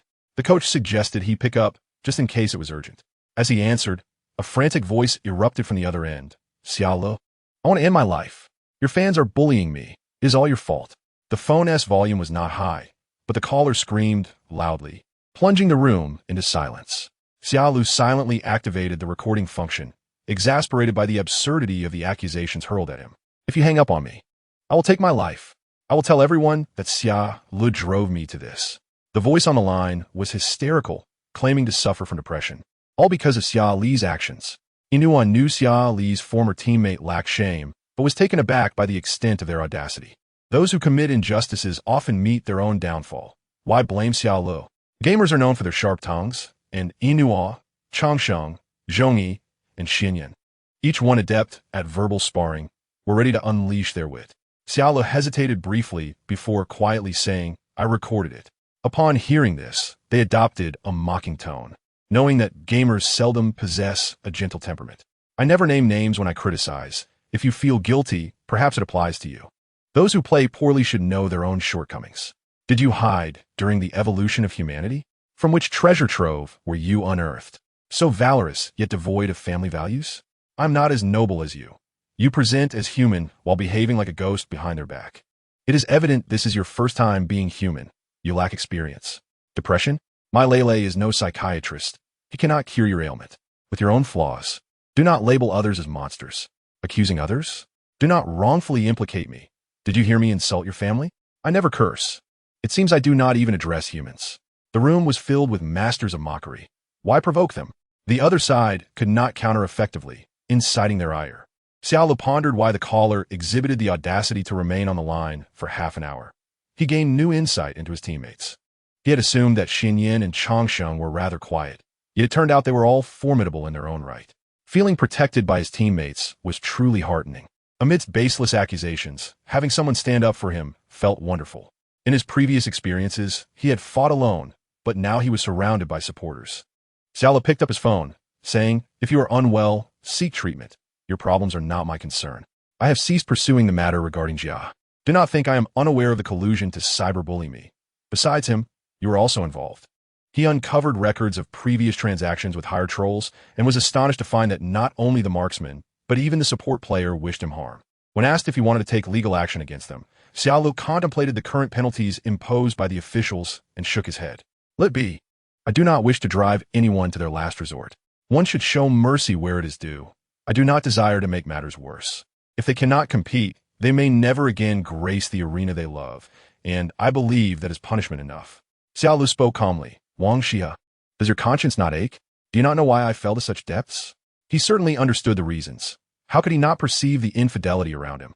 He aimed to use Xia Li's words to condemn the scoundrel while positioning himself as the gentle lover, harboring doubts yet uncertain. Xiaolu had fortuitously exposed that wound. Yet without evidence, he could not take the moral high ground to accuse his lover.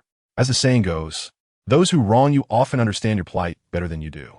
He had initially thought this would be a minor disturbance, yet it progressively escalated. Fearing the exposure of his sordid thoughts, he conspired with the marksman to crucify Xiaolu in public disgrace. If Xiaolu succumbed to the pressure and confessed, it would become his fault. His love was pure, and so was he. Everything was Xia Li's fault. But why would Xiaolu not admit his error? Wang Xia, do you genuinely believe I will not sue you? Xia Li's voice was icy. This time, I will consider your madness a passing whim. If there is a next time, prepare for a lawyer's letter. The serious Xia Lu appeared even more handsome than the usual smiling Lele. Resembling a mischievous younger brother transformed into a mature and reliable older sibling. The cold-faced handsome man remained composed, even amidst the hysterical accusations from the other end, as he observed the farcical display with an unyielding gaze. Chapter 77. The 73rd Day of the Scoundrel Xiaolu. All right, Lele. Changsheng gave him a thumbs up. Xiaolu smiled. Did you see that? This handsome man is no pitiful soul. Indeed, our Lele is the most formidable, Changsheng remarked. No wonder he is our little jungler. His composure is truly impressive, even as the other side frantically insults him. He calmly awaited the end of the tirade, ready to strike back, whether through recording or warning, exuding an air of unshakable confidence. Xiaolu graciously accepted Changsheng's praise. You all are not lacking either. I previously thought only Gu and Nuo had sharp tongues, yet you all are equally skilled. Each one of them spoke sweetly, and their subtle sarcasm was far more effective than outright insults. Nuo playfully punched him. What do you mean my tongue is sharp? Xiao Mao Mao raised both hands in surrender. How could that be? I was merely stating your combat prowess is extraordinary. As a national competition team, Qingzhou undeniably dominated. They typically secured victories within 20 minutes. Xiaolu believed that their strength surpassed Jia's, with Jia being greater than the streamers and national competition teams. The next match featured Douyu against Beijing, and the coach intentionally arranged for them to observe, as Beijing had been the runner-up in last year's championship.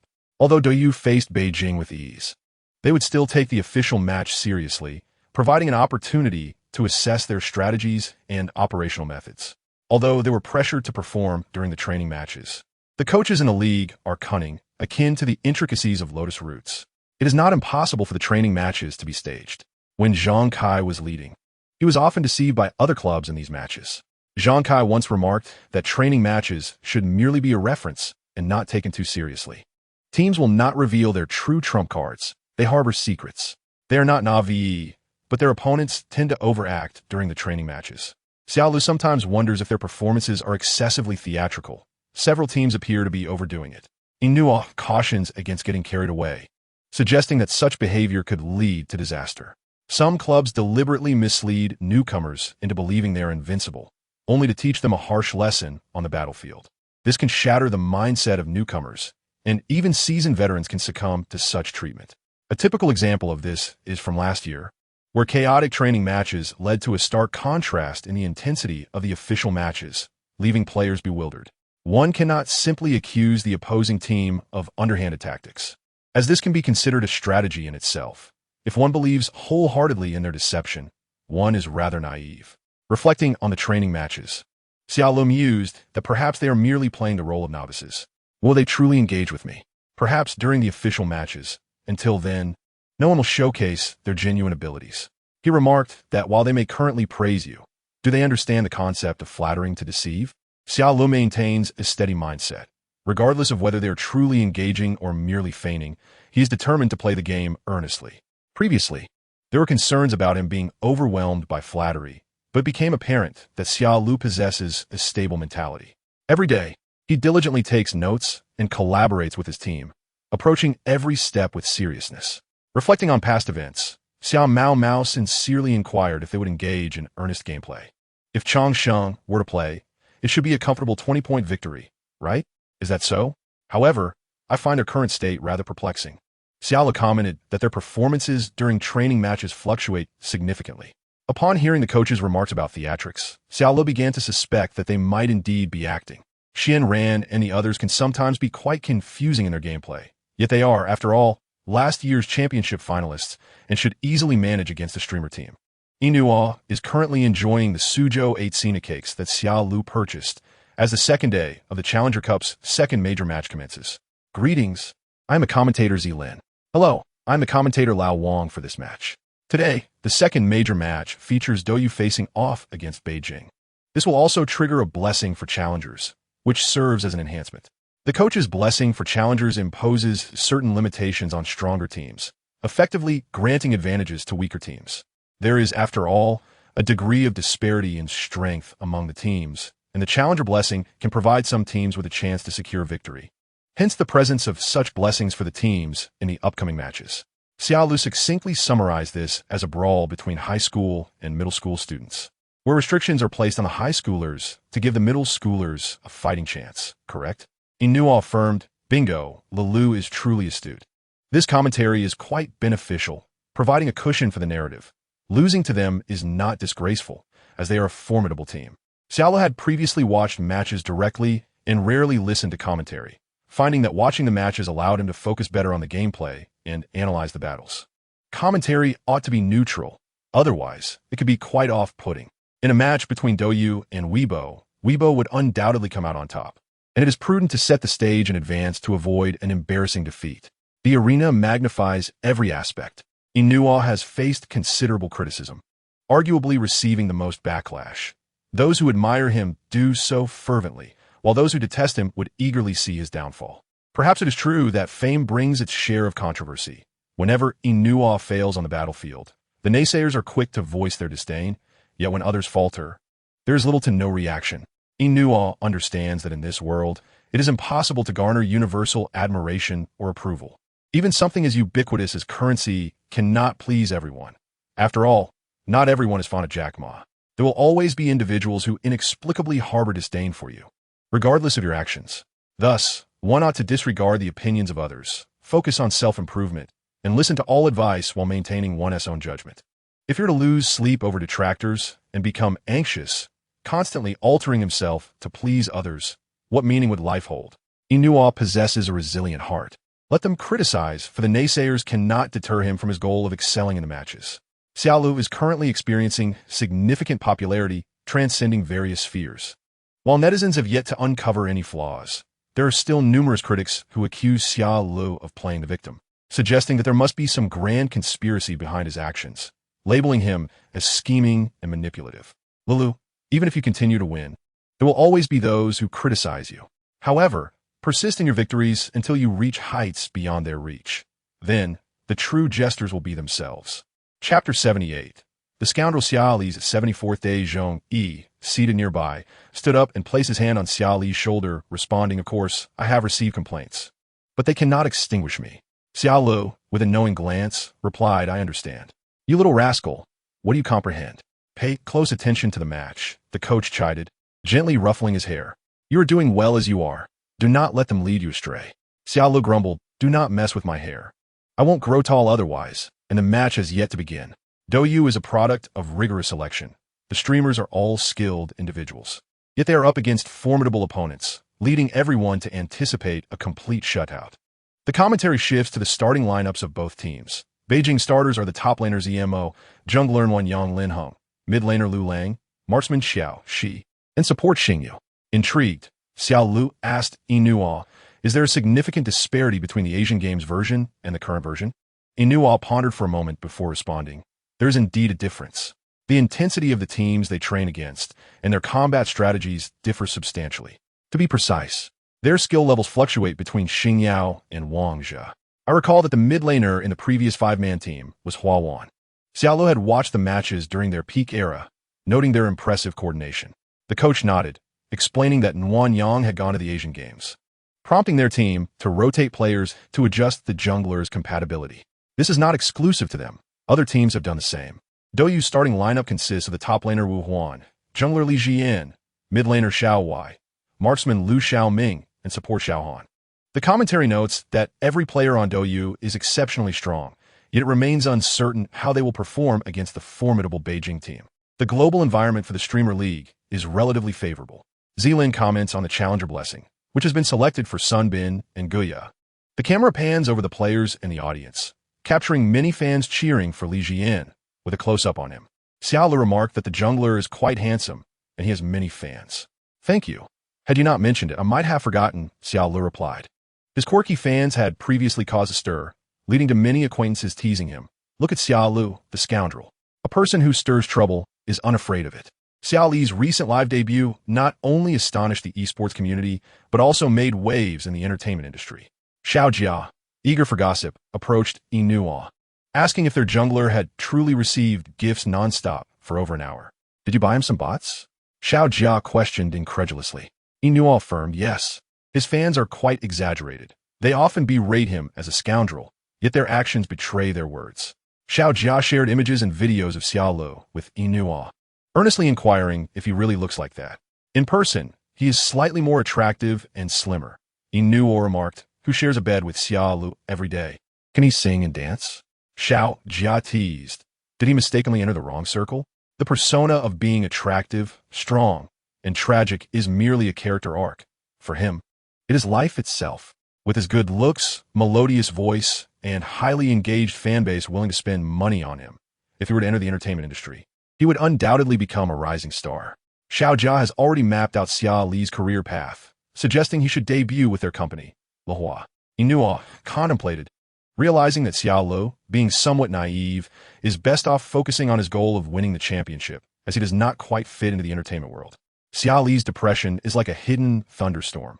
The entertainment industry is a treacherous sea. Inua fears that this lad might end up as nothing more than scraps. Moreover, there are certain individuals in the entertainment realm whom one cannot afford to offend. It is regrettable, as I have watched Xia Li's live streams and found him quite likable. Xiao Jia lamented. His voice is truly melodious and well-suited for singing. Inua burst into laughter, pointing out that Xiaolu is tone-deaf, consistently off-key. Although his voice is pleasant, his singing resembles poetry recitation. During a previous team-building event, Xiaolu sang completely out of tune, while many in their circle sing off-key. None do so as egregiously as Xiaolu. Only the esports nightingale, Wu Wei, could possibly contend with him. Upon reflection, despite Xia Li's lack of pitch, his Mandarin is clear, and he possesses the charm of a handsome protagonist. In comparison, Wu Wei, the gold medalist of the esports nightingale, remains unparalleled. Wu Wei, with his fearless spirit, presses forward without hesitation. Huang Mingho a star? Xiaolu tilted his head and asked, what do you mean? Inua lazily replied, I mean to help you debut. Debut? Xiaolu is well aware of his limitations. His singing is off-key and his dance moves are uncoordinated. Entering the entertainment industry would be akin to a bird attempting to ride a bicycle, futile. To become merely a pretty face? Xiaolu boasts. The allure of handsome men is indeed irresistible. Zhong Yi clicked his tongue, reminding him that one must maintain dignity. Do you remember your off-key singing and lackluster dance moves?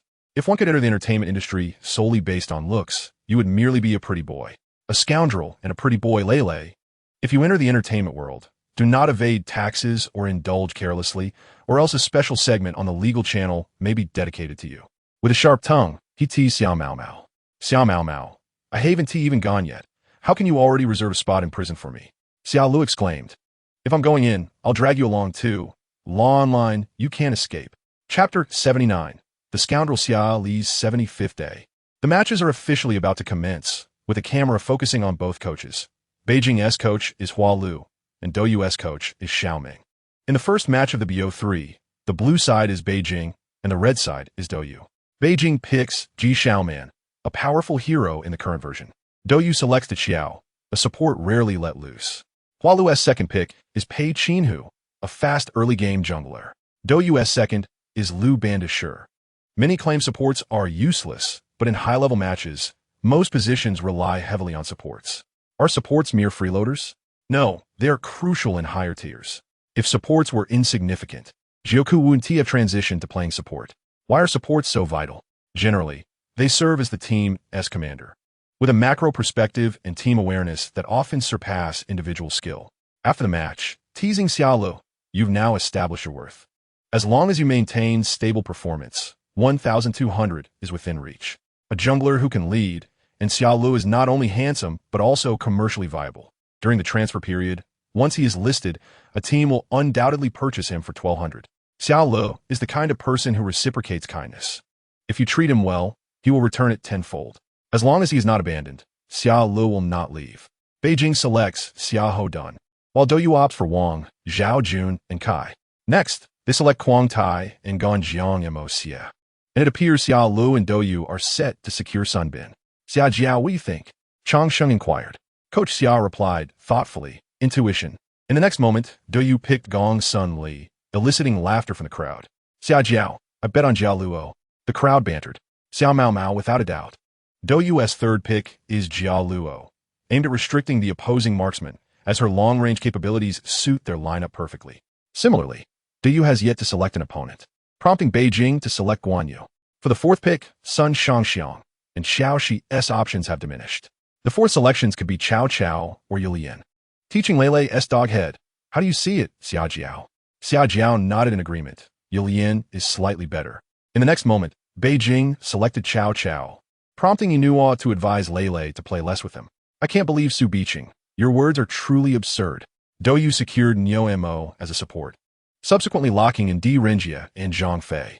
Yulian was left open, and Xia Ling expected them to choose, only to be surprised when they opted for Charlotte. Charlotte? Xia Ling was taken aback, then realized, an expert. While heroes possess counter-relationships, nothing is insurmountable in the face of a true specialist. Just like Xia Ling's signature hero, Li Bai, even against a tanky and crowd-controlling opponent like Lian Pa, he remains undeterred.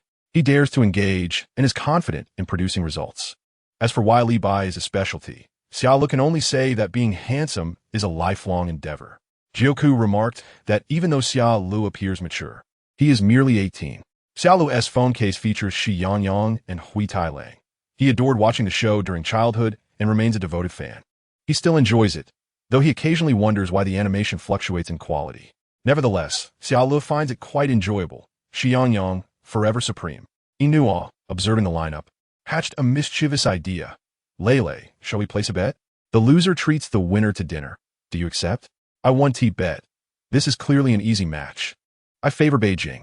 Xia Ling is not an easily deceived child, yet he remains unaware of what he is overlooking. At this moment, he echoed the sentiment. I favor Beijing.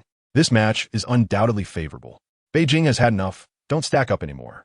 In the early game, Beijing maintained pressure, but as the match progressed, they fell behind. Xia Ling rested his chin on his hand, tilting his head, and asked, how do I feel this match is about to turn? Inua remarked that the opponent Lu Xiaoming is quite daring. I can't believe it. Charlotte and Kai are charging forward, and Charlotte secures a double kill. Chang Sheng exclaimed in disbelief. It's explosive. They've never fought like this before. Xia Ling was astonished by this exchange of 3 for 1. It was devastating. Not only had they lost control of the jungle, but they also lost the dragon, increasing pressure on the minion waves. Sweat dripped profusely. Zhong noted that this match could very well end in disaster. Xianran and Lu Xiaoming were playing exceptionally well. They are applying pressure, and these two are quite audacious. Inua's smile faded. What is happening here? Wow, this Charlotte is bold, charging fiercely. Xia Ling admired those who dare to fight. Charlotte is showcasing exceptional skill, though it seems he is growing more hesitant. Roll. Inua, in a fit of annoyance, sent a single word to Xiao Mao Mao. Xiao Mao Mao affectionately leaned on Zhong Yi, whining, brother, he is being mean to me. Zhong Yi remarked that not only does he want to be mean to you, but I do too. Xiao Ling, this lad, enjoys hugging people from behind, resting his chin on their shoulders. Having secured the dragon, he is now drenched in sweat, unable to compete in team fights, and facing significant minion wave pressure. How will they proceed? It seems this match is doomed. Chapter 80. The Scoundrel Xia Ling's 76th day. It is truly doomed. They lost the first match to Douyu. Had they not witnessed the match, it would be hard to believe such a thing. A loss is a loss. No explanation can alter the outcome. Fans are accustomed to such disappointment. They're already on the rooftop. Xia Ling stated. There are still 2 matches left, but to be honest, the current state is a bit poor. If this match isn't won, it will truly be over. Chang Sheng asserted that they must secure the next match at all costs. After hanging up, Wang Shihe was in a frenzy, shouting Xia Ling's name repeatedly. Xia Ling, you are driving me to the brink of death. Upon opening his phone, he was bombarded with insults. They called him a despicable creature, unworthy of being compared to a pig or dog, and some even harassed his personal life. They pointed fingers, accusing him of engaging with men and ostracizing his teammates. Truly, he is not a decent person. Backstabbing teammates, what a disgrace. How does this scoundrel still deserve to live? Trash. Wang Shihe was in despair. It's all your fault, Xia Ling. Xia Li's warning instilled fear within him. Gripping his phone tightly, his eyes reddened, he dialed a familiar number. An impatient voice answered on the other end. Wang Shihe, are you done yet? I can't lose you again. Everyone is berating me. I believe in you. You haven't cheated on me, right? After a brief silence, the voice on the line suddenly laughed. You are truly Navi. I have long since strayed. Our relationship was merely a passing fancy. If it weren't for my loneliness within the team and your eagerness, do you think I would pay you any attention? Wang Shihe trembled. Do you not love me? Why then do you attack Xia Ling? Is it not because you love me and wish to keep me that you are afraid of Xia Ling exposing the truth? That is why you resort to exclusion and slander, forcing him to apologize. Am I wrong? The voice on the other end, dripping with sarcasm, responded, Wang Shihe, do you hold yourself in such high regard? My actions towards Xia Ling stem from a desire to uphold my own image. If anyone has caused him harm, it is undoubtedly you. You disclosed what Xia Ling confided in you publicly, demanding he defend you, thus shifting the blame of our conflict onto him while pretending to be a victim, leading Xia Ling to become the target of public scorn. You know he is innocent, yet instead of clarifying, you hastily align yourself against him. The derision in the voice intensified, leaving Wang Shihe pale. You know Xia Ling is innocent. So why continue to persecute him? Of course, it is to teach him a lesson, to deter him from meddling in affairs that do not concern him. It is arduous to be the good person. Xia Ling must regret ever wanting to assist a thankless wretch like you. You're being criticized, am I not? Wang Shihe retorted, my father lost his job, and my mother is considering divorce. Wang Shihe, all of this is your fault. The voice turned cold. It is all your fault. If it were not for you, I would not have crossed paths with Xia Ling, and he would have remained obediently competing in A. Is it all my fault? Wang Shihe cried. Does that absolve you of your infidelity? I loved you so much. How could you betray me? The laughter on the other end was mocking. Am I obligated to reciprocate your feelings? You are such a foolish and selfish individual. I thought I was despicable, yet you surpass me in that regard. Do not contact me again. I am to marry my girlfriend. His mother had forcefully arranged a blind date for him, insisting on marriage, lest he receive nothing. Wang Shihe screamed in frenzy, you are getting married? What about me? Then leave. Bai Gong scoffed. I never made any promises to you. My marriage will, of course, be with a woman, not with you. You cannot treat me like this. Wang Shihe cried out. I beg you, I beg you. The doctor says I suffer from depression. If you continue like this, I will die. Bai Gong laughed derisively. Depression? Huh. Go ahead and die. Nowadays, 9 out of 10 people claim to be depressed. You think you're special? You say Xia Ling is depressed, and I believe it.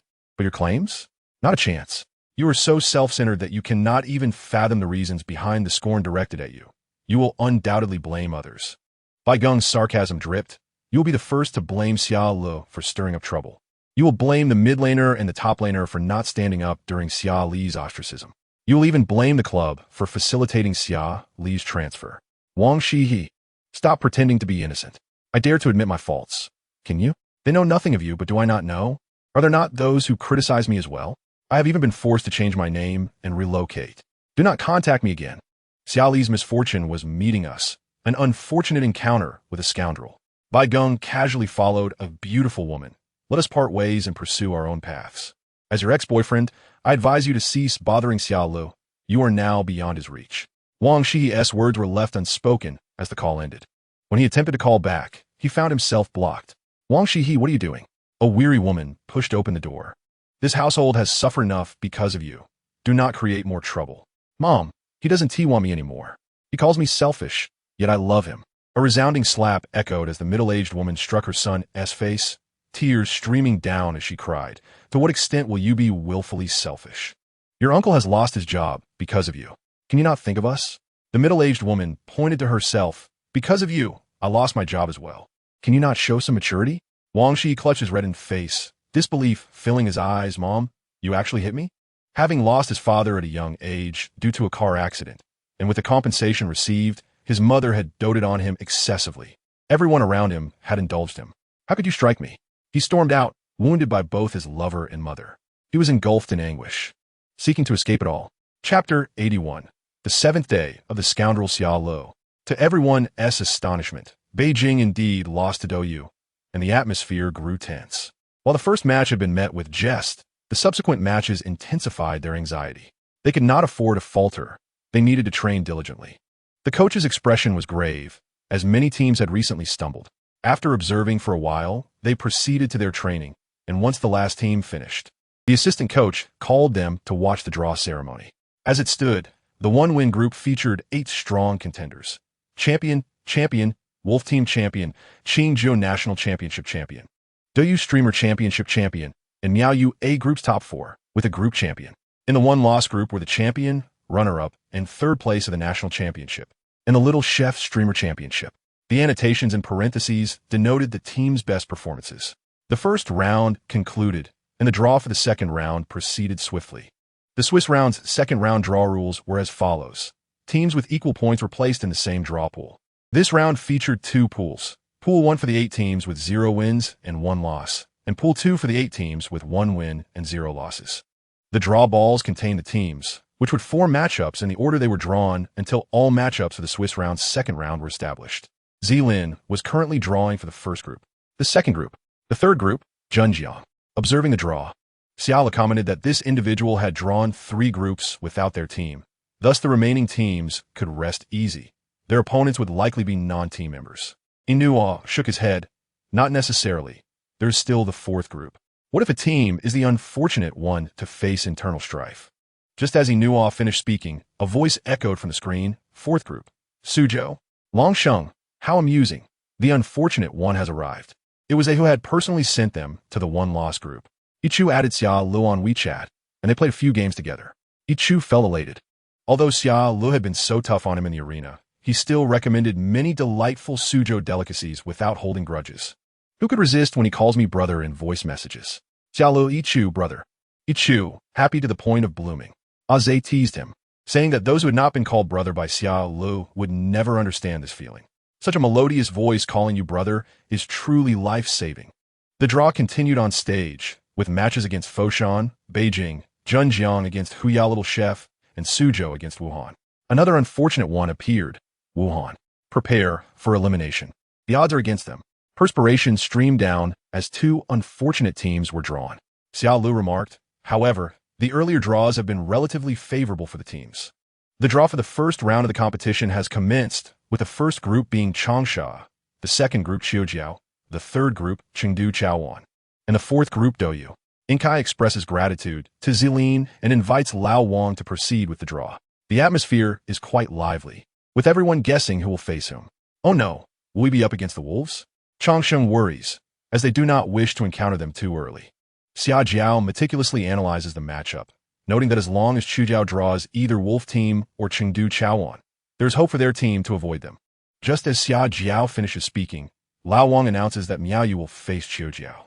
Only the Wolf Team remains undrawn. Shut up, Lugu, Changsheng admonishes, covering Xia Li's mouth. How can we compete? It's either the Wolves or nothing. Chengdu Chaoan's opponent turns out to be Guangzhou. Inkai's voice resonates. Now they are to face the Summer Championship winners. Thus, Douyu will contend with the Wolf Team. Inua speaks earnestly. Heed my advice and avoid mingling too much with them. Those watching the live broadcast are likely sweating profusely, as the so-called 4 heavenly kings of the tournament have indeed arrived. Having won the previous round, they are now set to compete again. The tournament has its own 4 heavenly kings. Yeah, why is Inua calling me? I'll take the call. Upon answering the WeChat voice call, I ask, what's up? Please, don't associate with our Lulu. You're too toxic. Inua's disdainful voice rings out. What are you saying? You're slandering me. Xia Li's match is in 2 days. Just before bed, Inua suddenly recalls a call from Xia Li's former teammate during training earlier that day, inquiring if the club should assist with the matter involving Lulu. No need. I've clarified things with him. My mother always says to spare those who deserve mercy. As long as he doesn't disturb me again, that's sufficient. Clad in his alpaca pajamas, Xia Lu sweetly states it's 10 o'clock and that he is tired. Observing Xia Lu's sleepy demeanor, Inua affectionately ruffles his hair, urging him to sleep.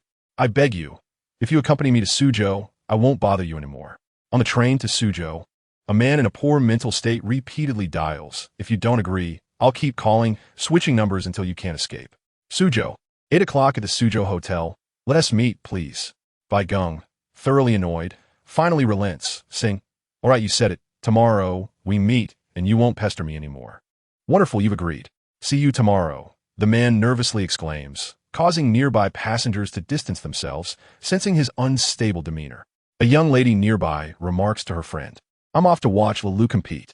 Excitedly, she continues, I've never seen that scoundrel before. I can't wait to meet Lulu. Aren't you jealous? Remember to be quick about getting tickets for the subsequent matches. They say Lulu is incredibly handsome in person, and I even brought him a small gift. I truly wish to meet Lulu soon. Chapter 82. The 7th-9th day of the scoundrel Xia Lu. While his teammates rest, Xia Lu practices for over an hour. Previously, he had diligently reviewed the summer competition footage twice, and now, aware of the upcoming match, he plans to watch it once more. Knowing oneself and the opponent leads to victory in every battle. Xia Lu possesses talent, yet he also demonstrates diligence. Around 9 o'clock, he receives a text message instructing him to go to the hotel. Finding it perplexing, he initially ignores it, but 10 minutes later, a photo of his mother arrives. Xia Lu calls back immediately, who are you? On the other end, a raspy voice responds, Xia Lu, let us meet. For the last time, if you don't come, I'll post this photo online. Xia Lu grips his phone tightly. What do you intend to do? I want to see you. The persistent ticking sound on the line resembles a dripping faucet. After a moment of hesitation, Xia Lu asks, Wang Shihe, can I trust you? The other person's breath catches. They had not expected anyone to believe them again. Yet the word trust emerges from Xia Li's lips. Wang Shihe, in disbelief, replies, I can, as long as you come. I want to expose this photo. Fine, I will come. Xia Lu is uncertain how Wang Shihe obtained his mother's photo, but she is living happily now, and he wishes no one to disturb her. Though indifferent to what is sent his way, the image of his mother remains significant, even if they have lost contact. After hanging up, Wang Shihe retrieves cling film from his large black backpack. Moments earlier, he had vigorously chopped something with a newly purchased knife, taking several strikes to finish. The ground is messy, but he has no intention of cleaning it. He carefully wraps the hard-won item in cling film, raising it high to test for any leakage. After preparing everything, he places the item in his bag and carelessly tosses the knife onto the bed. He is unconcerned with any of it since everything is about to conclude. With his black backpack slung over his shoulder, he hums a tune as he exits the hotel, having suddenly changed his mind. He plans to give Xia Lu a grand surprise. Originally, he intended for Xia Lu to come to the hotel, but at the moment Xia Lu expressed trust, his once icy heart began to thaw. Before their fallout, Xia Lu had always treated him well, caring for him like a younger brother. In truth, Xia Lu is a wonderful person. He had been kind to him, complimenting his name upon their first meeting and affectionately calling him Shihadidi. He would also thoughtfully prepare birthday surprises for him. Xia Lu had treated him well. Xia Lu's expression of trust stirred memories of the past, prompting him to alter his plans. He aims to give Xia Lu an unforgettable surprise. Changing the location, he strides through the bustling streets of Suzhou, his black backpack carried proudly. Early in the morning, a young lady who had shared the train with him the previous day spots him immediately, recognizing him as the odd man from yesterday, standing in the middle of the sidewalk with his large black backpack. He beams with a bright smile, gazing into the distance as if awaiting someone's arrival. The young lady remarks to her friend, I see that strange guy again. Standing in the middle of the sidewalk with his black backpack, seems like he is waiting for someone. Xia Lu receives a notification about the change of location and navigates to the designated spot, nearing 10 o'clock amidst a bustling crowd. To avoid unnecessary trouble, he dons a mask and hat. Upon arrival, he spots Wang Shihe standing in the center of the sidewalk, backpack in tow. Wang Shihe waves enthusiastically, Lulu gugu. His exuberance makes Xia Lu uneasy as he approaches, stiffly stating, I've arrived. Delete the photo.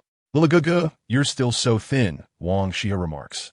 Reaching out to remove Xia Li's mask and hat, Xia Lu instinctively recoils, surprised by the sorrowful expression on Wang Xia's face. Are you avoiding me? Are we not close? Xia Ling contemplates, considering Wang Xia's past actions. His evasion seems quite reasonable. In a moment of sadness, Wang Xia appears unable to comprehend, fixating on Xia Ling, insisting, "Liligugu, let me see your face." Xia Ling is utterly perplexed. "Wang Xia, are you all right? Have you lost your mind?" With incessant repetition, Wang Xia continues, "Take off your hat and mask, Liligugu." As they stand in the middle of the street, onlookers begin to take notice, prompting Xia Ling to frown. "Wang Xia, what do you intend to do?" "Take off your hat and mask, Liligugu," the young man persists, seeming to be fixated on his singular demand. Xia Ling was rendered speechless, as he was incessantly addressed as Jiuzhe by Wang Xia, leaving him to ponder if he was repulsing himself. Xia Ling had no desire to prolong the encounter, questioning whether he would delete the photos merely because he removed his mask and hat. The crowd around them grew increasingly curious, yet Wang Xia seemed oblivious, his gaze fixated solely on Xia Ling. Eager to conclude the matter, Xia Ling took off his hat and mask, only to hear gasps from bystanders exclaiming how handsome he was. Wang Xia looked at Xia Ling with an almost reverent expression, the 10 o'clock sun casting a warm glow upon him, while Xia Ling maintained a cold demeanor. Seemingly indifferent, he wondered how he had never noticed Xia Ling's striking appearance before. Xia Ling was perplexed by Wang Xi's thoughts, but felt uncomfortable under his intense scrutiny. He chose to delete only one subject from his life. Xia Ling was taken aback by Wang Xi's recent smile. Had it not been for the fear of Wang Xia revealing photos of his mother, he would not have endured his antics. Chapter 83. The 8th day of the scoundrel Xia Ling. A young lady recognized Xia Ling at a glance, her delight evident. Indeed, the early bird catches the worm. The early riser was fortunate enough to encounter Lele. However, she wondered why he was approaching that peculiar man. She contemplated asking Xia Ling for a photo and wished him luck in the competition, encouraging him to eat well. The man across from Xia Ling was rummaging through his backpack, his unsettling grin bordering on madness. "Jiuzhe, look, this is a gift for you," Wang Xia beamed, presenting Xia Ling with something wrapped meticulously in layers of cling film, as if he were a lovesick maiden offering a love letter. The moment Xia Ling beheld the item, his pupils dilated, and he instinctively retched. "Does Jiuzhe not like it? This is my most cherished possession." Wang Xia continued, "He is so cruel. He plans to marry and abandon me. I pleaded with him not to forsake me, yet he dismissed my words, confessing he had been unfaithful for a long time and no longer cared for me." Wang Xia, in a bizarre manner, extended the item towards Xia Ling, inciting screams from the surrounding crowd as they realized what was being unveiled. Murder. Yet Wang Xia remained unfazed, his unwavering gaze locked on Xia Ling, who instinctively recoiled. Tears streaming down his face as he lamented, "Jiuzhe, he said he does not like me." Xia Ling could not suppress his retching, his bile rising. The metallic scent of blood clung to his nostrils, making it difficult for him to glance at the object in Wang Xi's hands. "Is he insane? If he does not care for you, why torment me?" The visual shock was overwhelming. The proximity rendered Xia Ling weak-kneed and immobile.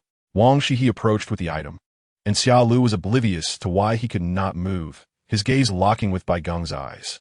Once more, Xia Ling retched as Wang Xia pushed him down to the ground, looking down at him and declaring, "Jiuzhe, you are so tall. I despise looking up to you." Indeed, persuading Jiuzhe to remove his mask was the right choice. He exhibited such an exquisite expression. Wang Xia, with a radiant smile, insisted, "He said he does not like me, yet he once professed to love only me. He is a liar, and liars must be punished." Furthermore, he bullied Jiuzhe, spreading rumors and inciting online harassment against him. He stated that as long as all blame could be placed on Jiuzhe, it would suffice. Wang Xia seemed to recall something, chuckling, "Actually, it is not just him. I too wish for Jiuzhe to accept unfounded accusations against him, as that would prove our innocence. Jiuzhe, why do you not confess?" Wang Xia waved the item before Xia Ling's eyes, asserting, "It is not Jiuzhe's fault. It is all his wrongdoing. Thus, I crafted this as an apology gift for you." Nearby, someone had called the police, while others, grappling with disgust and fear, recorded the scene. As Xia Ling's stomach churned at the sight of the approaching object, a white bag struck Wang Xia. "Fool, do not bully Lele."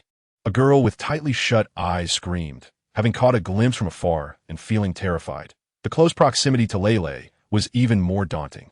Xia Ling momentarily froze, witnessing her fear and the tightly shut eyes. He fought against his nausea, standing up to cover the object with his jacket. "It is all right. Do not be afraid." Xia Lu reassured her, turning away. "Do not open your eyes." His voice trembled. How could he not be scared or horrified? He was the closest, having seen the mangled, uneven bones. Wang Shihe, witnessing Xia Lu standing to shield his prepared gift while comforting another, felt a surge of anger. "Gijlele, be quiet." Xia Li's cold voice sent shivers down Wang Shihe's spine. He did not flee, fixated on Xia Lu, captivated by his charm. In the face of danger, his calmness was utterly mesmerizing. Xia Li's hands trembled. He was experiencing both physical and psychological turmoil, yet he could not falter.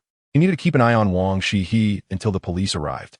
The police arrived swiftly, and the moment they apprehended Wang Shihe, the tension Xia Lu had been holding and released, causing him to faint. Suzhou man murders on the street. Xia Lu commits murder. Xia Lu faints. The Chronicle of a Yandere. Xia Lu, a true man. Countless trending topics exploded across the internet. Inuo and others were awakened by the commotion. Frantic staff shouting that something had happened to Xia Lu. Someone had been murdered. Inuo felt a chill run down his spine as the staff showed him a video that had just been uploaded online, depicting the confrontation between Xia Lu and Wang Shihe. Upon seeing what Wang Shihe had extracted from his bag, the videographer retched. Though from a much safer distance than Xia Lu, one could only imagine the shock Xia Lu faced in direct confrontation with the horror. Inuo anxiously inquired about Xia Li's condition. "He has been taken to the hospital by the police," the staff replied. "The team leader has already gone to see him." The incident quickly gained traction online, especially since Xia Lu had a considerable fan base. Many, unaware of the full story, assumed from the trending topics that Xia Lu was the perpetrator. Some netizens pieced together the truth from their conversations and earlier information. Xia Li's former teammate, the support, was in a romantic relationship with the marksman who had been unfaithful. Xia Lu privately informed him, but the support dragged Xia Lu to confront the marksman, who subsequently turned on Xia Lu.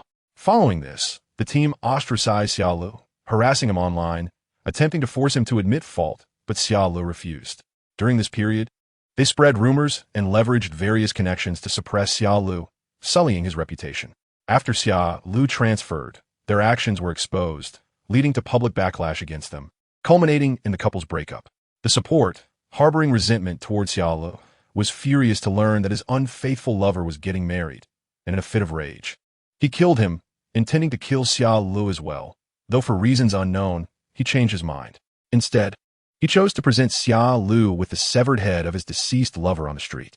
Xia Lu was paralyzed with fear, but once he regained some composure, he immediately removed his jacket to cover the grotesque sight, urging the girl who helped him not to look. "This guy's a complete fool. How absurd. What wrong has Xia Lu done? Why won't this haunting spirit leave? Is he an idiot, scaring people on the street? Look at how others are retching. How is Xia Lu holding up so close?" Some asked why Xia Lu did not run. "Are you fools? Do you not know that when someone is struck with severe shock, their body can become immobile?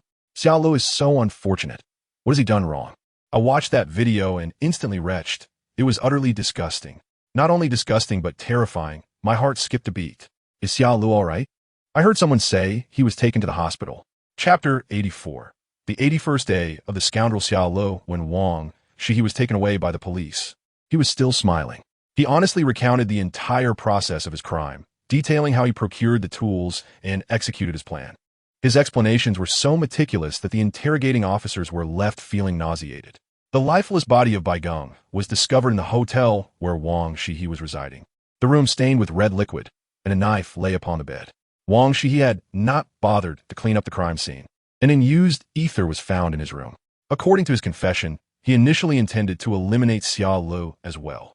However, I suddenly realized that Lu was truly wonderful. He even chose to meet me, forsaking his mother, and placed his trust in me. Thus, I decided to surprise him greatly. Wang Shihe spoke these words with a smile, certain that Lu would remember me for a lifetime. Wang Shihe's mother and Xia Li's mother's new husband were colleagues. When Xia Lu, then 16, first came to the club, his phone's wallpaper featured his mother. By chance, Wang Shihe had seen a photo on his mother's phone showcasing Xia Li's mother with her husband and child, for which he gleaned many intriguing details. For instance, the woman was marrying for the first time and shared a loving bond with her husband, having only one child. But what of Xia Lu? He abruptly hung up the phone and sought out a photo of Xia Li's mother to send to him. Sure enough, Xia Lu took the bait. The officers recording everything felt a chill run down their spines. Had he ever considered how his mother would react to his actions? Just moments before smiling, Wang Shihi suddenly darkened his expression, exclaiming, "What do I care? She doesn't love me. She even hit me." Xia Lu lost consciousness for 3 minutes before regaining awareness, with the doctor diagnosing him with stress-induced syncope. This condition occurs when severe psychological stimuli disrupt vascular function, leading to cerebral ischemia and resultant fainting. If syncope lasts longer than 4 minutes, it may cause bodily harm.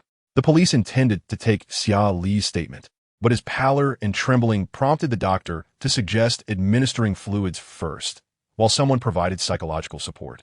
Xia Lu had no family. His household registration included only himself. His team leader rushed to the hospital upon learning of the incident, and upon hearing the news, Sister Fei immediately booked a flight. In this situation, Xia Lu was undeniably an innocent victim, and he had narrowly escaped becoming a casualty. Had Wang Shi not changed his mind, Xia Li's life might have been forfeit. Is Lu all right? Innocent Xia Lu is truly a victim. Foolish scoundrel, scaring Lu. I heard Lu was hospitalized. Is he well? Wang Shi must be severely punished. Lu, what wrong did he commit? The outcry online was immense, and Xia Li's fanbase surged to 600,000. The team leader promptly announced that Xia Lu was alive, quelling any conspiracy theories about his demise. This incident demands severe repercussions. It is terrifying. That brave young lady who threw her bag was incredible. Lu is so reliable. He even stood up to cover her and told her not to look. At that moment, Li's hands were trembling. He must have been paralyzed by fear. Oh dear, the team leader stated that Lu is still alive. Please do not spread baseless rumors. I have a friend working at that hospital. He mentioned that Xia Li's mental state is quite unstable. Who could remain stable in such circumstances? I'll watch that video. That Wang fellow is truly deranged. According to those present, he was laughing throughout. It seems that when the police entered, the hotel room was a complete disaster. He hadn't cleaned up, as he intended to kill one person and then Xia Lu. Goodness. I just came here as a bystander. Xia Lu is such an innocent soul. But honestly, when he covered her with his clothing and told her not to look, that was commendable. Yet my dear Lu is only 18. Can we not sentence Wang Shihi to death immediately? I cannot tolerate this foolishness any longer. Is anyone else worried if Lu will be able to compete tomorrow? He treasures the stage. Will he still be able to play? I came here from the trending topics, and I have become a fan of Xia Lu. This young man has an impressive mental fortitude. I am following this closely. Please inform me of any updates. Xia Lu took quite a while to recover. He could hardly hear the psychologist's words of comfort. His mind was consumed by visions of Wang Shihi's frenzied face and grotesque demeanor. It is difficult for a normal person to process such a scene, and he appeared somewhat dazed. When Inuo and the others arrived, they found him in this state. Typically, Xia Lu was cheerful and lively. Yet how had he transformed into this mere shadow of himself? One could only attribute it to the shock he endured. In truth, not only Jiu Wei expressed concern for Xia Lu, Jiuku and Ichu, along with everyone in the group, were worried about him. Their perceptions of Xia Lu were quite positive. While gossiping, they increasingly felt that he was an unfortunate victim, and many, after viewing the videos recorded on site, felt nauseated. Upon hearing of this incident, he immediately requested leave from the platform and booked a flight. The platform was understanding and encouraged him to address their worries as well. Xia Li's fanbase has now reached an impressive 6 million. Building a good rapport with him could be beneficial if he ever transitions to their platform in the future. Furthermore, popularity can be leveraged as well. One of his roommates suggested, "Why don't I accompany you?"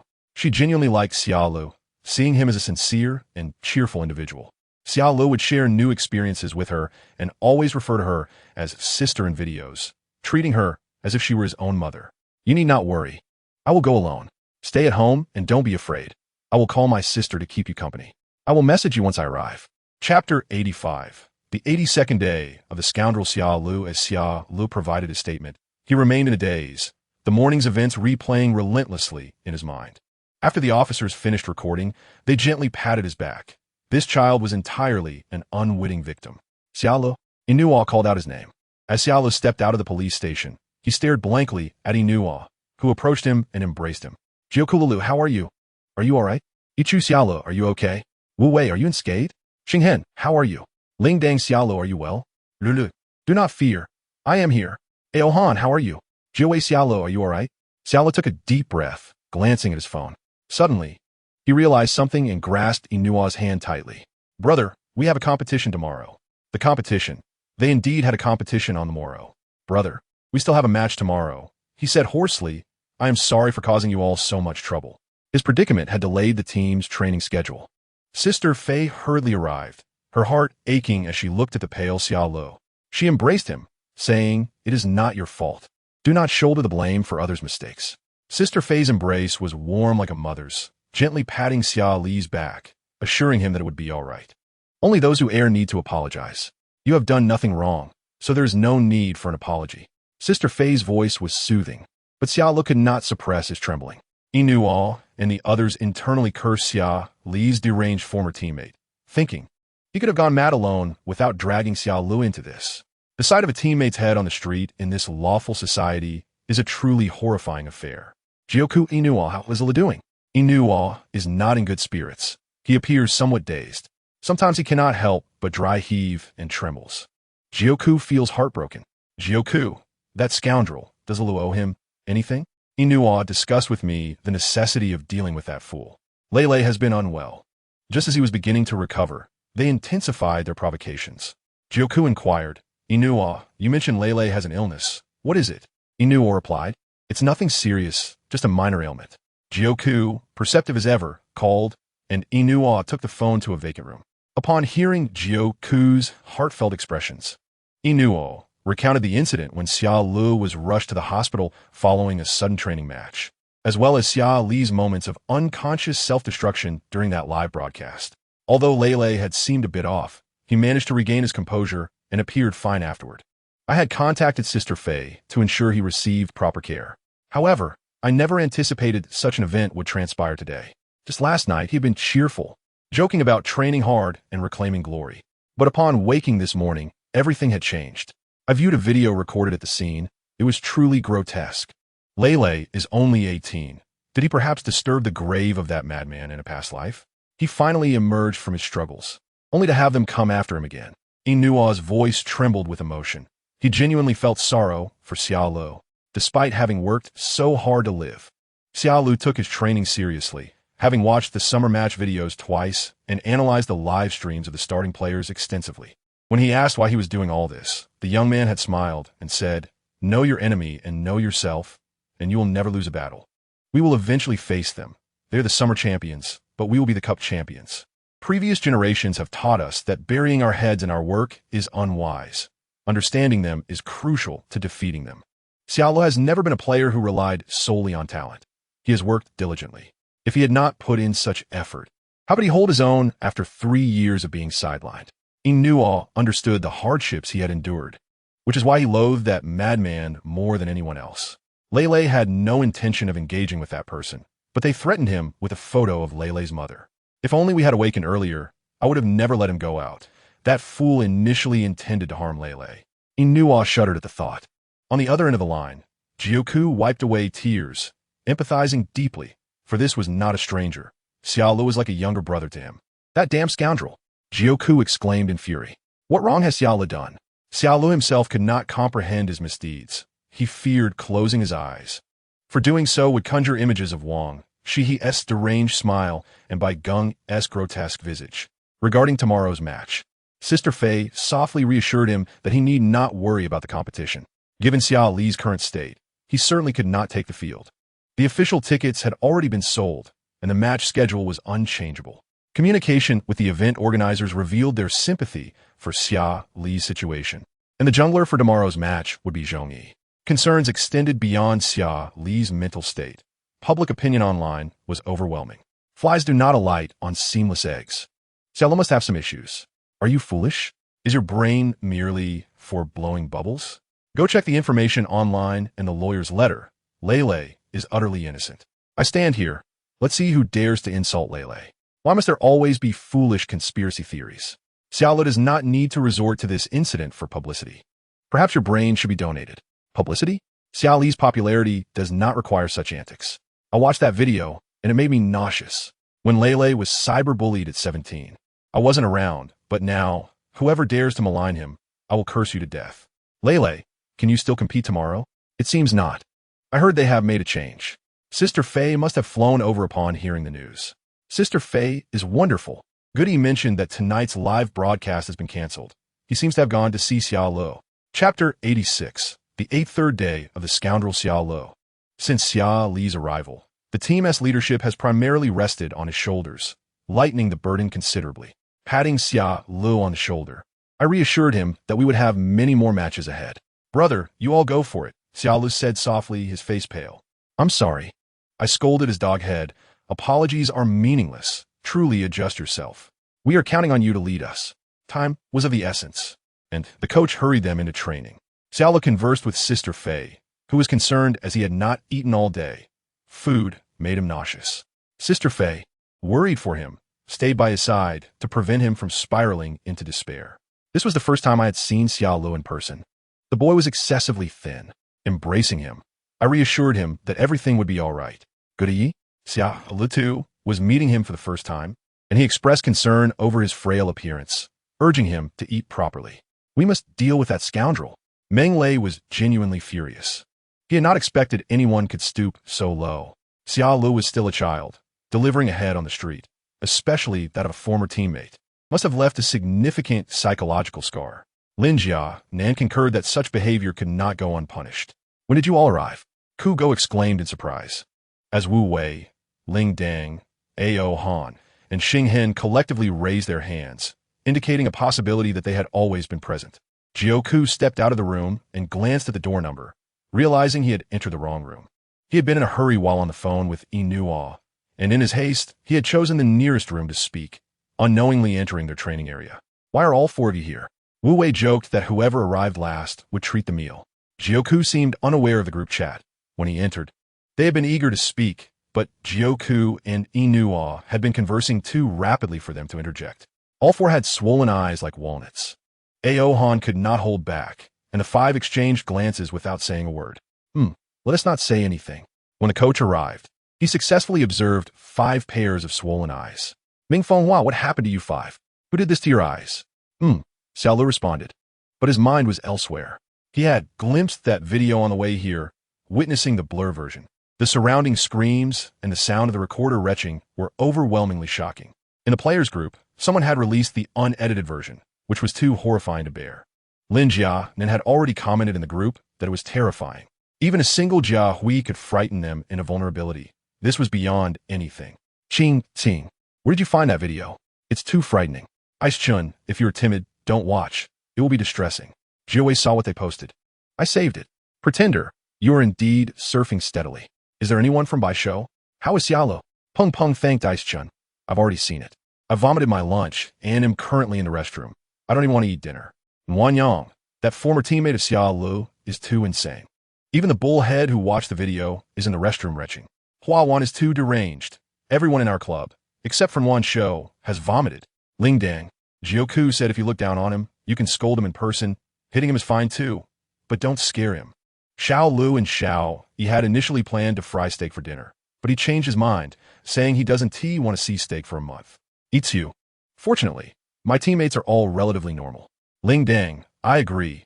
This is too terrifying. Due to this incident, a wave of gratitude towards teammates for not being murderous arose. To be precise, gratitude that at least they were somewhat normal. Xia Li's thoughts were in disarray. He understood that Bai Geng's death had nothing to do with him. Nor did Wang, Shi's madness. But the morning scenes were too shocking for him to process. Lele, what is your brain doing? Your body cannot be harmed as well. I refuse to agree. Protect yourself first. When a person experiences intense stimulation, the brain instinctively seeks to protect itself. Xia Li's condition was quite dismal. Fei Jie accompanied him to the hospital to communicate with the doctor, who prescribed him some calming medication in an attempt to stabilize his emotions. Xia Lu was unable to consume anything. His digestive system was already fragile, leading to malnutrition. After months of recuperation, he had begun to see some improvement, but now the sight of food made him nauseous. Consequently, the doctor administered a nutritional solution. Xia Lu was acutely aware that his current state was far from normal. He wished to spare Fei Jie any worry and endeavored to adjust his emotions and mindset. Habitually, he shoved his negative feelings into a mental black room, but it had become overcrowded, leaving no more room for additional burdens. The fear he felt was difficult to digest. Every time he closed his eyes, the scenes of the morning replayed vividly in his mind. Xia Lu self-deprecatingly mused about what kind of unfortunate being he was. The doctor helped him sort through his thoughts, and although Xia Lu maintained a positive attitude, the emotional and physical dread still rendered his condition quite dire. Standing at the doorway with Fei Jie, they exchanged glances as the doctor emerged, his expression grave. He queried whether the child might be suffering from depression. If it were merely a case of stress, Xia Lu would not be in such a poor state now. After sharing Xia Li's situation with the doctor, he prescribed additional medications alongside the calming ones, including paroxetine and citalopram, with lithium and olanzapine or quetiapine as supplementary options. The primary treatment for physiological depression involves antidepressants like paroxetine and citalopram, with mood stabilizers such as lithium and antipsychotics like olanzapine and quetiapine as adjuncts. Chapter 87. The 84th day of the scoundrel Xia Lu. Inuo and the others were in training, sharing a room with Xia Lu as he slept. Lying on the bed, Xia Lu asked Good Yi, "Do you think I have particularly bad luck?" An unexpected question surfaced, prompting Good Yi to wonder why such a thought had arisen. Xia Lu explained that he seemed to continually encounter misfortunes and unfortunate people. Will misfortune eventually turn to good fortune? Lele, you must believe that it will. As they lay in the dark, Good Yi turned to Xia Lu and said, "Trust me, you are destined for a beautiful future. I am not merely saying this to comfort you. You possess talent and diligence. This is your stage, and your future is promising." Xia Lu, somewhat doubtful, asked, "Is that really true?" "Of course it is," came the earnest reply. "Adjust yourself well, Lele, and you will shine." "Thank you, Good Yi." After exchanging a few more words, Xia Lu was unaware of how he drifted into sleep. In his dreams, Bai Geng's head chased after him, and though he felt exhausted from running, he suddenly questioned why he was running at all. "I have done nothing wrong, so I fear nothing." As he spoke, Zhuangzhou, riding on a koan, approached and meaningfully remarked, "Is that so?" "Certainly," Xia Lu replied calmly. In the next moment, the koan swallowed the head whole. Zhuangzhou gently said, "I look forward to our reunion." After his words, everything began to shatter, and reality seemed to emerge from the illusion. Xia Lu beheld his 17-year-old self standing at the edge of a cliff, teetering on the brink of falling.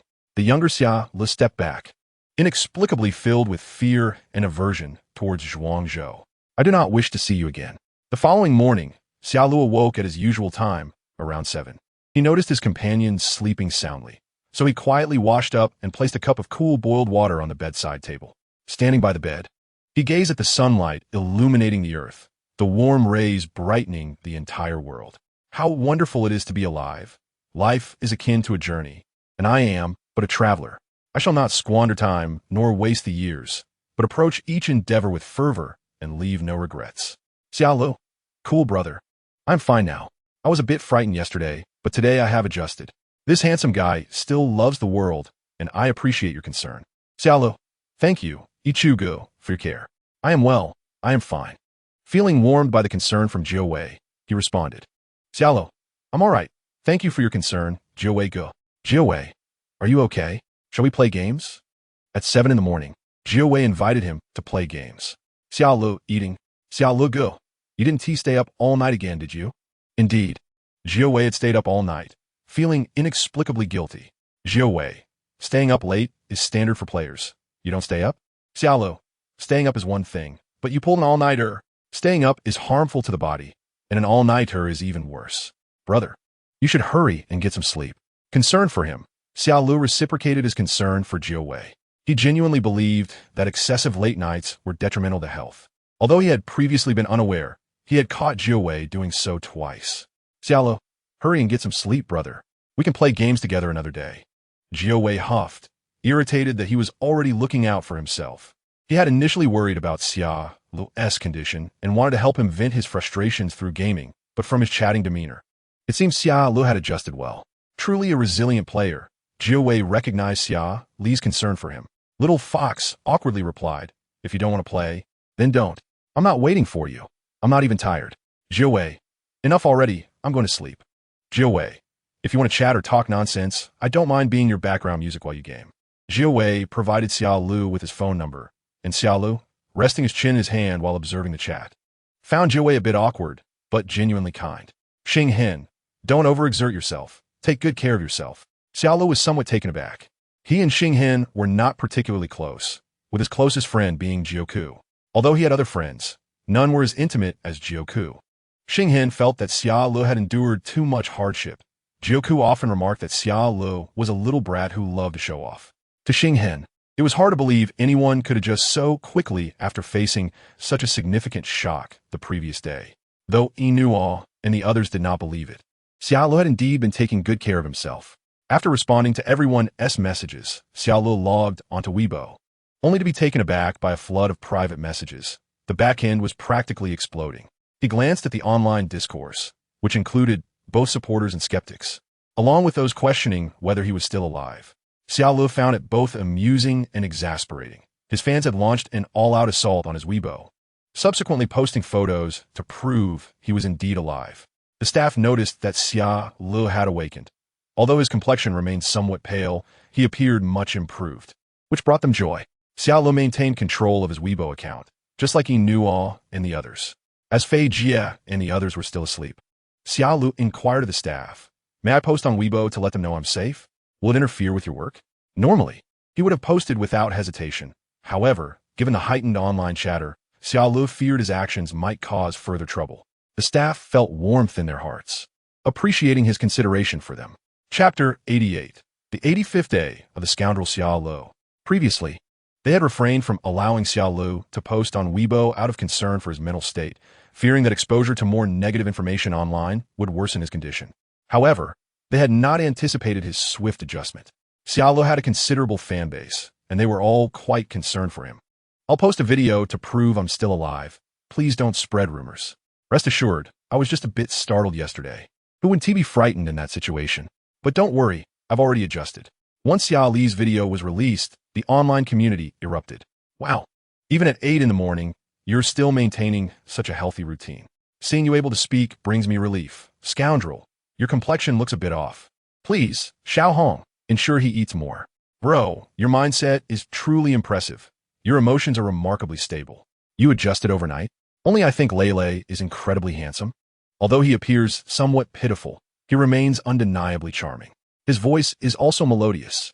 Just one day, have you truly managed to adjust? Is it not merely a fade of forced cheerfulness?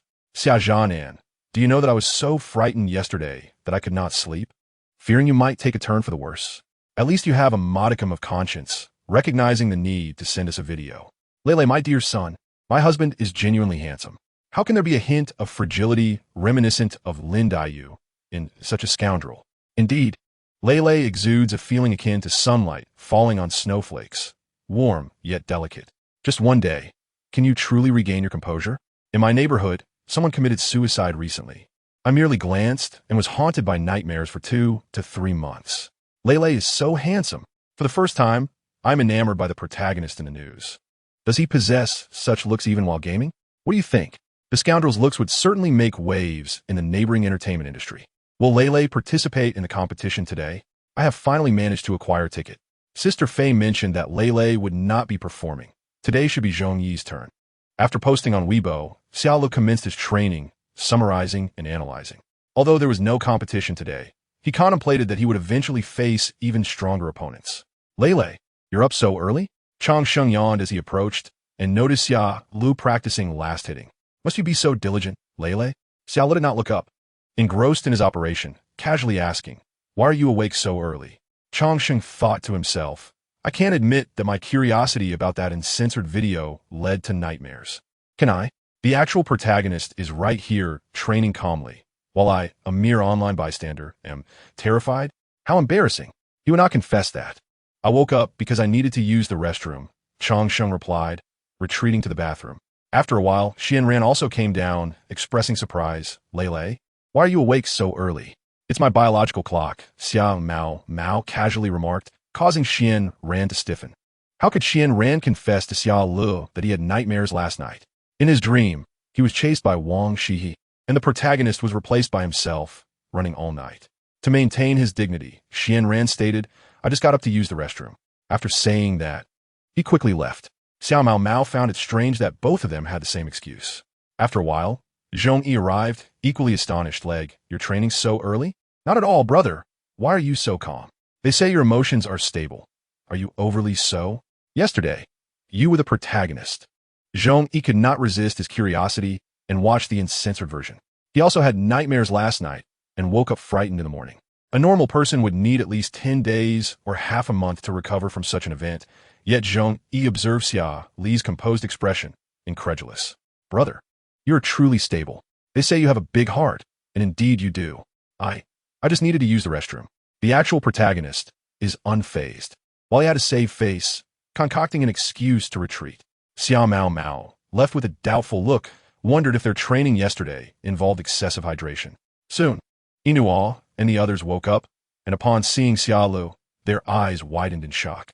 Bro, you adjusted so quickly overnight? Yesterday, Xia Lu appeared as if his soul had been lost. Yet today he seemed no different from usual. Sitting in a chair, Xia Lu had indeed composed himself. But he added, but don't ask me to eat. Understanding immediately, they marveled at this young man's resilience. Inuo was somewhat skeptical. Could he really have adjusted so rapidly? Yet Xia Li's demeanor was nearly indistinguishable from his usual self. Sister Fei, upon waking and seeing Xia Li's state, was equally astonished. Xia Lu smiled helplessly. It's not like I committed murder. Why should I torment myself? I haven't done anything wrong, nor am I afraid of ghosts knocking at my door. A master of emotional management, his mindset was remarkably steady. Wu Wei was taken aback, admitting that he had nightmares last night as well. In his dream, he saw Xia Lu leaping from a tall building, his body shattering upon impact. Blood flowed across the stone slabs as snow began to fall. The pure white snowflakes landed on the youth's broken body, mingling with the glaring crimson. His heart tightened. The dream seemed to loop, witnessing Xia Lu jump repeatedly. Each time he attempted to grasp Xia Lu, his hands would pass through him. He could not recall how many times Xia Lu had jumped. He only knew that upon waking, he was still shouting for him not to jump. Without Xia Lu by his side, he felt a pang of unease. Stepping outside, he encountered Inuo and Xia Lu in conversation. The slender youth greeted him with a spirited, "Good morning, good ye." The contrast between the sunny smile of Xia Lu and the shattered figure in his dream left him momentarily disoriented. Dreams often reflect the opposite of reality, perhaps stemming from having watched that video yesterday. Approaching them, he said, "Good morning, Lele." A new day dawned as the warm sunlight streamed through the glass, illuminating each of them. Chapter 89. The scoundrel Xia Li's 86th day. Though Xia Lu appeared normal, Sister Fei insisted on taking him to see a doctor. The doctor, upon observing Xia Li's condition, was incredulous. Yesterday, Xia Li's demeanor had visibly deteriorated. Having never seen the typically cheerful Xia Lu, the doctor felt a sense of shock at the bright and sunny youth before him. He discreetly asked, "Is he usually like this?" Xia Lu nodded affirmatively. "He is usually very bright and sunny." The doctor wore a complex expression as he engaged in one-on-one communication with Xia Lu, discovering that the young man was quite mature for his age. "I was frightened yesterday. Thank you for your hard work, doctor," Xia Lu said sincerely. The doctor inquired, "Did you have nightmares last night?" "I can't recall, but when I woke up this morning, that feeling of fear had vanished," Xia Lu replied habitually. "My negative emotions rarely linger for long." The doctor regarded Xia Lu thoughtfully, gently asking, "Is that so?" Yet, humans are creatures influenced by emotions, especially when confronted with the death of their peers in such a tragic manner. How can an 18-year-old so easily digest such experiences? After conversing with him for a while, the doctor informed Sister Fei that Xia Lu appeared to be a typical dissociative patient. To illustrate, he suggested that Xia Lu might compartmentalize his negative emotions into a jar. Once that jar overflows, it could shatter, though there exists the possibility of expansion. Clearly, he is resilient, demonstrating that his jar has expanded. If necessary, medication should be administered. The symptoms you described resemble physiological depression, which requires medical control. However, due to yesterday's performance, a definitive diagnosis cannot yet be made. If time permits, please take him for a comprehensive examination, the doctor advised. Xia Lu, at just 18, is in the prime of his youth. A compassionate healer. He wishes for no life to be lost. Xia Lu, chatting a short distance away, appeared blissful as he laughed brightly. Why must suffering befall this child? He has already exerted so much effort to live. Ha ha ha. Brother, was I ever so fierce? Xia Lu laughed uncontrollably as he recounted his past misadventures. Not just him. None of these individuals are innocent. He shared tales of the exorbitantly priced substitutes and those foolishly knocking over air purifiers. Reflecting on it now still makes my teeth grind in frustration. My winning streak, thanks to those fools. While I have somewhat reconciled with the past, discussing it still feels absurd. I lamented how they were all rebellious youths, and it stung to recall how I initially did not want him around, resembling a streetwise gang leader.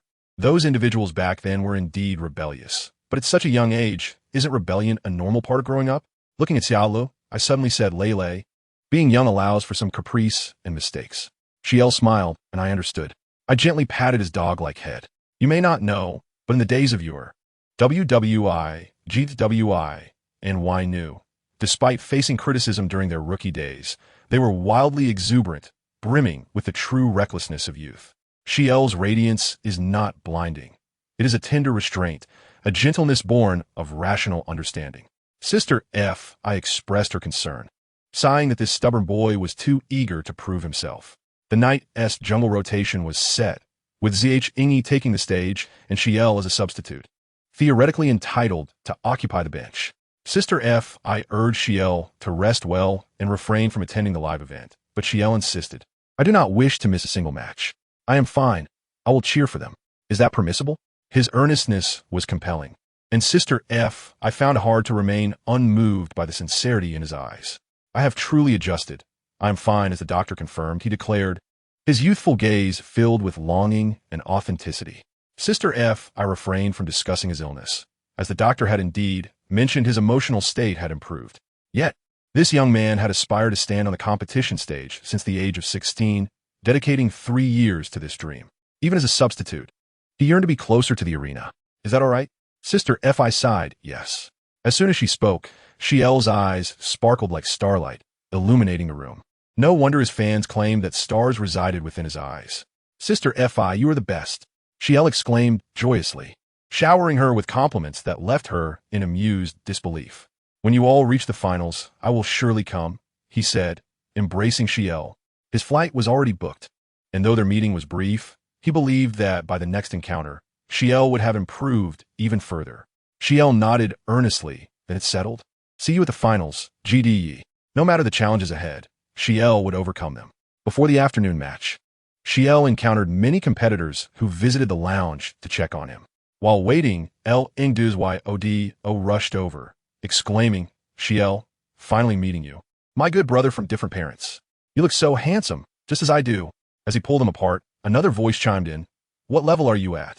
Don't compare yourself to Xiel. Tob's BNGCH, and also came to see Xiel, admitting he did not know him well, but was sent by GW to take a look. GW, I seemed fond of this lad. And upon seeing Xiel in person, BNGCH couldn't help but marvel. He is indeed striking. Xiao was like a living spectacle. Not only competitors, but also commentators came to check in with him. In the back, Wainu locked the door and announced in the group chat, all you weirdos leave. Don't scare our Xiel. Chapter 90. The cat of Xiel's 87th day, Xi was young, and she treated him like her son. He, too, cared for her, knowing this child was sincere and kind. Thus she was willing to reciprocate that sincerity. Initially, Xi was not expected to play today, so he walked to the end of the line. The moment he stepped into the venue, the crowd erupted. Xiel. He waved at those around him, many capturing his image, yet he remained unbothered, even flashing a smile at one young lady who was filming him. The commentary from LG was an eagerly anticipated highlight, with the starting lineup consisting of Su NR North in the solo lane, ZH in the jungle, CHNGSH in mid, and Ynu and XBCH in the duo lane. Notably, a last-minute decision had been made to replace the jungler, with the rookie Xiel stepping in as a substitute. Commentator Huing CHO expressed uncertainty about how this sudden change might affect the Team S performance, eagerly awaiting their display. The opposing Team S lineup included QNGQ in the solo lane, BRN in the jungle, Zhuan in mid, FNCO in the duo lane, and FNF in roaming. Since the summer season, their form had been impressive, and they had secured the summer championship, demonstrating potential for victory. This was LG's first time at the championship, and he noted the contrasting statistics between the two teams. The camera shifted to the primary picks, highlighting FNF with the burden of strategy resting on him in Xiel's absence. The commentators jested about the clash of intellect between the two leaders. The lens panned to a pair of parents proudly holding a sign for Ynu, suggesting that their support would further motivate him. Then, The focus shifted to the esteemed mid-laner, who was prepared to deliver balance support. The camera finally landed on the substitute bench where Xi'an sat. When his face appeared on screen, the audience gasped in awe. This kid is handsome. Xi'an. The cad. Xi'an. My beloved Xi'an. The crowd erupted, and the camera lingered for a minute, leaving the commentators momentarily astonished. They continued discussing Xi'an, noting he was a dazzling jungler. Xi'an smiled and formed a heart gesture towards the camera, igniting the crowd's excitement further. Xi'an. Xi'an. The cheers cascaded, even reaching Wu Wei, who raised an eyebrow towards Xi'an's direction, wondering what he was up to. The event organizers were indeed astonished, as the broadcast could not be interrupted. It was clear that Xi'an possessed the charisma to elicit such fervent responses. His delicate features and bright smile made him a captivating presence. Sitting on the substitute bench, he greeted everyone with a confident poise. The commentators praised his skills while also marveling at his striking appearance. With 2 minutes of camera time devoted to him, the director reluctantly shifted the focus elsewhere. Next up was BRN, the reigning champion jungler, who received effusive compliment from the commentators. Wow, has the cad really become this handsome? Incredible. Young ladies in the audience whispered among themselves, though they noted he looked so thin sitting there. It seems pitiful. Their concerns stemmed from the video that had circulated, but they reassured one another that Xi'an appeared well, smiling just moments ago. Xi'an's fans were unique, seamlessly transitioning between calling him the cad and Xi'an. Upon learning of his attendance, some fans wept, lamenting, I thought he wouldn't come, so I sold my ticket. Xi'an is really handsome. My husband looks amazing in the team uniform. The cad is too charming. He formed a heart gesture towards the camera. So he must be sending love my way. My husband is incredible. I adore him. Has Xi'an truly adjusted? He seems a bit lacking in spirit. The cad has always been resilient. His current state suggests he is all right. Xi'an is so handsome. I can't handle this sunny, sweet boy. This kid isn't just a naive sweetheart. He has definitely got depth, which is even more appealing. Xi'an is mostly smiling, but when he is serious, he looks extraordinarily handsome. I would gladly serve him. Wow. Ladies, this is a comment section, not a free-for-all. Where's some clothes? Ha ha ha. Ever since the cad was no longer restricted, there are too many vying for his attention. A friendly reminder. Wu Wei said Xi'an lacks abs, so he has a childlike physique. How can one possess such handsome features, height, and voice, yet maintain a physique devoid of desire? Puhaha, how utterly disillusioning.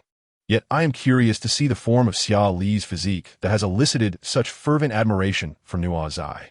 It has come to my attention that Nuo Zai embraces Xia Li each night, leaving me at a loss as to whom I should envy. Might I be included as well? Let the three of us perform Ruandong. Those above certainly possess an enchanting imagination. You seem to want to have it all.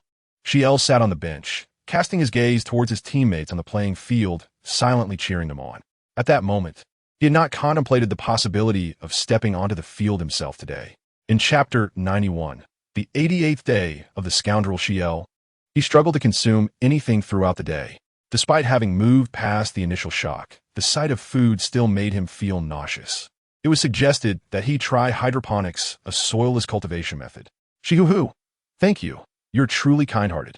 A doctor was consulted, and Xi'an received an infusion of nutrients. Subsequently, he continued to receive intravenous therapy while on the vehicle.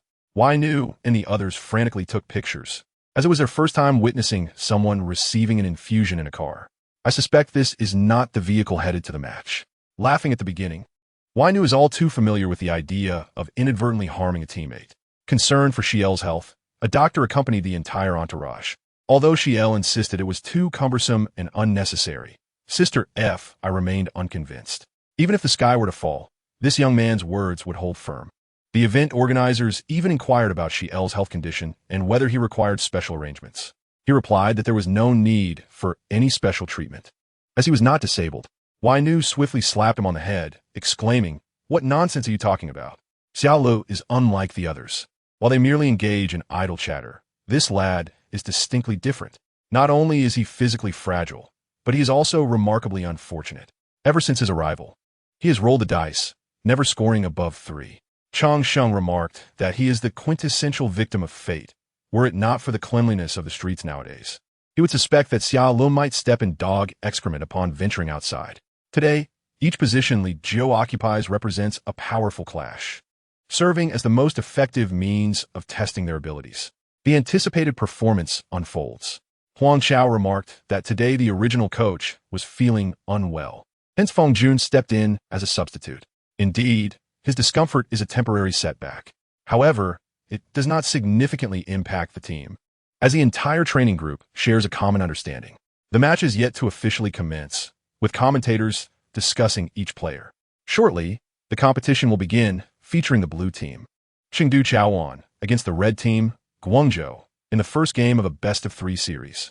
Initially, Sun Bin was chosen, followed by Qiao, both selections being rather conventional. Subsequently, Zhong Kuei was picked alongside Liu Bandashur. The first pick secured Wang Zhaojun, while Guya and Pei Qin who were selected. Upon witnessing their choice of Guya and the Tiger, Xia Lu realized they aimed for an aggressive early game composition.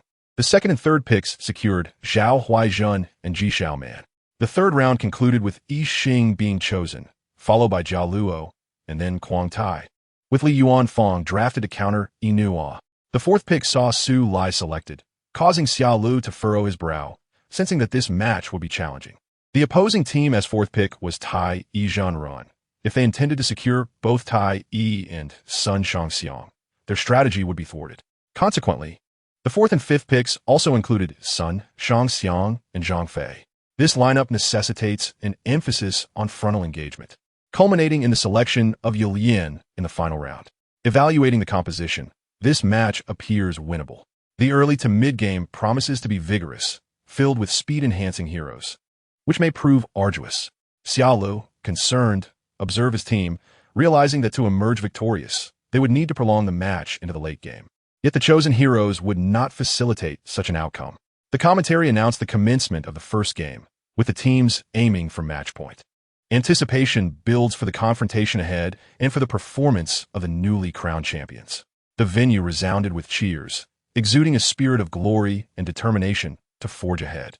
On the sidelines, Xia Lu raised his voice, casting a worried glance towards the competition area, hoping for his brother's smooth progress.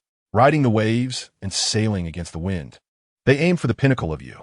The roars from the other side were equally deafening, and Xia Li's heart was heavy with concern as he silently prayed for their success. In a lower lane, Yi Nuo found himself targeted, besieged by 3 or 4 opponents. While in the early game, Sun Shangxiang was left in a precarious position. The skirmishes were intense, with Qingqing's Yelian displaying remarkable boldness. Although they did not suffer significant losses in the Dragon Pit engagement, the dragon itself was forfeited. The pace was relentless, initiating fights and pressuring minion waves. Xiao Lu sensed that this match would be challenging. Zhong Yi appeared anxious, having lost a skirmish in the mid lane, leading to a significant loss in the jungle. The damage was severe. Xiao Lu softly murmured that the primary source of damage now rested on Yi Nuo, whose economy had already widened by 2,000 gold. They would need at least another 10 minutes to develop adequately for a competitive fight. But would they be allowed to grow in peace? Zhong Yi has pilfered a dragon, yet this merely addresses the symptoms rather than the root cause. During the early to mid-game, the team exhibits formidable strength, with Pei Qin Hu, Guya, and Tai Yizhen Rin serving as pivotal players. The primary source of damage lies with Yi Nuo. Should Yi Nuo fail to deliver significant output, the match is destined for failure. To secure victory, the only viable strategy is to prolong the game.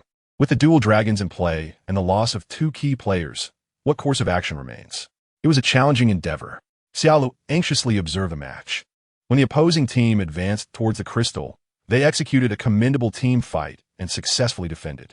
There remains a possibility to engage, albeit it is quite difficult due to the overwhelming pressure from the minion waves. Xia Lu watched intently as they battled, relieved that their economy had improved slightly.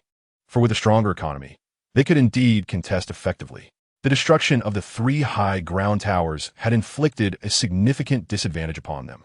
They could not afford to stray far from their crystal while the enemy could freely contest the dragon and invade their jungle. The storm dragon had respawned, and neither side could afford to relinquish it. In the mid lane, a fierce skirmish erupted. Qingqing's Yilian specifically targeted Yi Nuo.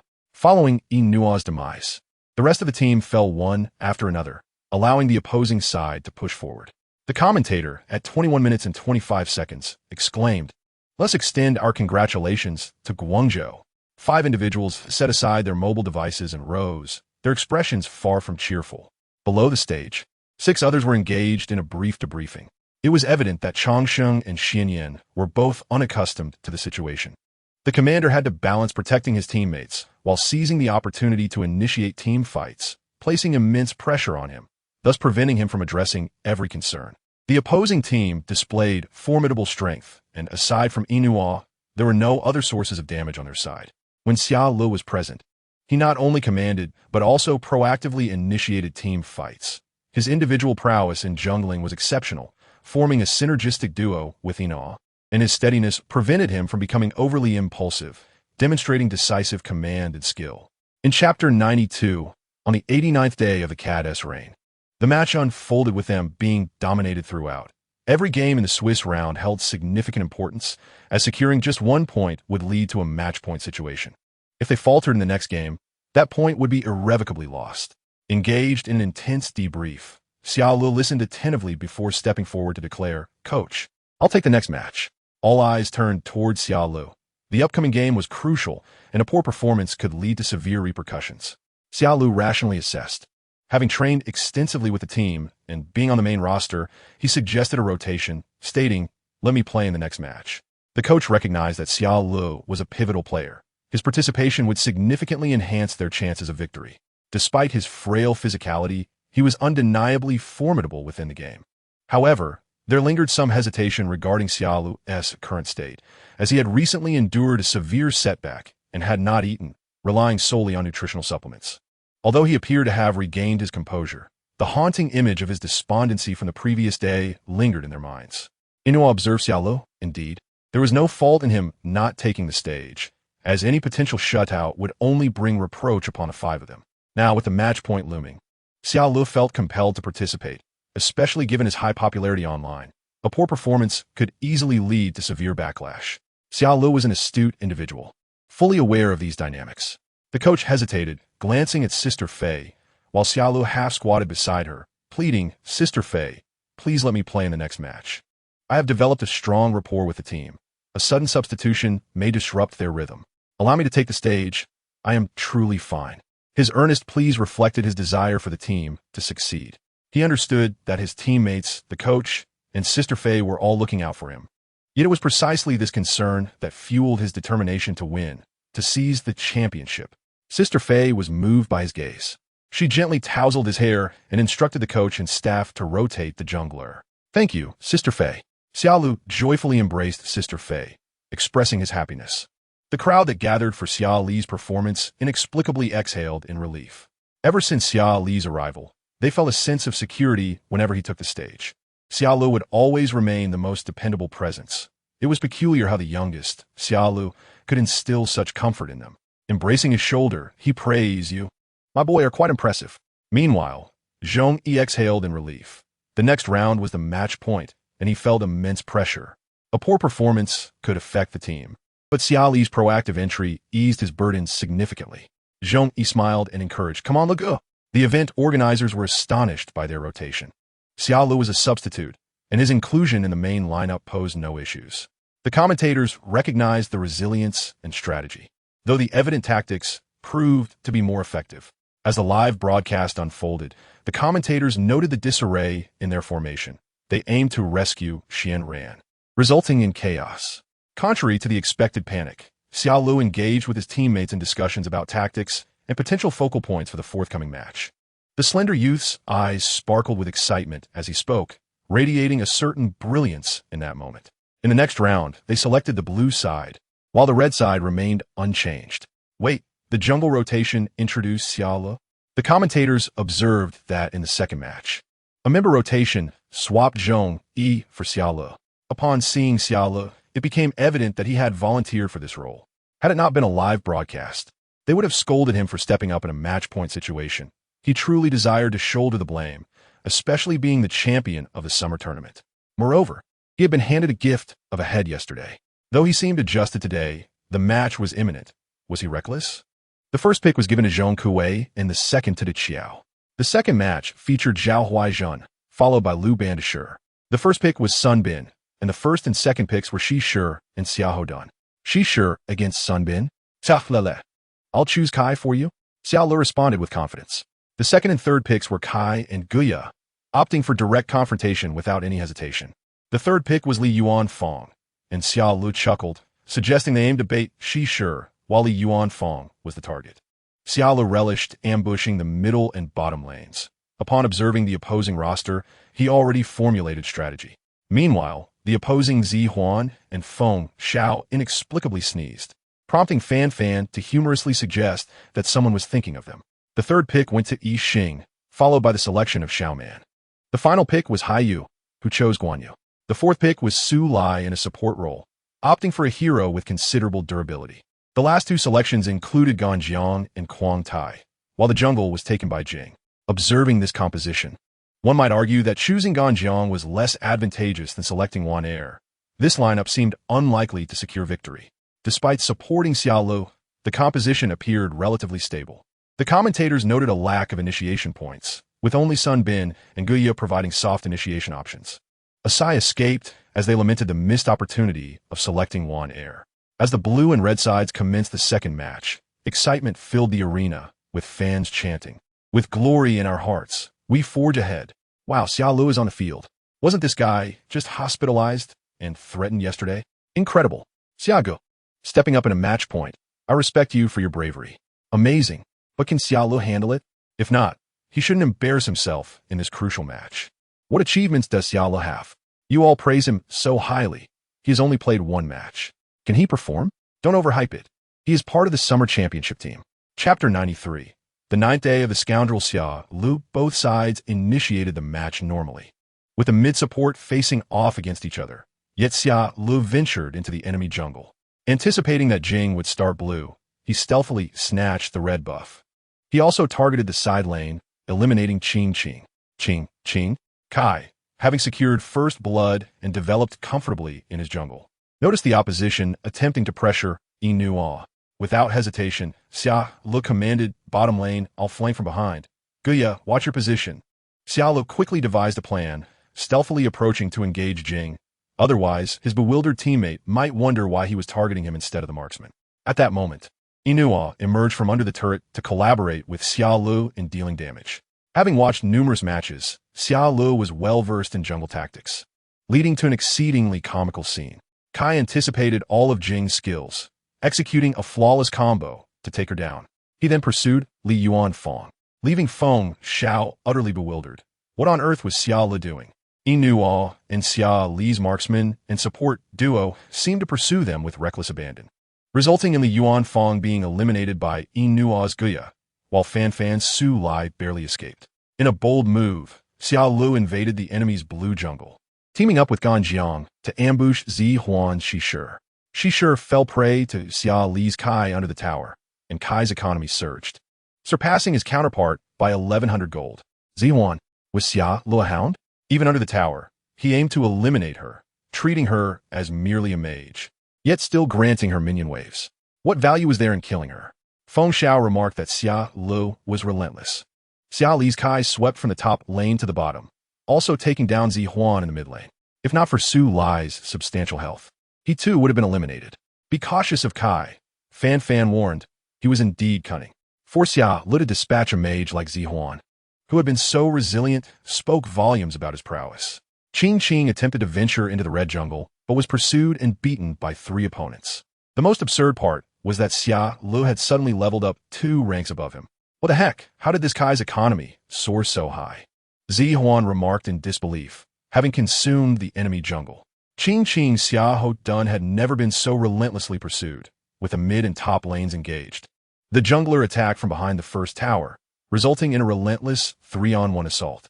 Little Ma couldn't help but exclaim, "Does this guy have to kill me? Does he not realize that he is just a jungler killing my Xiahou Dun under the tower? One would think he is a marksman." Feng Xiao, feeling aggrieved, retorted, "Is being a marksman that deserving of death?" Zi Huan should have remarked, "Is being a mid-marksman really deserving of such treatment?"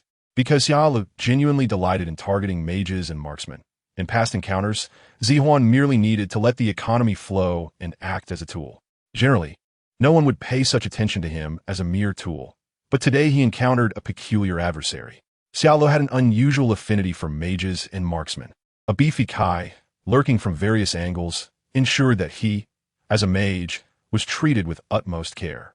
Feng Xiao was also in poor spirits, as Xia Lu was a madman, capable of devising such cunning strategies as ambushing under the tower. Stunned by Xia Li's maneuvers, amused that this Kai possessed an 8/10 level of skill, the commentators expressed their astonishment, exclaiming that Kai had executed a successful tower dive kill. This Kai could be said to be one of a kind in the entire league, whether initiating team fights, farming the jungle, or securing kills. I had never witnessed such decisiveness in a jungler before. Xia Li's Kai was in constant motion, exhibiting no hesitation whatsoever. The most outrageous aspect was that while attacking, he would adjust his view to check his teammates' positions and provide commands. The referee standing behind Xia Lu was utterly dazzled. This young man's speed of execution was truly remarkable. Incredible. Is this Kai for real? Did Xia Lu activate a cheat? For the first time, I realized how evident the presence of a skilled jungler could be. This scoundrel is truly showcasing his prowess. Who else's jungler could predict the enemy jungle at the start, then capture the top, bottom, and mid lanes, establishing advantages for teammates while decimating the enemy jungle? It turns out it's my jungler. Xia Lu is formidable. I concede. Luga, from now on, you're the only true god in my heart. I have begun to believe what they said. The training matches are indeed strong, and Xia Li's entrance rejuvenated the entire team. Zihuan seems to be shaken. He probably never expected a jungler to specifically target him, the tool mage. Lilu is focused on cutting down for 100 years. Zihuan. I'm not the one. Lilu is even less so. Ha ha. The director displayed the economic panel, revealing the mid and bottom lanes as the lowest in economy. This young man truly denies others the opportunity to farm. Observing a 0-2 mage and a 0-3 marksman was quite disheartening. In this match, Kai's performance was nothing short of sensational. Not only him, but Inua's marksman also displayed remarkable prowess. Inua, already audacious in his gameplay, capitalized on the advantages created by Xia Lu, further amplifying his lead. The other two lanes advanced steadily, and it's noteworthy that the opposing team had to scout their own jungle. In the tempest of battle, Xia Lu awaited them. If they stumbled upon him, they might have a fleeting chance of escape. Otherwise, they would find themselves utterly trapped. Xia Lu, the usually composed Zihuan, turned to face Xia Lu after yet another defeat, finding himself at the bottom of the economic chart while this young man continued to pursue him relentlessly. This time, it was not Xia Lu who eliminated him, but rather Inua. Yet he attributed the blame to Xia Lu, who had emerged unexpectedly from the bushes. Qing felt utterly bewildered. Xia Lu was akin to a bandit, leaving the jungle barren and forcing others to share minion farm for development. Did he expect to farm peacefully? No. The opponents swiftly surrounded and eliminated them. Inua's economy soared, while the mirror of the opposing side fell victim to Inua's Goya. In Chapter 94, on the 91st day of the scoundrel Xia Li's reign, Xia Li's Kai and Inua's Goya unleashed relentless assaults. Zihuan's Shishir attempted to lure enemies, but Xia Lu was always there to thwart her skills. He seemed to relish the idea of Zihuan's Shishir catching him, ready to unleash a devastating counterattack that claimed both him and Feng Xiao. Feng Xiao lamented, "Why did you choose to lure him instead of anyone else?" Kai was already tanky, and with Xia Li's high economy, his equipment was fully developed. How could they possibly counter this? Xia Lu advanced, while Feng Xiao and Zihuan retreated far away. Xia Lu appeared intimately familiar with their movements. Several times, they thought they could escape, only for Xia Lu to strike with precision from seemingly safe havens. He embodied the relentless spirit of a specter. This young man didn't employ Lan Ling Wang, yet he manifested the very essence of his effects. Frustration mounted as they could neither withstand his attacks nor evade his relentless pursuit. Welcome to the grand soap opera domineering Kai, Father Falls for Me, where the leading lady, Zihuan, and Feng Xiao vented their frustrations, urging him to keep his distance.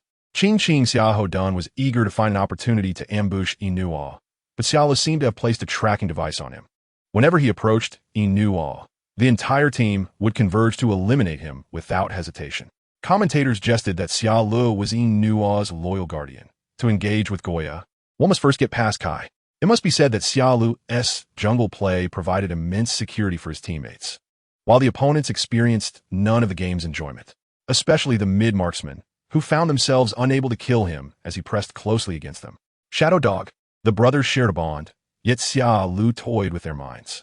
During a visit to the lounge, Xia Lu affectionately called Qing brother. Yet he was merciless against his own sibling. Smooth as the melodies of a shower, he was the king of the bathroom while reigning supreme in the canyon. At this juncture, someone inquired about a turnaround. It is not mere conjecture. Observe how Xia Lu's economy soared, leaving the opposition trailing by nearly 4,000 gold. Feng Xiao and Zi Huan were repeatedly overwhelmed by him. Did you not see how Zi Huan's Shishir caught Kai and simply fled without a second thought? Indeed, upon realizing it was Kai, Zi Huan uttered 2 words of frustration. Cursed. Shishir, retreat far away. The spectators laughed heartily as they witnessed the relentless onslaught. Zi Huan had plummeted to the bottom of the economic chart, yet Xia Lu continued his pursuit. This was outrageous, yet Xia Li's Kai was undeniably impressive. Unwavering praise followed. His jungle support was clear and decisive, his skills executed with finesse, and his enemy predictions were astute. In contrast to Jiuzhe and Wu Wei, Ao Han and Ling Deng felt a chill, perhaps due to the shared plight of mid-laners and marksmen. Witnessing Kai's brazen tactics, Ao Han and Ling Deng empathized with Zi Huan and Feng Xiao. Such a dog, such a scoundrel, Xing Hen exclaimed. Have you two become too immersed? Leilei's jungling is indeed remarkable. However, if I were the opposing mage, I would be utterly frustrated. The scoundrel's Kai exudes an overwhelming presence. My partner and I watched the match, and he remarked on how formidable Kai's gameplay was. Haha, I'm just here for the spectacle. My partner explains the game to me, expressing how incredible Xia Lu's maneuvers are, his predictions, team fights, and ambushes.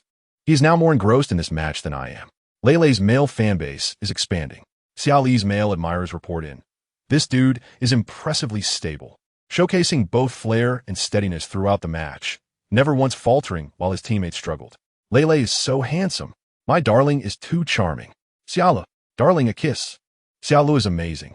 Xia Lu. The match swiftly ascended the trending charts, drawing a throng into their official livestream.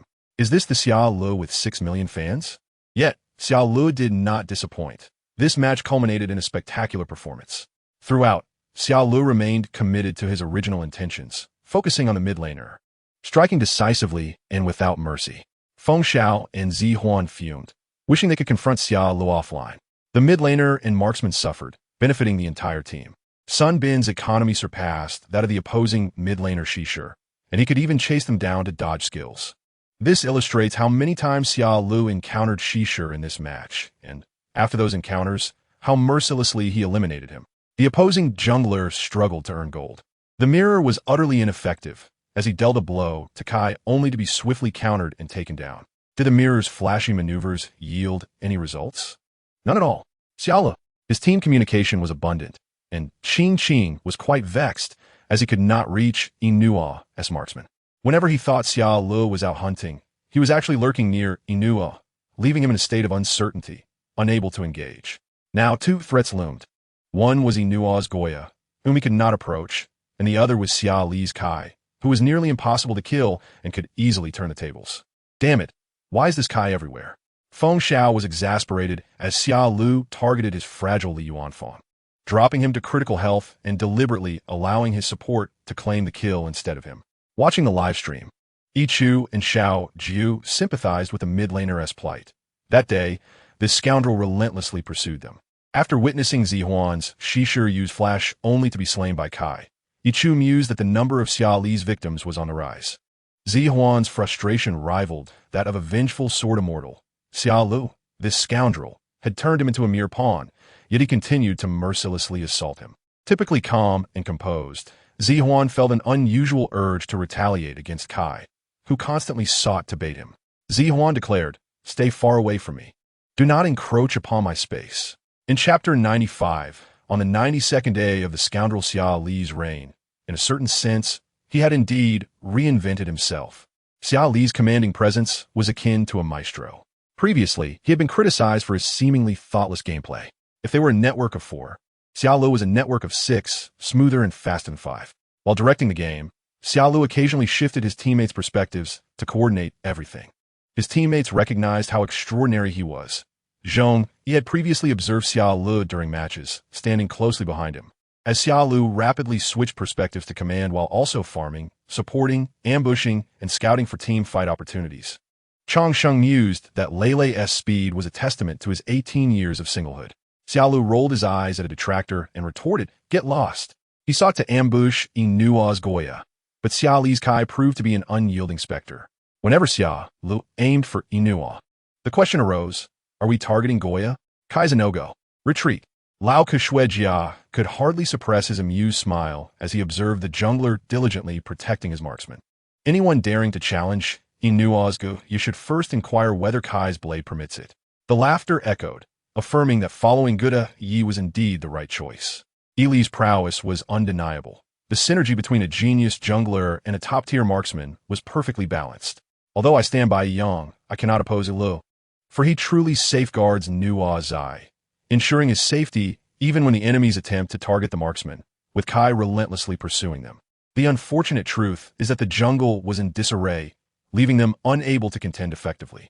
The fervent fans of Xiaohong were on the verge of tears, questioning if this truly was their wayward child. I echo their sentiments. It was astonishing to witness such extraordinary gameplay. The dual prowess of the jungler and marksman was remarkable. I had initially believed the training matches were exaggerated, only to realize the fool was myself. Ilo was formidable, and I concede defeat. Ladies, let us indulge. Guda Yi has already taken the lead, and it would be impolite not to join in. From obscurity to fame, Xia Li's first match showcased his skills. And who else could make such an impactful entrance in the second round? Li's charisma is unparalleled. Once again, I express my gratitude, for without our Xiaohong, where we find such an exceptional jungler. The legacy of the classic Joker shall endure. It must be said that this was a remarkable prophet, who spread the rumor that Xia Lu was merely a pretty face, which so-called pretty face could dominate the summer championship. Xia Lu has truly provided Inua with a sense of security, as Inua skillfully positioned himself, with Kai safeguarding him, granting the marksman an unparalleled sense of safety. Their coordination in the jungle was remarkably harmonious. What do you understand? This is our Nua Zai, who has grown accustomed to the little jungler's constant companionship. In a moment of reflection, I find myself uncertain of whom to envy. The companionship squad recalls Inua's previous quip about a certain scoundrel who awakens to find several different faces beside him. Is Xiaohong employing seduction to keep Xia Lu close? I would gladly contribute to my team. Let me embrace Ilu for a night. Your intentions are so blatant that I can hear them from the Arctic. With the ferocity of a tiger, they push for the crystal after claiming the double dragon. Let us congratulate Chengdu Chao Wan Hui for their professional success achieved in just 16 minutes and 12 seconds. This match was entirely due to Kai, who established a 3-lane advantage early on and confidently invaded the enemy's jungle, maintaining a steady performance throughout. Even when teammates faltered, he was there to compensate, making him a formidable opponent in future encounters. In the later stages, Kai was capable of dispatching foes with a single strike, rendering even the robust Xia Ho Dun somewhat feeble in comparison. This match showcased the professionalism that Xia Lu exhibited. There was no need for further scrutiny. I claim no ill fortune.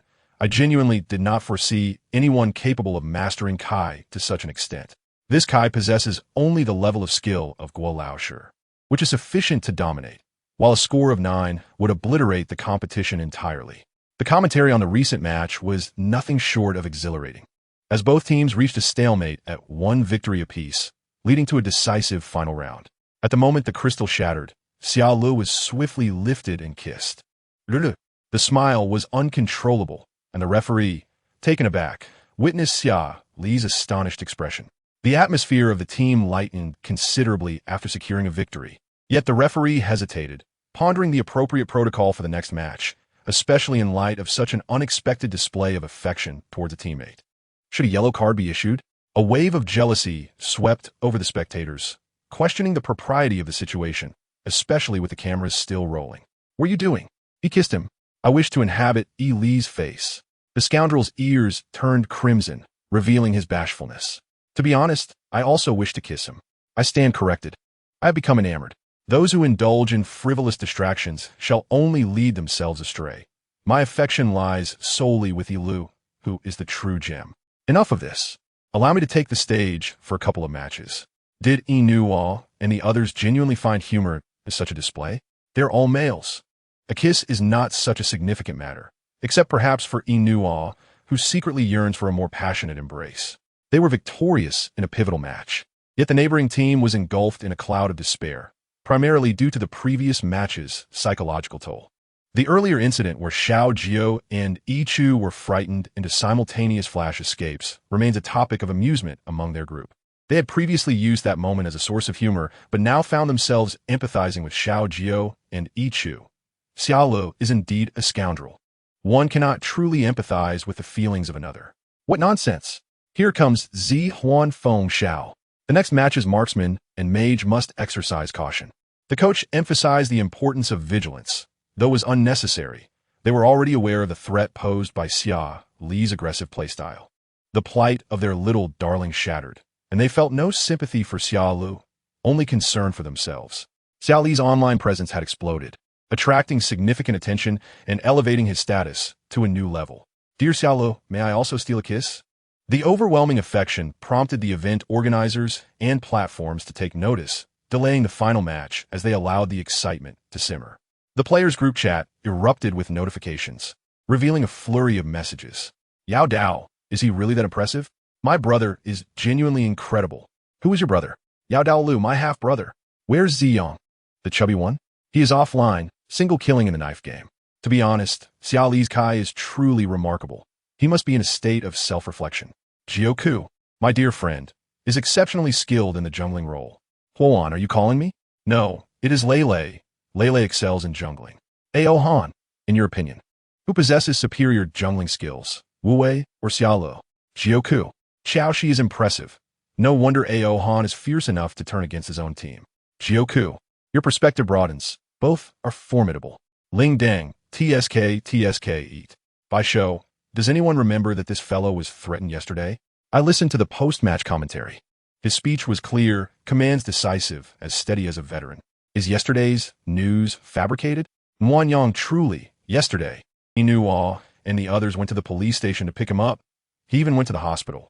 Inua mentioned he was so frightened he thought Xiaolu was done for. Xiao Shi, I can't believe it. Jiu Yang, why didn't you share this with your buddies? It seems Yi Yang is genuine. Su Nua, I disagree. I support Yi Lu. Lin Jianan, I also support Yi Lu. You all don't know.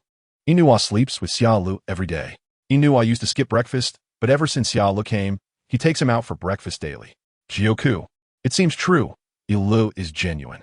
Ziyang, does no one support Kalo? Yet he publicly kissed Xiaolu. Ling Dang, if my jungler could reach Xia Li's level, I would kiss him too. I would shower him with affection. Jiu Wei, no need to thank me. I assisted you. Xia Ling is fearless. Xia Ling is vexed. Wu Wei, by show, haha, I see there's still people who ship Xiaolu and Goody Yi. Xingyu? By show, they're called Jimmy Lo. Jiu, this generation of netizens understands shipping. Bingchen, why are you all online? Watching the match? Jiu Wei, they're probably gossiping. After all, it is the summer championship. What fun it is to thrash the summer champion. Haven't you noticed the event organizers postponed the match time? The battle is trending. Every team is eager to see who will claim victory in the final round. Will it be a flip or a loss? This match is sufficiently captivating, and most importantly, they wish to witness more matches. Xiaolu is undoubtedly a formidable opponent in the future. Suddenly, while reading the group chat, he was bewildered when it turned to him, and he defensively sent, I have a pure father-son relationship with Lele. Chapter 97. The Scoundrel Xia Li's 94th Day. By show. Ha ha ha. Goody. Did you really go to find Xia Li yesterday? Yes. Jiu, how was Lele's condition? He was not in good shape yesterday, but today he has improved significantly. As you can see, Xiaolu possesses top-notch mental management. He could chase ghosts in a haunted house. We sent me off today. He jokingly mentioned that next time he would invite me to sleep with him. Jiu, what? You slept with Lele last night? Yes, indeed. I cuddled with Lele while sleeping. Qian, boasting, while everyone else was busy with late-night training. Inua even remarked that he had it easy. First, he directly slept with our team star. Yao Dao, I just searched for my brother. He is with Yi Chu in another. Qing Rong, what is his name? A Stockholm patient. A mage who fell for the jungler who killed him? Ziyang, Xiao Huang, you are quite knowledgeable. Jinyu, I know this. Today I saw Yi Chu browsing the trending topics, which was called, Yi Chu, shut up. Ling Dang searched and found it, haha. The next tune is Xia Chu. They understand homophonic puns well. Chu, Jiuzhe, Xiao Shi, Xingyu, Huan, Lulang, Wanyang, ZMO. Someone is using your trademark. Chu, Huan, why hasn't the match started yet? Jiuzhe, the officials are waiting for the buzz. Lin Jiannan, Jiuzhe, you truly understand. The team doctor mentioned that Xia Ling might be exhausted from the game, as he hasn't eaten much these past 2 days. During the game, his mental state was highly tense, and energy supply was insufficient. Hence, Xia Ling was in the lounge, receiving nutrition while discussing subsequent plans with the team. Xia Ling resembled a drenched puppy. While they joked about him in the car, now they felt sympathy for him. It's all that lunatic's fault. If he hadn't frightened Xia Ling yesterday, he wouldn't have ended up in the hospital and unable to eat. Inua patted his shoulder and asked if he was okay. No problem, Xia Ling cheerfully replied. To expedite the nutrition, he adjusted the infusion speed to maximum. On the stage, Xia Ling seemed invincible, yet in reality, he was fragile. As the third match commenced, anticipation was high, but aside from Xia Ling, everyone else looked serious. Inua stated before the match that they should play well and finish quickly so Lele could rest. It is essential. It's nearly 10 o'clock. Soon it will be Lele's rest time. Xia Ling smiled, saying to play normally, not to rush, and to stay steady. I don't always sleep at 10 o'clock. They anticipated a win, but did not expect to achieve it so swiftly, at 14 minutes and 46 seconds. Let us congratulate Chengdu Superplay for securing the match. Posted on the screen. Although Xia Ling played exceptionally well, it was Inua who secured the pentakill. This is Inua, truly fearless in battle. However, giving this match to Xia Ling would not have been an issue. He played crucial roles in initiating fights and securing dragons, saving Inua several times when Qing Qing and Bu Ran attempted to eliminate him. The young lady and her guard. You understand summarization. Showing a maternal smile to everyone is perfectly fine. We are all family, but I lean towards Inua. The final pentakill was truly impressive. Zihuan, am I also one of you? During the last wave, seeing Inua achieve a quadruple kill, the entire team's microphone erupted with cries of pentakill, pentakill, pentakill. Xia Li's voice was slightly hoarse as he shouted for Inua to eliminate the enemy mage while he tanked the tower. Everyone wished for Inua to secure the pentakill. No one cared about Zihuan's survival. After Inua achieved the pentakill, everyone cheered. Incredible. Amazing. Unbelievable. The judge behind them was also swept up in the atmosphere, internally shouting. The commentators were equally excited. Inua achieved triple kills, quadruple kills. Could he secure a pentakill? Just one mage left? Zihuan flashed away, but Xia Ling blocked him at the tower. Inua got the pentakill. The team was wiped out, directly pushing down the high ground tower and then the crystal. 3-2-1. Let us congratulate Chengdu Superplay for winning with a score of 2-1. Zihuan was so frustrated he laughed. Xia Ling is truly a rascal. He glared over there, visibly upset. Jiuzhe, watching the livestream, saw Xia Ling tanking the tower to allow Inua to secure the pentakill and laughed. Knowing Zihuan was likely cursing internally. They won, and everyone's spirits were high. After all, they triumphed. During the handshake, everyone passed by Xia Ling with gritted teeth. Qing Qing said to Xia Ling, you ganked me at level 2, even tower dive to kill me. Remember this. Qing Qing was so furious that his voice trembled, while Feng Xiao was as angry as a pufferfish, taking out his frustrations on the jungle path, as if the jungle owed him money. Zihuan was equally agitated, stating his economy was the lowest, yet Xia Ling kept targeting him. Otherwise, aside from the early game, he hadn't seen Xia Ling at all. You're genuinely something else. Fan, bemused, remarked that he never expected that one day, as a support, his economy would reach second place in a match. Xia Ling felt somewhat guilty, saying, brother, it's just a game.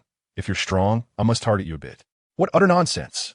Inua and the others quickly whisked Xia Ling away, protecting their precious Lele. He is the only one they have, so they must not scare him. Chapter 98. The Scoundrel Xia Li's 95th day. Next up is the draw ceremony. Currently, the battle situation for each team is as follows. 2 wins group. Changsha, Chongqing Wolf Team, Chengdu Superplay, Qingjiu. 1 win 1 loss group. Huya Little Chef, Suzhou, Guangzhou, Foshan, Beijing Douyu. 2 losses group. Wuhan.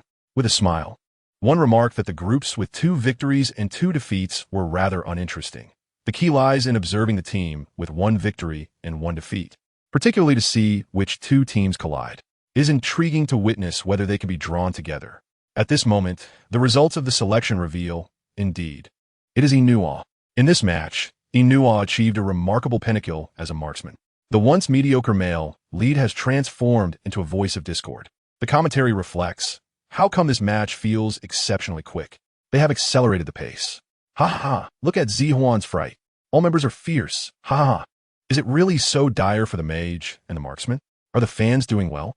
The fans are already on the rooftop. Xia Lu is truly ruthless. Our little yellow duck has become the lowest in economy, and he is even camping him. Beware, after this match, or you might find yourself in a sack. Xia Lu is undeniably wild. He truly spares no expense. Otherwise, he would grow thin. My husband is so handsome, it's overwhelming. Husband, your love is undeniable.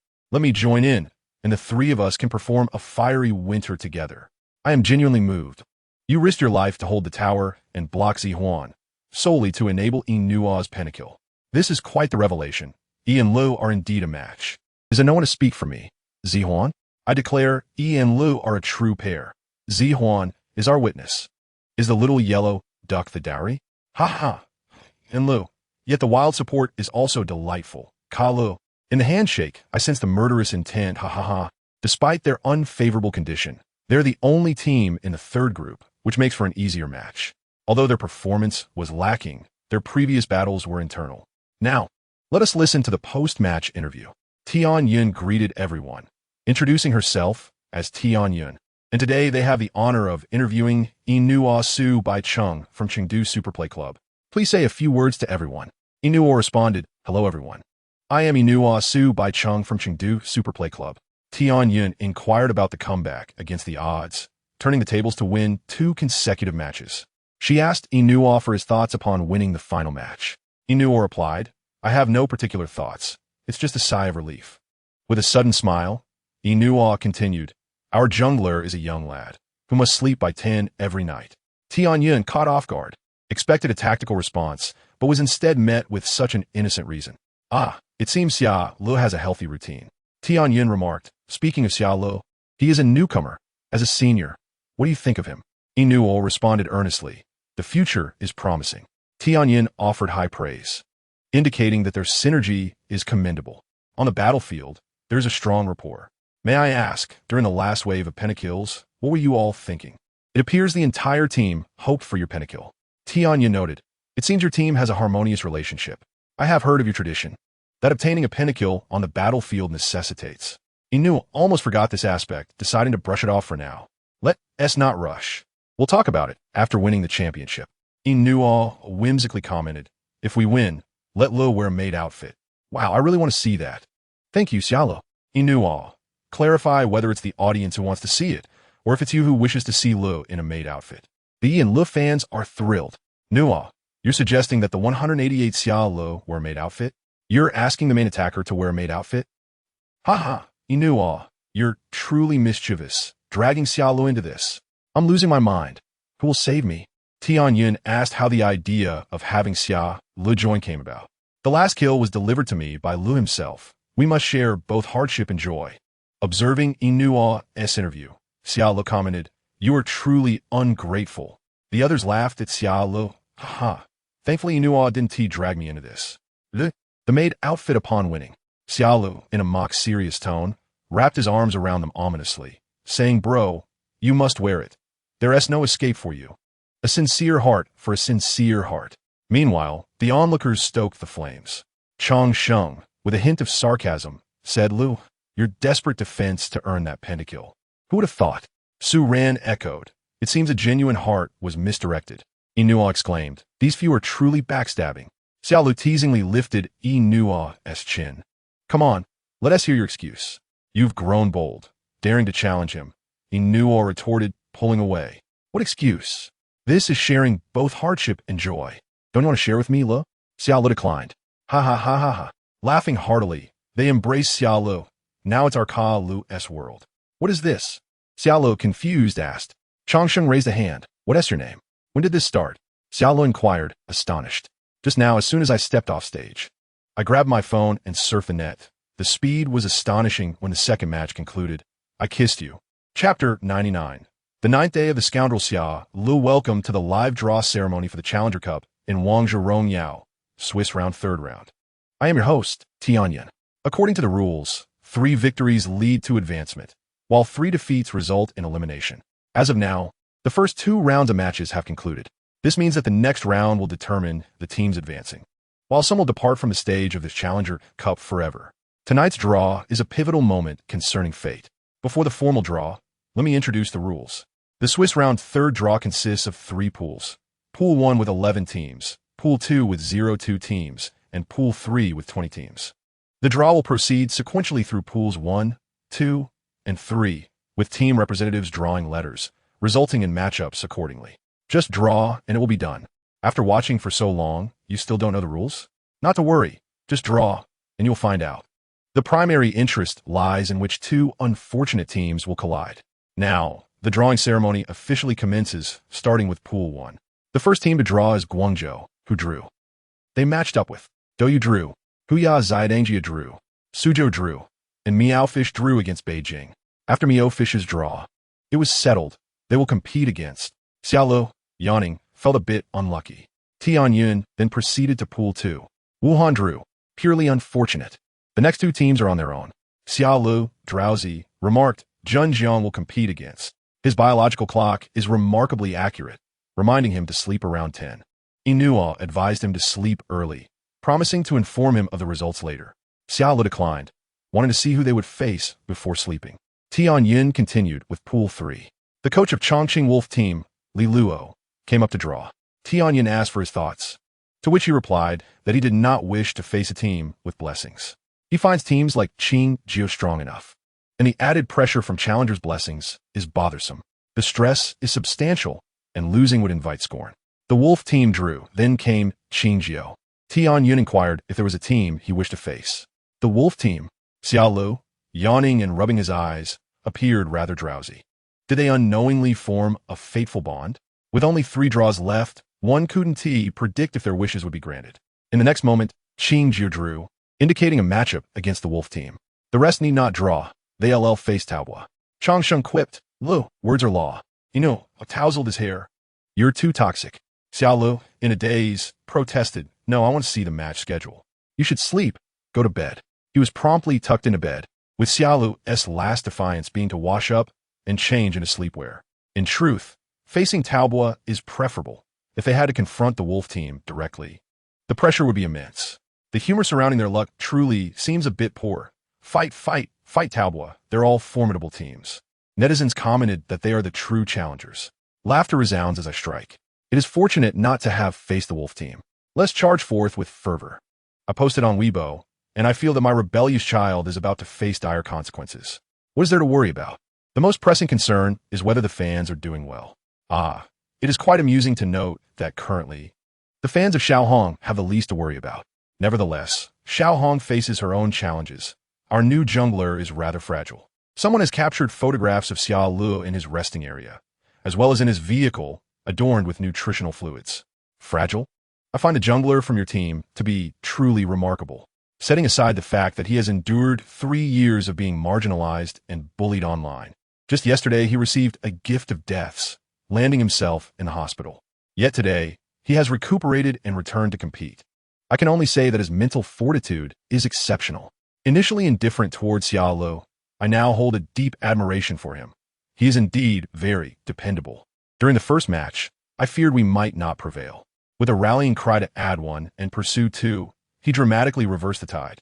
Indeed, Xiaoli's voice was somewhat hoarse, and at one point it even broke, yet after the match, his voice did not cease. My heart aches for the struggling lad. He is truly dedicated. According to the event staff, Xiaolu was not originally scheduled to play today. He volunteered for the second game. In a crucial match point, the risk of blame loomed should he falter, yet he bravely stepped up. Oh dear, our beloved Lulu. It seems that in the final game, everyone accelerated their pace. Perhaps to allow Xiaolu some respite. I was genuinely moved, as Lulu has finally found teammates who cherish him. Present at the scene, I observed that Xiaoli's physical condition appeared quite poor. As they took the stage, I noticed the band-aid on his arm. Oh, the wretched scoundrel.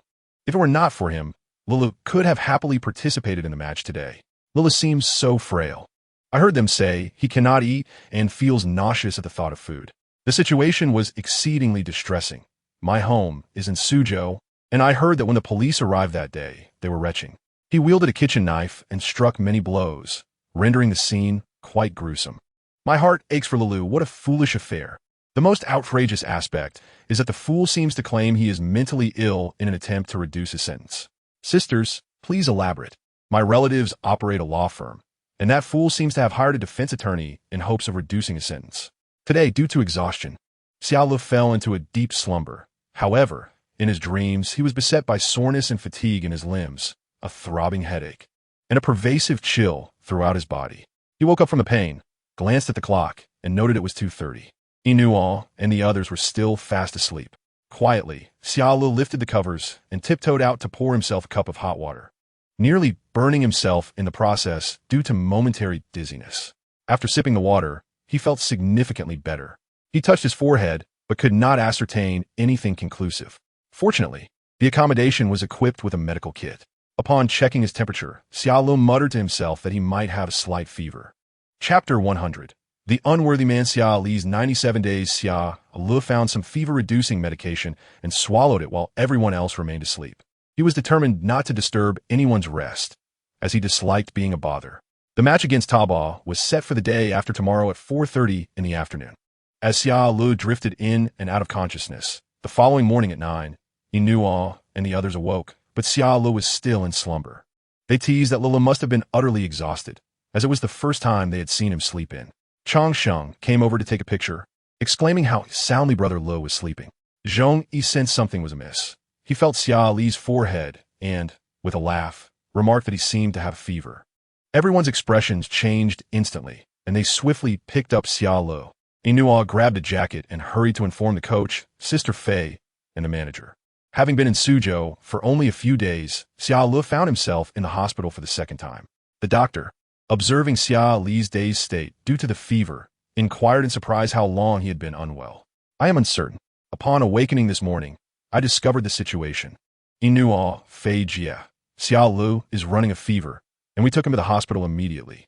The manager and the coach were both taken aback upon their arrival, as the doctor warned that if the fever persists, it could become life-threatening.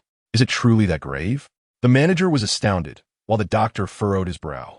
His health had already been precarious, and after enduring such a prolonged fever, had it not been for their timely arrival, he might have perished.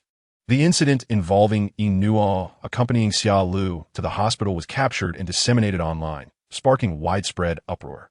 What on earth? How did Xia Ling end up in the hospital again? Yesterday, Hu proclaimed, "We are stable. Our stability entirely depends on whether Xia Ling can remain healthy." It appears someone has come down with a fever. A mere fever and cold, just a slight ailment that poses no significant concern. It seems the fever began last night. Goodness, is Xia Ling all right? Is he still among us? Lulu, are you okay? This brother, who was dominating the arena yesterday, has found himself in the hospital today. My Lele, are you all right? Xiao Hong released a video to prove that Jia Nin is still alive. The clamor on the internet was overwhelming, prompting Xia Ling to hastily share a video confirming that he had not perished. The authorities consistently sought to clarify a myriad of peculiar matters. When Xia Ling regained consciousness, he found himself in a state of bewilderment, pondering whether he was in a hospital.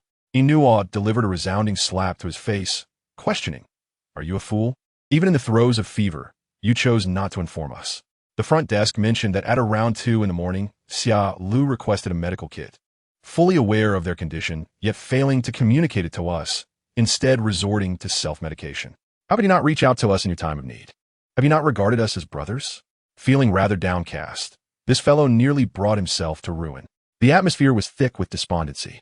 Xia Ling, with a hint of trepidation, explained that he merely thought it was an ordinary fever, believing that a few pills would suffice. He expressed his apologies for causing any inconvenience. Inua, with a cold demeanor, questioned, "Inconvenience? You do not apologize to us. The one you owe an apology to the most is yourself." Inua is absolutely exasperated. Song Xia Ling, could you not place greater importance on your own well-being? What an unnecessary hassle. Who perceives you as troublesome? CHNG Ing and the others stood at the entrance, listening to Wai Nu and the others admonishing Xiel in turns. CHNG Ing remarked that it was time for them to have a serious talk with Xiel, as this incident was truly alarming. New York Inn concurred that it was indeed necessary for them to reprimand him properly.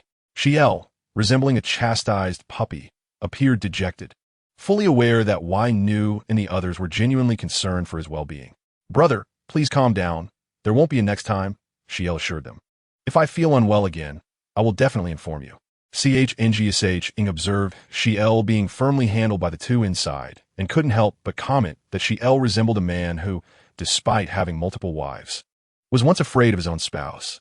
"GK, what prompted you to call me?" Ing was astonished. He indeed possessed a GK WeChat account. But why would GK initiate a WeChat call to him? Changsheng answered the phone.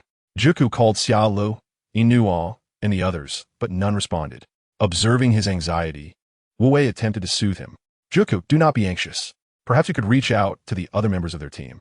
Changsheng, along with Xianran and Zhongyi, were also part of the group. Juku nodded and said, "All right, I shall try sending a message to Changsheng." "Juku?" Ing was astonished. "Are you referring to Xiao?" Xiao finds himself in the hospital, where Inuo and others are reprimanding him. The doctor mentioned that the situation is quite perilous, which alarmed us all. Jiuzhe, concerned for Xiaolu, inquiries about his condition. Changsheng expresses mild surprise at the relationship between Xiaolu and Jiuzhe, but dutifully provides an update on Xia Li's state. The physician noted that at 2:30, the symptoms were not particularly severe. He had taken his medication, yet his health was so compromised that he could not endure, subsequently developing a fever. Changsheng sighed, acknowledging the doctor's statement that Xia Li's health is critically fragile. Initially, Xia Li's condition had improved significantly under care, and he was even eager to work on his abs. Had it not been for that foolish former teammate of Xia Li's, he would not have been so frightened as to require hospitalization and lose his appetite.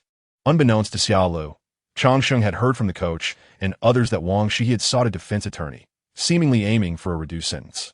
While committing murder under the influence of mental illness is indeed a crime, the legal responsibilities attributed to various mentally ill individuals differ significantly. If a person is completely mentally ill, remaining in a state where they cannot discern or control their actions and their consequences, they are not held criminally responsible for committing murder. In the case of intermittent mental illness, if an individual is lucid at the time of the crime, they must bear criminal responsibility. For those who have not completely lost the ability to recognize and control their actions, they are also accountable, albeit with potential for reduced sentencing according to legal provisions. Wang Shi's family presented a mental health report indicating his severe mental illness, suggesting that his act of murder could have been a result of diminished mental clarity. They are advocating for leniency in his punishment, while the opposing legal counsel emphasizes that Wang Shiha exhibited clear awareness during his threats and coercion towards Xiaolu, insisting that he had malicious intent. Wang Shiha had prepared ether for two people, and had Xiaolu not provoked him, the tragedy could have involved more than one victim. Chapter 101. The 98th day of the scoundrel Xiaolu. Inuo spent a full hour instructing Xiaolu, focusing on the significance of his health. "Do you not realize how fragile and unfortunate you are? Since arriving at the club, have you ever rolled a die greater than 3? Xiaolu's notorious bad luck was well known. While it was uncertain who the luckiest was, the unluckiest was undoubtedly Xiaolu. However, in a certain light, he was also fortunate, for he was still alive. Inuo reiterated their concerns, and Xiaolu repeatedly assured them that he would communicate any future health issues. After their conversation, Sister Fei entered, followed by a phone call. "What is the matter, Lulu? I heard you've been disobedient and neglecting your health." Exhausted after receiving intravenous fluids, Xiaolu smiled wryly, feeling guilty for his actions. Previously, he had been ill, and medication had always helped. Upon returning to the hotel, Xiaolu opened his phone to find 99 messages on WeChat. "Juku Lulu, I heard you were hospitalized again. Are you alright? Juku calling fragile husband. Juku calling Juku Lulu." Juku had sent him a staggering 16 messages, truly living up to her role as his caring partner. "Xiaolu, I'm fine, just got scolded." "Juku, Changsheng told me, and it was deserved." Xiaolu, besides Master Gu, Juku had been nagging him. Xiaolu listened attentively, knowing their words were rooted in concern. He felt warmth instead of anger. To his surprise, Jiuzhe heard you were hospitalized again. "Jiuzhe, is he still alive?" "Xiaolu, I'm fine, of course I'm alive." Jiuzhe was genuinely astonished by Xiaolu's frail constitution. He contacted Inuo, who expressed his frustration, stating that Xiaolu was quite the handful. Inuo lamented that Xia Lu was the most challenging child he had encountered. Xiao was far too sensible. After a brief exchange, Wu Wei decided against renewing his contract, having sought legal counsel regarding some matters to ensure Xia Lu wouldn't harm himself further. News of Xia Lu's hospitalization spread, igniting discussions among netizens, with fans from both sides expressing concern. Xia Lu, where's the wild king from yesterday? I'm worried about your health. Scoundrel has poor health. Haha. Don't worry, Inuo and others have already scolded him. Did you see the video of Xianran recording, where Lilu appeared aggrieved? Don't sympathize with him. Nuo as I explained the situation on Weibo, stating Xia Lu is too stubborn and needs proper guidance. Ilu is obsessively supporting him. My scoundrel stands at 188 centimeters, a brilliant wild king, but in reality, he is quite the fragile one. Ilu is obsessed, going crazy, who understands the charm of Inuo, calling Lilu little friend. I'm a fan of Xia Lu, but he was carried to the hospital like a princess. Who understands the significance of that? Mainly, the scoundrel survived, and we are mocking him. ISNT this the comment section under Xia Lu's hospital entry? How did it turn into this? Actually, I ship Chongsheng and Xia Lu Chonglu. Don't Xia Lu's fans have a substantial following? Generally, true fans wouldn't clash with others, would they? Haha. New fans of Scoundrel are emerging, and we are also enjoying this. Rest assured, Xia Lu's fans are always coming up with creative insults, chasing after him, calling him a scoundrel. They not only don't mind the fans, but they also wave their banners, celebrating together. Is Xia Lu's health really that poor? They say his constitution is like Lu Ban. Haha, little Lu Dan is okay. He is actually not too bad. He used to climb mountains as a special forces soldier. Mainly, his body was damaged during those 2 years, and his recent illness is likely due to that foolish former teammate. Speaking of that former teammate, he is truly outrageous. He claims to have a mental illness, that his actions of murder and threatening Lilu were under a twisted mental state, which is absurd. Is he trying to absolve himself? He shouldn't be able to. Xiao Hong rejected the settlement, and Lilu's arrival was indeed the best choice to protect him. Haha. You all quickly look, Juku has been exposed. Laughing so hard, hurry and search for the love story between the support sister and the jungler.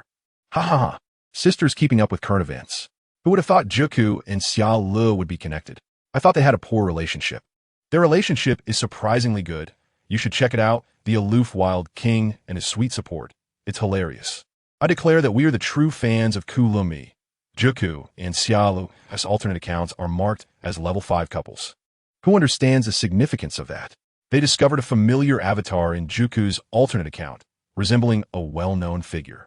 They compared it to a previous livestream where Xia Lu inadvertently revealed his alternate account and found a recording from a previous match. The entire process was seamless and smooth.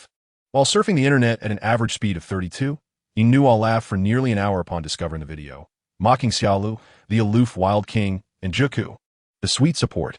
Xia Lu, your voice is as grating as a silver bell. Could you please silence your ringtone? With a look of betrayal, Xia Lu shot back. So you've been giving blue to other supports as well. Zhong Yi comforted him. Don't say that. This scoundrel is too fickle. One support, I sent enough. He has to share with others. Xia Lu glanced at Zhong Yi, surprised by his sharp tongue. Chongqing remarked, after all, they were the first love. Xia Lu had previously expressed a desire to join them, which explained Juku's urgency today. It turned out to be the Guijunwang. Yuan, you have disappointed me greatly.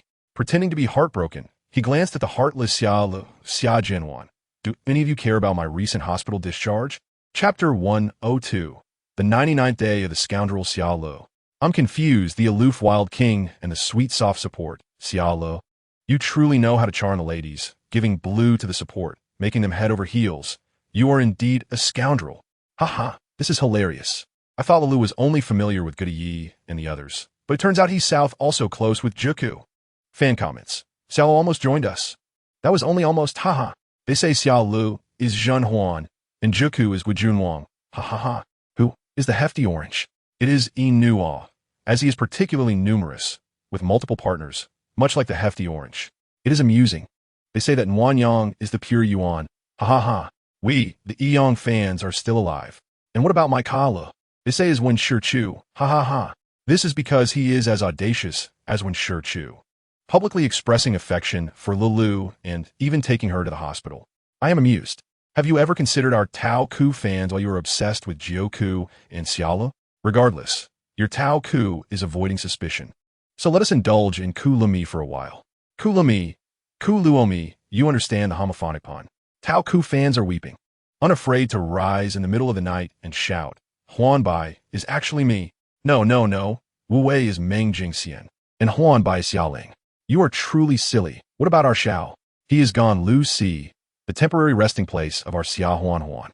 Ha ha ha ha ha. The operation team has already released a lively video. How amusing. Dear Huan Huan, if I were not the emperor, nor the Guojun Wang, and certainly not when Shi Chu, but rather Jing by Shi Tai, would you still love me?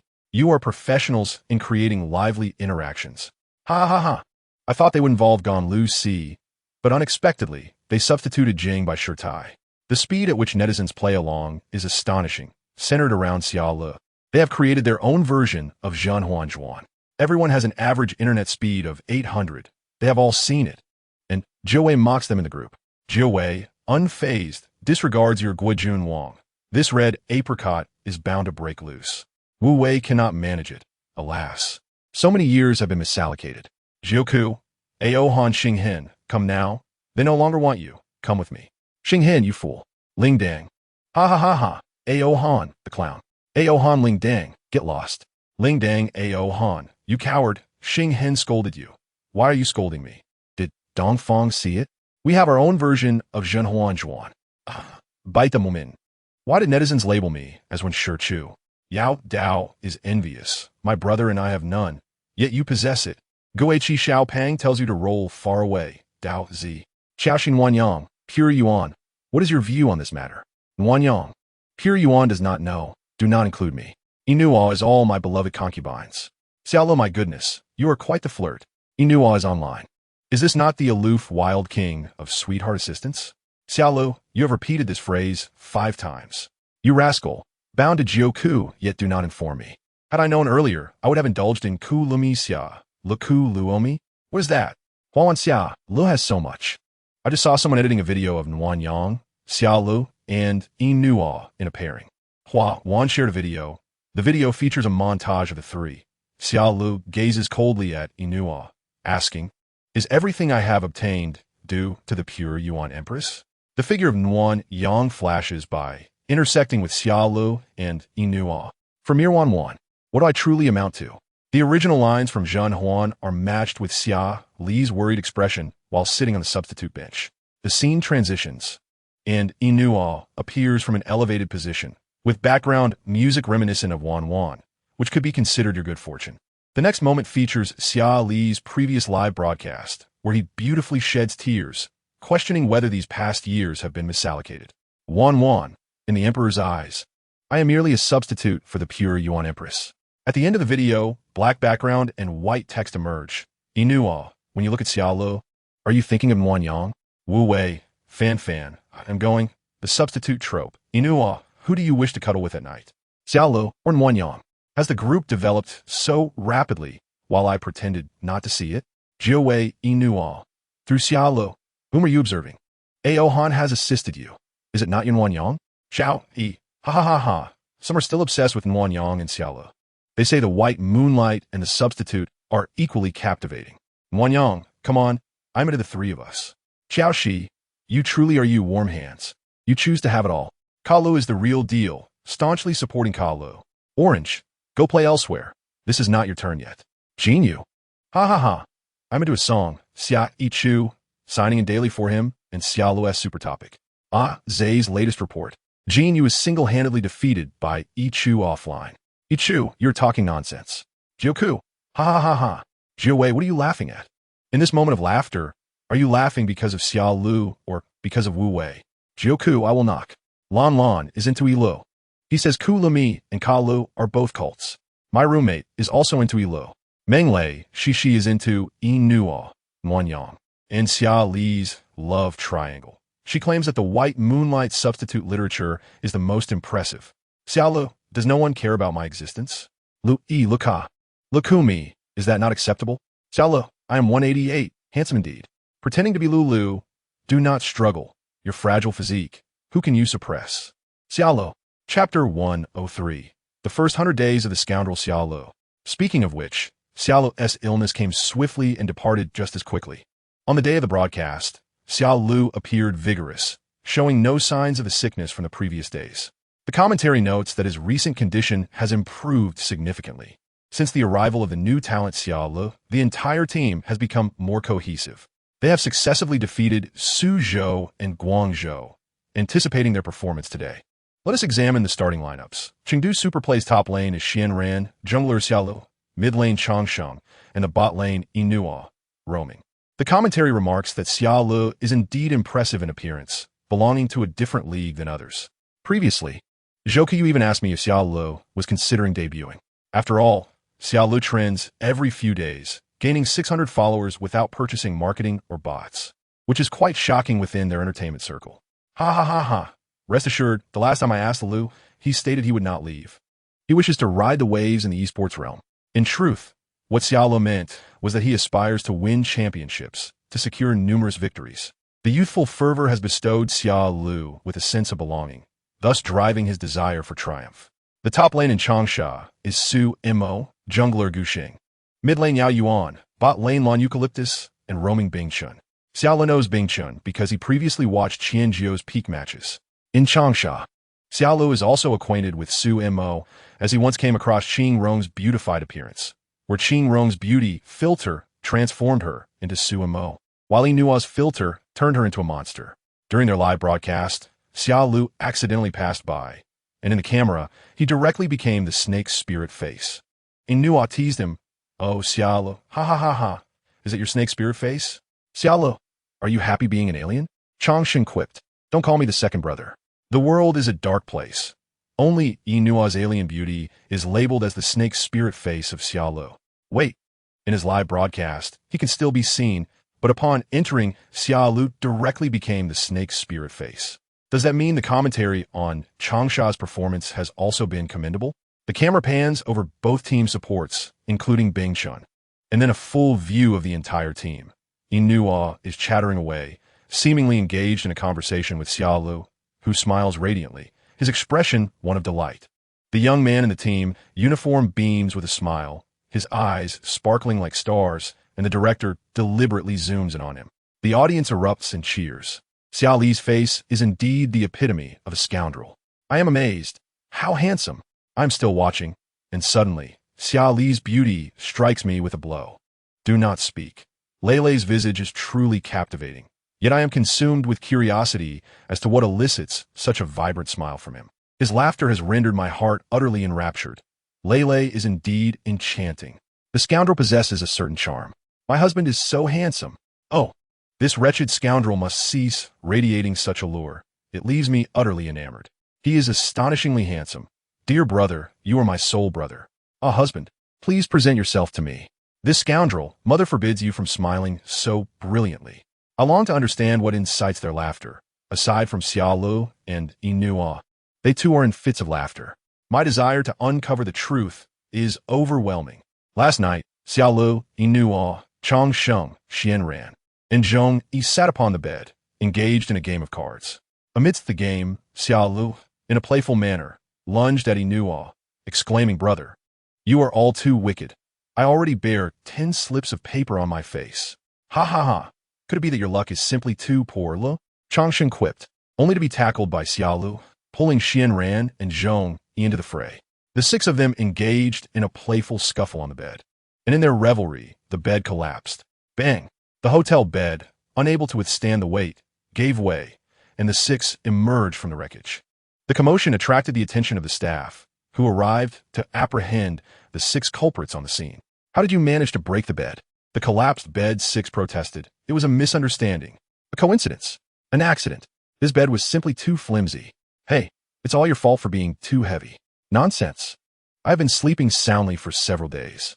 The 6 engaged in a frantic defense, with Xia Lu still sporting paper slips on his face, leaving the staff exasperated with these mischievous children. Gradually feeling guilty, they suggested, "How about we share the cost of the damages?" Upon learning of the incident, the manager was left dumbfounded and posed an existential inquiry. What on earth did you 6 do to this bed? The tale of the collapsed bed would surely bring shame. The 6 fidgeted like quail, obediently listening to the manager's reprimands, appearing serious while their minds wandered. Due to the bed's collapse, They were urgently relocated to another room. The hotel staff expressed disbelief, stating, "Our beds have passed inspection. 5 individuals rolling on the bed posed no issues." The collapsed bed 6 chuckled. "Could it be that we were just the right number of 6, one more than 5? When they departed today, the manager warned, "If you do not play well, none of you shall sleep on a bed tonight."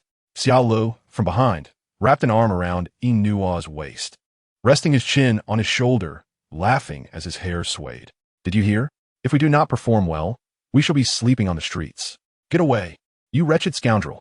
Nua feigned pushing Xia Lu away. This rascal relished resting his chin on their shoulders due to his height. "I won't," Xia Lu lamented. "Xia Huan, your heart still harbors him, does it not? This is clearly a story of 3, yet I remain nameless." Chang Sheng reflected, "We have our own Randong." When Xia Lu and the others took the stage, someone mentioned the collapsed bed incident from the night before, causing Xia Lu to erupt in laughter, his face aglow with mirth. Nua had posted on social media the previous day, sharing an image of the collapsed bed with the caption, "6 fierce men engaged in a nighttime battle." Chapter 104. The Scoundrel Xia Li's 101st day, Chengdu Superplay Association versus Changsha 3. The first match commenced. On the blue side, Chengdu Superplay Association. On the red side, Changsha. The first pick was Sun Bin, with Tao Bo selecting to Qiao. The second pick was Zhao Huaizhen, a formidable jungler in the current meta.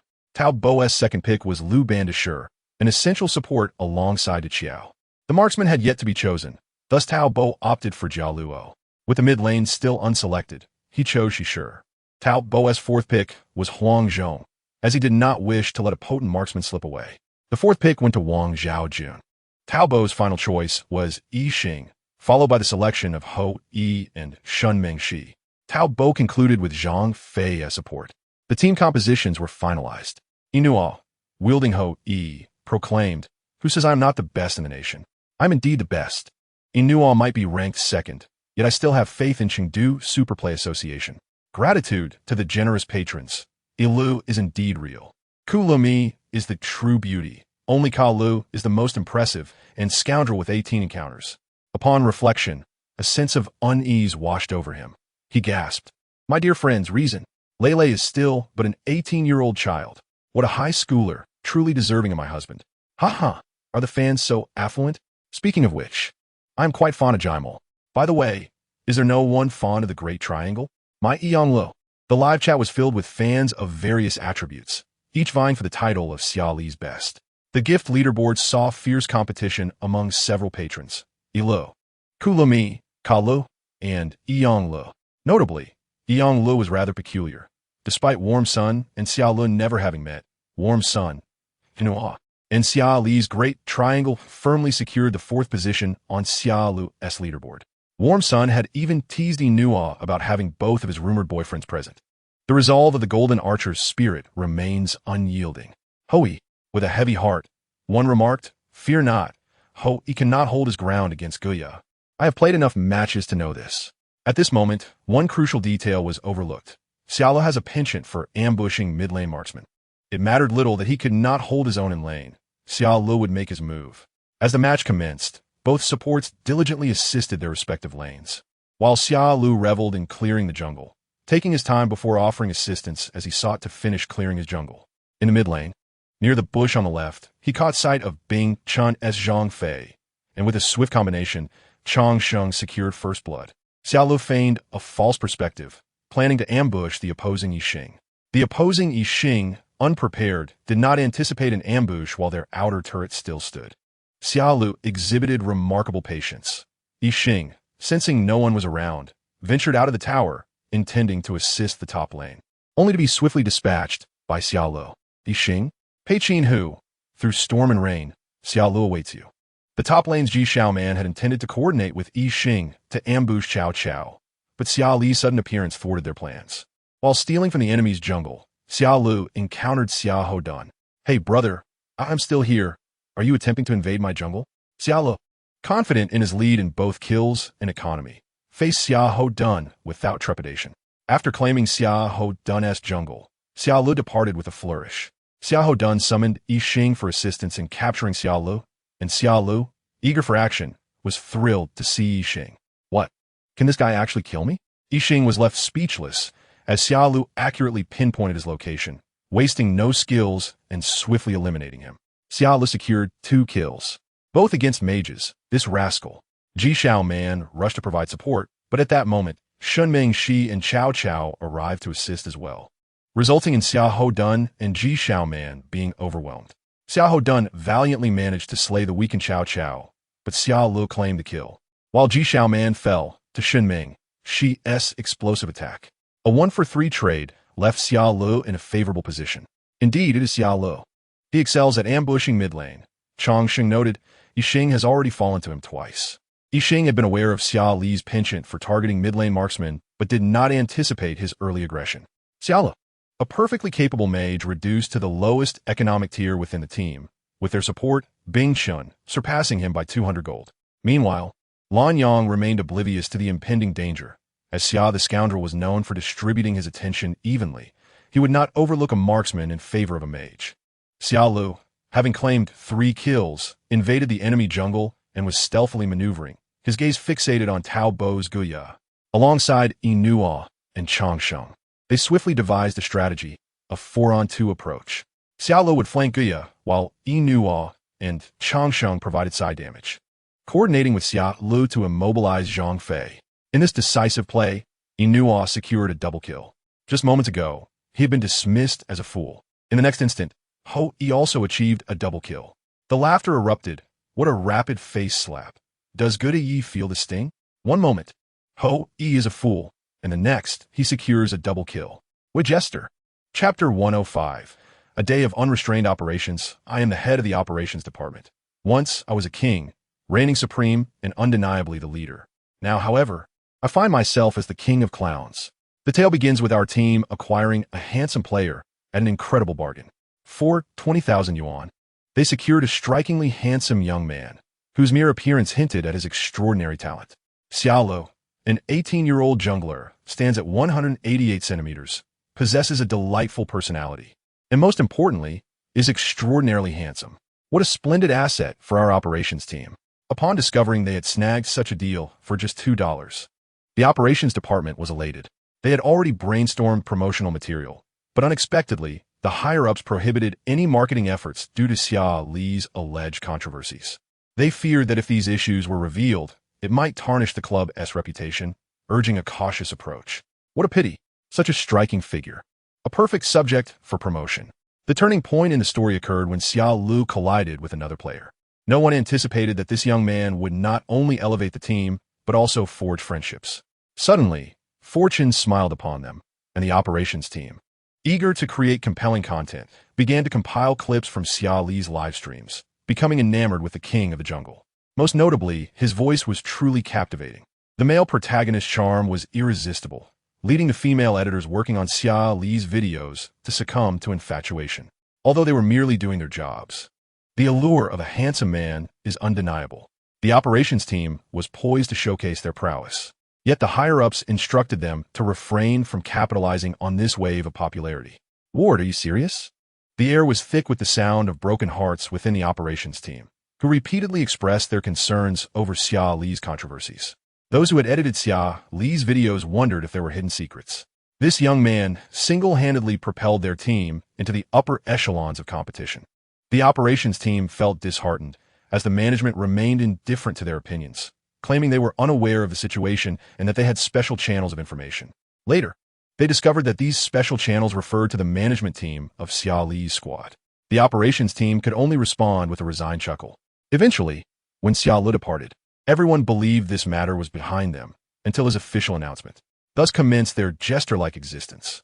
Who could have predicted that when Xia Lu was present, his livestream audience peaked at 5,000, but upon his announcement, both the official accounts and his teammates witnessed a surge in followers? Jealousy distorted their perceptions, as the operations team struggled to generate engagement while others flourished. Alas, if Xia Lu were merely a pretty face, it would be acceptable. But he dominated his training matches against all opposition. Truly impressive. He is not just a pretty face. As the revelations regarding Xia Lu and his club began to surface, the operations team grew increasingly frustrated, for they believed they were the chosen ones who had rescued Xia Lu from obscurity. They had arrived first. They never anticipated missing out on their opportunity. It was said that Xia Lu had sought the coach and management multiple times to clarify matters, only to be rebuffed. Did this group of clowns understand whom they were rejecting? The fear of personal failure is daunting, but the success of a brother is even more heart-wrenching. Initially strong, yet perpetually thwarted by bad luck, their momentum surged with Xia Li's arrival. The diligent team next door aspired to break into the entertainment industry. Yet Xia Lu effortlessly became a male star, rapidly gaining fame. Even the official sponsors began to favor the charming and tragic Xia Lu. Was this not a tale worthy of a novel? If Xia Lu is the protagonist, then what role do they play? Perhaps they're the antagonists? Not quite. They're merely the jesters, having mistakenly acquired someone who now sits on the sidelines. Subsequently, the online community voted their club as the most unfortunate of the year, leaving them far behind in the dust, crowned as the new kings of jesters. The new king of kings, I choose. Their prowess in training matches was commendable, but the most absurd aspect was that this young man also excelled in official matches, first decimating Jiuzhe and then courageously stepping up in critical moments to secure victories. Oh, what an extraordinary jungler. How I long for him. Yet, Xia Lu is not for sale. One cannot simply purchase what one desires. Each time Xia Lu trends on social media, it stings painfully, as this precious gem should have belonged to them. Xia Lu possesses beauty, skill, and an endearing charm, drawing in countless fans and generating immense buzz. His presence has elevated the commercial value of their team, inciting envy among rival clubs, many of whom grumble about having missed out on a great bargain. Of course, while they grumble, they also take jabs at the eternal jesters. The operations team persevered, and through their relentless efforts, they truly managed to ride on Xia Li's wave of popularity. The newly crowned Oil King of Xi'an. The operations team is astounded by this cunning individual, who consistently capitalizes on the stardom of their male star. Poaching? Such a notion is futile.